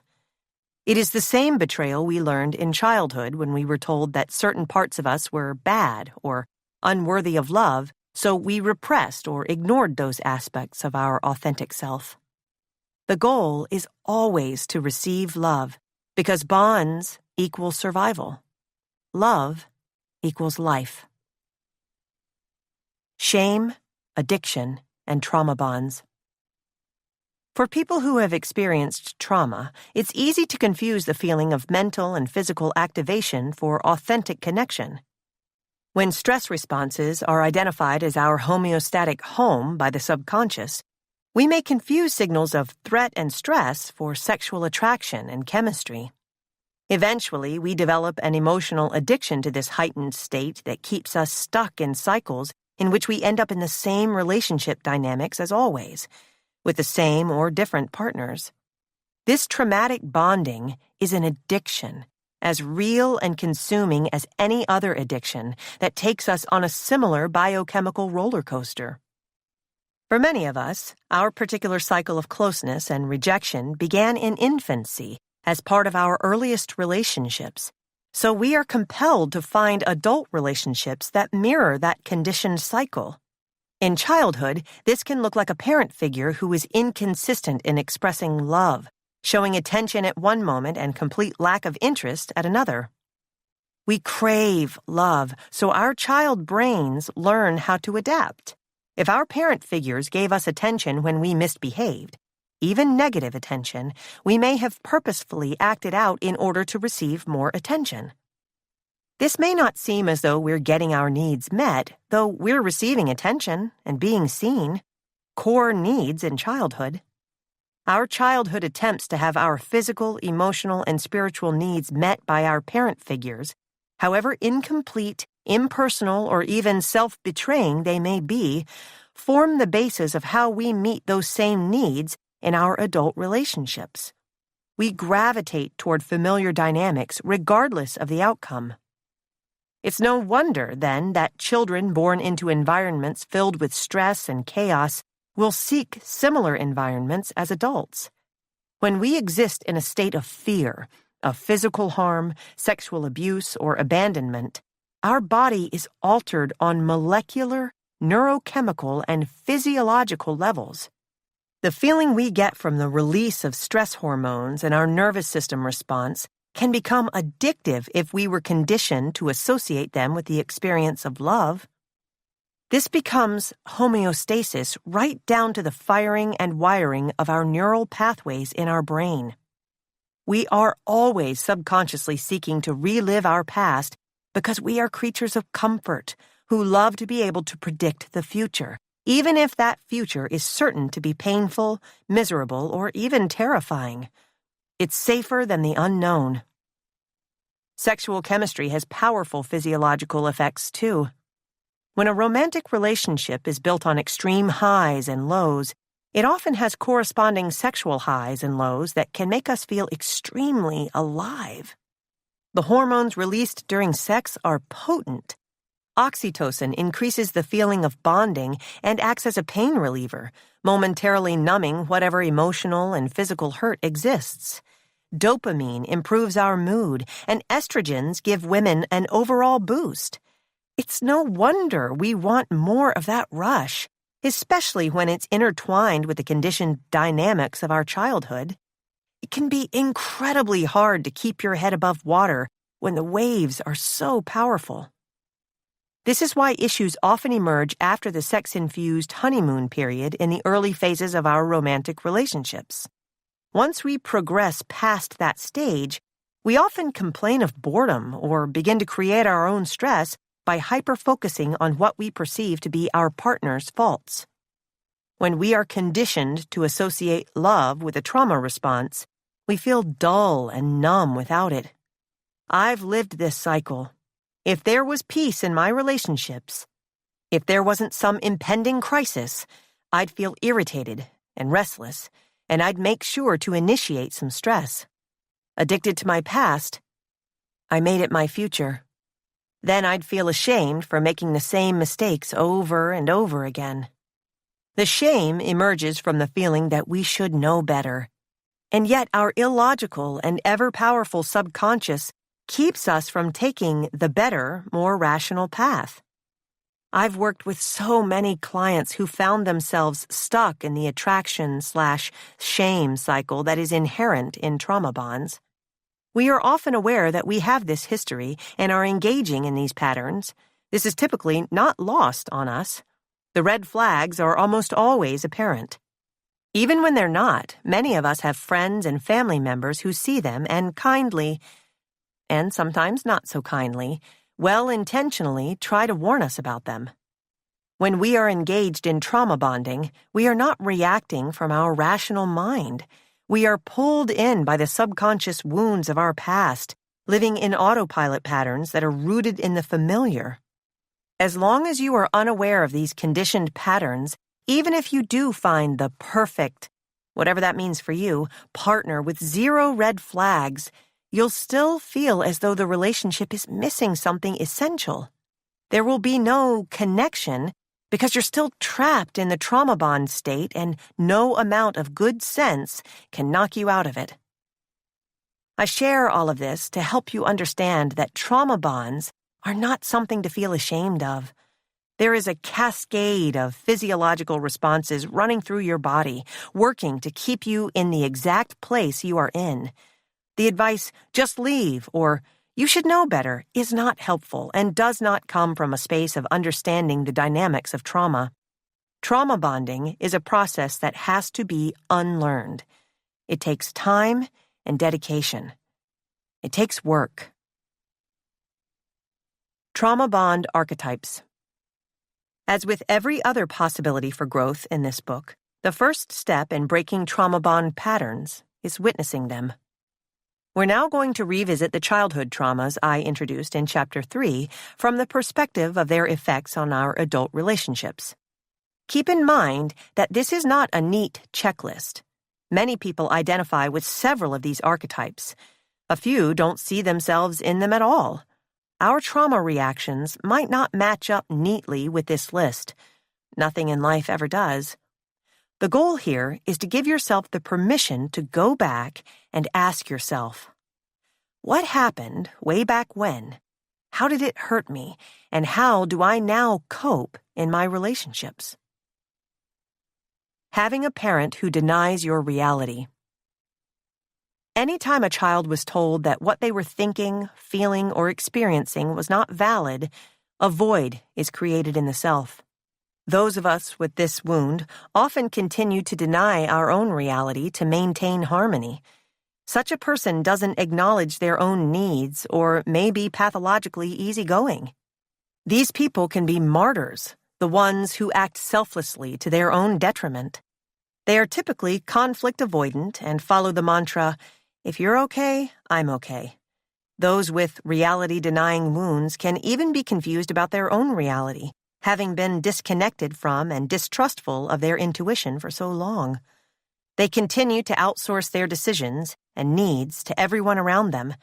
As their needs persist and resentment grows, those of us with these wounds end up holding everyone around us responsible for our choices. Having a parent who does not see or hear you. Those who felt that their parent figures ignored or neglected their core need of being seen and heard learn early that they must quiet their true nature in order to receive love. We see a similar reaction in those who lived in a family whose members were emotionally immature, i.e., often employing icing or the silent treatment as punishment. Love is often either scarce or unconditional in such an environment that people in them almost entirely eliminate their wants and needs to make sure they receive anything they can. There is often behavioral modeling happening, too. Those who were iced often ice other people when they're threatened. This wounding can also manifest itself in picking big personality partners. A client I worked with often found herself attracted to powerful, high-achieving partners who would literally suck all the air out of any room they entered. Such people have a core wound. I am not seen or heard, and so they pick a partner who keeps them in this state of living out the expression of the core wound, once again pulling them toward the familiar state of smallness or invisibility. Playing this part, however, activates all the uncomfortable emotions associated with not being seen or heard. Every time this woman picked a big personality, the relationship inevitably failed when she started resenting her partner for the very reasons she had felt connected in the first place. Having a parent who vicariously lives through you or molds and shapes you. When our parent figures directly or indirectly express preferences about our beliefs, wants, and needs, it creates a lack of space for our authentic self-expression. This can manifest itself in a variety of ways and often results in reliance on external guidance from partners, friends, even mentor types, for input into or feedback on all of life's big and small decisions. These are the people who always need to talk things out, sometimes multiple times with multiple people, in order to figure out how they feel. Because they have always been told what they feel, think, or should be, they have no connection to an intuitive guidance. Often, this leads to their constantly seeking a guru or guide or constantly drinking the Kool-Aid of new ideas or groups. Having a parent who does not model boundaries. As children, we intuitively understood boundaries, even though many of us were raised in homes where our parent figures didn't have clear limits themselves. Some of our parent figures unconsciously crossed our boundaries by telling us to do things we didn't feel comfortable with, for the sake of being polite or good. Those experiences overrode our intuition and innate limits, causing us to question our inner messages. In adulthood, we may find ourselves overriding our own needs in relationships and consistently allowing our limits to be crossed. Over time, this denial of need can morph into anger or resentment, a concept known as contempt and shown in extensive studies by renowned couples therapist Dr. John Gottman to be a known relationship killer. We feel resentment and wonder, why do people take advantage of me? Or why don't people appreciate me? which is a normal response to boundary violations. What we don't understand is that this behavior is related to our lifetime lack of setting boundaries or limits to the time, energy, and emotional resources we expend on others. Having a parent who is overly focused on appearance. Many of us received both direct and indirect messages about appearance by parent figures who focused on the way we looked physically, our weight, our hairstyle, our clothing, or even how the family unit was perceived by others within the community.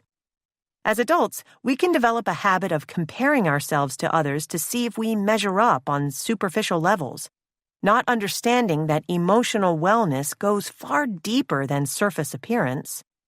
This reliance on external appearance leads us to be overly focused on the image of ourselves that we present externally. We may even deny or intentionally hide painful or difficult issues we are experiencing in order to maintain the appearance of being perfect. Social media, which enables us to post pretty photos and captions, can exacerbate this, even though many of us are suffering deeply behind the facade. Having a parent who cannot regulate their emotions. When we see our parent figures coping with their emotions by exploding or withdrawing, we are left feeling emotionally overwhelmed. By adulthood, we lack adaptive emotional coping skills and overall emotional resilience. Many of us model the same emotional reactivity or inhibition that was expressed by our parent figures. Some of us may find our emotions exploding out of us as we yell at others or storm around the house slamming doors. Others may deal with their big emotions by detaching. This might look like someone who is avoidant or conflict-averse. On the more extreme end, these are the people who engage in dissociation. Some use external aids to create that state, numbing themselves with drugs and alcohol, distracting themselves with social media, sedating themselves with food. The bond itself may even be the numbing agent. And when we are preoccupied with a relationship, we don't have to ask ourselves if something deeper is making us unhappy. With these general archetypes in mind, pay attention to how your body feels around the people in your life. Our relationships are a guidance system that enables us to determine the state of our mental wellness. Take a moment to write down the names of some of the people you have the closest relationships with. Underneath the names, write down how you feel most often when interacting with them. Do you feel tense, anxious, or do you feel free, safe? This will begin to give you an awareness of some of the relationship patterns you learned through your experiences in childhood. The trauma bond trap. More often than not, each individual in a relationship is dealing with the after effects of their unique childhood traumas while, at the same time, both are trying to live, love, and thrive together. No one ever said this relationship stuff was easy. One of my clients, a practicing therapist, came to me for help with her seesawing interplay with her husband. As with any trauma bond, there are aspects of their bond that are highly unique and others that are more generalizable. Joshua and Shira's relationship shows how the personal can often be universal. Joshua and Shira are active members of the Orthodox Jewish community. Family, ritual, and tradition are essential to both of them. Other than these shared values, the two could not have been cut from more different cloth. Shira's parent figures both had special needs and were largely unable to care for her, leaving that responsibility to members of the extended family, namely grandmothers and aunts. It was never hidden from Shira that her parent figures had special needs, and on the deepest level, she longed for a bond they were unable to provide. That emotional abandonment left her feeling perpetually unloved. To cope, she became a people pleaser, always seeking out external validation that she was worthy of love. Joshua, by contrast, came from a family with 8 brothers and sisters. His mother struggled to regulate her emotions and was very egocentric. Her needs came before any of her children's, and as the oldest boy, Joshua believed that he had to keep his mother stable to survive. The best way to do that, he learned over time, was to remain quiet and smother his own emotional world. As you have probably already guessed, That resulted in dissociation. His family environment, combined with the cultural messages that men should not be emotional, pushed Joshua to find his love in the outside world through achievement and success. He studied medicine, was accepted to one of the best medical schools in the country, and eventually became a surgeon. When Shira came to me, Joshua had been experiencing physical pains that left him feeling fragile and frustrated, and at times made his work as a physician incredibly difficult. The physical pain exacerbated all the issues that had been ongoing in the relationship since its inception. He was unemotional, keeping himself at a distance during times of stress and conflict, which opened up Shira's abandonment wounds, making her feel desperate, fearful, and needy. When Joshua came home after a hard day, feeling depleted, he would detach and shut down. Sensing a lack of connection, Shira would act out. "What's wrong? Are you mad at me?" The chase for affection would begin. Then it would grow into accusations. "You don't love me. You're having an affair." Panic-stricken and deeply alone, Shira would physically chase Joshua, calling him 50 times in a row, showing up at his practice, confronting family members about his behavior. The only way she felt she could truly feel safe was to reduce the perceived space between them. As an attempt to regain safety for himself, Joshua withheld his emotions even further, feeling Shira's attempts for closeness as threatening, similar to how he felt when his mother's emotions overtook his own. Shira and Joshua's relationship is a classic example of approach/withdrawal patterning. As he withholds his love, she feels abandoned and understandably deeply hurt, and begins to move closer to him in order to regain her own felt emotional safety. The closer she comes, the more he pulls away, the greater her anxiety grows. Neither partner's needs are being met, and each partner grows upset with the other. This is the essence of the trauma bond dynamic. When needs are consistently unmet, resentment soon follows. Resentment is a relationship killer. Authentic love.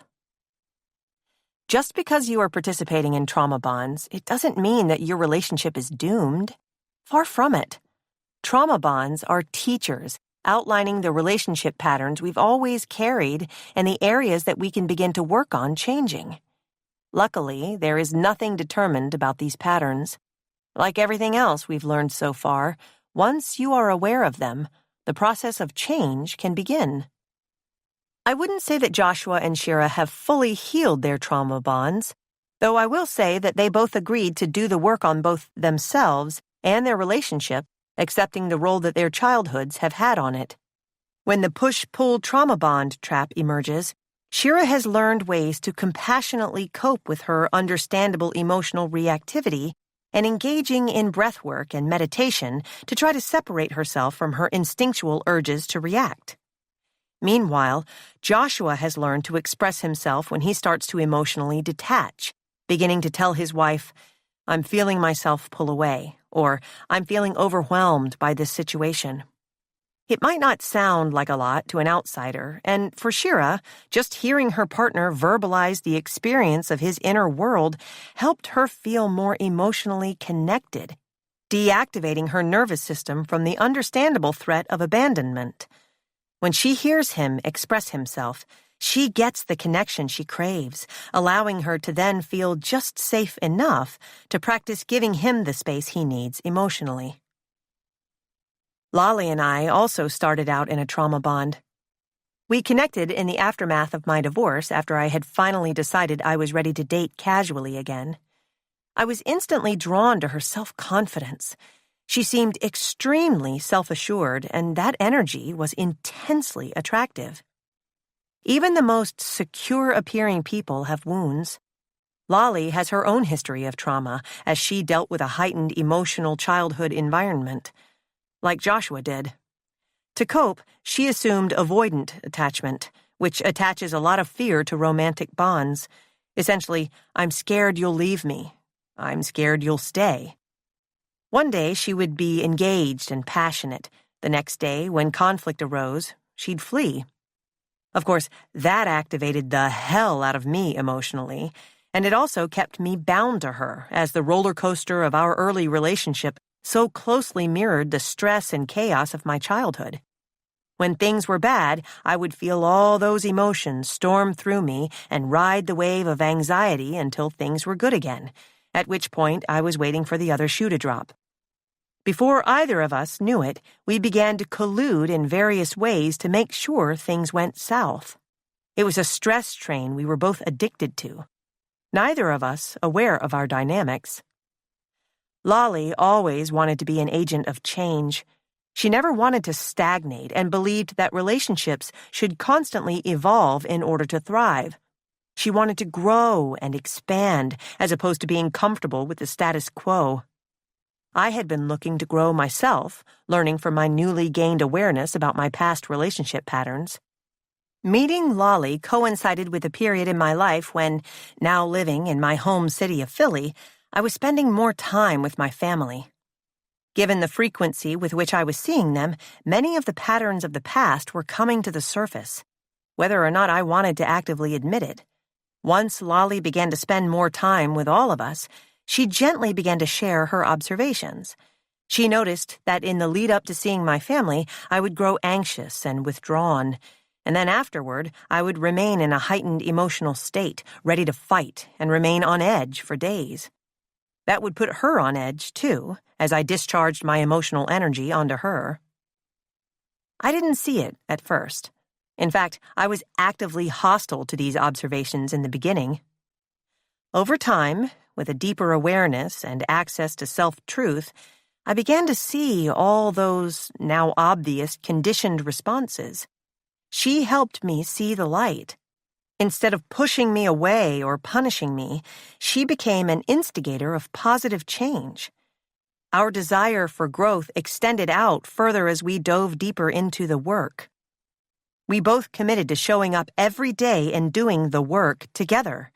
We went to bed earlier. We worked out. We did our morning routines. We journaled.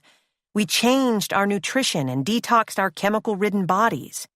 In the beginning, all of that awareness and change was emotional. We would sometimes lie on the floor and cry. It was that overwhelming. It was overwhelming together. Our togetherness made the healing journey all the more transformative. Even on days when I really did not want to, I chose to show up because she was. Over time, I began to show because I wanted to for myself.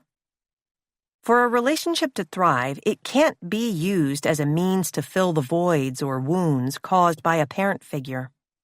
A healthy relationship provides space for mutual evolution. This is the essence of authentic love, when two people allow each other the freedom and support to be fully seen, heard, and self-expressed. Authentic love doesn't feel like an emotional roller coaster. It feels like peace and an inner knowing that you are both choosing to show up from a place of mutual respect and admiration. Authentic love feels safe. It's rooted in the awareness that the other person is not property, not something to be owned, and that your partner is not your parent figure, not someone who can fix or heal you. This is not the rom-com depiction of love. Authentic love doesn't always feel good or even romantic. The cycles of emotional addiction that we commonly associate with romance aren't activated, so it doesn't have the charge of excitement born of fear of abandonment or withdrawal of love and support. It is a grounded state. You do not need to perform in a certain way or hide parts of yourself to receive love. You will still feel bored or unsettled. You will still find yourself attracted to other people and may even mourn the loss of the single life. Conscious relationships aren't fairy tales. There's no, you complete me. There's no smile and poof, living happily ever after. Like everything else you have encountered so far, authentic love requires work. The path forward is to become aware of the role of self-betrayal in your trauma bonds and the role that you can play in honoring your own needs. Do the work. Identify your trauma bonds. To gain an awareness of how your childhood wounds or suppressed feelings continue to affect you and your relationships in adulthood, take some time reflecting and writing using the following prompts for all that apply. Remember to look back to the journaling exercise you completed in Chapter 3, taking note of the childhood wounds you experienced. Having a parent figure who denies your reality. Reflect upon and write about how you react when you perceive someone denying your thoughts, feelings, or experiences. Spend some time witnessing yourself and exploring what kinds of experiences activate these feelings, and note your reactions. Use this journal prompt. Today, when insert an experience in which you feel your reality is denied, I feel blank and I react by blank. Having a parent figure who does not see or hear you. Witness the experiences that continue to result in you feeling unacknowledged. Note the ways you attempt to be seen or heard in adulthood. For example, do you find yourself desperately trying to make others see or hear you? Or do you have a deep underlying sense of being generally unacknowledged? Do you find yourself playing roles in your relationships in order to receive validation? Do you hide some thoughts, feelings, or parts of yourself that you feel others will not approve of? How do you react to feeling unacknowledged in adulthood? Use this journal prompt.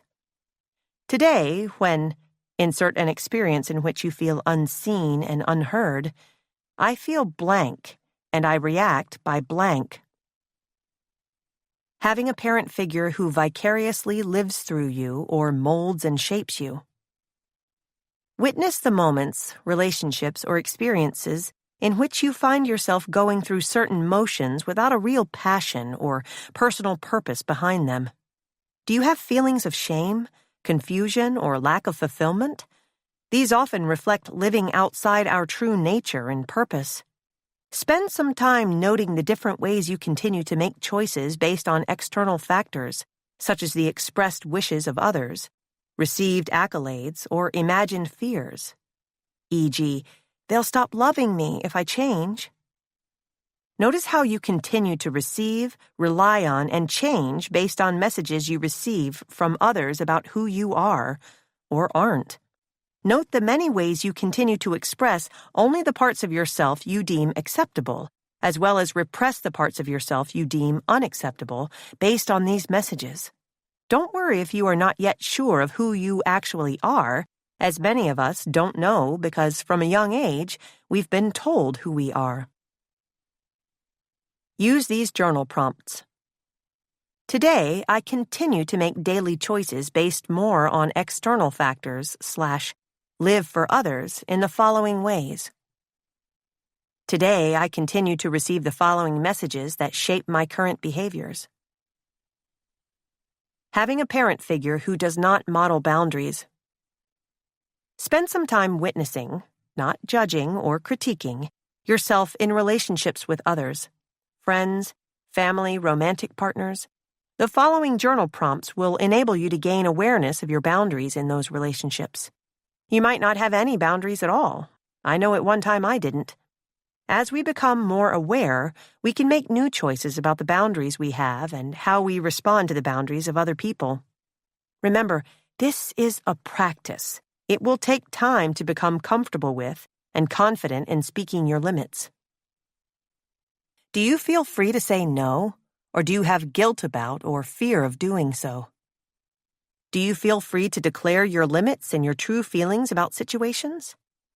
Do you unconsciously attempt to force people to take on your viewpoints or opinions? Having a parent figure who is overly focused on appearance. Spend some time witnessing, again, not judging or critiquing, your relationship with your physical appearance. How you feel about yourself physically is reflected in your relationship with both yourself and others. Most of your narratives about your physical appearance are unconscious, so becoming aware of them will enable you to understand your current narratives and create new ones. As you go through these prompts, remember to be kind and compassionate with yourself. You are not judging here. Your goal is to stay objective and curious. How do I speak to myself about my body? How do I speak to my friends about my body? How often do I compare myself to other people physically? How do I speak about other people's physical appearance? Having a parent figure who cannot regulate their emotions. Spend some time witnessing how you regulate your own emotions now in adulthood. Witness the ways you see yourself experiencing and coping with your emotions. Specifically, spend some time noticing the many ways you continue to deny certain emotions in your daily life, or generally in many areas of your life. Do you always attempt to be positive or the life of the party? Do you feel unable to communicate what you're feeling to friends and partners? Do you hide some emotions and fully express others? Reflect using the following journal prompts. When you have a strong emotional experience, how do you respond? Do you have a coping strategy when you feel stress from your emotions? What is it? When you have a strong emotional experience, how do you communicate with those around you? After having a strong emotional experience, do you practice self-care, or do you find yourself shaming yourself for your responses? Today, I continue to deny my emotions in the following ways. 10. Boundaries. My client Susan was raised in a typical middle-class home where the mantra was, "Family is everything," similar to my own. Early on her healing journey, Susan idealized her family, overcompensating by speaking only about the wide support and love her parents provided. As far as her own struggles with feeling lost and unfulfilled went, she would say, "I don't know why I'm like this. I had everything I ever wanted." Her parents had a stable marriage. They showed up to every school event. They both showered her with affection. Susan particularly idealized her mother, engaging in patterns of near-hero worship. When she first heard about inner child work, she dismissed it, calling it woo-woo nonsense. Susan's fear of her own traumas resulted in an overcompensated admiration with no room for anything even remotely uncomfortable when discussing her past. As she continued to witness herself more honestly, a more critical portrait emerged.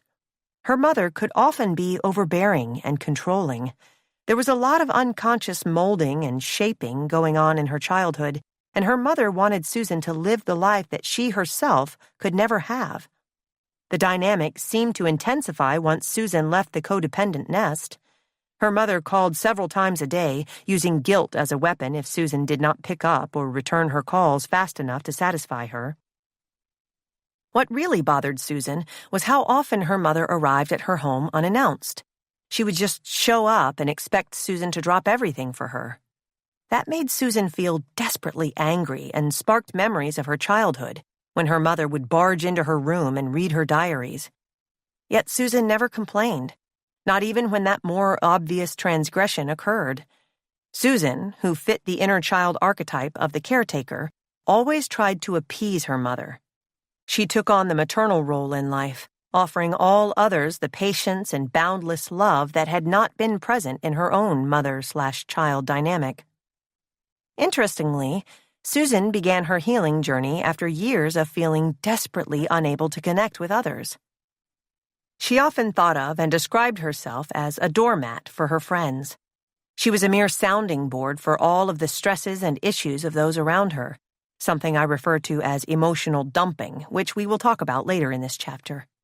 One friend in particular took advantage of her compliance and patience by calling her during every perceived catastrophe in her romantic relationship, which was especially chaotic. This friend had no qualms about calling in the middle of the night to vent. Even though Susan thought that was inappropriate, she always picked up. The mere idea of rejecting her friend's phone call made her feel physically ill and filled her with a sense of guilt and shame. Her friend needed her. Susan was always the good friend, the nice one, the one who was always there. That was her narrative, and she stuck to it. She kept picking up the phone. She kept lending her time and emotional resources to others who did not reciprocate. She kept showing up to her draining relationships, all along feeling that the interactions were one-sided, unfair, even shallow. Did any of her friends truly know anything about her? She felt invisible. She often cried during our sessions. Will I ever find someone who truly cares about me? She asked. Over time, as Susan's relationship with her mother continued to cause her stress, she became aware that her mother made her feel unsafe. She didn't feel free to express her real feelings, as she consistently ignored her own desires so she could instead cater to her mother's wishes. She didn't want to visit her mother as often as she did, yet she did so out of guilt, shame, and fear, just as she always picked up the phone when her neediest friends called. She found her identity in pleasing others, and since she had no boundaries in place to protect her, she became so in service to others that she lost all connection with her authentic self. Enmeshment. When many of us are introduced to the idea of boundaries, it is often a startling revelation. Boundaries, the clear limits that separate you, your thoughts, beliefs, needs, emotions, and physical and emotional spaces, from others, are necessary in order for you to be able to develop and maintain authentic relationships. The ability to set clear limits and keep them over time is critical to our overall wellness. A lack of boundaries in childhood often manifests itself as a similar difficulty setting boundaries in adulthood. If we didn't have the space to express our separateness, separate emotions, separate opinions, separate realities, in childhood, or if we were engaged in family groupthink, we do this, not that, we don't like those people, we are this kind of family. We often weren't given the chance to express our authentic selves. Some parent figures, as a result of their own lived experiences and related emotional wounding, unconsciously view their child as a means to get their own needs met. This may involve confiding in the child or treating the child as a best friend. In this dynamic, emotional lines blur because no one in the family has the space to develop autonomy or express their authentic self fully. This is called enmeshment. In the enmeshed state, there is a complete lack of separateness. Parent figures are overly invested in their children's lives. Emotional activation spread across the whole family. Spending time away from other family members is actively discouraged or even punished. Though there may be almost constant contact, mostly because being out of contact brings out fear and emotional reactivity in everyone. The parent figures fear not being able to control the child, and the child fears being ostracized from the family unit. There isn't a true connection, a uniting of souls, because no one is truly ever fully themselves. Often those engaging in enmeshed patterns will feel a false sense of closeness and intimacy with their family unit. The sharing of heightened emotions bonds the group together, and the lack of boundaries enforces a shared reality. There is no authentic connection because true closeness, as you will come to find, involves mutual sharing with clear boundaries and the freedom for separate realities to exist at the same time. As we saw with Susan, enmeshed childhood wounds shape the way we engage with others into adulthood, i.e., they are trauma bonds, as we follow external, not internal, guidance systems. Because we don't have a secure relationship with ourselves and have actively denied our own needs, we don't know what our needs are, let alone how to communicate them clearly. Instead, we look to others to draw our limits. Susan is a classic example of the enmeshed child grown up. She is a people pleaser, in many ways a martyr, who sacrifices her emotional, psychological, and spiritual well-being without asking for anything in return, because that was what was required of her to receive love in childhood. Over time, feelings of worthlessness, joylessness, and depression often emerge. Over time, as our core needs continue to be consistently unmet, we may grow angry and resentful. All of this is intertwined with the guilt and fear of abandonment, keeping us emotionally addicted and stuck in a vicious cycle. True closeness, as we will find, involves mutual sharing together with the implementation of clear boundaries. Once we learn how to establish boundaries, There is space for us to be as we really are, with others as they really are. An Introduction to Boundaries. Boundaries embody every aspect of the work we've learned so far. I hate to identify one concept as most important, though I truly hope that if anything sticks with you while reading this book, it's this chapter. Boundaries protect you. They keep you physically balanced. They help you connect to your intuitive self and are critical to experiencing authentic love. Boundaries provide a necessary foundation for every relationship you have, most importantly, the one you have with yourself. They are the retaining walls that protect you from what feels inappropriate, unacceptable, inauthentic, or just plain not desired. When boundaries are in place, we feel safer to express our authentic wants and needs. We are better able to regulate our autonomic nervous system response, living more fully in that social engagement zone because we have established limits that cultivate safety. And we rid ourselves of the resentment that comes along with denying our essential needs. Boundaries are essential. And they're also scary as hell, especially if we come from an enmeshed family dynamic where boundaries were non-existent or constantly trespassed upon. Most of us have never learned how to say no. As a result, we say yes to too much and fulfill too many demands until we hit a breaking point where we put our foot down. Afterward, we often feel guilt and shame about our sudden about-face.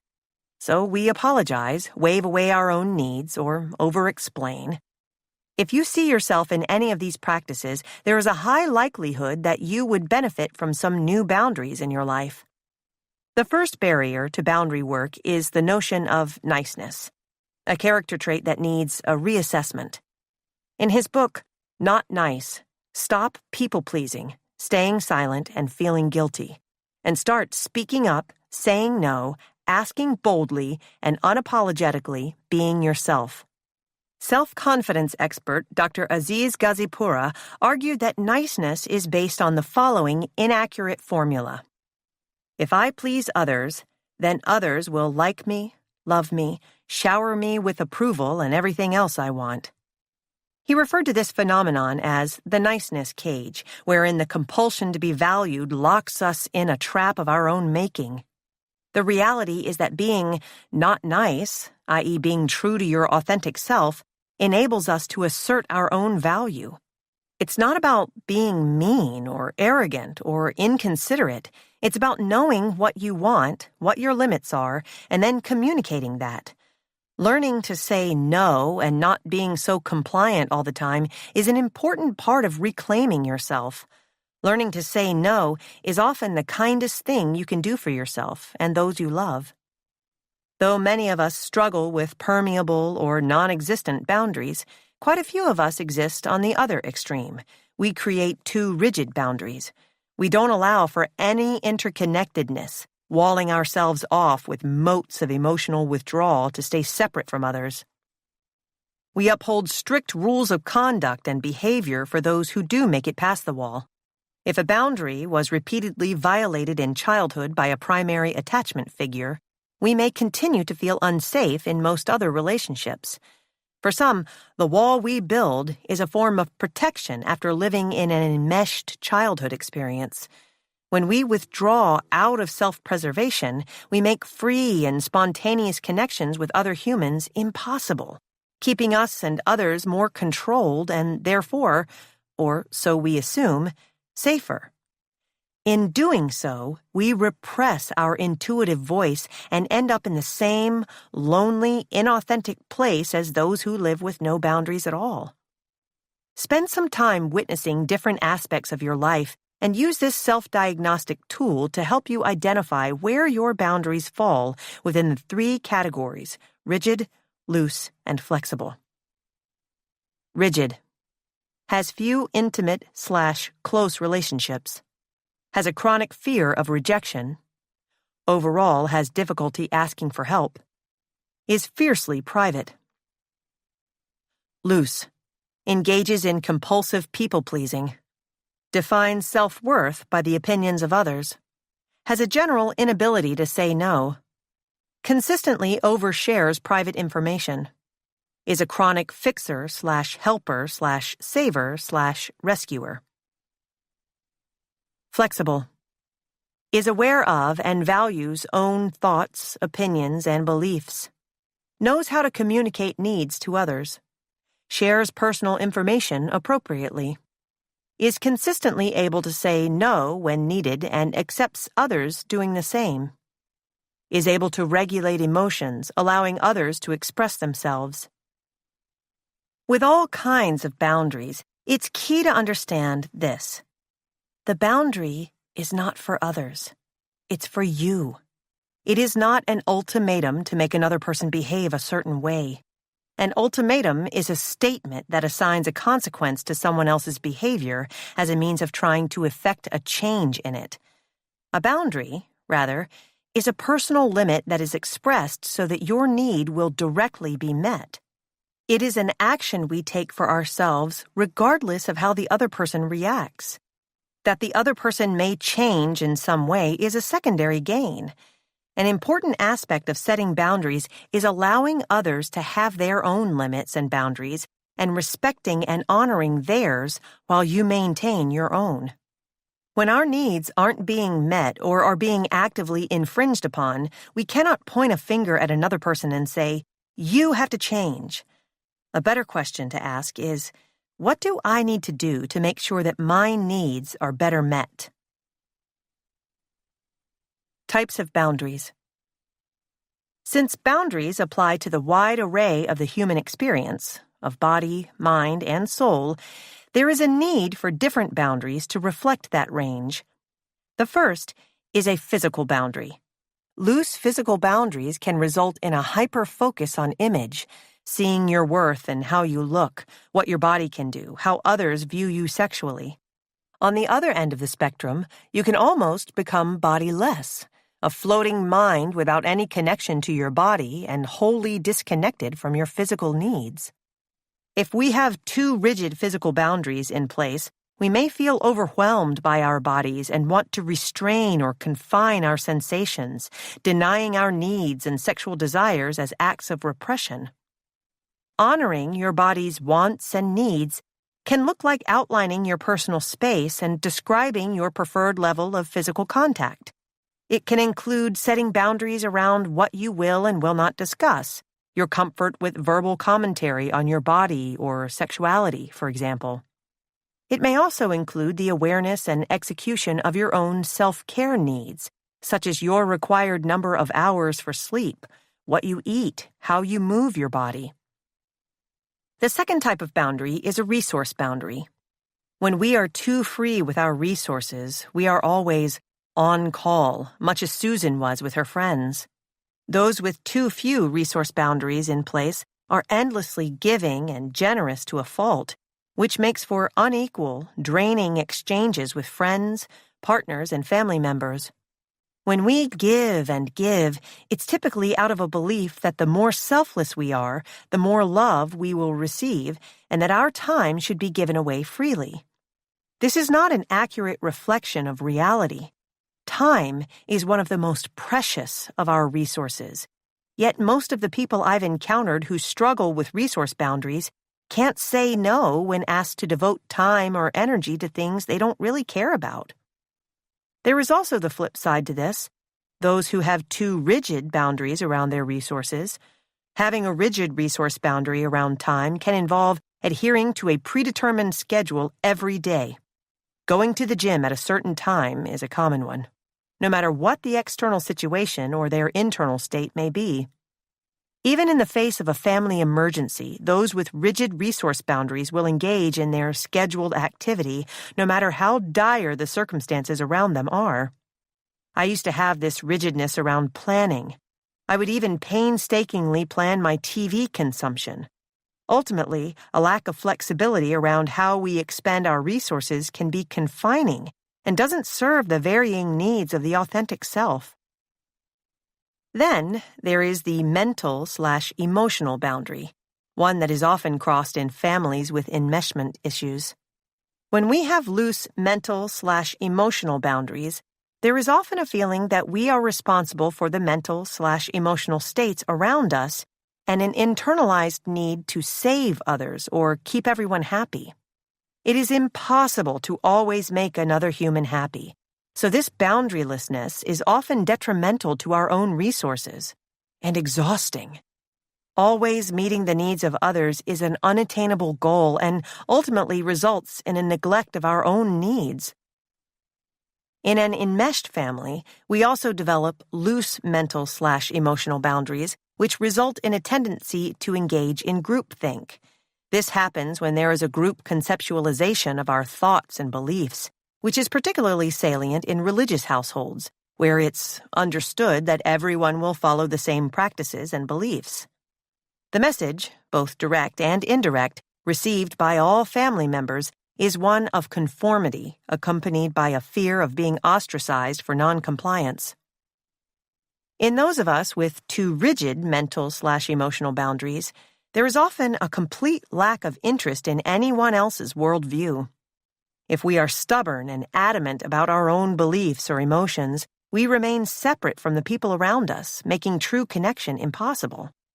With our guard always up, there is no space for a meeting of minds or souls. We become an island.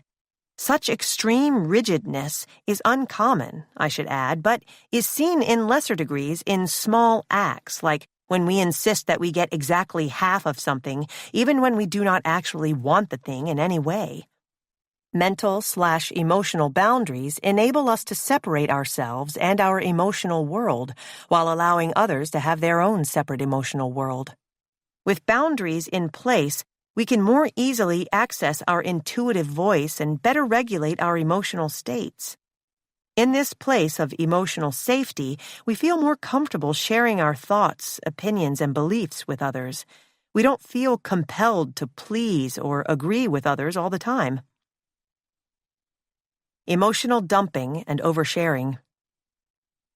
Emotional oversharing is an issue that comes up a lot in my self-healers community. Many of us were never allowed to keep things to ourselves, especially if we had intrusive and enmeshed parent figures who modeled oversharing, demanded full disclosure, or shared an overwhelming amount of information when it was inappropriate at our developmental stage. I hear so many stories of best friendship in the mother/daughter dynamic that began with the sharing of inappropriate information at too young an age.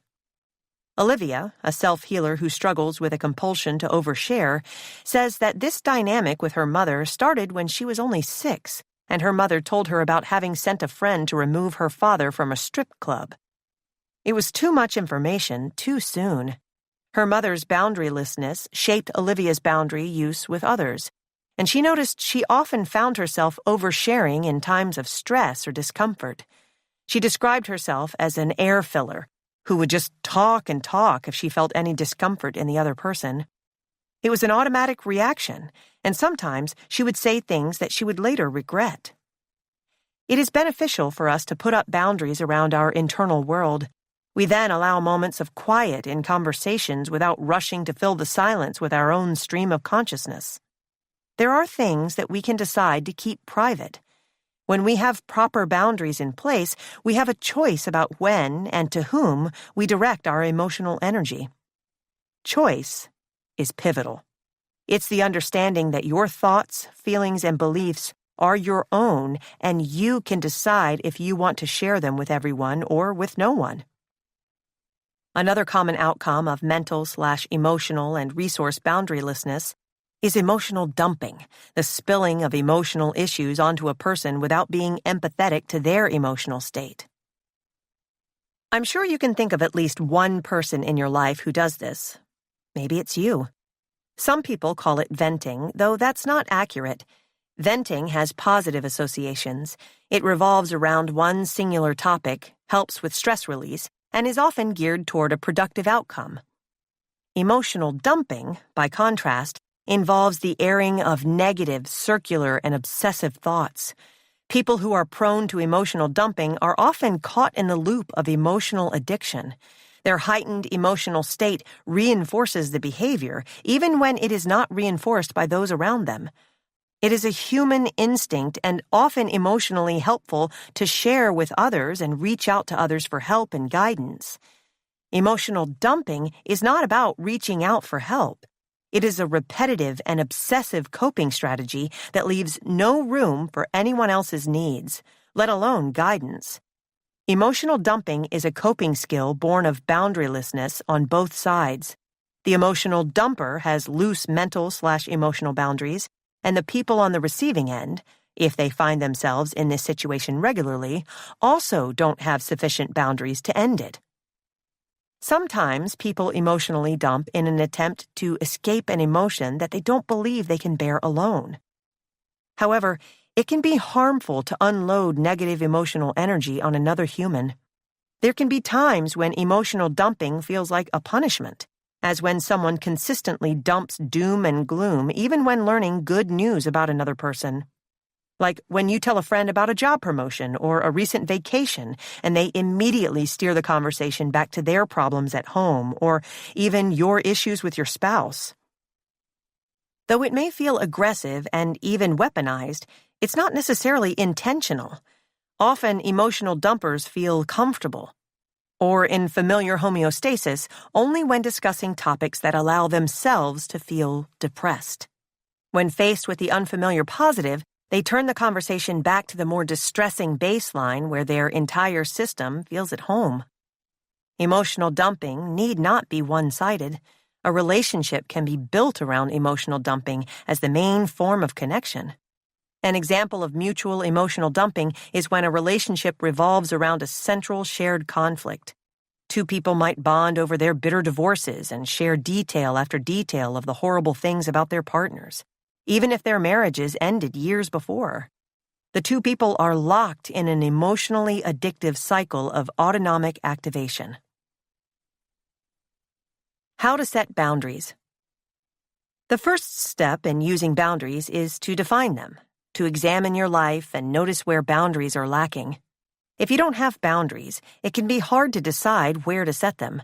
This is totally normal. Look at the people and events in your life. When you think about having brunch with a college friend, how do you feel? Does your chest tighten? Is there a feeling of resentment leading up to it? How about during the meeting? Do you feel expansive, spacious, and nourished, or do you feel depleted, constricted, and limited? How about afterward? Do you want to see her again soon? Or are you already wondering how you can dodge her next call? Boundaries keep us connected to our intuitive voice. That tightness in your chest is a big clue. It is important to tune in to how you feel to use boundaries. Remember, we are not in the thinking mind when we're witnessing how we feel. Instead, we are noticing how something or someone registers in our body. Once you start noticing your bodily sensations, assess where your current boundaries are lacking. What do you need to shift or change to make you feel safe and secure in your relationships? This assessment is for you. If you come from patterns of enmeshment, there will be a pull to imagine the effect on the other person. How will Janet feel if I cancel our plans? The goal is to reclaim your own energy and ask what will make you feel happier, safer, and more comfortable. Spend a few days looking over your relationships and identify and list your most commonly crossed boundaries. This will give you a roadmap of where to start setting your boundaries. Here are a few examples of crossed boundaries by type. Physical. Your mother makes jokes about other women's weight. Change needed. You want her to stop. Mental/emotional. A friend often emotionally dumps about her ex-boyfriend. Change needed. You want a more reciprocal relationship. Resource. A coworker insists on taking his meal with you on every lunch break. Change needed. You want some time alone. Now that you've located the areas where boundaries would be helpful and what you'd like to accomplish with them, it's time to determine how to begin to practice setting them. Obviously, how you proceed will vary based on what you hope to accomplish, and the first step is communicating your boundary. When you communicate clearly, you set yourself and your relationship up for successful change. Setting an intention for yourself gives you the space and opportunity to identify your why. I'm doing this because of X or Y, for example, because I want the relationship to survive, because I care about our friendship. While this does not need to be articulated to the other person, it is helpful for it to be fully clear to you. If you would like to articulate your why to the other person, this may sound like, I really care about you, and I will have to make some changes in the way we communicate. When you state your boundary, it is helpful to use objective language as much as possible. You want to focus on facts. If a phone call occurs in the middle of the night while I'm sleeping, it will go unanswered.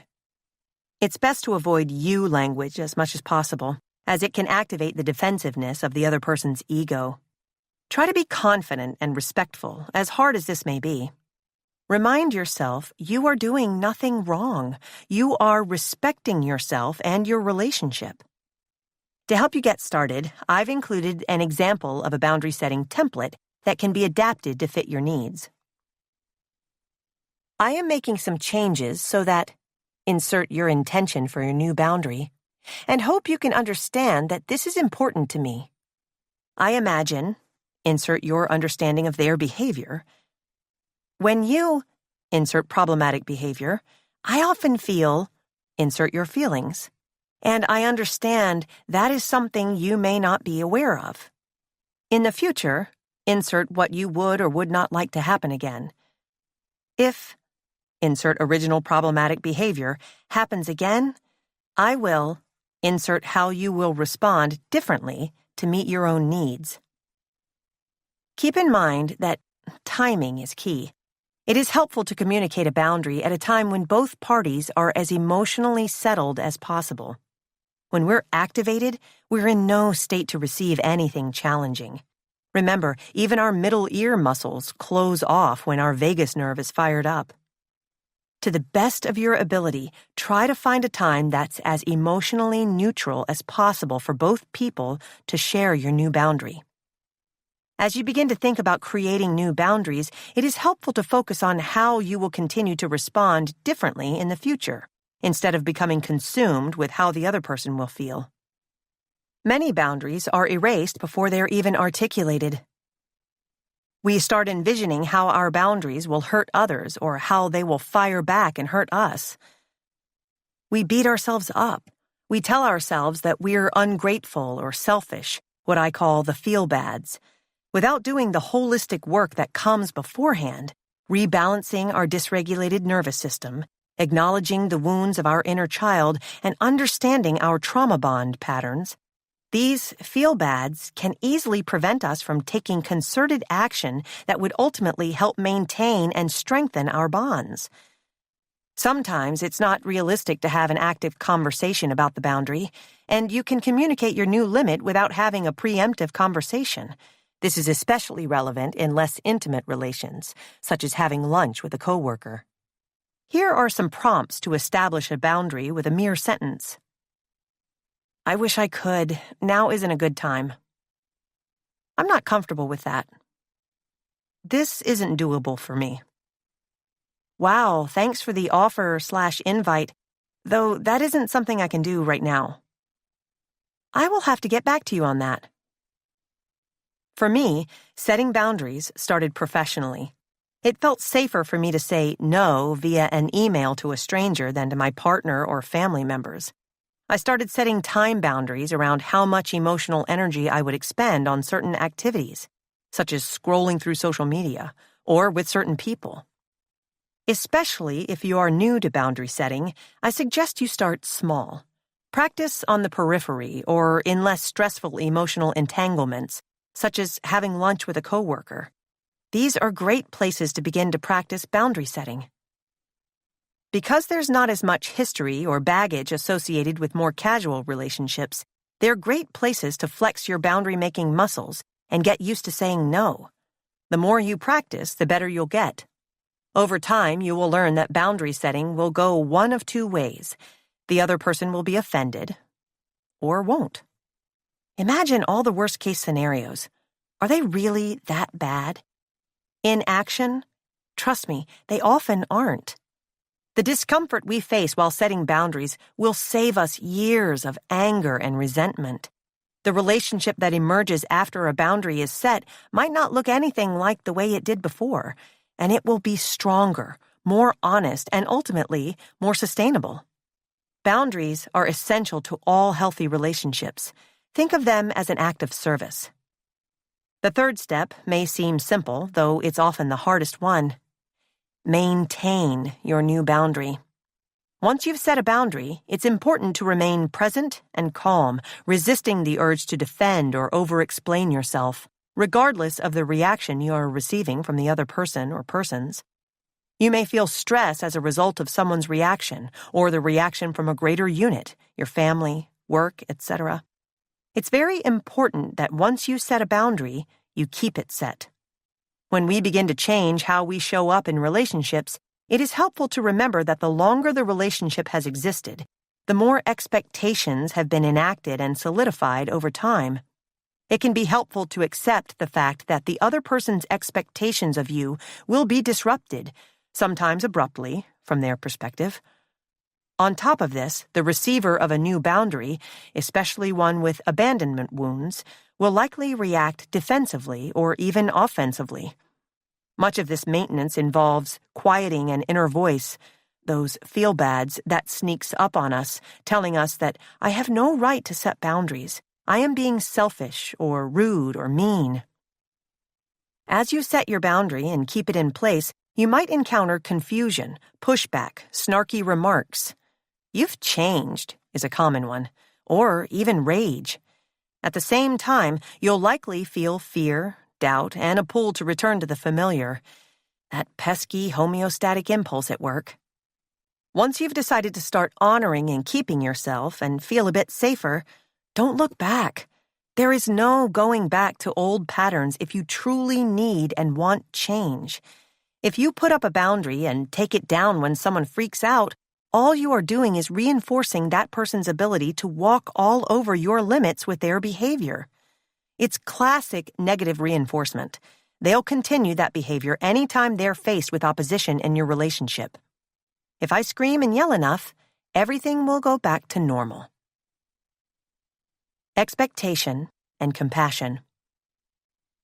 The mother who expects you to listen to her gossip, the colleague who expects you to have lunch with them every day, the friend who expects you to pick up the phone when she wants to emotionally dump. All of these people will likely be disappointed, upset, or angry when their expectations and their perceived needs go unmet. That's okay. Instead of expectation, what you've given them is a choice. They can choose to continue engaging in that behavior and be faced with a boundary, often the removal of your presence or support, or they can choose to respect your boundary and continue their relationship with you in a new way. This is what is empowering about setting boundaries. You are giving them a choice, too. Remember, expectations run both ways.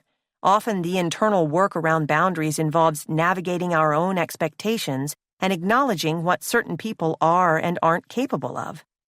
It's important to accept that many people will not change, at least not right away, and some might never change. It can sometimes be helpful to use your past experiences to form your expectations around another person's response to a boundary. If you have a mother who has historically been unapologetically intrusive, you might choose to engage in some level of compromise. It's likely that mom is going to keep doing what she does. In this case, it can be helpful to determine your absolute limits, using them as no-compromise areas for yourself. You may also find it helpful to shift your internal expectation that others change more completely and become more flexible in response to their limitations, abilities, and level of consciousness. In a circumstance where flexibility is impossible for us, we may have to take ourselves completely out of the interaction or relationship, which means forming the most extreme kind of boundary, discontinuing contact. As we begin to practice the tools of self-healing, gaining more understanding of our own repeated patterns, we similarly begin to see others from a bird's-eye view.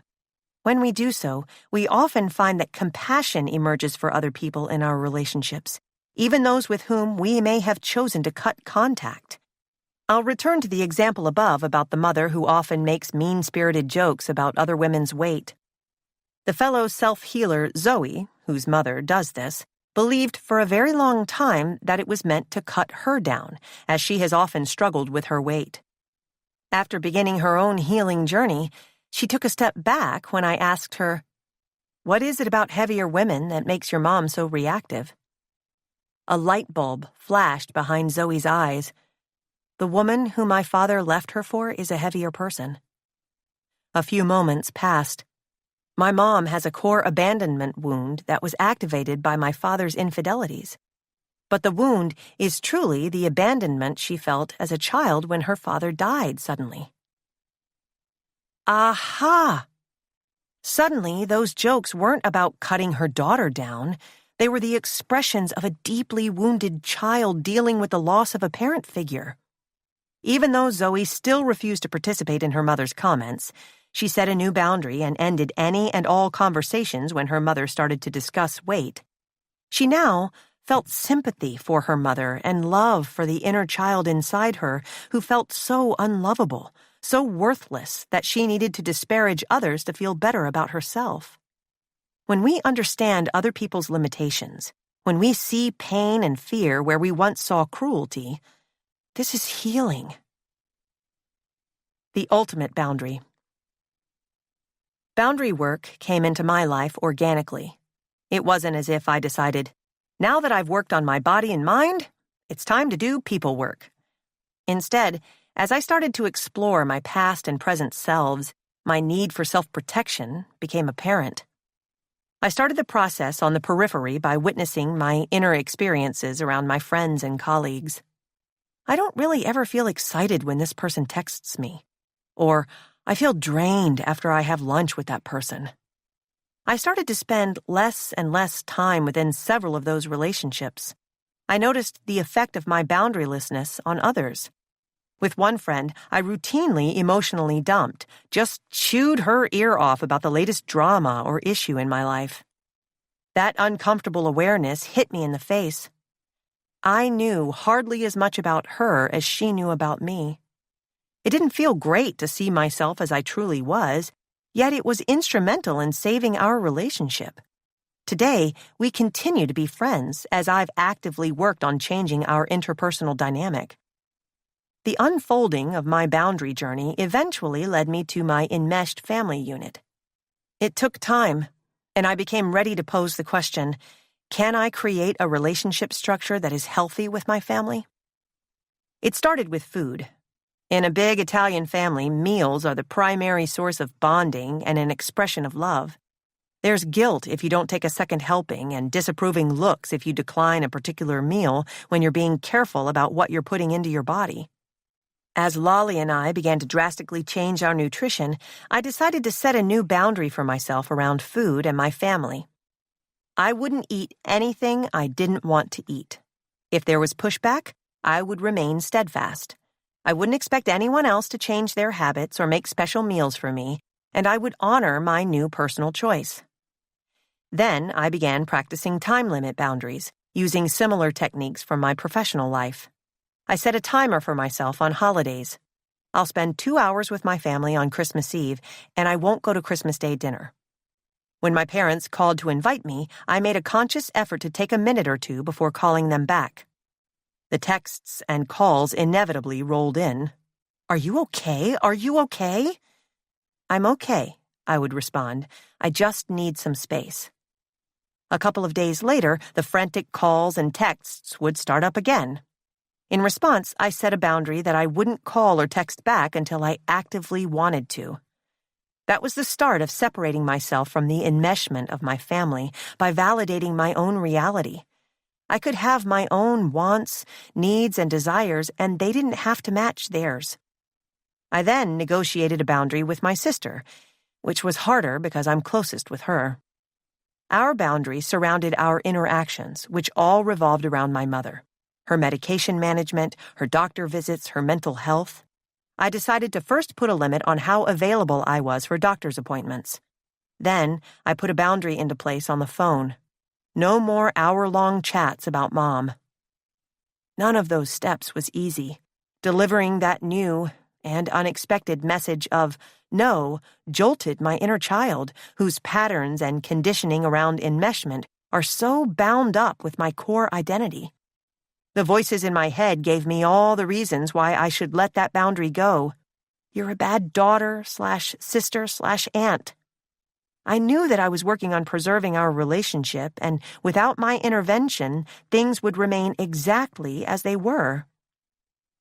At that time, my family didn't see any need to change anything at all. I was told that I was selfish. My sister shrieked, "You can't do this to me!" My mother guilted me. My father reprimanded me. When I confided in my sister some of my realizations about how emotionally estranged I'd always felt from our mom, she shared those thoughts with the rest of the family, severing the bond of trust and connection between us. I stopped confiding in her about anything. It got more and more difficult to remain committed to both my own healing and my family at the same time. I began asking myself, what is the cost to my own healing in managing these relationships? Eventually, I came to the conclusion that the cost was too great. I was energetically drained, unfulfilled, and resentful. I decided to set the ultimate boundary, a complete separation. It was a decision for my inner child, showing her that, yes, I could take time and space away and could make choices that were good for me, even at the expense of others. For the first time ever, I authentically showed up for myself while learning how to show up authentically for others, too. That boundary, one born of extremely painful deliberation, completely reoriented my life. This would push me to find my community, a new family of sorts, and would also put me onto the path to finding my calling, my true spiritual path in life. Do the work. Create a new boundary. Step 1. Define the boundary. Take a look at the following list of the different types of boundaries available to you in all of your relationships. Spend some time witnessing yourself in these different kinds of relationships. For example, many of us have friends, family members, colleagues, and/or romantic partners with whom we regularly interact. Exploring your relational patterns with them will help you get a good idea of the most consistent boundaries, or lack thereof, you see in each of these relationship types. Physical boundaries. The amount of personal space, physical contact, etc., that is most comfortable for you and your preferred timing for physical contact. Your overall comfort with verbal comments on your appearance, sexuality, etc. Your overall comfort with sharing your personal space, apartment, bedroom, office, etc., with others, including friends, partners, colleagues, etc. Sharing personal digital passwords, etc. Mental/emotional boundaries. Your overall comfort with sharing your personal thoughts, opinions, and beliefs with others without changing them to match those of another or insisting that others change to match yours. Your ability to choose which personal thoughts, opinions, and beliefs you share with others without feeling it necessary to overshare or attempting to insist that they overshare. Resource boundaries. Your ability to exercise choice around where and how your time is spent, avoiding any tendency toward people-pleasing, etc., and to allow others to have a similar choice. Your ability to negate personal responsibility for others' emotions, avoiding the tendency to play the role of fixer or to make others responsible for your emotions. Your ability to limit the amount of time spent on venting problems on the part of either person. Take some time to identify your most commonly crossed boundaries in each of these areas. Not sure? That's okay. Many of us have never heard of boundaries before, so it's hard to know if we are setting them at all. If this is you, you will want to take some time to explore your own boundaries, or lack thereof, in all areas of your life. You may tend to place and hold similar boundaries across most of your relationships, lacking certain boundary types entirely. Or you may find variations across different relationship types. You may be able to set boundaries around your time at work and with friends, though not with romantic partners, becoming unable to say no consistently to a certain family member or romantic partner's requests for time or favors. It will be helpful to begin to identify the changes you would like to see in this area. To help you do so, you may want to use the following prompts. My physical self feels uncomfortable/unsafe when blank. To create space for my physical self to feel more comfortable/safe, I blank. Examples. My physical self feels uncomfortable/unsafe when my coworker, uncle, friend, etc., consistently makes jokes about my appearance. To create space for my physical self to feel more comfortable/safe, I no longer want to be around people who make those types of jokes. My mental/emotional self feels uncomfortable/unsafe when blank. To create space for my mental/emotional self to feel more comfortable/safe, I blank. Examples. My mental/emotional self feels uncomfortable/unsafe when my family member, friend, partner, etc., constantly comments disapprovingly about my new health choices. To create space for my mental/emotional self to feel more comfortable/safe, I no longer care to hear about, argue about, or defend my personal health choices. My resources feel uncomfortable/unsafe when blank. To create space for my resources to feel more comfortable/safe, I blank. Examples. My resources feel uncomfortable/unsafe when my friend calls me at all hours to emotionally dump about her relationship issues. To create space for my resources to feel more comfortable/safe, I am no longer able to take calls at certain times, and I will actively choose when I take part in emotional dumping. Step 2. Set boundary. Communicating a new boundary takes practice. The more clearly you communicate your new boundary, the greater the likelihood of successful change. Here is some helpful language you can begin to practice using to communicate your new boundary to others. I am making some changes so that, insert your intention for your new boundary, and hope you can understand that this is important to me. I imagine, insert your understanding of their behavior. When you, insert the problematic behavior, I often feel, insert your feelings, and I understand this is something you may not be aware of. In the future, insert what you would or would not like to happen again. If, insert original problematic behavior, happens again, I will, insert how you will respond differently to meet your own need. Examples. I am making some changes so that we can maintain our relationship as I care about you and hope you can understand that this is important to me. I imagine you may be uncomfortable with my new food choices. When you consistently comment on what I am or am not eating, I often feel uncomfortable eating around you, and I understand this is something you may not be aware of. In the future, I would like to avoid talking about food or food choices altogether. If commenting on my food choices happens again, I will remove myself from our conversation or the activity we are engaging in. I am making some changes so that we can maintain our relationship as I care about you and hope you can understand that this is important to me. I imagine you may be unhappy in your relationship and want to be heard. When you consistently call me to vent, I often feel emotionally depleted, and I understand this is something you may not be aware of. In the future, I may not be able to always be available when you feel you want to vent. If calling me for each relationship issue you're having happens again, I will not always be able to support you at that exact time. Feel free to use this prompt, filling in the blanks with details appropriate to your desired new boundary. You may find that this new language feels weird at first. That's totally normal. Remember, given our subconscious mind, most of us feel uncomfortable with unfamiliar things. Practice will help you gain comfort with this new communication style. This practice may involve rehearsing these scripts alone, which will help you gain confidence before you communicate them to others. I am making some changes so that blank, and I hope you can understand that this is important to me. I imagine blank. When you blank, I often feel blank, and I understand this is something you may not be aware of. In the future, blank. If blank happens again, I will blank. Tips. Timing is important. Communication is best made at a time when neither party is emotionally reactive.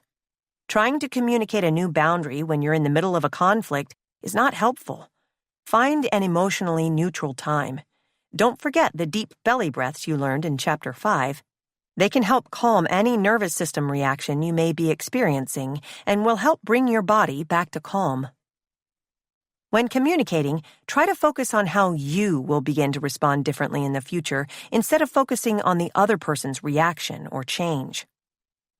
Communicate in as confident, assertive, and respectful a manner as possible. At first, this may be difficult because it's new and scary for most of us, and practice will make it easier. Planning ahead and practicing are critical. Start out by communicating new boundaries in relationships where the stakes are low. This will help you gain experience for more difficult interactions. If applicable, be open to compromise. Remember, you also want to work to honor others' boundaries, so may find yourself open to modifying your initial request. Know what is and isn't negotiable for you. For example, you might be open to using your resources in supporting someone emotionally and might not be open to compromise around your physical boundaries, and that is okay. Step 3. Maintain the boundary. Once you've communicated your new boundary, it is very important for you to hold it. What this means is not going back to your older patterns. For many of us, this is the hardest part. We're not sure we have a right to set boundaries. We may feel that it's selfish, rude, or mean to do so, or find ourselves feeling bad about any reaction by the other person. For a lot of people who have core attachment wounds around abandonment, and many of us do, your explanation of your new boundary may open those wounds. They may feel wounded and may even lash out in response. You may experience emotional reactivity, confusion, pushback, and/or snarky comments by others. You've changed. Are you holier than thou now? Or you may catch a case of the feel-bads, shame, guilt, selfishness, creating a strong impulse to go back to your old patterns. Remember, this is all a normal part of change. Creating boundaries is some of the hardest work that you'll encounter on your healing journey. It's also probably one of the most important steps in reclaiming a connection to your authentic wants and needs while honoring and respecting those you love. This is what the work is all about, making space to allow each of us to be seen, heard, and authentically expressed. 11. Reparenting. Despite the popular perception, awakenings often aren't instantaneous. Though dramatic flashes of insight are the stuff of legends and Hollywood, they are usually not reflective of real life. Though we may have an aha moment that hits us like a lightning bolt, most awakenings emerge from an accumulation of insights over time. Psychologist Dr. Steve Taylor studies the phenomenon he terms awakenings. You can call them flashes of insight, realizations, or whatever else you like. After his own spiritual awakening sparked his research interest, he found that these experiences typically have 3 common elements. They often emerge from a state of inner turmoil. They often occur in a natural setting. And they often connect us to some kind of spiritual, in the most expansive sense of the word, practice. Awakenings open us to the reality that we are more than simple creations of flesh, that we have a soul or spirit, that we desire connection to something greater than our individual selves. Awakenings show us that who we think we are isn't necessarily who we are. Often we gain these insights through suffering, living through confusion and sorrow on our way to finally becoming conscious. An awakening is a rebirth of the self that involves tearing down parts of who you were when you lived in an unconscious, autopilot state of existence. Even if we've primed our bodies in all the right ways, the jolt of opening our eyes to a whole new world is painful. Being conscious in an unconscious world is uncomfortable as hell. It's telling that brain scans have shown that during and after spiritual awakenings, the same neural pathways light up as are active in depression, which researchers called two sides of the same coin. The critical difference is that people who are engaged in consistent spiritual practices activate and even expand the size of their prefrontal cortex, the side of the conscious mind, while those who struggle with depression and negative thoughts decrease activity in the same area. My awakening unfolded in phases. It occurred during a time of extreme physical and emotional stress when I was imbalanced in body, mind, and soul. It was a crisis of the self. Life began to feel intolerable, old and new struggles compounding around me, so that I had no choice but to address those that had gotten so far out of hand that they were my normal. It's highly likely that if I had sought outside help again at this time, I would have been diagnosed with depression or anxiety, as I had been in the past. Instead, I was intuitively drawn inward to self-witnessing that showed me how disengaged I had been. For the first time ever, I began to view these signs as messengers, not as something to repress or avoid. I remember the time in my late 20s, years before I embarked on the journey of self-healing, when I complained to a friend about feeling pulled in two separate directions, by my wife at that time and by my family, about where I would spend my holidays. My friend looked at me and innocently asked, "Well, what do you want?" I almost fell off my chair. I had no idea what I wanted. Years later, during my self-imposed period of isolation after cutting ties with my family, removing myself from people and places that I no longer felt energetically served me, and generally becoming less available to others, feelings of disconnection began to haunt me again, though this time they did not come from my old habit of dissociating.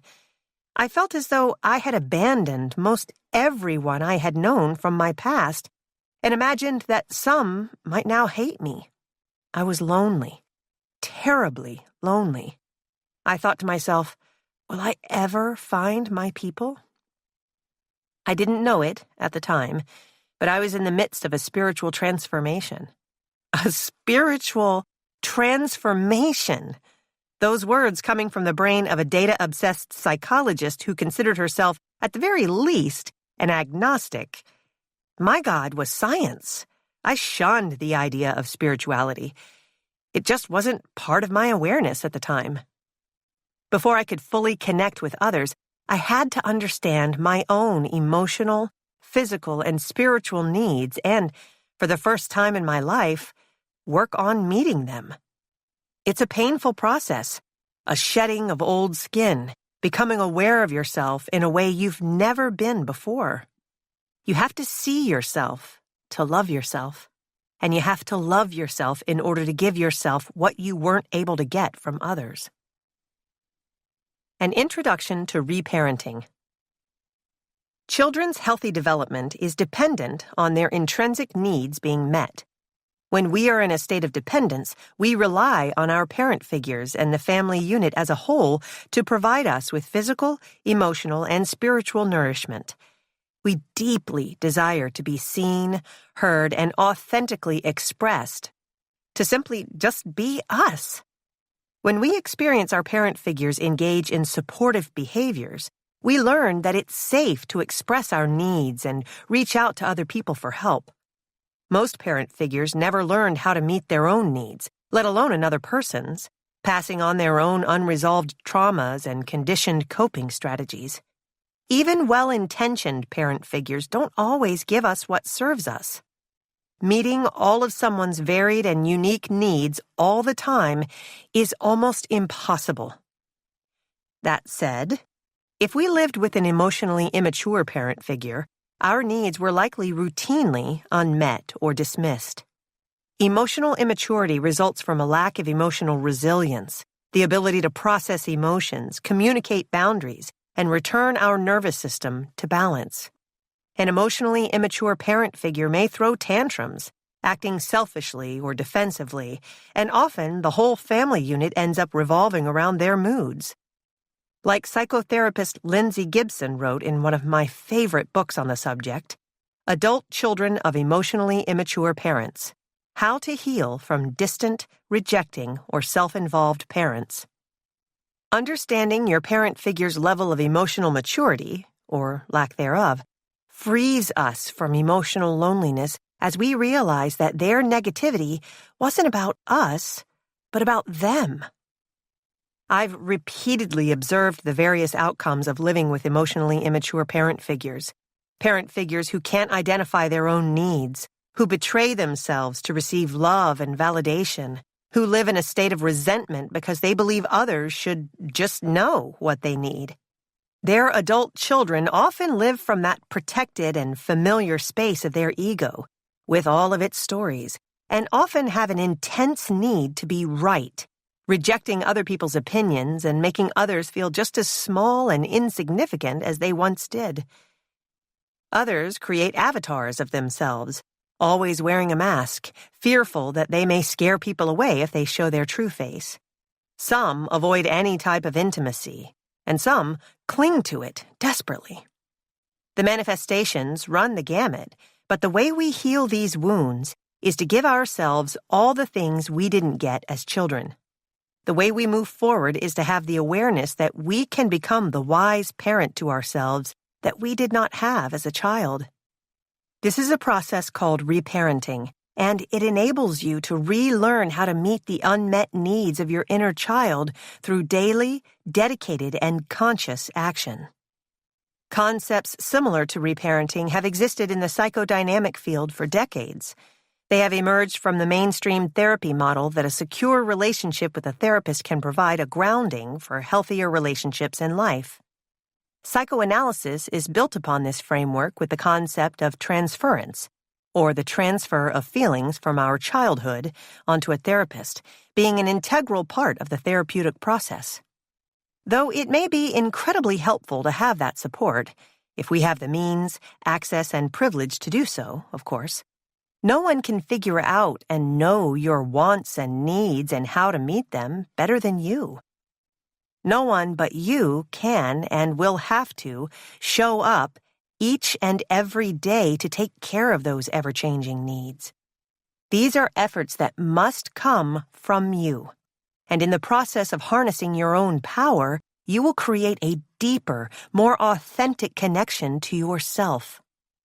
It's our responsibility to teach ourselves the tools to meet our own needs. When we reparent, we begin by learning how to identify our physical, emotional, and spiritual needs, and then we practice noticing the conditioned way we've gone about attempting to get those needs met. Many of us may find that in adulthood, we often embody the critical inner parent, denying our reality, rejecting our needs, and choosing the perceived needs of those around us over our own. Guilt and shame replace our intuitive voice. The reparenting process looks different for everyone. Generally, we want to quiet our inner critic and embrace self-respect and compassion. With the help of the wise inner parent, you can learn how to validate your reality and feelings by witnessing them, rather than instinctually judging or ignoring them. Your wise inner parent cultivates acceptance while honoring the needs of your inner child, to be seen, heard, and valued for the authentic parts of yourself. You become the priority. To develop your wise inner parent, you will want to learn how to trust yourself, maybe for the first time in your life. You can begin to rebuild this lost trust by setting small promises to yourself to engage in daily acts of self-care and following through with those intentions. It will be helpful to begin a new habit of speaking kindly to yourself, as if you were dealing with a child in pain. Each day, you could begin to ask yourself the question, what can I do for myself in this moment? The more you do this, the more it will become an automatic response to the world around you that will reconnect you to your intuition. The 4 pillars of reparenting. Below, I describe pillars to ground the work, though it is helpful to know that this process is different for everyone and does not have exact linear steps. We are constantly changing, transient creatures. Our needs change and evolve daily. Our ways of addressing those needs must evolve too. The first pillar of reparenting is emotional regulation, or the skill to successfully navigate our emotional states. Emotional regulation is our ability to cope with stress in a flexible, tolerant, and adaptive way. We've been working on this step throughout the book, especially when we discuss the role of the nervous system. The ways we can regulate our emotions are all practices you are likely well versed in by now. Deep belly breathing to regulate our stress response, non-judgmentally witnessing changes in our body's sensations, and noticing patterns in our ego-based narratives that are connected to those emotional activations. All the foundational work that came before has prepared you for this next process. Many of you may arrive at reparenting and realize you would benefit from engaging more consistently or deeply with the earlier regulatory body work. If you recognize yourself in this paragraph, I give you permission to put the book down, take a step away, and go back before continuing. The second pillar is loving discipline. This pillar involves creating boundaries with ourselves that are maintained over time. We do this by making and keeping small promises and developing daily routines and habits. Discipline is an important part of the healing process, and cultivating it helps us to show up for ourselves. Many of us were raised with shame-based perceptions of discipline. It involved punishment for being bad, and we may have felt judged or rejected. It's the reverse of self-betrayal. We have chosen to make a new habit, and by proving to ourselves that we are worth showing up for, we build a sense of inner reliability and resilience. This instills a deep sense of confidence that touches other aspects of our lives. The act of loving discipline cultivates routine with compassion and flexibility. Your promise can be small, such as self-healer Allie's drinking a glass of water on a regular basis. Or big, such as learning how to say no to things that don't serve you on your journey. I've seen so many other helpful examples from the self-healer community. Floss your teeth every night. Wash your face every evening. Do a crossword puzzle every day. The key is to do something every day. Do it consistently and build up the trust that you will show up consistently for yourself. Many parents I've spoken with say they set their alarm clock for an hour before their children wake up so that they can get a head start on the day. They put their phone on airplane mode and do one thing for themselves before they shift their attention to the needs of everyone else. This one thing can be cooking breakfast, going for a walk, reading a book, working out, or just relaxing. As one self-healer wrote, "Nobody can take away this hour from you." I want to emphasize that this act of daily discipline should be a loving one. Many people have created too rigid boundaries around what they allow themselves. Military-style discipline, which leaves no room for flexibility and the inevitable mistake, can result in destructive patterns that do not express the true wants and needs of our authentic selves. There will be days when we want to lie in bed all day, drink some wine, indulge in some pie, or take a break from washing our face. That's fine.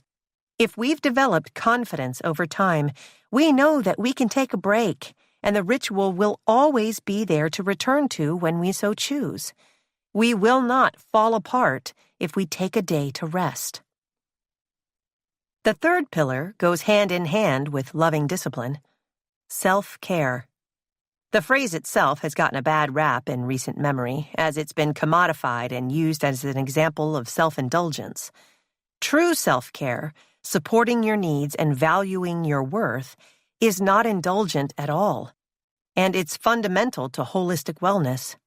Self-care is the act of learning to identify and care for your physical and emotional wants and needs, especially those that were denied in childhood. There are so many ways to incorporate acts of self-care into our day. Meditating for 5 minutes, or longer, moving our bodies, journaling, spending time in nature, spending time alone, allowing the sun to kiss our skin, connecting intimately with a person we love. I believe that one of the most critical aspects of self-care is developing good sleep hygiene. Getting quality sleep makes us happier and cognitively stronger and even lengthens our lives. Go to bed a half hour earlier. Turn off your phone 2 hours before bed. Stop drinking caffeine after 1 o'clock p.m. Try one or all of these things and see how much better you feel in your body and mind. The fourth pillar, one of the ultimate goals of the work, is to rediscover our childlike sense of wonder. This state is made up of a combination of creativity and imagination, joy and spontaneity, and, of course, playfulness. Psychiatrist Stuart Brown, author of Play: How It Shapes the Brain, Opens the Imagination, and Invigorates the Soul, called play a public necessity after he studied the lack of play in the childhoods of young men who went on to commit homicidal acts. He's since studied the role of play in the lives of thousands of people and has found that a life lived without play contributes to the development of depression, chronic stress-related illnesses, and even criminal behavior. A lack of play should be treated like malnutrition, he wrote. It's a health risk to your body and mind. The reality is that most of us were raised in homes where childlike wonder was not valued or even tolerated, so creativity was not fostered. How many of us were told to put away our paintbrushes because artists don't make money? How many of us had parent figures who ignored or suppressed their own creative endeavors in favor of more practical pursuits? How many of us were punished for unstructured playing when we were supposed to be working? I don't have one memory of my mother playing with me as a child. Not one. That's sad for me, of course, and sad for her, too. As adults, it's crucial for us to prioritize the things in our lives that bring us joy in themselves, not because of any secondary gains, money, success, adoration. We can help re-engage our sense of childlike wonder by streaming our favorite music and dancing or singing freely. We can do something off the cuff, be impulsive, follow our passions. We can try something new that we've always wanted to do just because we want to, and without needing to perfect it. Learn how to sew, study a new language, take surfing lessons. It can involve getting your hands dirty in the garden with your plants, complimenting a stranger on their outfit, or reconnecting with old friends. All of these examples share one essential component: doing something for the enjoyment of it, not for any external reward. Dealing with loneliness, disappointment, and anger. Reparenting is hard, consistent work. It's one of the deepest agents of change and takes time and a lot of fine-tuning as our needs change every day, every moment, really. Reparenting is a practice. It is highly individualistic work that requires us to constantly identify our evolving needs and coping strategies. I warn you, there may be fallout. I've received emails from several self-healers who have shared their struggles with parent figures, family members, and even friends who actively resisted their decision to embark on the reparenting process. One of the most striking emails was from a self-healer's mother who wrote to reprimand me for brainwashing her child into severing contact with her when she started the reparenting process. How could I blame her for directing her anger somewhere outside the family unit? She spent a whole lifetime living in the conditioned patterns that her daughter was now actively changing. It was not only normal, but probably felt safer to place blame on an outsider rather than looking at how the intergenerationally transmitted patterns played a role in her daughter's decision. It's not just the judgment of outsiders that we will face, but also the judgment that comes from within. Loneliness is a theme that comes up throughout the healing journey, but especially during the reparenting process. Reparenting forces us to come into close contact with our authentic self, and if we don't have a strong bond there, it can feel unnerving. It might make you feel insecure, lonelier than you were when you began. It might even seem irritating or counterproductive to engage with yourself so openly. You can't deeply engage with reparenting until you truly become conscious of yourself. One realization many self-healers have while reparenting is that they've been living with unexpressed anger. Opening our eyes to the ways we were let down, rejected, or traumatized in our past can awaken latent feelings of anger and sometimes even rage. Some of us may want to point a finger at or blame our parent figures for our suffering. Some of us may want our parent figures to swoop in and kiss it all better, as we hoped they would do in childhood. At the very least, many of us want our pain to be acknowledged. Those of us who are problem solvers often wish for a concrete resolution. In fact, many self-healers go back to their parent figures and demand to be heard or ask for an apology. Some may be willing to have this kind of dialogue. I've spoken to many self-healers who have improved and deepened their relationships with their parent figures after having painful and honest conversations with them. If you feel this is a step helpful for you on your reparenting journey, to speak your truth, then go ahead and do it. The primary goal in this communication would not be to change the other person's experience. It would be to express your own reality. There is a deep intrinsic value in expressing how we feel and how we view the past. If you can find this value and you're able to tolerate and hold space for whatever reaction may come, you are ready to take part in a dialogue.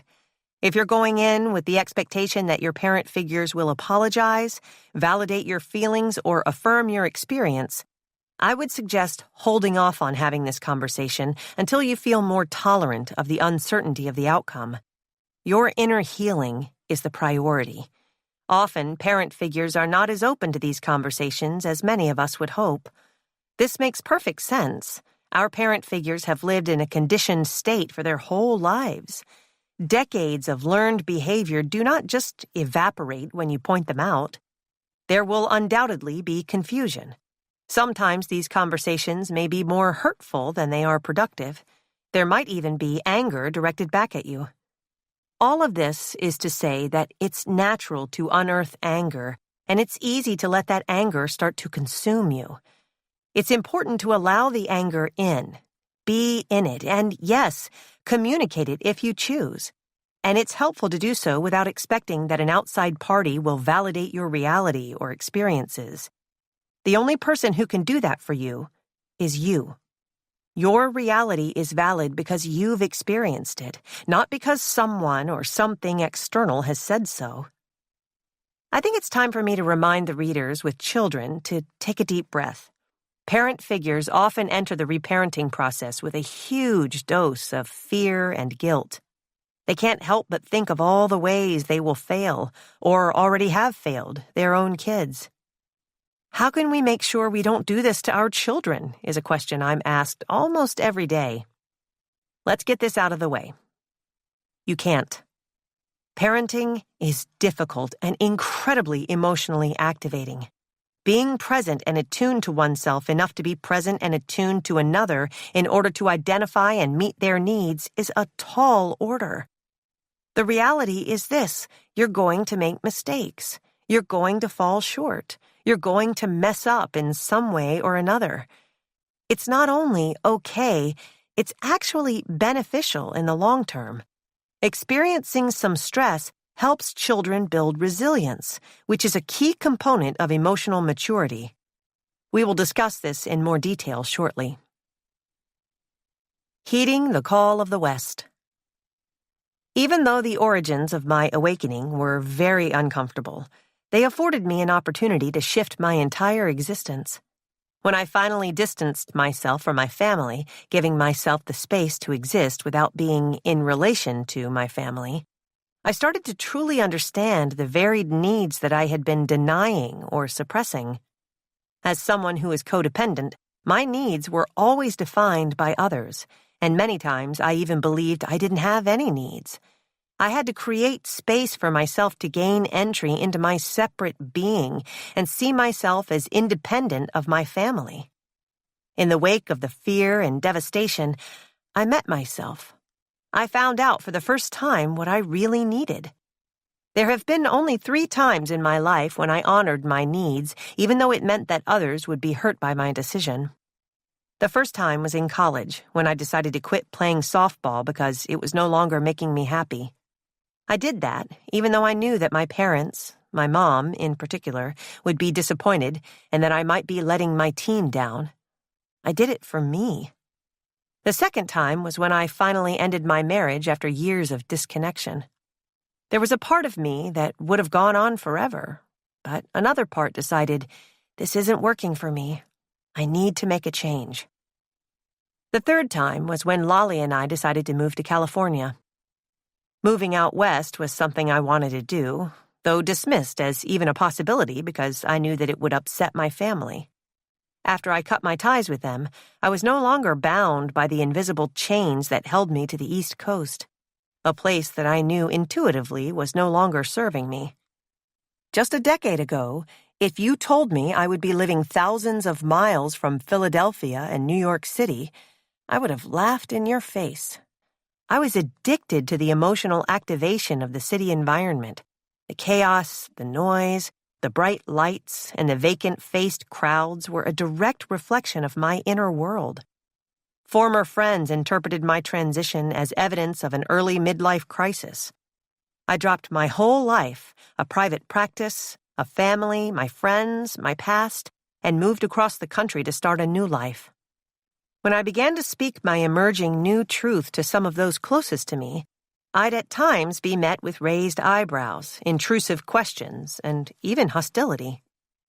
When Lolly and I visited California, we both knew that it was the place for us.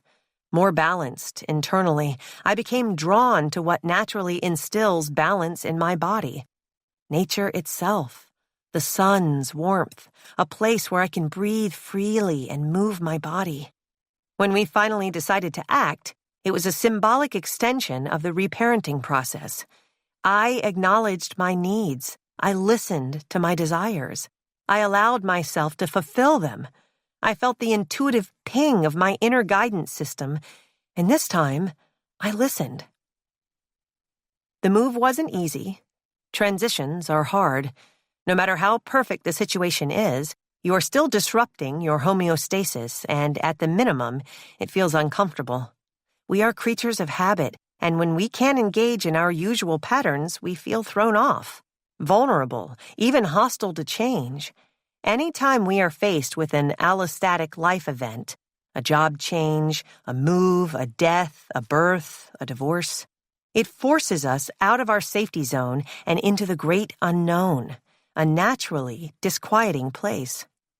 When I decided that California was my destiny, it meant closing down the private practice that I worked so hard to build and saying goodbye to many of my clients, whom I had grown attached to. I had to find new virtual ways to engage with some relationships I cherished. It also meant that my decision to put a hard stop to my contact with my family now was real. I was physically separating myself from my trauma bonds, and it felt freeing and terrifying at the same time. I now had the skills and practices to deal with the discomfort and uncertainty. I could finally tap into my intuitive trust in myself, and that felt amazing.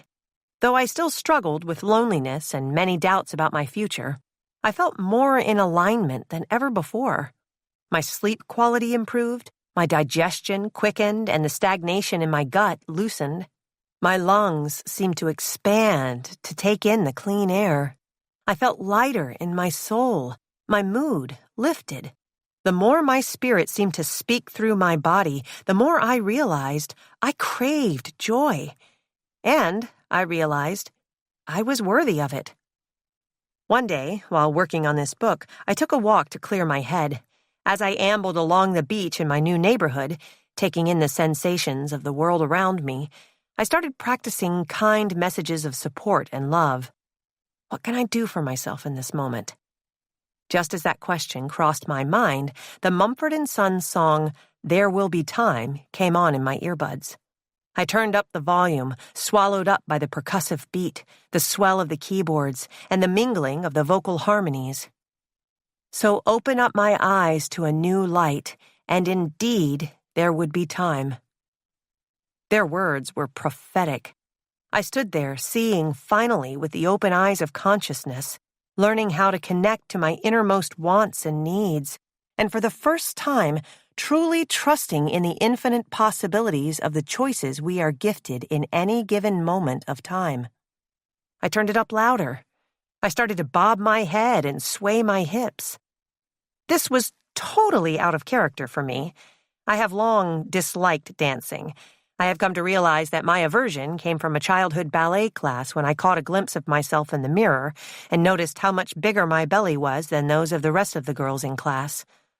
From that point on, I began to feel more and more uncomfortable and constricted in my own skin, my own body. After only a short time, I no longer danced in public and eventually ended up watching others doing so, who could be so free, with nothing short of disdain. Yet here I was, over 3 decades later, out in the open in a strange new world, and I was swaying to the music. Before long, I was raising my hands up to the sky and jumping around. I was dancing, full on, for anyone and everyone to see.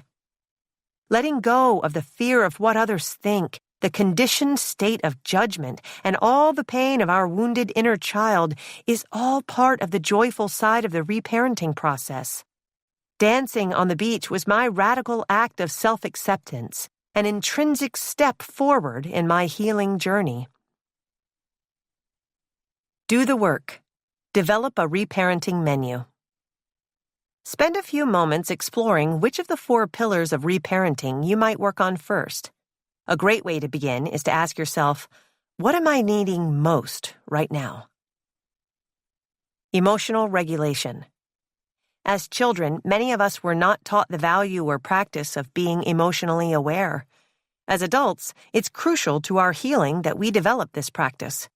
You can begin cultivating emotional regulation by practicing deep belly breathing, witnessing the sensations that different emotions activate in your body, noticing what causes you to feel emotionally activated, allowing emotional responses without judgment, allowing any and all emotions to pass through you while simply witnessing them.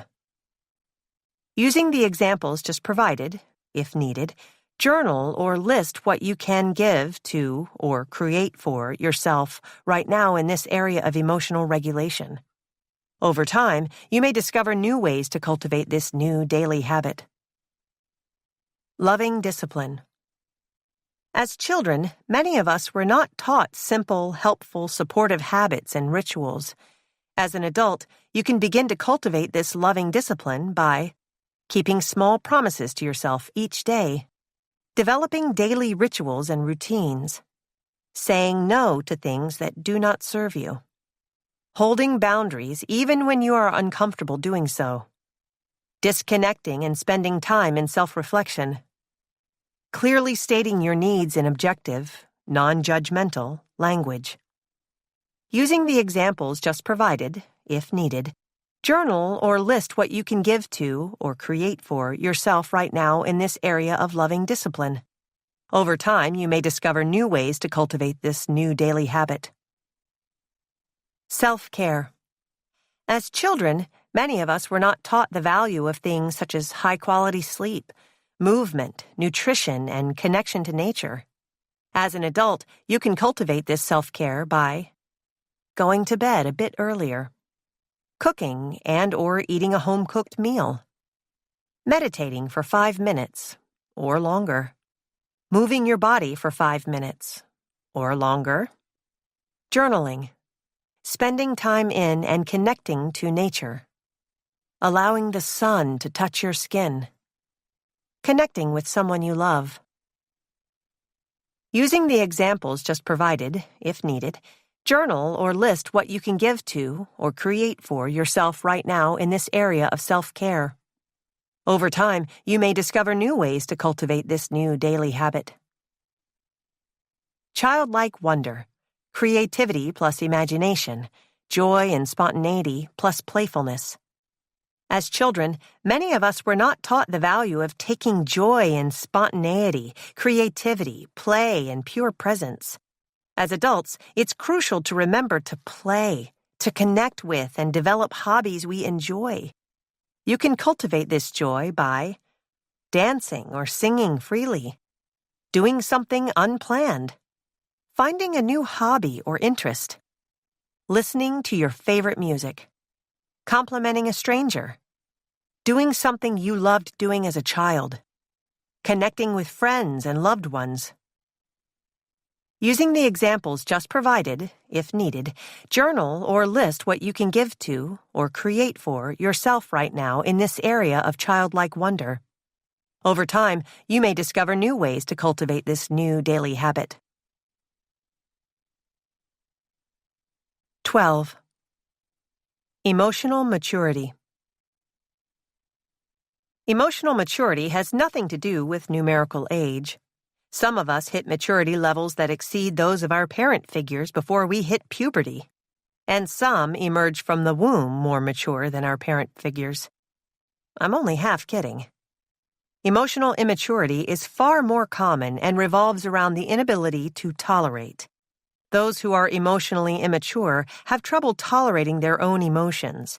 They cope with anger by slamming a door or with disappointment by deploying the silent treatment.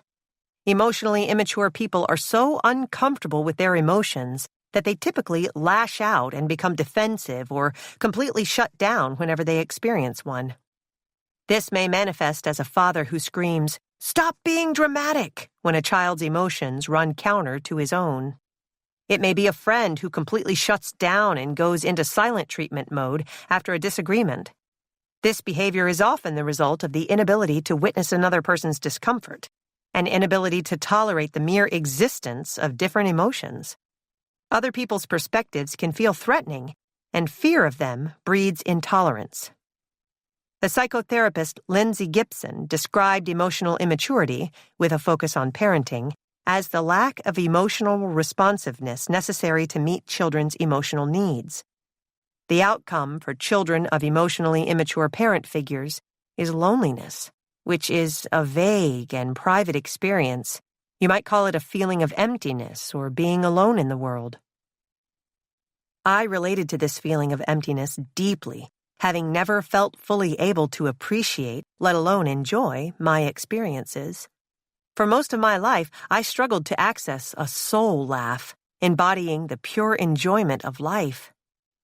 How could I know what made me happy if I didn't know what I really needed? This feeling of emptiness, I believe, comes from a continued disconnection from our authentic self. Years of conditioned living, unable to truly meet our physical, emotional, and spiritual needs, is often coupled with a fear of being misunderstood. Those of us raised in homes where free self-expression was not supported may find ourselves overly focused on what others think or feel about us. This was a common experience for many of us, and I believe it is one reason why social anxiety is such an epidemic today. We see social anxiety and an over-focus on appearance playing out in the new virtual arena of social media that many of us engage with daily. Our obsession with views and likes being driven largely by our unmet need to be seen and heard. Most of us spend loads of mental energy trying to be understood.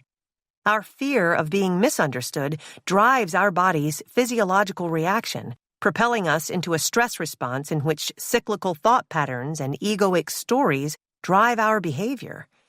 This fear binds our sense of identity with the perceived approval or disapproval of others. As social creatures whose evolution was based on community and acceptance, rejection from our herd could have dire, even fatal outcomes. Our fear of ostracization continues today, even if the stakes are lower. The evolutionary drive toward social acceptance makes it impossible for us to connect with the people around us when we are in a fear state. It makes us reactive and irrational. It makes us scared of doing something silly, like dancing to our favorite song in public. For many self-healers, it is not our understanding of ourselves that pains us, but our increased understanding of others. As we become more consciously aware of our conditioned way of living, we become equally aware of the often cyclical patterns of those around us. This is, of course, why so many of us find visiting home so difficult. Visiting our families provides us with a view into our own habits and patterns, as well as our deeper inner wounds, at the same time activating many of those wounds. Some of us even have an emotional response similar to what is described in popular literature as survivor's guilt, the feeling of being the one that got away. These feelings may make some of us hesitant to share details about our growth and achievements with those we left behind. Or we may find ourselves feeling terrible about evolving out of our old roles and want our loved ones to follow in our path of transformation so that our relationships with them can remain intact. Many of us truly care for our loved ones and want them to see that change is needed so they can then heal. This is a wonderful aspiration, and the reality is that not everyone may be on the same path. Healing, as you now know, takes daily commitment and has to be chosen. When our loved ones are not choosing the same path as we are, it is helpful to stop fighting the reality of what is freeing up some of our energy to practice accepting all of our feelings about that reality. One of the major achievements of emotional maturity is learning how to be at peace with these misunderstandings or with being misunderstood. This will help you to continue to live your life as your most authentic self, no matter what the fallout may be, when your opinions, beliefs, and realities are valid, not in relation to anyone else, just because you have them. We might not like all parts of who we are, and yet they exist and must be acknowledged. When our core sense of self is so variable and dependent, so open to outside influence, even what we think others believe about us can shape the way we see ourselves. There is no place for maturity in a state of boundarylessness. Most of us never learn how to navigate our emotional worlds and have little emotional resilience. We are unable to rebound when things inevitably don't go our way. When you are authentically you, you will encounter judgment and criticism. You will also disappoint others. These are just facts of life, a part of being a dynamic, individualized human. It does not mean that you are inherently wrong or right. As you mature emotionally, you will create more and more space for people who may not look, sound, act, or think like you. Learning how to tolerate differences, even outright contrasts, is a hallmark of emotional maturity. The 90-second rule. Emotional maturity allows us to accept all of our emotions, even the uglier ones we don't want to admit we harbor. The fundamental aspect of emotional maturity is the ability to be aware of and regulate our emotions in order to allow others to express themselves, or simply the ability to tolerate all of our emotions without losing control, which is at the core of all the work we are doing. Believe it or not, there is a 90-second rule of emotions as physiological events. They last for only a minute and a half. Then, they come to an end. Our body wants to return to homeostasis.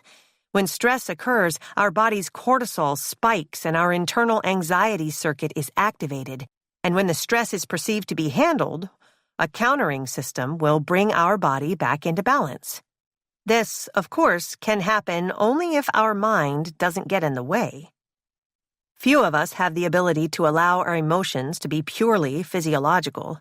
Most of us bring them up to our mental world and start spinning stories, ruminating and engaging in circular thoughts, which brings us back into the feedback loop of emotional addiction.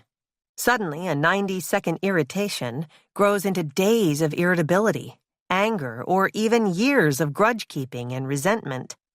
For those of us who are dissociated and don't allow ourselves to feel what we're feeling, sensations can't properly pass through us, remaining trapped as we keep ourselves a safe distance away. When you replay distressing thoughts, you activate your nervous system response as if you're experiencing the distressing event over and over. Your body can't tell the difference between what was in the past and what is happening in the present. It's all threatening.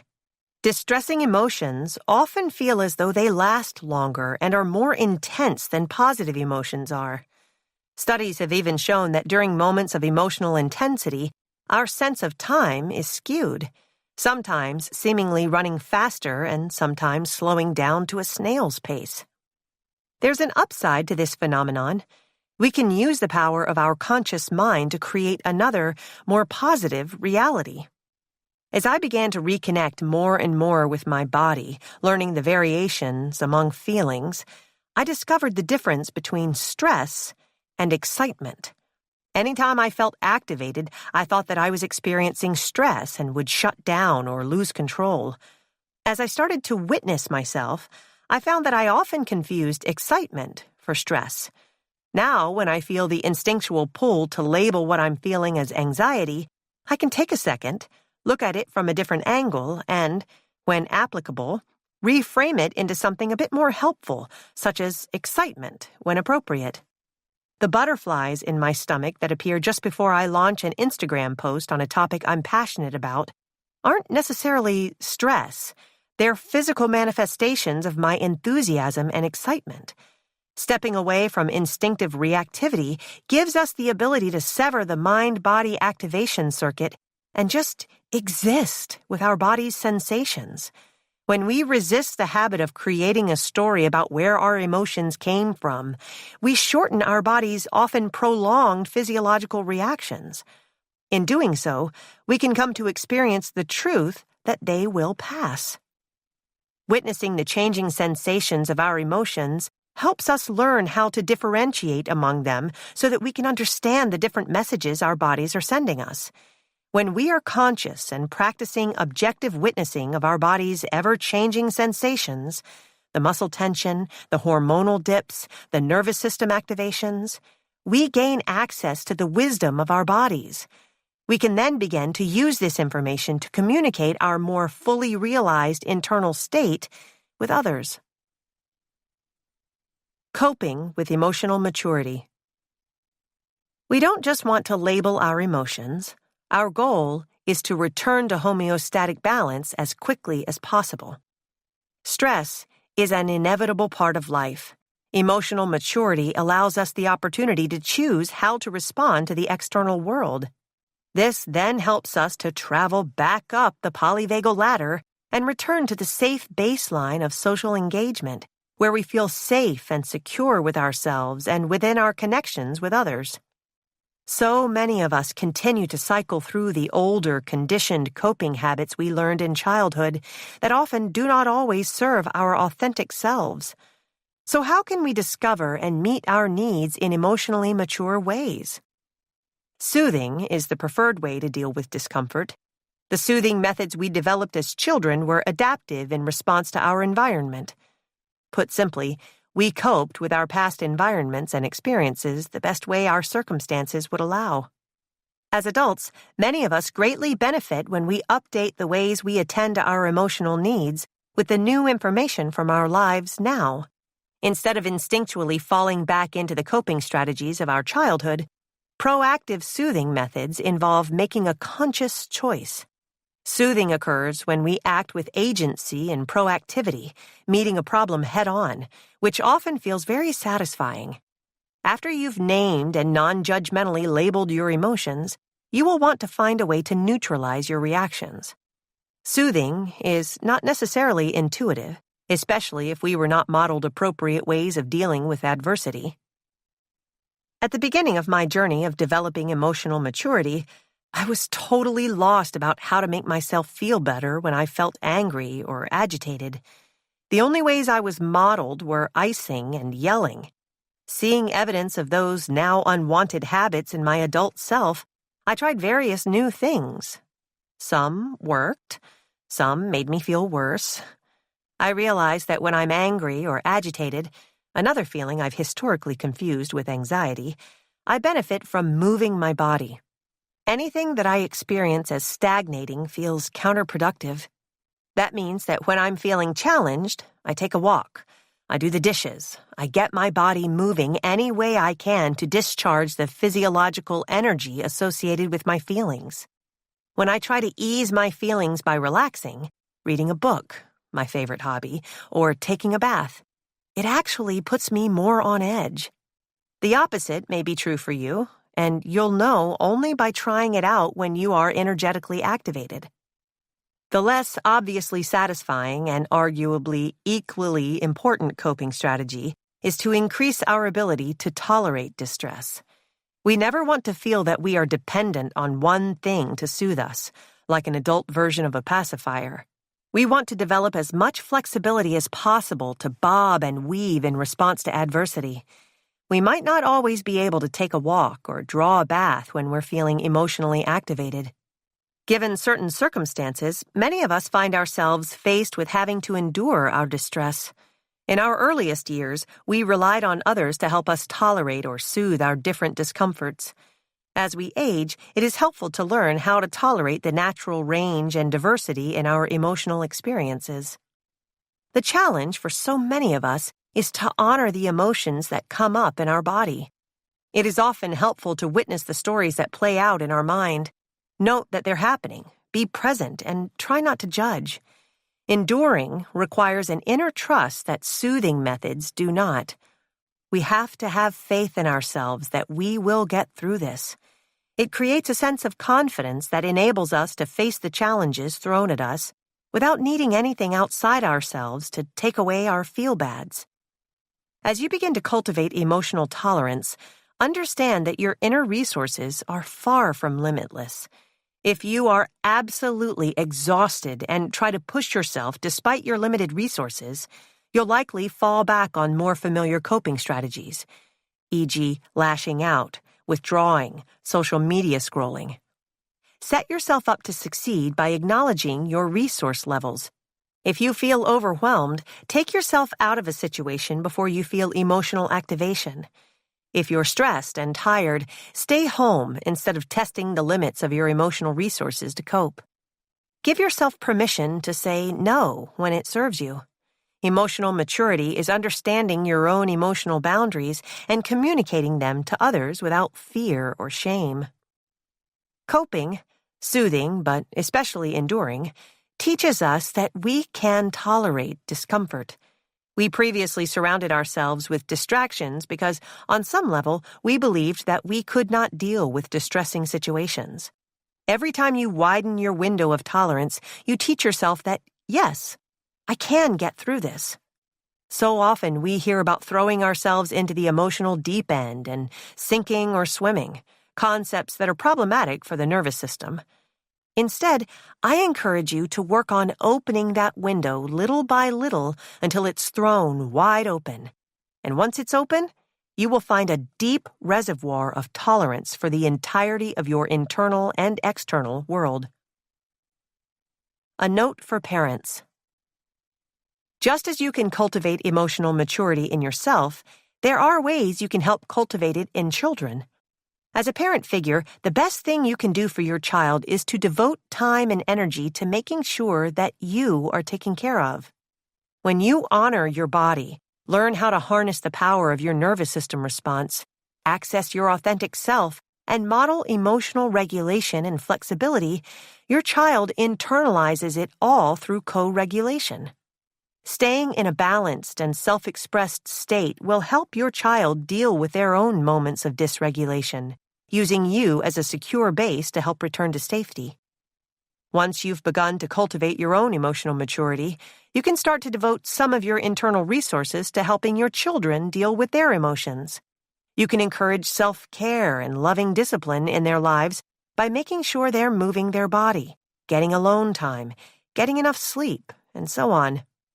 At the same time, when stress does come, you can help them make sense of it in the same way that you do, by identifying sensations in their body. Ask them what their body does. My face feels hot when Samantha makes fun of me. My heart races when I have to share my toys with Timmy. Help them name the emotion that might correspond to those bodily sensations, shame, anger, jealousy, and allow them to try different ways to actively soothe those sensations. Remember, these will not always be the same as the ways you find helpful. Think of this process as an opportunity to learn about your children as unique humans. Realistically, there will be times when a child will be stressed by something happening outside the home, and you will not be there to help them cope. Learning how to endure is a key lesson for parent figures to model. You don't know what's in your child's future, and although none of us wants to imagine distressing things happening to any loved one, we cannot necessarily keep those things from happening. When we model stress tolerance or the ability to sit through difficult feelings and let them pass, our children will develop the internal reserve that will go on to sustain them in their childhood world and well into their adulthood. If you haven't realized it by now, the overarching key as parent figures is to be okay with being imperfect. I realize that allowing imperfection isn't easy for many of us, especially those of us whose childhood wounds drive people-pleasing or high-achieving habits.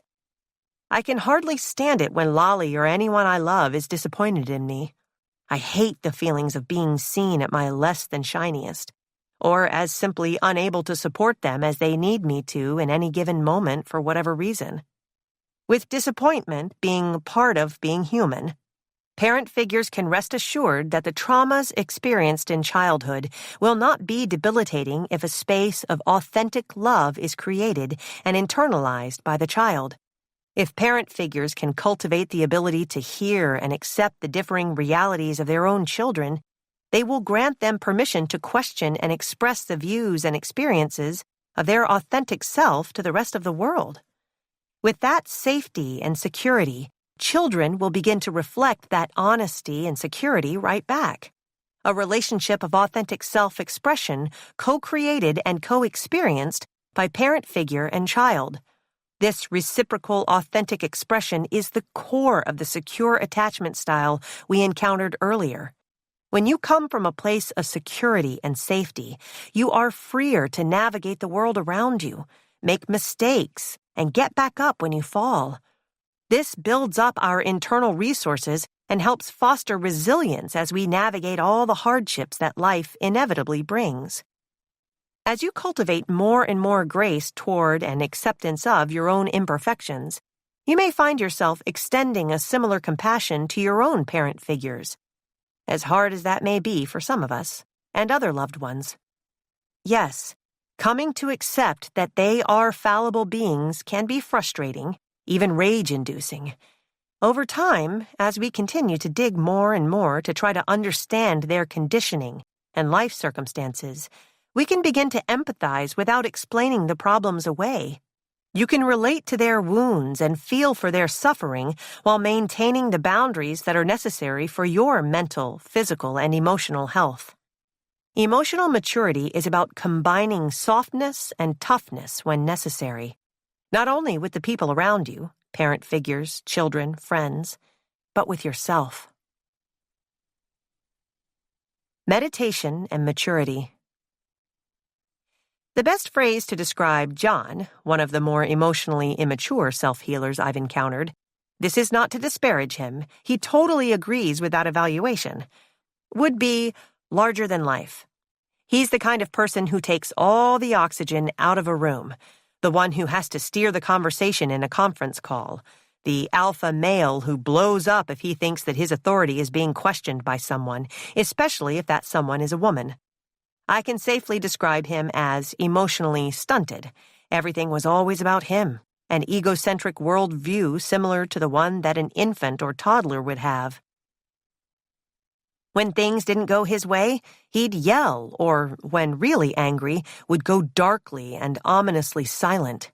He worked in sales at a job he hated, but he derived all of his identity from hitting his monthly numbers, or, better yet, toppling them. Though he thrived at the office, he struggled with intimacy. He never felt comfortable enough to let his hair down and really just be with anyone, especially a romantic partner. That was how he was before he started the healing journey. Once he began peeling back the layers of his reactivity, he found a soft, wounded core of childhood trauma. His narcissism was a front for his deep hurt. He began to share stories of his father, a man who would blow up, especially when fueled by alcohol, though he could lose his cool anytime. Sometimes he would hit John with a belt. His mother, who had also experienced those scenes, would walk out of the room and later make excuses for his father's behavior. Tellingly, John felt angrier at his mother for not protecting him than at his father for abusing him. People often seek out others with similar levels of emotional immaturity, and certainly that was the case for John. The women he found himself attracted to, and attracting, seemed passive and compliant. They allowed John to rant and rave and rarely intervened or questioned him, until a blow-up moment when the relationship would dissolve and, once again, John would feel alone and unseen. It was his last breakup, which ended with his violently smashing a dozen glass plates onto the floor, that led him to his healing journey. When he was first introduced to the concept of emotional immaturity, John felt embarrassed. He hated seeing how deeply those words applied to him. It was so jarring that he stopped engaging with the materials for a period of time. Becoming conscious can sometimes feel abrupt and uncomfortable. He eventually began to dive more deeply into meditative practice, inching up his daily meditation rituals from 5 minutes to 10 to eventually 20 minutes a day. His boundaries, an area of his life that he never realized was not well defined, became a passion for him. He made lists of the people in his life and what his needs were in his relationships with them, and he began making efforts to change his own expectations about how others showed up in his relationships. When difficult feelings arose, he worked on sitting through the pain and irritation instead of externalizing it onto others. Today, John wouldn't dare to call himself mature, which I think is a sign of his growing maturity, and he has made incredible progress. He continues to struggle with reactivity, especially in situations that activate childhood trauma, where he feels judged or misunderstood, and now he has the tools to help him manage.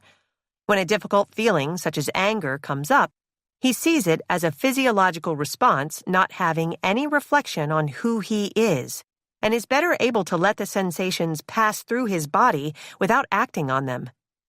He still works in sales, but he is also a licensed meditation practitioner, which he says is his passion, his fourth reparenting pillar. He says that he works on his reactivity every day. It's part of his day-to-day existence. Inner emotional maturity beams outward. When we are faced with stressful situations that tax our resources, our emotional maturity is tested. John explains that he's consistently evaluating his responses, looking for clues of his immaturity peeking through the layers of coping and reparenting, ready to reemerge, which sometimes does happen despite his best efforts. To give us the best sense of when we are nearing the limits of our internal resources to cope with stress, or what throws us over the edge, self-accountability check-ins can be helpful. When life becomes stressful or after we have had a moment of stress-induced reactivity, it can be helpful to touch base with the events that impacted our experiences. Some questions that can help us get a firm hold on our reactivity before we are taken over by it include: what can I learn about myself from what happened? What patterns brought me here? How can I embrace discomfort and grow from it? How can I learn how to accept criticism without making it absolute truth? How can I forgive myself and others? The more we learn self-accountability, the stronger our faith in ourself will grow. This allows for failure. It allows for flexibility and forgiveness when we inevitably fall off the path. When we have self-trust, we know that the path is still there waiting for us. This is the essence of self-accountability that leads to empowerment. You, too, will fall off the wagon. There will be weeks when you are too tired to do anything. There will be times when you are tested and you react in ways that make you embarrassed. Whenever new stress enters your life in whatever form, you're dealing with a sick relative, you've just brought home a new baby, or you're going through a breakup, your tools might go straight out the window. We all have our moments of emotional immaturity. That's human. Our access to emotional maturity changes as we do, responding at different points to our environment, our hormonal state, whether we're hungry or tired. The goal is to empower yourself with the ability to make the best decision for your emotional state as the world shifts and changes around you. Emotional maturity is not a goal to check off a list, like reaching the next level in a video game. Now you're a fully realized human. You win. It's not a magical state. The underlying message is not one of a state of enlightened beingness. It's one of work and self-forgiveness that will ultimately lead us to a greater togetherness. Do the work. Develop emotional maturity and resilience. Step 1. Reconnect with and rediscover your emotions. Emotions are events that happen in your body and are accompanied by shifts in your body's hormones, neurotransmitters, sensations, and energies. Each of you has individual ways your body responds to different emotions. In order to develop the ability to identify and then ultimately soothe your feelings, you will first want to get more connected with how your body responds to emotional events.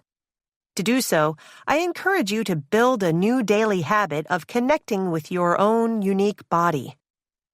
To help you with this process, use the following meditation script. Body Connection Meditation. Practicing this meditation throughout your day will help you stay connected to your body's ever-changing emotional state. To begin, find a quiet place and a comfortable position in which to sit or lie down for the next few minutes. To help you with this process, you may use the following guided script. Settling into the present moment, begin to turn your attention to yourself and your inner experience. If you feel comfortable, gently close your eyes or find a spot at which to gently gaze. Take a deep breath, bringing the air all the way down into your lungs. Feel your belly inflate. Spend an extra moment or two letting out a nice, slow, long breath. And repeat. Feel your lungs fill up, expanding with air. Exhale nice and slow. You can repeat this breathing as long as you would like, noticing your body sinking a little deeper into the meditation experience. When you feel ready, turn your attention to your physical body and all of the present sensations. Starting at the top of your head, scan your body, noticing if you feel tension, tightness, warmth, tingling, or lightness anywhere. Spend a moment or two on your head, neck, and shoulders, then move downward, noticing any and all sensations present in your arms and hands. Move a bit lower, noticing your chest area and stomach. Travel down your upper and lower legs and end with your feet and toes.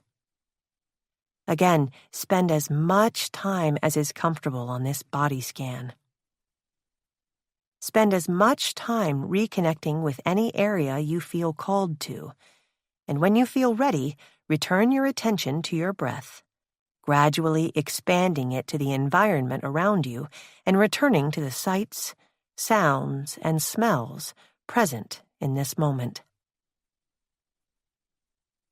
FSJ, Emotional Body Check-In. To help you with this process, you may want to use the following example, or create a similar one of your own.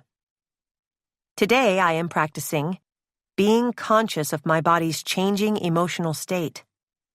I am grateful for an opportunity to work on becoming more emotionally mature. Today I am able to connect with my body to help me understand my emotions. Change in this area allows me to feel more connected to my emotional world. Today, I am practicing when I take moments throughout my day to check in with my body's sensations. Step 2. Help your body return to balance. Now that you are becoming more aware of the changes in your body as a result of your emotions, you can begin to develop practices to help your body return to its baseline state. Remember, everyone is unique and will respond differently to the activities below. Take some time to explore the various ways you can soothe your emotions. It may take some experimenting with these activities to see which ones work best for you. There are two main sets of coping tools we want to cultivate: soothing and enduring. Soothing activities. Taking a bath. Soaking in warm water can help calm the body. If you have Epsom salts available, throw some in if you'd like some added muscle relaxation. Doing self-massage. This can be as simple as rubbing or massaging your feet or lower legs. There are YouTube videos on different pressure points that can help relieve stress. Reading. Catch up with that book or article you've been meaning to read. Listening to, playing, or writing music. It's your choice. Snuggling. This can be with anyone or anything, including your pet or pets, your kids, your friends, your partner, or a comfy bed pillow. Moving, if possible. Any kind will work. Expressing your emotions. Try screaming into a pillow, in the shower, or outside in a large empty space so as not to activate a neighbor's nervous system. Writing. Write a letter, a journal entry, a poem about what you're feeling. Try not to use this time to write about the activating event, or you will continue to activate your body's physiological reactions. Enduring activities. Resting. Yep, that's it, even if it means canceling plans. Grounding yourself. Use your 5 senses to direct your attention to what you can see, smell, touch, taste, or hear in your environment. This will help bring you to a fuller presence in safety of the current moment. Engaging in breath work. This can be as simple as putting a hand on your belly and taking 2 or 3 deep breaths, feeling your lungs expand and contract, and noticing any shifts in your body's energy. There are a ton of guided practices that can be found on YouTube or Spotify. Spending time outside in nature. Bring your attention to the full experience of your external surroundings and notice the different grounding and calming energies present. Meditating or praying. This can include any activity or engagement with any spiritual or religious-based practice of resonance. Reciting affirmations or mantras. Repeat intentional statements quietly to yourself. Some examples are, you are safe, you are in control, you are at peace. Distracting yourself. Redirect your attention to anything except your emotions. Yes, you read that correctly. You can choose how much attention you give your emotions as long as you aren't always distracting yourself from them. Getting support. Reach out to someone with whom you feel safe. Having someone available to you who can actively listen to your thoughts and feelings can be really helpful.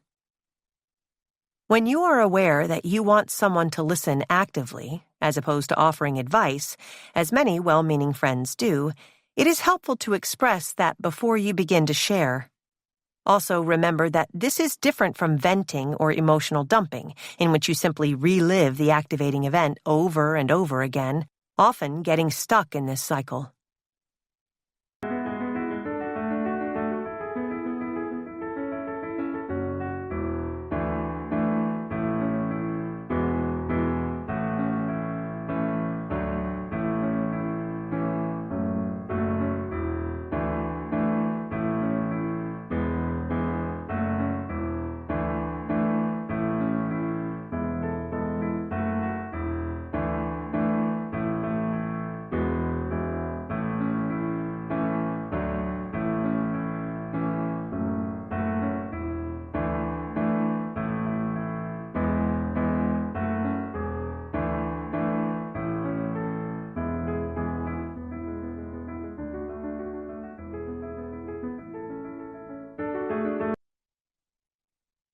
(13) Interdependence. You are never done with your development of emotional maturity. It's an evolving, everyday process of self-awareness and acceptance. There will be times of growth, and there will be setbacks that will test the progress you've made. In fact, as I was writing this very chapter, I was tested. It had been a rough week. I was tired, overworked, and feeling depleted when I saw a stranger aggressively criticizing me online. I felt so demoralized, as though I was one comment away from crying. I wanted to pack up my things and run away from the life that I had built because I hated being misunderstood so grossly. I brooded instead. I sat on my couch, scrolling through Instagram for other transgressions that would rile me up and rip me apart from the inside, piling on more hurt. "Get up, let's go," Lolly urged. "Let's go to the beach." It wasn't just a reason for me to get out of the house and stop my pity party. It was a special day at Venice Beach, a unique opportunity to see the waves alight with the neon created by the bioluminescence of an evening algae bloom. Even still, I declined her suggestion. She went to the beach and left me to stew. As I wallowed in self-pity, I grew angrier and angrier. My outraged ego created a story. How dare she leave me like she always does when times get hard? This is an affront. Even though I had told her to leave, my mind created a story in which she was the betrayer and I was the one betrayed. I witnessed myself enough by now to realize that this ego story was a projection from the inner child wound I had long struggled with. My core belief that I am not considered. That led to a darker place. I'm so pathetic. Lolly can't even stand to be around me. My mind began to orbit around one thought. I'm alone. I'm alone. I'm alone. I could view all of that internal dialogue, yet I couldn't yet summon up the energy to get myself out of the circular thinking. Instead, I let my inner child sulk for a few more minutes. Then I lifted my head and started to apply the tools that I had been honing and have shared with you. I began with my breath, becoming aware of the air moving into and out of my lungs. I witnessed. I named the physiological responses in my body, the jolt of agitation, the gut-sinking feeling of disappointment, the electricity of outrage that came from the hits of social media negativity. I started to name the feelings associated with the sensations: anger, fear, sadness. As I gave them names, narratives began to creep around them, crowding my consciousness. When my ego began plucking up examples to prove how worthless I am, I leaned back into my conscious mind, witnessing without judgment, letting the feelings come and go. With my conscious mind in control, I asked myself, what can I do for myself in this moment? How can I cope with these feel-bads? I walked over to the sink to tidy up and do some dishes and began to tell myself a counter story. I am worthy. I am loved. I am not alone, even if I am physically alone at this moment. As I immersed my hands into the warm, soapy water and focused my attentional muscles on the physical act of doing, my emotional energy discharged outward and left me enough room to witness my emotional state for what it was. I'm tired. I'm working too much, and I let someone else's criticism of my work cause a full-body emotional meltdown. I don't want to be here sulking. I want to be with my partner, looking at something beautiful. I decided that either I could stay stuck, trying to wash out my feelings, or I could remove myself from the instinctual pull toward the familiar and do what I promised myself I would do that day. See those amazing blue waves. I made the choice to leave my cocoon of self-loathing. When I reached the beach, I spotted Lolly staring out at the impossibly blue sea.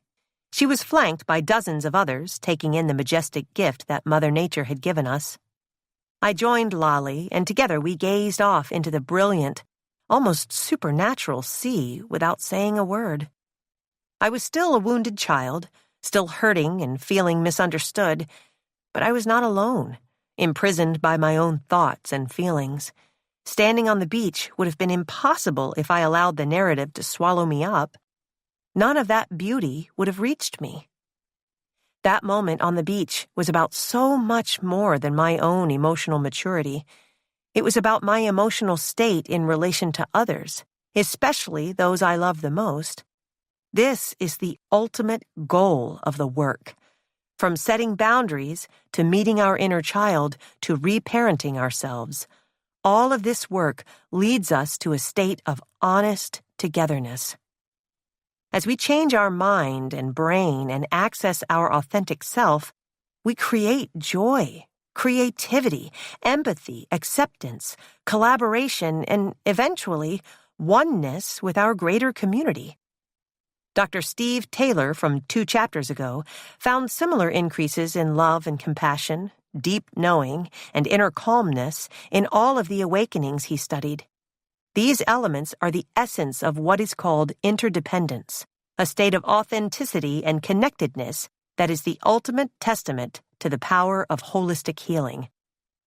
The work, so far, has been leading us up to this moment, to the ability to embody oneness, taking us back to a state of pure awareness and connectedness with all that is.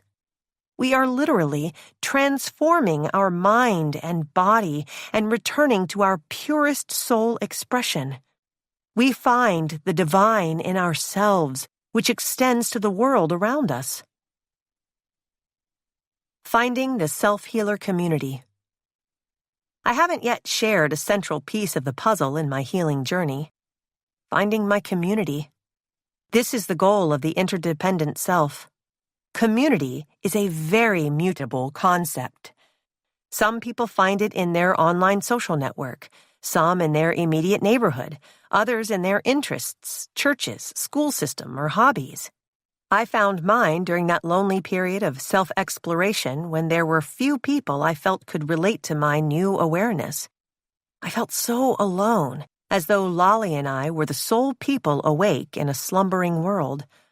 As I created boundaries when learning how to reparent, I ended relationships that were not serving me, which meant cutting ties with some people I once considered part of my core community. I started to make choices that went against the societal grain. No more happy hour drinks, no more overtaxing myself by creating plans, no more late nights that messed with my sleep and morning routine. I had come so far, and I was so proud. My intuitive voice urged me to connect with others and the greater world around me. It wasn't fulfilling to remain cut off from everyone. I needed to find my people, share my insights, and learn from others. That's when Lolly suggested that I start posting about my experience online. At the time, I was still in Philadelphia, working as a therapist who came from the mainstream model, and I needed to keep my day job.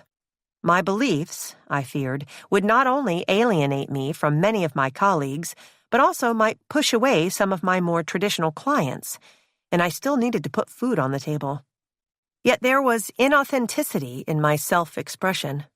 My desire for connection was the major impetus to posting about my journey on Instagram as I looked for others who might be able to understand the language of self-healing and relate to this new world of holistic wellness.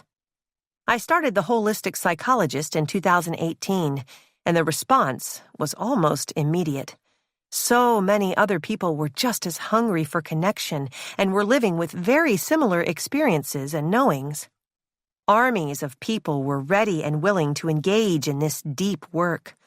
The word spread, and another intention emerged: to build a safe and secure community that would foster the greatest possible space for healing. The numbers kept climbing. Each person who joined the ranks of self-healers confirmed my faith in the message, giving me the confidence to devote myself fully to affirming the concepts of holistic psychology. As I embraced the teacher role, sharing information as I was incorporating it into my own life, the community expanded and kept giving and giving. It was the conscious co-creation of a new community of fellow souls on a similar journey back to their true essence. People from all over the world shared their tools and practices. The more I shared, the more other people joined in and offered their own healing experiences. The more I adapted and evolved, the more the community reflected that growth, like co-regulation on a grand scale. This interpersonal social media exchange has been the most profoundly rewarding interaction of my life. I found my people, and in doing so have found the power of my voice, my mission, my higher purpose, my interdependent self. The power of community. Research shows that 3 out of every 5 Americans feel alone. I would argue that that number is artificially low because people are ashamed to admit being lonely. Admitting that we feel alone makes us vulnerable and seems to expose some core deficiency. I am unloved because I am unlovable. This resonates deep in my bones, as I'm sure it does for many other people. We all emerged from tribal living. Our ancestors, no matter where they were from, lived in groups for safety, division of labor, stress reduction, and support in all aspects of life. Whether we consider ourselves to be individualistic or collectivistic, every single person needs other persons to thrive. Our bodies and brains were built for connection. Connection is inherent in the human condition. Without it, we cannot survive. That is why researchers have found that today's epidemic of loneliness is in fact an urgent public health issue. Loneliness increases the rates of autoimmune diseases and chronic illnesses in many of the same ways that trauma does. Dr. Vivek Murthy, the Surgeon General of the United States under Presidents Obama and Biden, wrote in his book, Together, The Healing Power of Human Connection in a Sometimes Lonely World, that loneliness is associated with an increased risk of heart disease, dementia, depression, anxiety, sleep disturbances, and even premature death. Clearly, lack of connection does not only hurt us psychologically. Relationships that are ambivalent, those in which our bond is emotionally conflicted, have been shown to have the same detrimental effects on our mental and physical health as being alone. More than half of all married couples view their spouses ambivalently, according to journalist Lydia Denworth's book, Friendship, The Evolution, Biology, and Extraordinary Power of Life's Fundamental Bond. In my view, these ambivalent relationships are often trauma bonds and not based in authenticity. How can they be? If you are tapped into your wants and needs, how can you choose to spend your life with someone you don't really like? So many of our relationships, even our closest ones, don't serve our authentic selves because we are not connected with our intuition. Luckily, those of us with supportive partnerships, friendships, and community see the opposite effects on our well-being. We are happier and healthier and live longer. This is not something that is up to chance. You can make concerted efforts to find your community, even if it is not directly outside your front door. Studies have shown us that internet connections can be just as meaningful as real-life ones. Get out there and find your people. Trust me, they are there. Authentic friendship. Interdependence, a two-way state of authentic connection, is the act of being separate together. Only when I am a unified whole will I be able to connect authentically with others in ways that serve both of our spiritual, emotional, and physical needs. Not all relationships, of course, serve us in all the same ways, and not every relationship is equally reciprocal. Once we've expressed our needs and openly established our boundaries, we can enter an arena where we feel secure. When we have trust in our inner world, knowing that we have the tools to face the assorted trials that life will bring, we can reflect that trust and security out into our community. The way we are to ourselves informs the way we are to others and the reverse. It's all interconnected. To experience authentic relationships, you need to work on being one with your own authenticity. It's only then that you will feel and respond to that ping from your intuition telling you, this is someone you should connect to. I'm sure you've been there. Sometimes it takes just a glance and you know, this person is meant to be in my life. It's a fluttering in your soul telling you that you were meant to cross paths with this human. That happened to me after I had done years of work on reconnecting with myself. I was a few years into doing the work. I felt much more in alignment, and as I began to spread my messages of healing, I felt confident enough in my own inner resources to know that though my message might not resonate with everyone, it would reach the people it was meant to reach. That was when I met Jenna, who arrived early to the Self-Healers community. Even over the internet, I felt our connection and always resonated with her comments. That ping of intuition was calling out through the digital interface. After the first free public inner child meditation at Venice Beach, the first event as the holistic psychologist that I wrote about in the book's preface, a line formed around me. I greeted everyone, feeling overwhelmed by the outpouring of gratitude. A few hours later, as the end of the line came into sight, I spotted one woman who waited until the very end and was smiling at me while holding her hands over her heart. Out of the sea of faces I gazed upon that day, there was that ping, ping, ping again. Even before she said a word, I felt a rush of familiarity, as though I had always known her, as though our souls were already in deep communion. "I'm Jenna," she said. I couldn't believe it. My intuition pointed to her out of a crowd of thousands. We chatted, both exhilarated to make the in-person connection. She almost spontaneously handed me her oracle cards, a deck of beautiful illustrations. The generosity of the gift, really the giving of an intimate part of herself, meant so much to me. I kept it with me during every life change that followed. It was one of the few items that I took with me during my move from Philadelphia to California a year later. A few months after the meditation, Lolly and I launched the Self-Healer Circle, a virtual community that would provide access to the framework and daily tools for self-guided healing. The first day of the launch was wild. Within an hour, 6,000 people signed up and our system crashed. 2 days in, I was entering a nervous breakdown, realizing that I was in way over my head. The need was too great. We weren't equipped to handle it all on our own. Right as I was about to bury my head in the sand and call it quits, out of nowhere, Jenna messaged, saying that she was following a strong inner pull to reach out. "I'm committed to this movement. We know a new world is possible and we are co-creating it. My soul is called to this. I'm here to support you and the future of this movement. Let's have a conversation." It was as if the universe was winking at the three of us, nodding and saying, "Yes, I will continue to put the right people on your path when you are in a place of being open to them." Jenna became the first person to join our team a day later. She has since become integral to every single working piece of the holistic wellness movement. I can say, without a doubt, that for this serendipitous connection to happen, we both needed to have tapped into our intuitive voices. When you stand in alignment, you will attract people who are similarly attuned. The collective we. As we now know, we enter the world in a state of pure sponginess. Learning how to survive and navigate the unknown, we accumulate our egoic separateness of being and learn how to define ourselves in relation to others.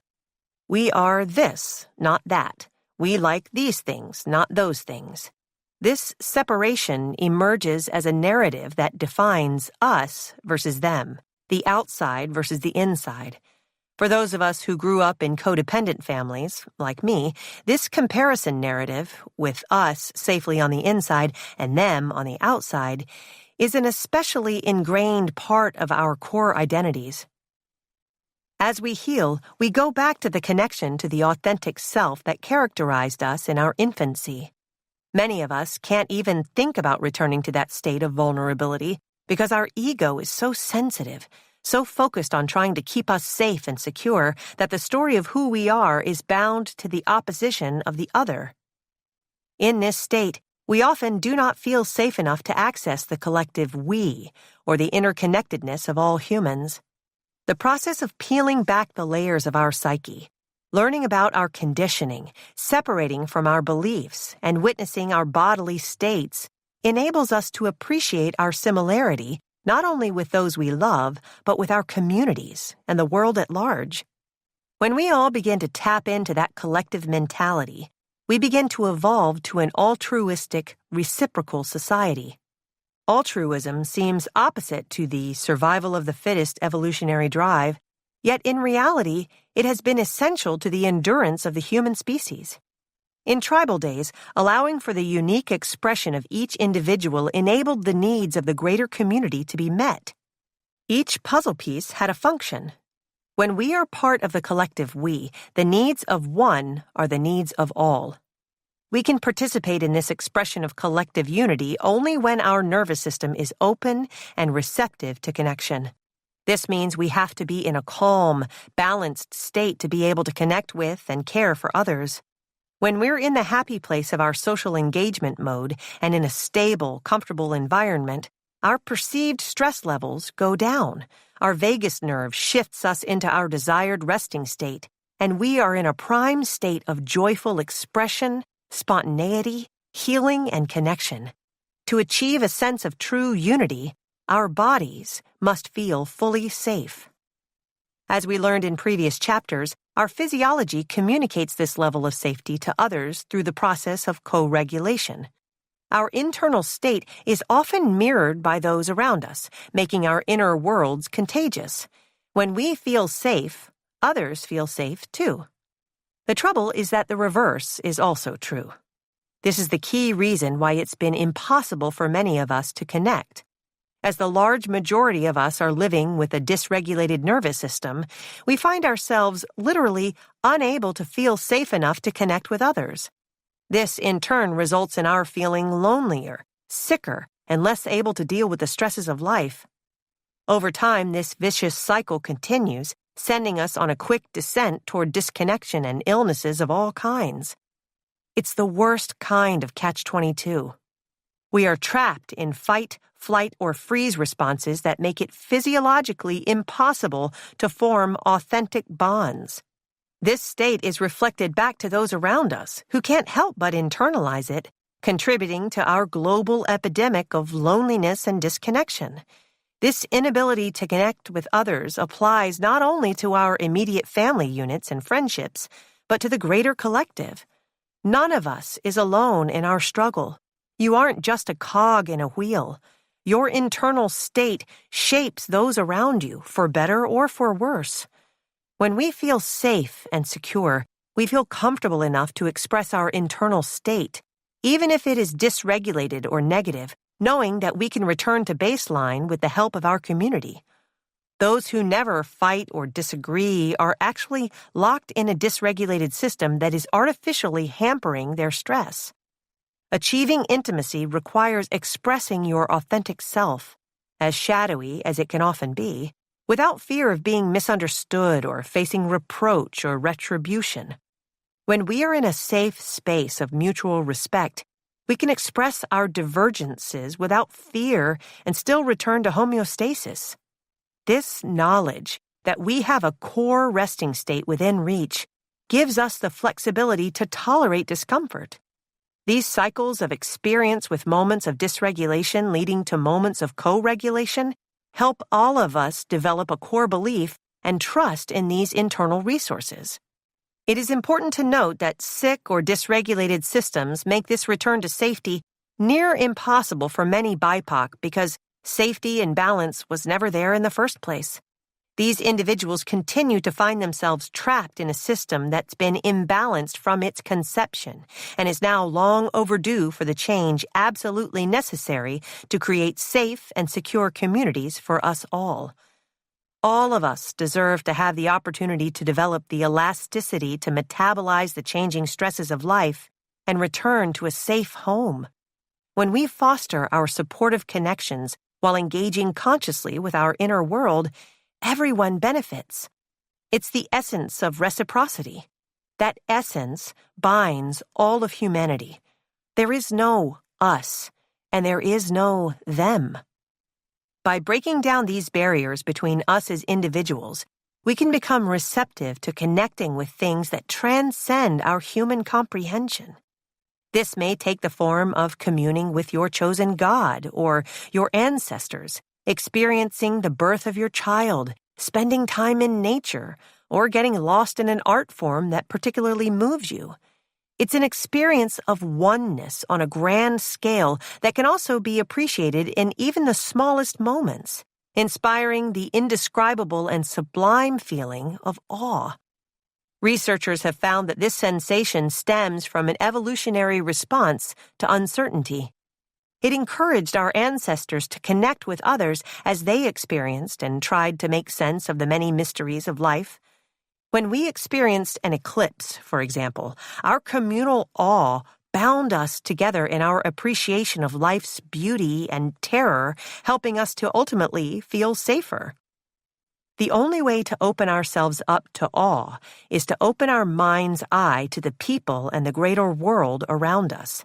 The truth of our existence is in the unique soul that resides in the core of each of us. In the words of Chief Black Elk of the Oglala Sioux Nation, the first piece, which is most important, is that which comes from the souls of people when they realize their relationship, their oneness with the universe and all its powers, and when they realize that at the center of the universe dwells the Great Spirit, and that this center is really everywhere. It is within each of us. At the beginning of this book, I suggested that transcendent experiences rarely occur within the stereotypical context of the divine, on a mountaintop or next to a babbling brook. Spiritual evolution can be a messy business. Once you do the work of healing the body, mind, and soul, and regain the ability to connect with the greater universe, transcendence in its multitude of forms becomes accessible to you. Once you peel back the window dressings of your ego and connect to the purest, most authentic part of yourself, once you reach out to your community in an open state of open receptiveness, awakenings will come. It is in these moments that true enlightenment and healing are possible. As you heal yourself, you heal the world around you. Do the work. Assess your interdependent relationships. For many of you, especially if you're like me and come from codependent conditioning, developing interdependent relationships takes time. You can get started by taking the following steps. Step 1. Assess your current interdependence, or lack thereof. To gain awareness, take some time to witness your current level of interdependence by assessing yourself in the following areas. Are you comfortable establishing and maintaining clear boundaries in all relationships? Or do you need to spend some time identifying and setting some new ones? Can you hold space for open communication and for emotional processing for yourself and others? Or do you need to spend some time identifying your own emotions and becoming aware of when you need to take a break before communicating? Do you feel free to speak your truth and reality even when they don't align with those of others? Or do you still feel fear, shame, or guilt about how you imagine people will react? Are you clear about your intentions when you act? Do you know what drives your choices? Are you able to identify what you may be seeking from your experiences and relationships? Or do you need more time to practice self-witnessing? Can you witness your ego and shadow without acting on every thought? Or do you need more practice exploring these aspects of your daily experience? Step 2. Cultivate interdependence. Using the list in Step 1 to determine the areas you want to strengthen, begin to make new choices that will support your goal of achieving interdependence. Starting with one area, practice setting a daily intention to create change using the following examples. FSJ, Creating Interdependence. Today, I am practicing creating interdependence in my relationships. I am grateful for an opportunity to create more fulfilling relationships. Today, I am able to express myself authentically and still feel connected to others. Change in this area allows me to feel connected to my authentic self and needs in all relationships. Today, I am practicing when I speak my truth to my partner about how I felt about our recent argument. Thank you so much for having the courage, the open mind, and the faith it takes to go on this journey with me. Remember, this journey is ongoing and it will evolve and change as you do. My intention is for you to embody the truth that healing is possible. As you begin to do the work, your life will be a powerful, living testament to that possibility. I will leave you with a day in the life of doing the work, which, of course, is my practice for you to use as a loose guide. I want you to make your practice of the work uniquely yours. Take what resonates and leave what doesn't. You are your own best healer. A day in the life of doing the work. Balance your body. Explore your body's physical needs by answering these questions. Which foods help your body feel good and which make your body feel not its best? How much sleep and at what times helps your body feel more restored? How much movement and when helps your body release stored emotions? Balance your nervous system by engaging in daily polyvagal work, such as breath work, meditation, or yoga. Balance your mind. Build in more moments of consciousness and self-witnessing daily. Identify your ego stories and shadow self, noticing how your self-narrative drives many emotional reactions and coping behaviors. Cultivate a daily relationship with your inner child and begin to reparent yourself, cultivating your wise inner parent to help you identify and meet your unique physical, emotional, and spiritual needs. Reconnect with your soul. Explore and reconnect with your deepest wants and passions. Practice expressing your authentic self in all areas of your life. Epilogue. The Pizza Box. When I started thinking about writing this book and gathering up all the meaningful moments in my professional and personal life that I wanted to share with you, there was so much I couldn't remember. My brain was still dealing with the fallout of early childhood trauma, and my body still grappled with nervous system responses that kept me disengaged and unable to access the past. There were many blank spots in my memory bank, and the one that irritated me the most was my inability to recall the exact wording of the quote that I encountered during my walk past the Rubin Museum of Art in New York City, the one that opened my mind to the concept of consciousness and sent me into a whole new way of being. No matter how hard I tried, no matter how many phrases I searched or how many exhibition catalogs I tracked down in search of that quote, it remained lost. Meanwhile, my transition into a new life in California continued. As I started to develop a routine, I also witnessed myself reverting to old patterns in a response to feeling outside my element. I started to mourn my old life. Even though I knew that life was not serving my best self, the old Nicole still found it safe and familiar.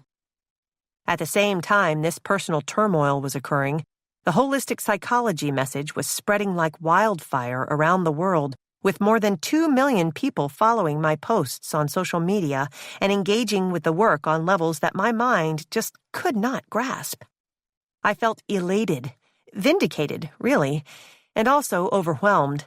My inner child, so desperate to be seen and loved, began to quake under the pressure of so many eyes.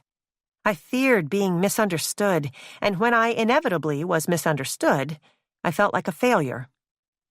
Then, a global pandemic hit, and everything was thrown into stark relief. There was so much pain, suffering, and trauma. We were all in it together, locked up, energetically and physically struggling in a new world that made no sense. Stress raged. Like so many, I felt deeply uncommitted to my journey for the first time in years. That lack of commitment manifested itself in small ways. For example, I stopped cooking for myself, a daily act of self-care that I valued. I usually enjoy nourishing myself and those I love. During lockdown, I just couldn't muster up the energy to make myself a meal. One evening, Lolly, Jenna, and I were scrolling through Postmates and decided to order pizza. We found a store that offered gluten-free crust. I had never ordered from that restaurant, nor had I even heard of it, so our decision was based solely on the online reviews. The pizza box was left at our front door, and when I lifted the box to eye level, I noticed some cute lettering on the side of the box. Then I read the words and nearly dropped the box. There it was, delivered right to my front door. We don't remember days, we remember moments. Cesare Pavese. It was the quote I'd been searching for, the one that sent me off down the rabbit hole of self-exploration. Out of the millions, billions, Of quotable phrases out there in the world, that one came back to me like an echo, a reminder of how much I had grown. Flashes of the past came into my mind's eye, crying into my oatmeal, the apartment pool where I fainted for the first time, wheeling my toy car under the kitchen table of my childhood home. It was all there with me, all parts of who I am now, who I was then, and who I will one day become. I let the words sink in as I breathed in and out. Gratitude filled every cell of my being. I can't say that the pizza box directly led me to the next step of my personal and spiritual growth, though it did help affirm my self-trust and awareness. I was once unwell, wounded, and unconscious. Now, despite the present hiccups, I was living this quote.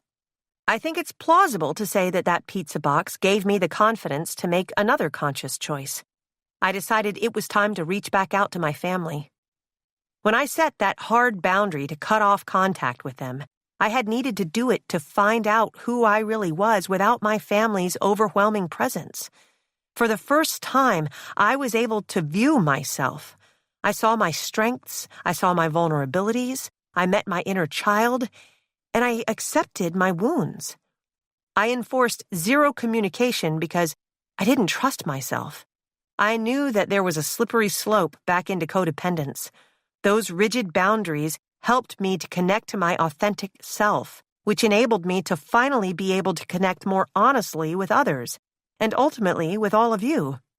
It was the perfect state for an attempt at reconnection. It seemed like a now or never moment. It started with a letter. I kept it short and simple, essentially saying, I am ready to reconnect if you, too, are ready and willing to work together to create a new relationship. It was an acknowledgement that I was ready to open the door to communication. My family responded.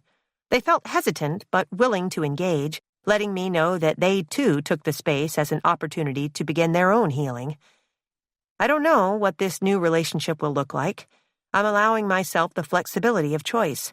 I'm giving myself the gift of openness and curiosity to explore the possibilities of a relationship that emerges from my own inner self-trust and self-love, and I'm excited to see what it may or may not bring. Every moment, we make a choice. We can live in the past, or we can look forward and envision a future that is different. Our tendency when we return to a system, regardless of how much work we do on our own, is to revert to old patterns.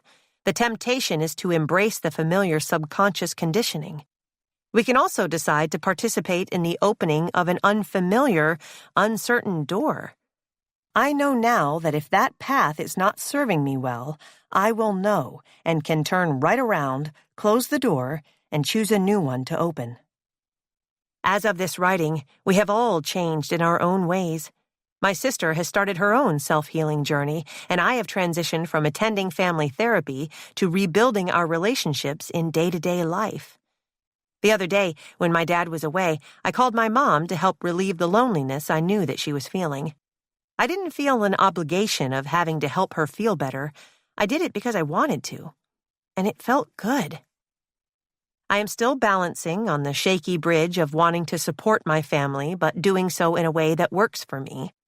I'm still taking it moment by moment, still asking my intuition for guidance in every interaction. I now have faith that I will ultimately make the right choice for me. This is what this work is all about, the empowerment of being able to choose. We can choose how we treat our body, how we show up in relationships, how we create our realities and envision our futures. Whatever path you take, as long as you've consciously chosen it and trust yourself in the process, whatever the outcomes, you will be ready. There are no roadmaps, no directions, no gurus, no sages. There are no checklists that will fix you or magical pills that will cure you. I am a powerful creator of my world, and my energy and thoughts shape the world around me. Yes, there are things outside my control, and we do have power over the way we experience the world. We can change the way we take care of ourselves. We can change the way we interpret our surroundings and relate to the ones we love. We can change the way we connect to ourselves and in doing so, change the way we connect to the universe. There is always an opportunity to grow, evolve, and inspire, which trickles out into the collective. The point of this book is to return us to our authentic essence, our pure awareness, the embodiment of who we were before conditioning took hold. We want to reconnect with the collective we, and in doing so, access the deep well of self-empowerment within us all. None of us can see the future. We have our intuition, we have our self-trust, and we have our emotions, information that can help us make the best choices possible. This is what healing is about, developing choice and trust in the tools we use to truly live our impermanent life, no matter what may come.